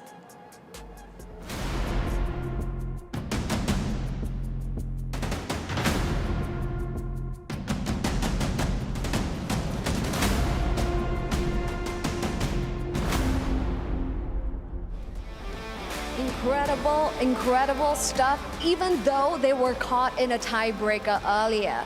The girls have mentioned in the interview that, hey, it's okay, we reset. And we double down. So the Empresses are all fired up, ready to take on this game itself. All right, but of course, they are going up against Nat Angels. Let's see what's going to happen here, ladies and gentlemen, if they can continue the winning streak. So let's go with Net Angels.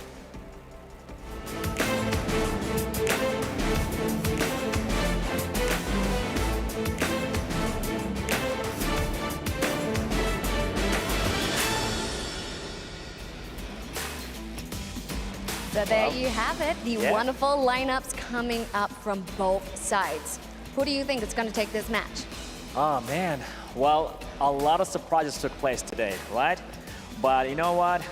For me and hearing it from you and all the talents, I'm going to leave it to you guys, pretty much. In the comments and everybody watching right now, who do you think is going to win? It is the last match, the final one, the best of 2. So we want to hear your thoughts. What about you? Who do you think is going to make it? All right, anything's going to happen. We're very excited to see who will achieve top of the table right here for Group B and which hopes will be crushed right here with the conclusion of match 6. So without further ado, let's hear it from the studio to find out what does the professionals think. Take it away. Yalla.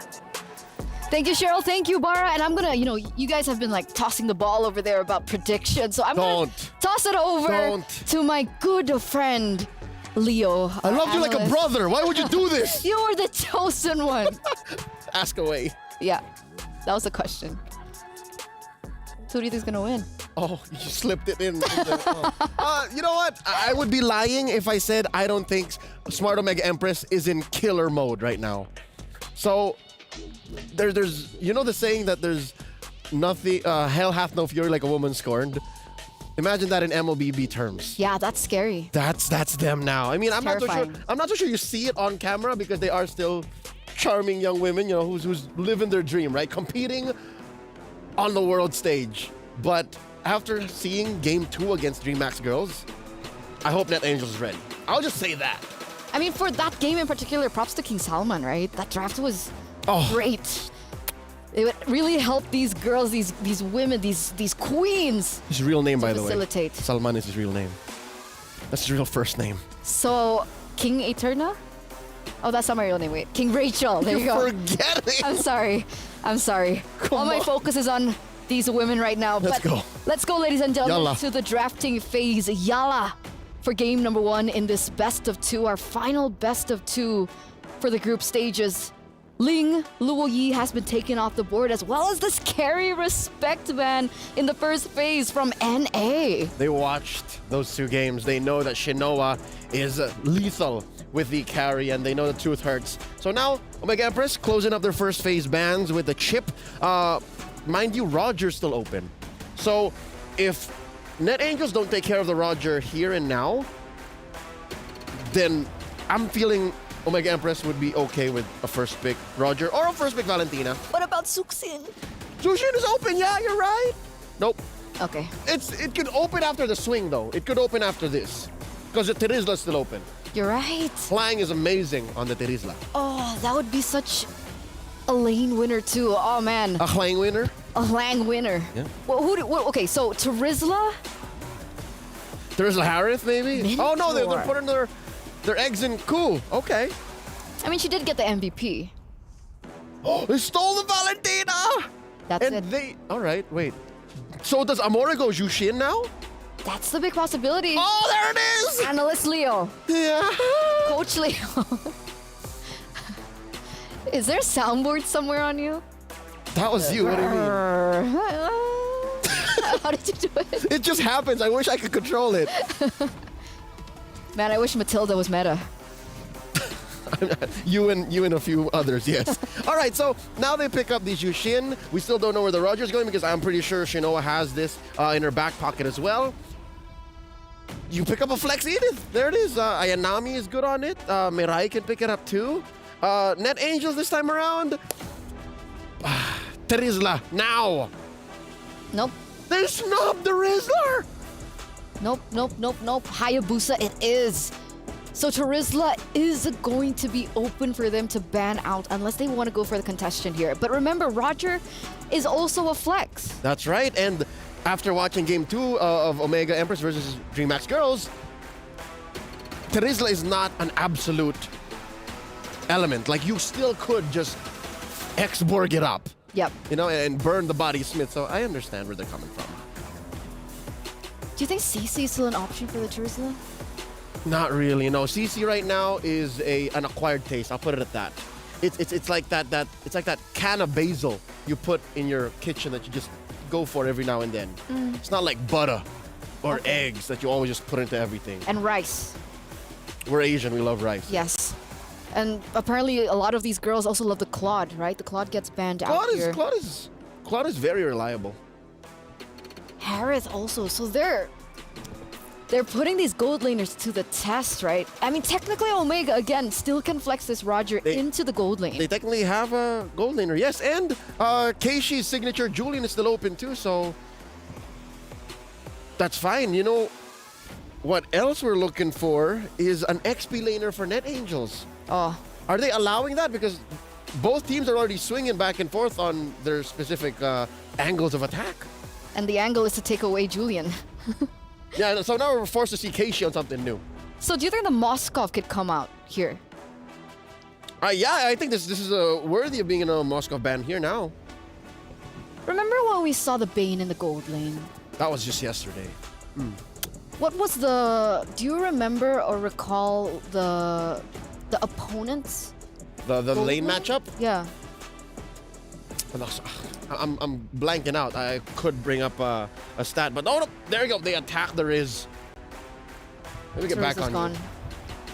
So now technically the Moskov is still up for grabs. If they want to do something crazy, they can go for the Bane in the gold lane for NA. I'm never going to say no to a good Bane. From the Bane connoisseur himself. Oh, guilty as charged. With that said, still missing a gold laner actually from both, right? You still don't know. I actually like a Roger now in the jungle. Beatrix is an option. We saw Clint being picked up as well. Sikoshi did, yes. But what would be the best matchup here? Okay, let's focus on Omega right now. Let's focus on their drafts. They go in for the CC. So Edith, Rome, CC, EXP, Roger Jungle? No, Roger Gold Lane. Should be the choice. Yeah. All right, the Roger Gold Lane was facing off against a Claude. It was played yesterday by GGHG up against Team Vitality in their second game. So it was a Bane Gold Lane versus a Claude. I see. That's what it was. And now you ask for the CC, here she is. And Omega Empress wasn't going to ban the Moskov. They were going to pick it up. All right, so Moskov is going to be the choice here in the gold lane. What's a good matchup for the Moskov? All right, so what's left is Sikoshi's Beatrix. I actually don't mind playing the Bane. Well, that is Bane jungle, but you can sometimes outplay the Moskov. Like, he still is vulnerable to the deadly catch, and you can out-tempo him as long as you don't get stunned with the Ale. But, then again, this is Net Angels. That was GGHG is a very different team. I'm nervous. Why are you nervous? What choices do we have? Clint? Yes, Sikoshi can't play the Clint. Natan! Why did we think of Natan? No, because he's not in meta right now. That's true, but we did see him This is earlier a on. time traveler. All right, Natan went through the portal, went past all the current gold laners and said, you know what? Sikoshi needs me. But with the Natan being picked up here, that does mean that they do need a little bit more time to get to the moment where they can pop off. But luckily, you can do what they call a Benny Bomb, which is a burst Nathan move that allows for the Hayabusa to do work. So maybe if they can find a good mid-game power spike, yeah. What about you, casters? What do you guys think about this Natan in the gold lane? Well, we came through the portal along with Natan. We're here jumping into the land of Dawn. It's Naisu and Trex on the desk still for the final best of two in group stage. There's some tournament lives on the line here. It's Omega Empress up against Net Angels. Now, if Leo's right, Naisu, and Omega Empress were just getting the gears in, they were just warming up, this could be trouble for Net Angels. But we also saw some great things from Net Angels. We saw them meeting aggression with aggression against DMX, so possibilities are open. Taking a look at these lineups, we got the Hayabusa in the jungle, and we have this Juicin pick in the mid, which a lot of us doubted. We wondered if it was going to be meta, and right now, it definitely is. This reminds me of an Angela, the way it's able, I mean, not an Angela, Lilia, the way it's able to zone people, the way it's able to just stay in their faces and keep them at bay. At least the aggressive Juicin players, that's how they've been running it. Yeah, and also, you know, the fact, too, that we have to point out that for Net Angels, you know, it's not Ku. It's not Ku playing. It's Namira, right? So this is also a little bit of a change. If you guys watched their previous match earlier against DMX, wow, already in the mid lane. She's going to be in trouble. Cassie goes down to Murray, gets the first blood early on under the 2-minute mark. Hey, this is all the Jushin. Honestly, I was talking about this with Miracle a little bit on Desk 2, man. Like, the Jushin in the early game is such a nuisance to deal with. And, oh, hold on. Ku, actually the one to go down. Shadow Kill going to be used. So actually, yeah, let me correct myself. Ku's still there. Ku's still there. Namira comes in, though. Who's still there? Namira comes into the XP lane, and Net Angels has the space to be able to do that. They got the 2-0 earlier. They're feeling comfortable. They can test some things. Namira brought down to about half health already, but with a 2-0 lead already for Smart Omega, they're showing the aggressive side of what we saw in the last series. And though they maybe lack group crowd control, they still have Mireille on this Edith, something we've been seeing Mireille on a lot, something that Mireille likes to favor. I think it's the only hero we've seen Mireille on so far. Last series, was it Edith twice in a row? Yeah, Edith has been popping up quite a bit. And, you know, with the change here, hold on, in mid lane once again, still duking out. Ku gets dragged in. There's the final slash, and it's a battle in the mid lane already. Goes in one more time, but Keshi, she won't be able to find the kill she's looking for this time. But, you know, going back to it, I think Edith is a mainstay right now in the meta.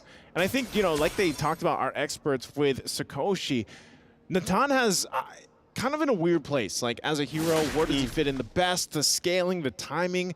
But I will say this, that no matter what, when Natan is picked up, if you can get to the late game against a team like Smart Omega Empress, then that burst damage, I mean, we saw this in MSC a little bit, utilized by, you know, teams like Falcons AP Bren, for example, and they were able to really pop off late game. But so far, I guess, based on the average game time, not many games have hit that mark. You know, we did have a 30-minute game earlier today, but overall, it's just kind of like, how do you get this Natan online? How do you get that to happen quicker, especially when the pace has already been set by Smart Omega Empress?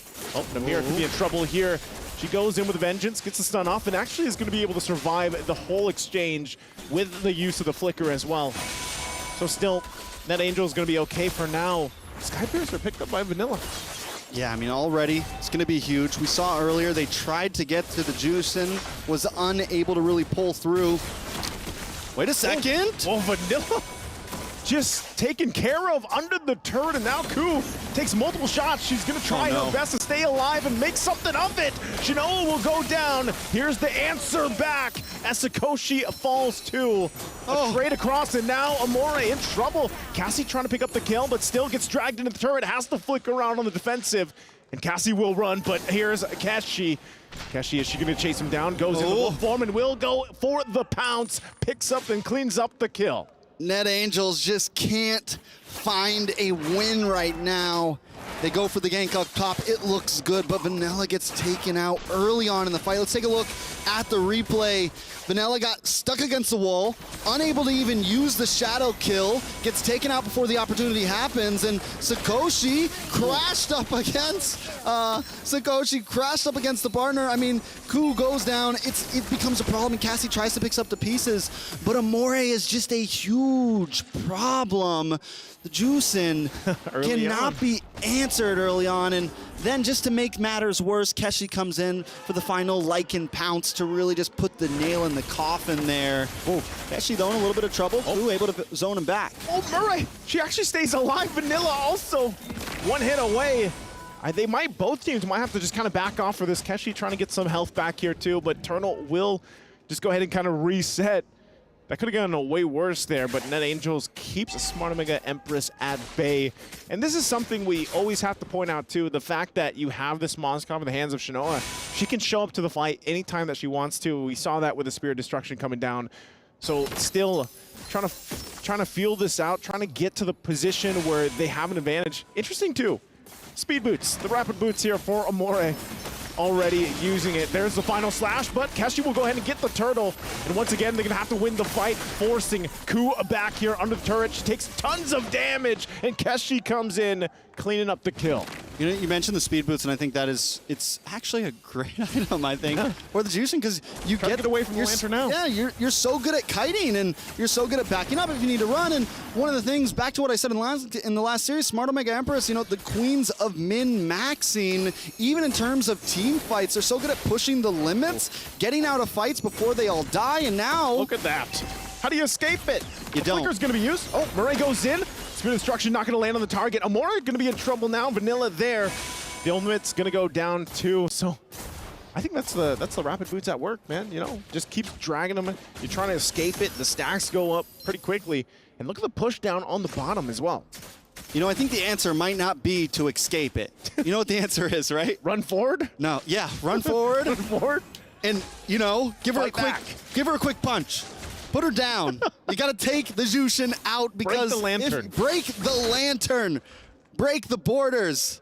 Come through. But it's going to be hard because right now Net Angels don't have the damage, right? And Vanilla's been trying. Vanilla's been trying to Shadow Clone in, get some shurikens off into the Shadow kill. But it's just not really working out. And if they keep getting caught off guard like that right there. That's tough. Again with the lantern. Ku's going to be the one. Drag Spear Destruction comes in. There's a follow through from Shinoa. But they might just go ahead and start up this, doing some damage here to the mid lane turret. Open that up before the next objective. Look at, I mean, alone. This is the power of that lantern. Shadow Kill going to be used from Vanilla, but it's a CC. How are you going to take down a CC, especially when the Vengeance is there? Final Slash going to be used as well. They go in with Onward, the Earth Shatter combination, and Namira is taken out in an instant. And they'll force it back once again with the drag through. Minoan Fury going to be used, and now the battle under the second turret. Where is Ku going? Gets dragged again. The power of this Jushin pick continuously showing just how dominant it is. Teams will have to definitely handle this on going forward. And they take what they want. SmartAway Empress going to make their way to that turtle. Goes into the Lord now at this point. 2 for this game. But I think this is just a free Lord for them as well. Yeah, and this is the aggression we love to see from Smart Omega Empress. This is exactly where they need to be at every single game, I feel. I mentioned earlier that you don't want to see Sakoshi get to the late game. Smart Omega Empress know that. They're going to clear things out as fast as possible. They've already taken the whole bottom lane, one from mid, one from top, and they're just keeping up the pressure. Lord's going to be coming soon. Even if they only get the 2 middle towers here, the mid tier 2 and the top tier 2, it's still a huge win because they're holding a strong lead of 8,000 gold right now. Net Angels taking a look at Ku, 0-5-3. Practically completely unable to even have time to make a set, and he finds him in the bush. Oh, Shinoa goes in. Shadow Kill going to be used, but has the backup now for the rest of the team. Vanilla in trouble. Wow. The goal. The goal there. I don't know. That's disgusting. I'm guessing, I mean, I wasn't paying complete attention, but I'm guessing Vanilla was clearing wave, and Shinoa noticed it. I wish I could go back and see the replay, because I'm wondering, did Vanilla even show face, or was that just complete future sight right there? At this point, it probably was. So right now, Lord gets to way down the bottom, a drag up for Namira. This is the thing, you know, how do they defend this? Net Angels down 9,000 gold here at this point. Just nothing in their favor, no turrets, no objectives. And now they're gonna stand the Lord in the eyes here. Shields are gonna pop. And still forcing the situation, even under the turret. They're going to drag him back a little bit further. Shinoa there firing off with the spears, but the Lord will go down. So Net Angels holding on a little bit longer, trying to hold on to this base turret, but it looks like they won't be able to as Shinoa clears it out. Once again, eyes still set on these shields. They want to get all these down from the base. Man, Shinoa, not just an empress, but a goddess right now in the land of Dawn, holding, I mean, we're creeping in on the 2.5K gold lead here, 2.2K gold lead. Already got 3 items in, DHS, Golden Staff, we got the Corrosion Scythe, and now we're gonna be working on to the next one. Taking a look at, Ku. Onward into their shadow, and the drag, Spear of Destruction gonna be used. Shinoa goes in, now joining the fight, look at the lineup there, under the turret. The Lantern's still going to be dropped. The Flare is there. Primal Wrath as well going to be utilized. They jump in, but was that the right move? Namira will go down as Vanilla goes back with the Quad Shadows. And now the tier 2 on the top side worked on going down. What more can Smart Omega Empress get here with this push? They're quite low. Still going to respect the fact, but they get the shield, and I think that's all they wanted.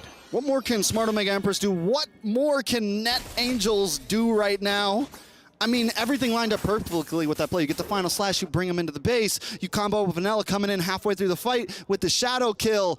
I mean, they got everything they could ask for practically there and still weren't able to even get a kill, and that is the gold diff that we're looking at right now. There's just no damage, and the major problem is Sakoshi is too far behind. Yeah. I don't even think there was a third item on that board for Sakoshi yet. Maybe just getting it in. It was just Starlium Scythe and Feather of Heaven from what we saw in the last item check. and that is trouble. And Sakoshi's only 1-1-1. It's not like Sakoshi's been getting bullied. It's not like Sakoshi's been, taking a bunch of deaths. Sakoshi's just been getting denied the farm that Sakoshi needs. Trying to farm up. Yeah, as long as this keeps going, it's going to be a bad route for Net Angels. Oh no. Again, how do you answer this? That flare, the lantern there, possibly able to drag members even outside of the base. I think that's one thing that Net Angels wants to do. You can see the items, like you were mentioning. Starlium Scythe is only there, plus the Feather of Heaven. Sakoshi's still trying to get that Holy Crystal, but time is running out here because there's a huge difference in terms of itemization from Smart Omega Empress. And they're going to be looking to punch this one in, too. You see Cassie holding on to the Primal Wrath herself. And there's the pull I was talking about, and that's the tank. Ku takes a ton of damage. Will have to get out of there with the Flicker. Still holding on to the ultimate. And Minoan Fury could turn the tide possibly if they get something favorable for Net Angels, but right now they just wait for this Lord to push in.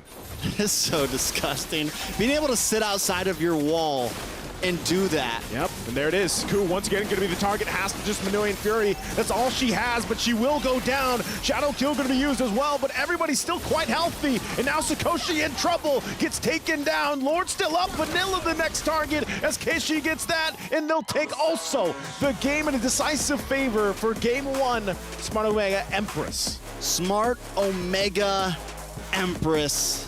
Showing complete dominance, showing maybe that game one against DMX was just a slight misstep. Because they came into game one of this series up against Net Angels, just showing off. We're going to be throwing over to our beautiful and handsome experts on scene, the analysts, Eterna and Leo. Thank you so much, guys. Thank you so much for that cast. And, Leo, I hate to be the bearer of bad news, but this should officially mark Dreams Max girls being at the bottom of the groups. I think the points do spell the end for our Latin American representatives. But this does show that Smart Omega Empress really did try their best against them, and that now they are fully awake, and that they are ready, and they know what the MWI 2024 group stage means and how brutal it could be, right?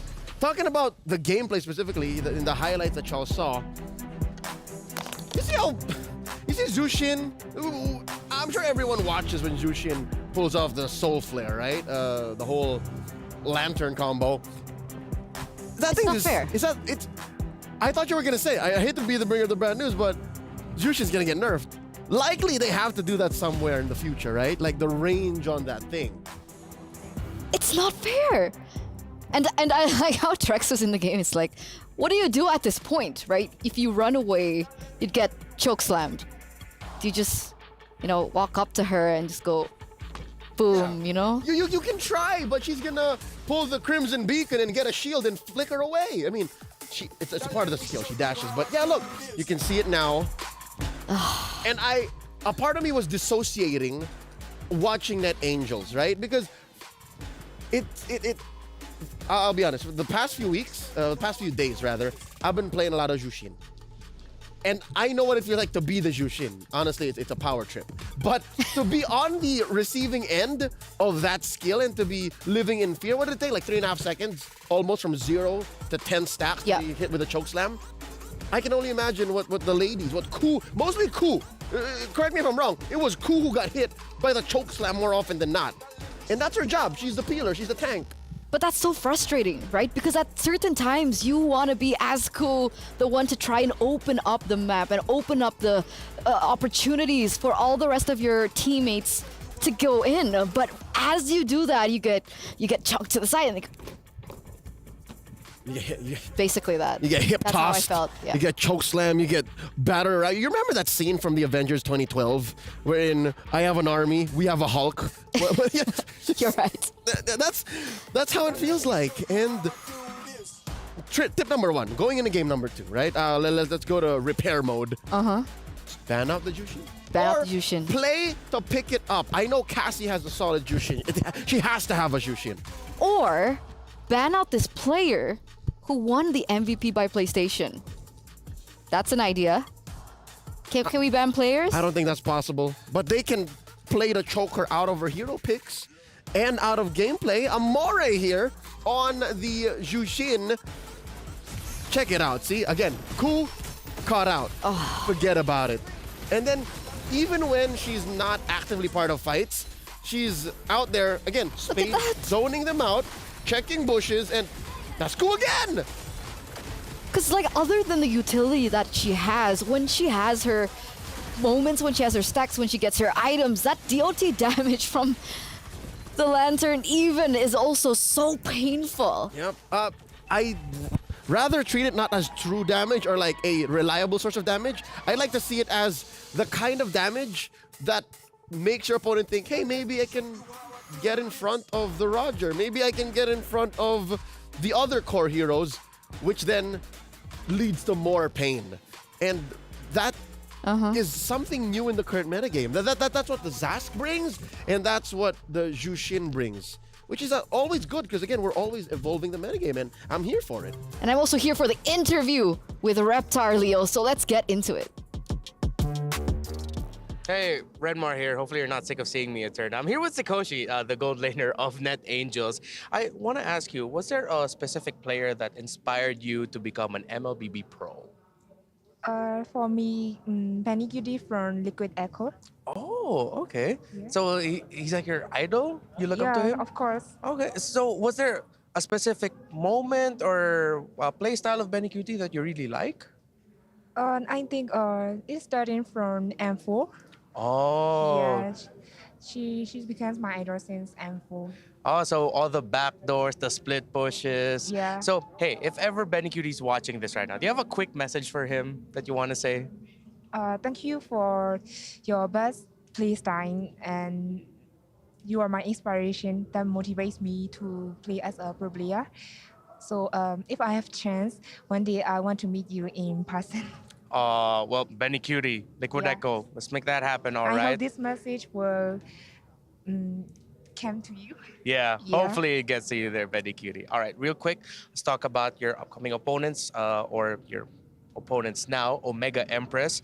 Do you think there's something that your team does better than Omega Empress? Yeah, of course. I trust my teammates very well. Yeah. So I think my team is as strong as Omega. So why not we can beat them? All right, so you're confident that you can beat them. All right. So, do you have any message to the fans of Net Angels? You can deliver it in your native language. Native language? Yeah, that's okay. စီကိုတို့ဒီ MWI ကိုလာဆိုညီမကိုစားပြုအနေနဲ့လာဆိုတာကိုအားပေးနေတဲ့အကုန်တယောက်ချင်းစီတိုင်းကိုကျေးဇူးအများကြီးတင်ပါတယ်ပြီးတော့ဒီမှာပေါ့နိုင်ငံကိုစားပြုအနေနဲ့အကောင်းဆုံးဖြစ်အောင်လို့ကြိုးစားပြီးဆော့ခဲ့ပါမယ်လို့ပြီးတော့ဆက်ပြီးတော့လည်းအားပေးကြပါအောင်လို့ပြောချင်ပါတယ် All right. Thank you so much, Sakoshi, and good luck to Net Angels. Thank you so much. Thank you so much, Reptar, for that interview. But were you the one to mention like Benny, something Benny-esque? The Benny bomb. There you go. What was? Could you elaborate? That's what explains Net Angels pulling out the pocket pick Nathan. That's why at some point you were saying, hey, she's okay. You know, the Nathan going up against the Moskov is okay. That's because Sakoshi, now, after the Reptar interview, proved that she is a Nathan specialist because she looks up to Benny Cutie, who was the proprietor of the Benny bomb, the whole burst moment that you get with a Nathan that's fully built. But sadly, game one didn't see that happen. I'm a fan of that team myself. Liquid Echo? Previously, maybe. About M4 era? Yeah, around that era. Give or take? Give or take. So I understand. You have a history. Talking about recent history, game number one, we already sang the praises of Amore and Jushin. Also, we talked about how it's frustrating. I hate that whole bit just circled around how it's painful for Net Angels. Now I'm wondering how they're going to reset. Like, what could be the play besides attacking it in the draft? Now I'm putting myself in Coach Knight's shoes. Because, I mean, technically, with first pick, they opted to go for the ban onto Carrie, onto Ruby, onto Angela. That could definitely change. They could definitely go in for a Zusin ban. or open it up. Assuming that Net Angels will be blue now. That's the thing. Who's going where? We'll see. Game 2 is about to begin very shortly. Besides that, I think, again, mentally reset, attack the draft. Truth be told, this is the scariest position to be in when you're Net Angels because, again, as previously mentioned, Smart Omega Empress, they're now locked in. This is Omega mode. It's killer mode right now. They But you know, technically they don't have anything to lose at this point, right? Sure, they're in, yeah. Because Net Angels, with their win against DreamHack Girls earlier, that puts them at 2 points. And Smart Omega now are at 1. So 2. Oh no, wait. If they sweep this, they're at 2. Yeah, so right now they're still at 0, right? So the only thing that this would affect would be their seedings into the playoffs. With this game win, they're at 1. Because they're at 0 after DMX. Now they're at 1. Right, but they're still behind Net. Yes, correct. And this will affect the seedings No, later they're on. equal with Net. Not yet. Net is now... Because they went 1-1. Yeah, Net is at 2. I like how we're having this discussion, guys. Sorry, bear with us. It's just... The maths is... We'll leave it to the tricky. experts. Oh, no, not now! Not now! Not now! Wait, whose key is this? Is this CFU's key? Or is this... It's Falcon's Who is key! behind the hydraulic press? Who pressed the button? It's Falcon's, Leo. Who's laughing maniacally? Oh, there it is. Falcon's Mena, man. Oh, this is from earlier today. And we're not stopping. We're not stopping. This is the next key that's going to be crushed with that win from Cloud9 earlier on in that tiebreaker best of 1. As big as the smiles of the ladies are when they win, there's always on the other end of this dreams being crushed. Why us? Quite literally. Oh, yeah, that was C9 crushing the keys. But hey, it's a par for the course. This is the nature of competition. It's just now here at the Esports World Cup. It's taken a very physical form. It literally became tangible. The fact that your dreams got crushed and shattered right before your eyes. GG well played though to CFU, Serendipity, and to Falcons Mena. Man, after that interview I had with Velvet earlier on, man, it feels bad. Because I saw their progress from ISF and then how they were so excited to win. They were so excited to meet the Philippines as well. But they didn't get a chance to. And they said goodbye to this. There's always next year, ladies. Oh yeah, for sure. There's always next year, queens. But I got a whisper. What is it? From a little bird. A little bird? A little bird said there's a roster swap. Is that right? Whoa, hold For on. NA? Still the same. Is it still the same? Those are still the same ladies. Okay, so there isn't a roster swap. Okay, maybe they were still tossing and turning about it. But here it is, ladies and gentlemen. But if there is some semblance of truth, there may be a role swap, maybe. Oh. And I'm not putting this beyond them. It's because, again, prior to this second half of the broadcast starting, we did talk about how Net Angels is made up of not just Net Angels, but also Blade Angels. So this is a very new team that they cobbled together, and maybe their roles can afford. Sorry to cut you off there. There is a roster swap. Line is back. Earlier on, it was Namira playing in the EXP lane. Did you notice that? Yeah, we got confirmation from Mr. Hubert Wagner. Thank you. Okay. Thank you, Trex. So now it's like... I didn't... Huh. Okay. Well, with that being said, this is Net Angels saying the gloves are off. For sure. It's for reals now. And the Valentina now locked in for Smart Omega Empress. And with the Zuxin banned this time around, the Valentina pickup goes through. NA Net Angels. Terizla, exactly. Put it on Lang. Maybe that's why the Terizla came through last game. All right. You can go Terizla. Nah, you wouldn't go Terizla, idiot. That's a little too much. Chips bland. Oh. That's good. Roger. Terizla Claude. Terizla. I mean, Net Angel seems to like Mino. Terizla Mino. That's heavy. That's your front line right there. That is a possibility. Or if they want to go in for their, well, they kind of danced around their gold laners last time they met, right? Yeah. So do they want to? Oh. We were talking about this. All right, folks, this is... We were talking about this. We kid you not. We were literally talking about Kufra off broadcast is because we were considering what heroes, when you play well, make you look like $1 million. Kufra's one of them. Yep, I said Kufra. And Kufra does come in. I mean, granted, last time around that we saw the Kufra here at MWI, it didn't do too well. And this now coming through this early, I hate to say it, but this is a sign of panic. You don't pick a Kufra this early, not in this metagame. Unless this is such a coup special. Kufra. Ah. I'm here till Saturday. You're welcome. Hayabusa now gets locked in. How do you feel about this into the Kufra? King Salman said yes. So, you know, if Smart Omega's coach approves of this, then there's very... Honestly, if you get the shadow kill in, and then you get the quad shadows out of the way of the bouncing ball, I think you're fine. And I need to go back into the lab, but we haven't really seen Hayabusa and Kufra in the modern metagame in a while. No, we so haven't. I don't know if that interacts any way at all, because that's not really a dash, though, is it? Does that count as a dash, or is that like just displacement? You have to go into the lab. Right, we got to go back in the lab, but why go into the lab when you can see it in just a few moments? Julian, though, picked up now. That's a Keishi special. Take it away now, going into the hands of Vanilla. I love it. This is an assassin battle of different perspectives. Like, You know, back in the day, when we talk about the Hayabusa, I know we were talking about the Hayabusa and Kufra interaction, but back in the day, every time we saw Hayabusa, we'd always see a Ruby.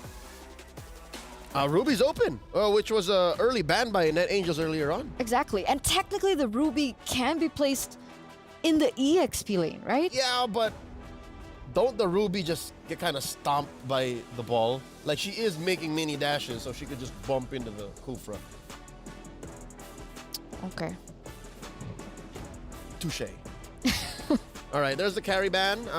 There is no clear pick for Shinoa just yet, so they're closing up their choices. Although her lane mate there, Sakoshi, does have her signature Harith, which, by the way, earlier they rocked the Vengeance.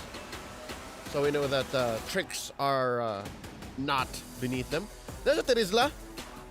I guess the Angels just covering their bases, like making sure that the Edith is going where they think it is. Or they want to go for Arlet. Oh, yeah. Arlet's good. I actually like the Arlet. Does get triggered plenty now. Look at that. You have the Kufra. You have the Julian. So, yeah. Arlo is a solid pickup in the XP. Oh, they still respected the Ruby, though. Yes, they should. They're going to take it away now from Net Angels to pick up for themselves. And with the bans in the second phase already done and dusted, Net Angels are put in a position to think about this, right? Wait, Masha? They ain't pulling out they're pulling out the stops. No holds barred. The gloves are off, pal. You want to play hardball? I'm game. This is going to the XP lane. This is Masha debut, right? Have we seen him in MWI? Yeah, I think it's okay. so. I'll rely on Mr. Hubert Wagner to give us the facts, but I'm pretty sure, well, on my rotations at least, never seen a Masha yet. Save for the 30-minute game, the Selena earlier today. Was there a Masha there? No. Nope. What do you think about this Masha in the XP There was lane? Jungle Benedetta. True. Oh, for sure this is a debut.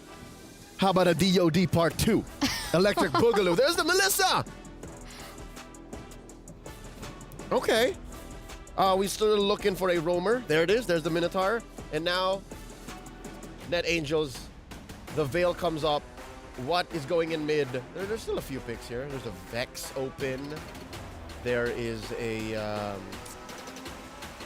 There's a Faramis. Wow. I don't know if you want a Faramis. Faramis is acquired taste these days. Faramis against the Melissa. Nah. Farsa. You can Farsa. Blow up the Melissa. Technically, the Vexana is also still open, if that's those are your the two direction options. that they want to go for. I think those are your two solid options, but... Faramis into Melissa. Okay. I was right at first. Why'd you make me doubt? I'm sorry. Make me doubt myself. It's an interesting pick. I mean, it is technically a soft counter because once the Melissa goes ham, you can pop the Nether Realm and then boop, re-engage. Okay. So there's a specific... Why don't you There's a believe specific in me? time. I'm sorry. We're gonna hear from the casters real soon, ladies and gentlemen. And it looks like Herbert Wagner said, get your own facts, nerd. That's very Thanks for polite. that. Very mature, gentlemen. Thanks, Drex. Hey, that's just him. Leo, I love you. This ain't about you. It's about Eterna. Trex here once again with Naisu on the desk. You can't see us, but we're hype. Hands up in the air right now. And we're jumping in to the last game of MWI group stages. This match does have a little bit of weight. It decides on the seeding. If Net Angels can tie the score, they will walk out of Group B in first place and get to go against a second place team, which is huge. And if Omega Empress get the sweep here, they will walk out of Group B in first place. Facts. Now, we talked about, or Leo talked about this Fermis, and I don't think it's as great as it could be, but it is some soft countering here. I think it's all gonna be about how the Nether Realm is used. We even saw it in some earlier series, even against the Minotaur. We saw Cloud9 actually use it in some games of using it as a reaction. When the knockup comes, you use it a little bit after, right? So I think there's some possibilities on how it can work in these fights, but it's definitely gotta be used right. Let me tell you, some teams just pick it up. Yeah, you know, you think of NetherRealm, but do you remember the amount of damage? Oh, you're right. Fermis does. I mean, if I recall right, at one point it was like, I think it was in the 100,000. 142,000. That was earlier today. Me and Leo, the Fermis got picked up, and I said, they've got damage, they've got a Fermis. And Leo goes, no. About halfway through the game, damage also, I go, Leo, look at this. He goes, obviously. Obviously, look at that. Everyone flying up in the air. They're going to be in trouble now. She's trying to run away, but Murray will not get away from Vanilla. Now still fighting it out in the mid lane. Cassie on the run. One hit. What? Oh, the flicker comes through, but Amore won't be able to clean up the kill. Net Angels off to a good start. First blood. That's huge. Big difference from last game, because last game it was about 2 or 3 kills into Smart Omega Empress's hands before Net Angels even got anything, their only thing on the board at that. So good rotations, very clean, and that's what you can get with the Fermis. You have decent wave clear, you have great movement across the map, you pair that up with Vanilla on the Julian, and Ku on the Kufa, you got a pretty aggressive mid lane, and I think that's where they're gonna have to combat when it comes to Smart Omega Empress, because that's where Smart Omega Empress thrives. We saw it last time. Amore does a great job in the mid lane and being aggressive, so Net Angels answering back in game 2. Ku gonna wait patiently here. Not Anyanami gonna spot her out, but still the fight for the turtle. It's gonna be Vanilla that cleans it up and finds it through. Not sure if they still want to fight this. Ku jumps in with the Kufra, but Halang will go up and get the kill. So hey, it's a little bit of a trade, at least for across the board here, but Smart Omega Empress, you know, as they work towards this, as they work to try to get control here, I'm wondering especially how this Melissa is going to work. I mean, yeah, this is DOD Part 2. A day of debuts, just like we saw yesterday. And with the Melissa pick, I mean, it's something that's very interesting, even to the Masha to an extent. Like the Masha we haven't seen so much in MWI or even back in MSC. I mean, Masha is still a kind of niche pick, I would say, but it can work out. Now, previously and even leading into this whole tournament at EWC, Masha, we've seen it before with the full damage, right? Sky Piercer. Oh, yeah, it becomes the Thunder. Yeah, it becomes like the Thunder Sky Clap. Thunder Sky Clap. The Thunder Sky Clap. The Piercing Clap. The Piercing Clap. Yeah. A lot. 3 lives of that. 3 whole health bars of Thunder Claps. It's a great song, I'm pretty sure.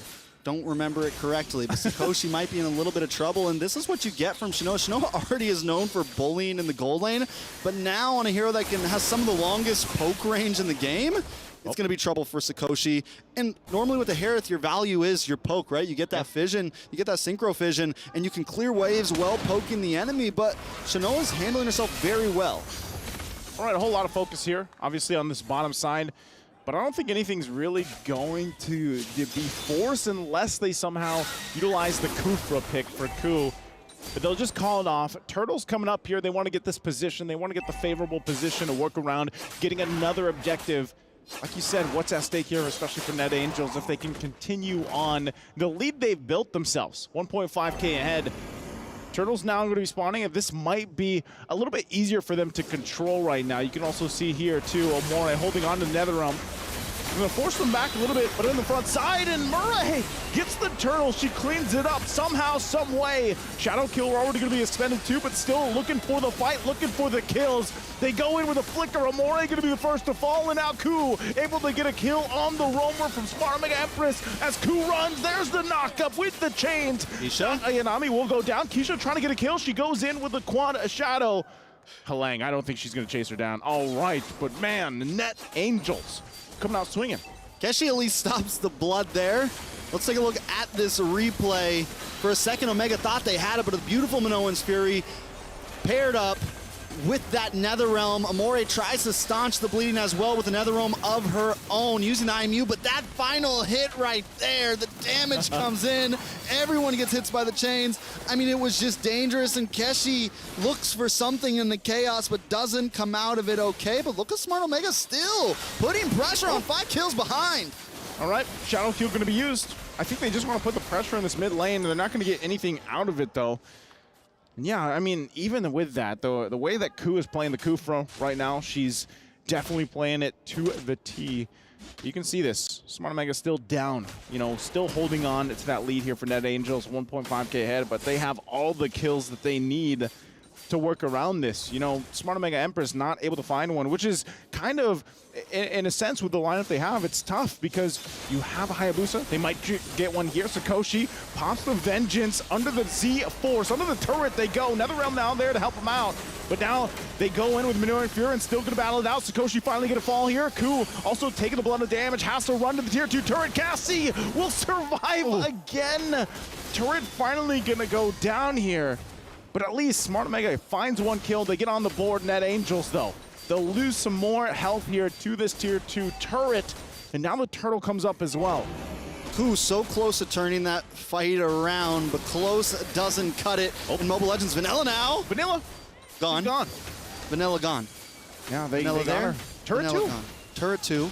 Smart Omega Empress, even though they were behind a bit, even though, I mean, they're just getting the gold tied, but they're completely owning the map. It is blue right now. Well, Ku jumps in, finds a target, not Ayanami. There's the Netherrealm going to be the response, and another one in response on top of it. Z-Force dropped down, but Shinoa unleashes on the members of Net Angels. They'll find a couple kills through it, plus the resources and an objective. Just a whole lot going in favor of Smart Omega now at the 7.5-minute mark. Under the turret they go once again. I set on this tier 1. They might want to force it. There's the Air Shatter combination. They dodge Ku though. Jumping in, forced to use the rage. Knowing Fury from Murray too, and KSC will finally go down. She's escaped death a couple times, but not this time. And this is where the go signal comes in. Onward over 2 they go. Nadayami will go down eventually, but Vanilla 2, and that's a double for Keshi. Cleaning up the kill and the turret on top of it. I'm not gonna lie, when we were talking about the Pheromones, there's one thing I completely forgot. What's that?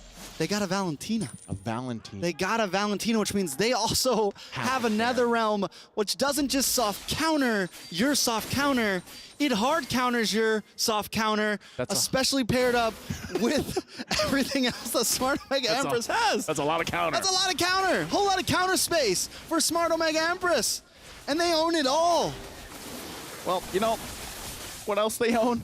The fact that they have a lot of items. A lot of items. They got the gold lead now in their favor too. They've been pretty much at a deficit for, you know, the first 6 minutes of the game. But with how the past 2 minutes have gone, look what they've done.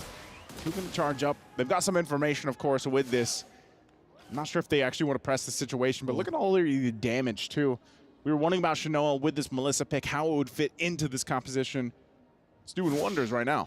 I mean, honestly, there's been thoughts about the Melissa, right? Because it can survive against a lot of what the current meta brings with the go away and everything. So if you can play it well, like Shinoa's doing, there's definitely room for it to fit, even in meta. And my guess is, depending on how gold lane bans continue, depending on how comps continue, this might not be the only time we see this in MWI, especially in Shinoa's hands, because normally this is a late game hero, but Shinoa's been able to farm. Shinoa's able to control the lane. 2 towers down in the gold lane. Shinoa's now involved in these fights. And with Murray sitting there holding down these big sets, you have such great peel. You have this box around her right now with the Edith, with Murray on the Minotaur. I mean, it's a problem. It's definitely a problem. But right now, it's also a problem for Net Angels to not let this Lord just go in the hands of Smart Omega Empress. I mean, they still want to find out for it. They burned the flicker from Ku, though. So that's already a good start here. And like you mentioned earlier, you know, Amore, if they have another realm, we have one too. The work around that Flask of the Oasis picked up too. Sustainability now for Smart Omega's lineup is going to pay wonders here. The fact that they can heal through, and Ku could be in trouble here. Doesn't have a flicker, gonna get zoned in, zoned out. NetherRealm already gonna be popped. There's Minoan Fury. What a setup as Ku's gonna fall, and there's their own NetherRealm from Amore. Vanilla in trouble. Cassie falls down, runs with the enhanced sword, and will get back to base. But once again, a decisive win in that skirmish from Smart Omega Empress. That is, I mean, the fact that Amore has that NetherRealm and uses it on the aggressive side, to where on the other hand, Cassie has to use it defensively. I mean, even seeing Ku using the Tyrant just to try to get away. I mean, looking helpless there, essentially, getting caught off, and Shinoa just continues to farm up 4-0-7. Lord just got taken. Golden Staff locked in for Shinoa. This is just going to become more and more troublesome. Net Angels on the brink right now. No, it is not a tournament life, but still, it's going to depend on a lot when it comes to that bracket seeding. Let's see what they can do, how they can manage this, the push in. You can already see these tier 2 turrets going down too. And you're wondering too, I mean, even for Halang, you know, she's just trying to push in some of these side lanes, of course. But really, like, when is the Masha going to play that value? When is that damage that we talked about going to play its part? Her earlier itemization was a Blade of Hephaestus, I believe, first item, as she worked on her next. So we'll see if they're able to kind of hold this together, because this is the Lord now marching into the base, and the shields are down. So it looks like Smart Omega Empress wants to possibly get multiple turrets down. They're going to work on this mid win pretty quickly, just with the damage alone from Shinoa. We'll see if they fight it out. Once again, the onward of air. Shadow Ku could be in trouble. Gets knocked up into the air. NetherRealm already going to be expended from Amore. A couple of hits onto the base too. Keshi has to be careful. Halang waiting on the front side. Now Cassie on the run too. But that's Sakoshi just getting deleted once again. And as they try to keep it alive in the game, but Ku gonna get focused on. Shadow Kill already gonna be popped. Halang taking the shots out of the health bars, and they have to run back to base to heal up, but Ku will fall. Smart Omega Empress clean up the waves. Keshi finally goes down. What can Halang and Vanilla do? Cassie back for the right, but look at the damage coming out from Shinoa. Couldn't get the kill on Vanilla, but they'll just focus on the base, and that's all. That's it. That's all it's gonna be. Whoa, Shinoa can't finish it off just yet. She tried to get a couple of kills. Cut the base, but it doesn't work. They get wiped out. It's a maniac. Net Angels. What just happened? What? What just happened? Net Angels live to see another day. Vanilla. Not looking very vanilla right now. Looking savage, looking mean. Sakoshi as well. It's 5-man wipe. Net Angels back in the game. Back in the game. I cannot believe it. One hit away. And as they would say, Song hitting a lot. Look at the pop-pop of Kashi. Just gone. You know, Smart Omega Empress, we had the interview earlier. They said they weren't on tilt, but that dive right there from Keshi looked a little tilting. It's 25 seconds till the Lord comes up. Net Angels have control, but there's still going to be minions crashing at the base. Smart Omega just got to keep their cool. They got to keep their calm. They still hold a gold lead. It's only about 1,000, but it's still control. They still have Shinoa, who is shredding. With the way that went, I don't even know how it happened exactly, but Net Angels hangs on that base. I think had some plates on it, man. That base. It's got some armor on that base, man. Armor on it. What kind of base does Net Angels have? I was sure that it was going to go down. I mean, even Muddles was dropped in, but hey, it's not enough. And you got to respect the fact that Net Angels still in the game, still fighting for it. Now we're looking at an even gold distribution as well between the two teams. That's big for them. You know, they pick up some key items with that, and it looks like they're just going to go ahead and let Halang push these side lanes like she's been doing for the majority of this game. And so at this point, you know, it's kind of a standoff. It looks like they're going to give the go on the Lord, though. Less than half health. Ku's going to jump in. There's a damage from Shinoa. They don't have enough to pop out. Rage already going to be used, but it's Vanilla that gets the Lord. Minoan Fury going to be popped up. Sakoshi goes down, but that's the Sky Piercer power, and Vanilla falls as well. 3 down for Net Angels. And it looks like Smart Mega Empress is just going to run it down mid. There's only about a half health on this turret. They're going to work through the Lord here and then the base. Ku and Cassie here to help them out. They do have Cassie for Cell. Ku's going to be down. Cassie should be able to help clear here. They may be okay, but it's going to be hard. Halang there alongside Casey, trying to keep it together. Halang, sacrificial, will go down, and the base is going to be worked on. It took a little bit longer, but Smart Omega Empress will finally take the series, take the game. It started off slow, but Omega Empresses, like the diesel engine they are, got it in gear, and they're riding in the jeepney right now through everyone in Group B. Playing it well, coming out on top. They're going to have a clean seeding when they move on to that bracket. Net Angels, though, man, showed so much promise, even to their last dying moments. We're able to almost turn things around, but lose out after that last Lord. There was some fight in them, you know? Net Angels had some fight in them. Even with that beefed up base, whatever it was, you can't stop the jeepney coming through, man. No.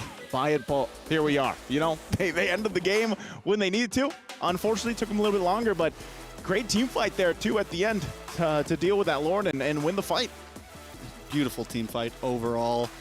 And, I mean, just the fact that they were able to just, you know, have a little bit of a slow start in the group and then just pick up and pick up. And I'm excited to see how they do in bracket. If they can keep this pace as they move on, people talked about them being contenders. Well, they're even more of contenders in my eyes now, but Net Angels as well. We cannot count them out because they are scrappy. They are a team to be reckoned with, and whatever first place team gets put up against Net Angels is definitely going to be in for a surprise. Yeah. But that's going to be it for Trex and Naisu today. Thank you guys so much. Let's throw it over to our wonderful host on stage.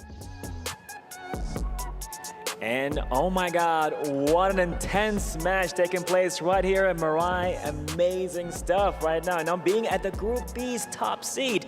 So the question would be, who would you rather face? I'm looking forward to face other teams, any teams as well, yeah. Right. I mean, I'm sure that there's a particular team. You know, when it comes to, you know, the Philippines, is it Team Vitality because they're the reigning queens? Yeah, we also want to face Team Vitality and playoffs. At the playoffs, so mainly Team Vitality. Yeah. Okay, we need to dig the questions from you, all right? So, okay, so adding on to that, in terms of track record for the Philippines, you guys have ended MWI furthest in 3rd place. What do you think is different this time around? What have you guys prepared to take yourself further than the previous record that you guys have done? For now, we practice more. We double time our practice because last MWR we are not that prepared, yeah. And we flew to other country and I don't know. I mean, yeah, we practice more this time. So I think my team now is more confident than last MWI. Right, interesting. So we're very excited to see how far you guys can go, especially with this preparation. So we're wishing you all the best when it comes to this journey, and hopefully you guys can deny Team Vitality Indonesia that 3-peat win. Yeah. All right? So so speaking of which, right here, our tagline for MWI, it's my time to shine. So yes, it is time for our teams to shine right here in Mobile Legends Bang Bang Women's Invitational. You know what? Yesterday I was super inspired by the way, and you know, we ended it with this time to shine, but I would like to hear it from you as pretty much like with the same impression and the same act as the character itself. Not only from your side, but you know, everybody, all the talents and all the studios, even in your own language. What's your favorite voice line? Like in my case, it will be Brody, and it's like that line is like, I love it so much. It goes like, pain is the sign that I'm still alive. Oh yes, it sounds exactly like Brody. Okay, so Murray, what's your favorite voice line? My favorite hero voice line? Yeah. Okay, doesn't have to be favorite hero. We don't want to show too many strats, so just your favorite voice line. Hero voice line? Yeah. I'll go for Angela. Okay. Papi Papi Poo. Papi Papi Poo. Okay, and for me, well, it's gonna be don't be lazy, Leo, run. What about you guys at the studio? We want to hear from you. Let's hear it. Who was it? That was Irithel. Okay. Pop Come on. quiz. Pop quiz. Don't but do this to I me, didn't get Rachel. to this time. But thank you, Cheryl, for that. And you're gonna have to show us your voice lines later on, unless you want to do it now or you want to go into the analysis first. Save the best for last. All right, let's go. Let's talk about this matchup again. The soft counter to the soft counter to the hard counter, which had some moments, honestly. You'll see here how Smart Mega Empress almost ended, almost at about 12 minutes. But just as Joseph and Herbert were flabbergasted by that moment, I think that Angels saw a little glint in their eyes where they could have finished. But glad that it was just in the early game that they couldn't run it down mid, right? Almost it ended right then and there. Could have ended really badly for Smart Omega. It actually gave a Maniac over, right, to Vanilla. And man, it was so close. But from the drafts, understandable and very interesting choices. That was a successful debut, though, for the Melissa.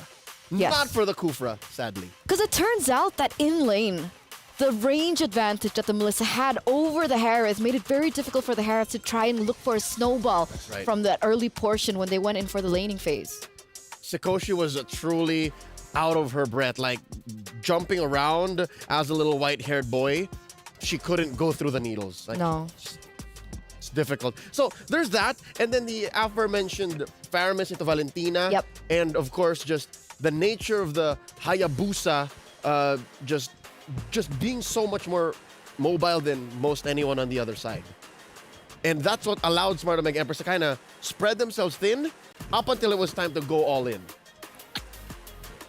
For sure. And talking about all-ins, man, both of these teams have gone all in. But who wins that MVP PlayStation title this time around? It's going to be Shinoa once again. And that's a two-time MVP. What? It takes one thing to play an early game marksman like the carry, and then another to debut it completely out of nowhere and still play into the counter, knowing that your teammate has the counter. This is some Doctor Strange level stuff right now. You know, it's like whoop, whoop. I saw all 15,400,000. And only one outcome. All right, to be fair, I think there was more than just one outcome for Omega I just here. wanted to be like dramatic about it. All right, I'll allow it. Thank you. Let me get my moments like them, man. They got their moment here. They did. You know, after their first match, maybe there was a little bit of doubt. Even we saw it through the STC predictions, and then they came back, and now we get a victory with Melissa. She's huge. Hi, Muddles. Is this Muddles, or is Muddles the one on her hip? Who's this? Who's the little friend? See? Baby STC friend. audience predictions again. Baby friend. Leo, What? what's going on here? 4% Smart Omega Empress. I cannot explain what's going on with the Filipinos right now. I've been working hard here. I've been putting my heart and soul into the analysis, and I don't know why, you guys. Why? Bakit? Nyamat. We've been sharing it, right? STC.play.gg. Maybe? We're in the playoffs. Omega's in the playoffs. Maybe they're waiting for the Kadia player play of the day.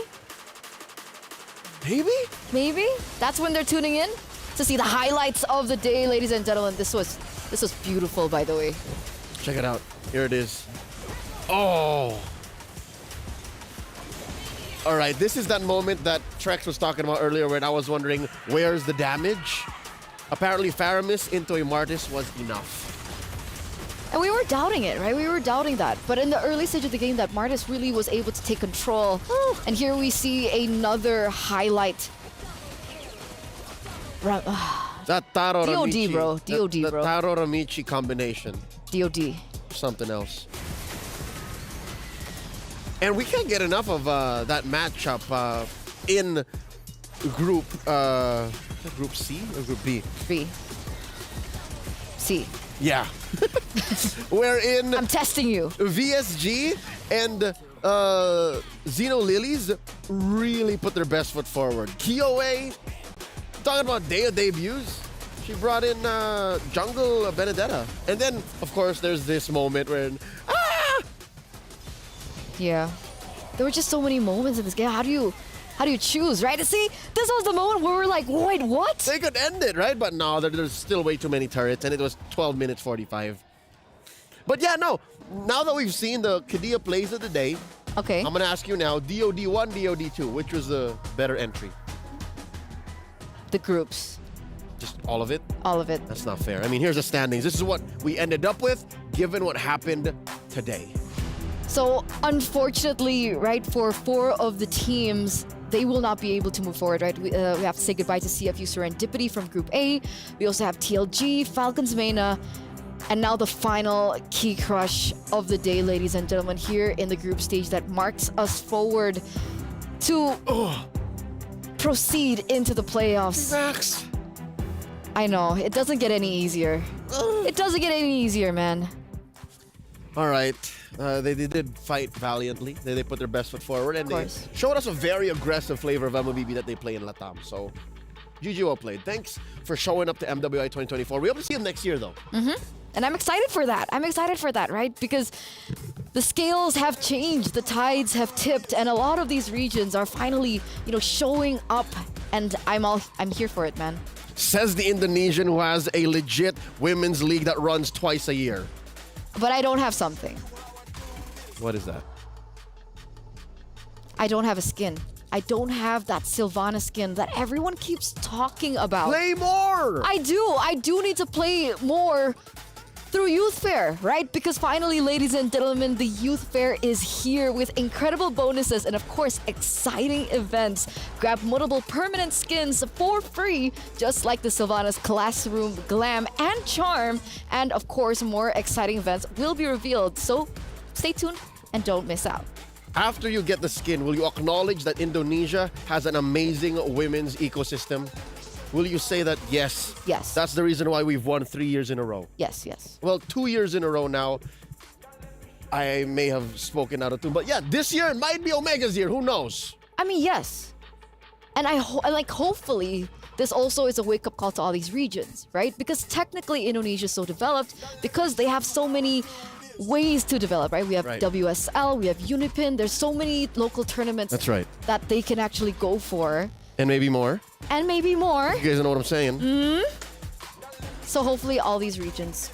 Because even without that media, look where all the rest are now, right? That's right. Yeah. Like even TLG, despite them being eliminated, that was a scary team. TLG is cooking. I like TLG. I hope to see them again very, very soon. Alongside the rise of teams like XYG and KBG. Very soon, hopefully. I agree. I'm excited.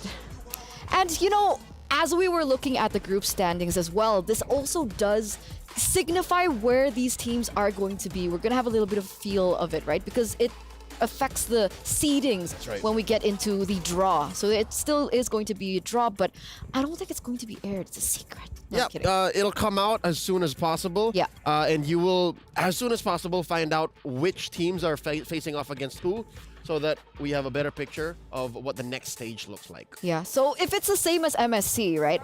Number 1 in the group should be in the same seed. And then number 2 and 3? 1 and 2, 1 and 2, 1 and 2. 1 and 2, 1 and 2, 1 and 2. It's up and down. Okay, we'll see, guys. Are you scared? Yes. Well, are you scared for Vitality or scared for... They dropped a game. Hey, Omega did too. So are you scared? No, I'm Leo. It's been an honor to be at your service for today on behalf of all the other talents here that have shared this lovely spot. Thank you so much. Thank you so much, guys, ladies and gentlemen. And of course, if you guys have more, curiosity as to how the playoffs will go, and if you're excited to see the brackets, don't forget to stay tuned on our social media to keep updated. Because I will be too. I won't be able to sleep. I don't think I will either. I'll be playing some Jushin. That's a stop. No? Before we end the day, give us your line. You promised. Okay. Who's that? Glue? Is it? Uh-huh.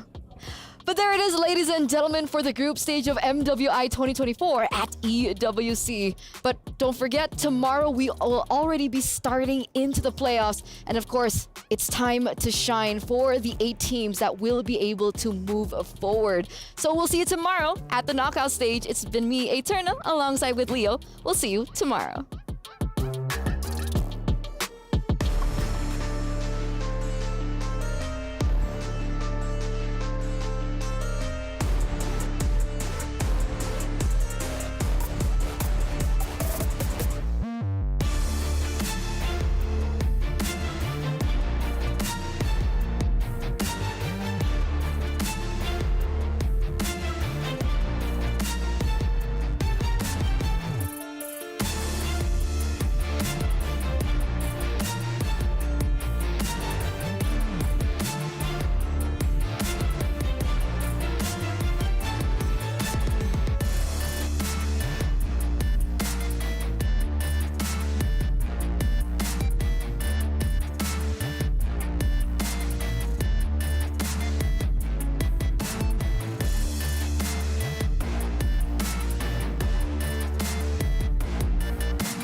New adventures bring new challenges. Even as the heat rises, dandruff and grease won't stand a chance. With new Clear Men, powered by triple formula technology. To eliminate dandruff, itch, and grease, gives you 8 hours of freshness and 100% dandruff-free hair. New Clear Men, 0% dandruff, 100% confidence.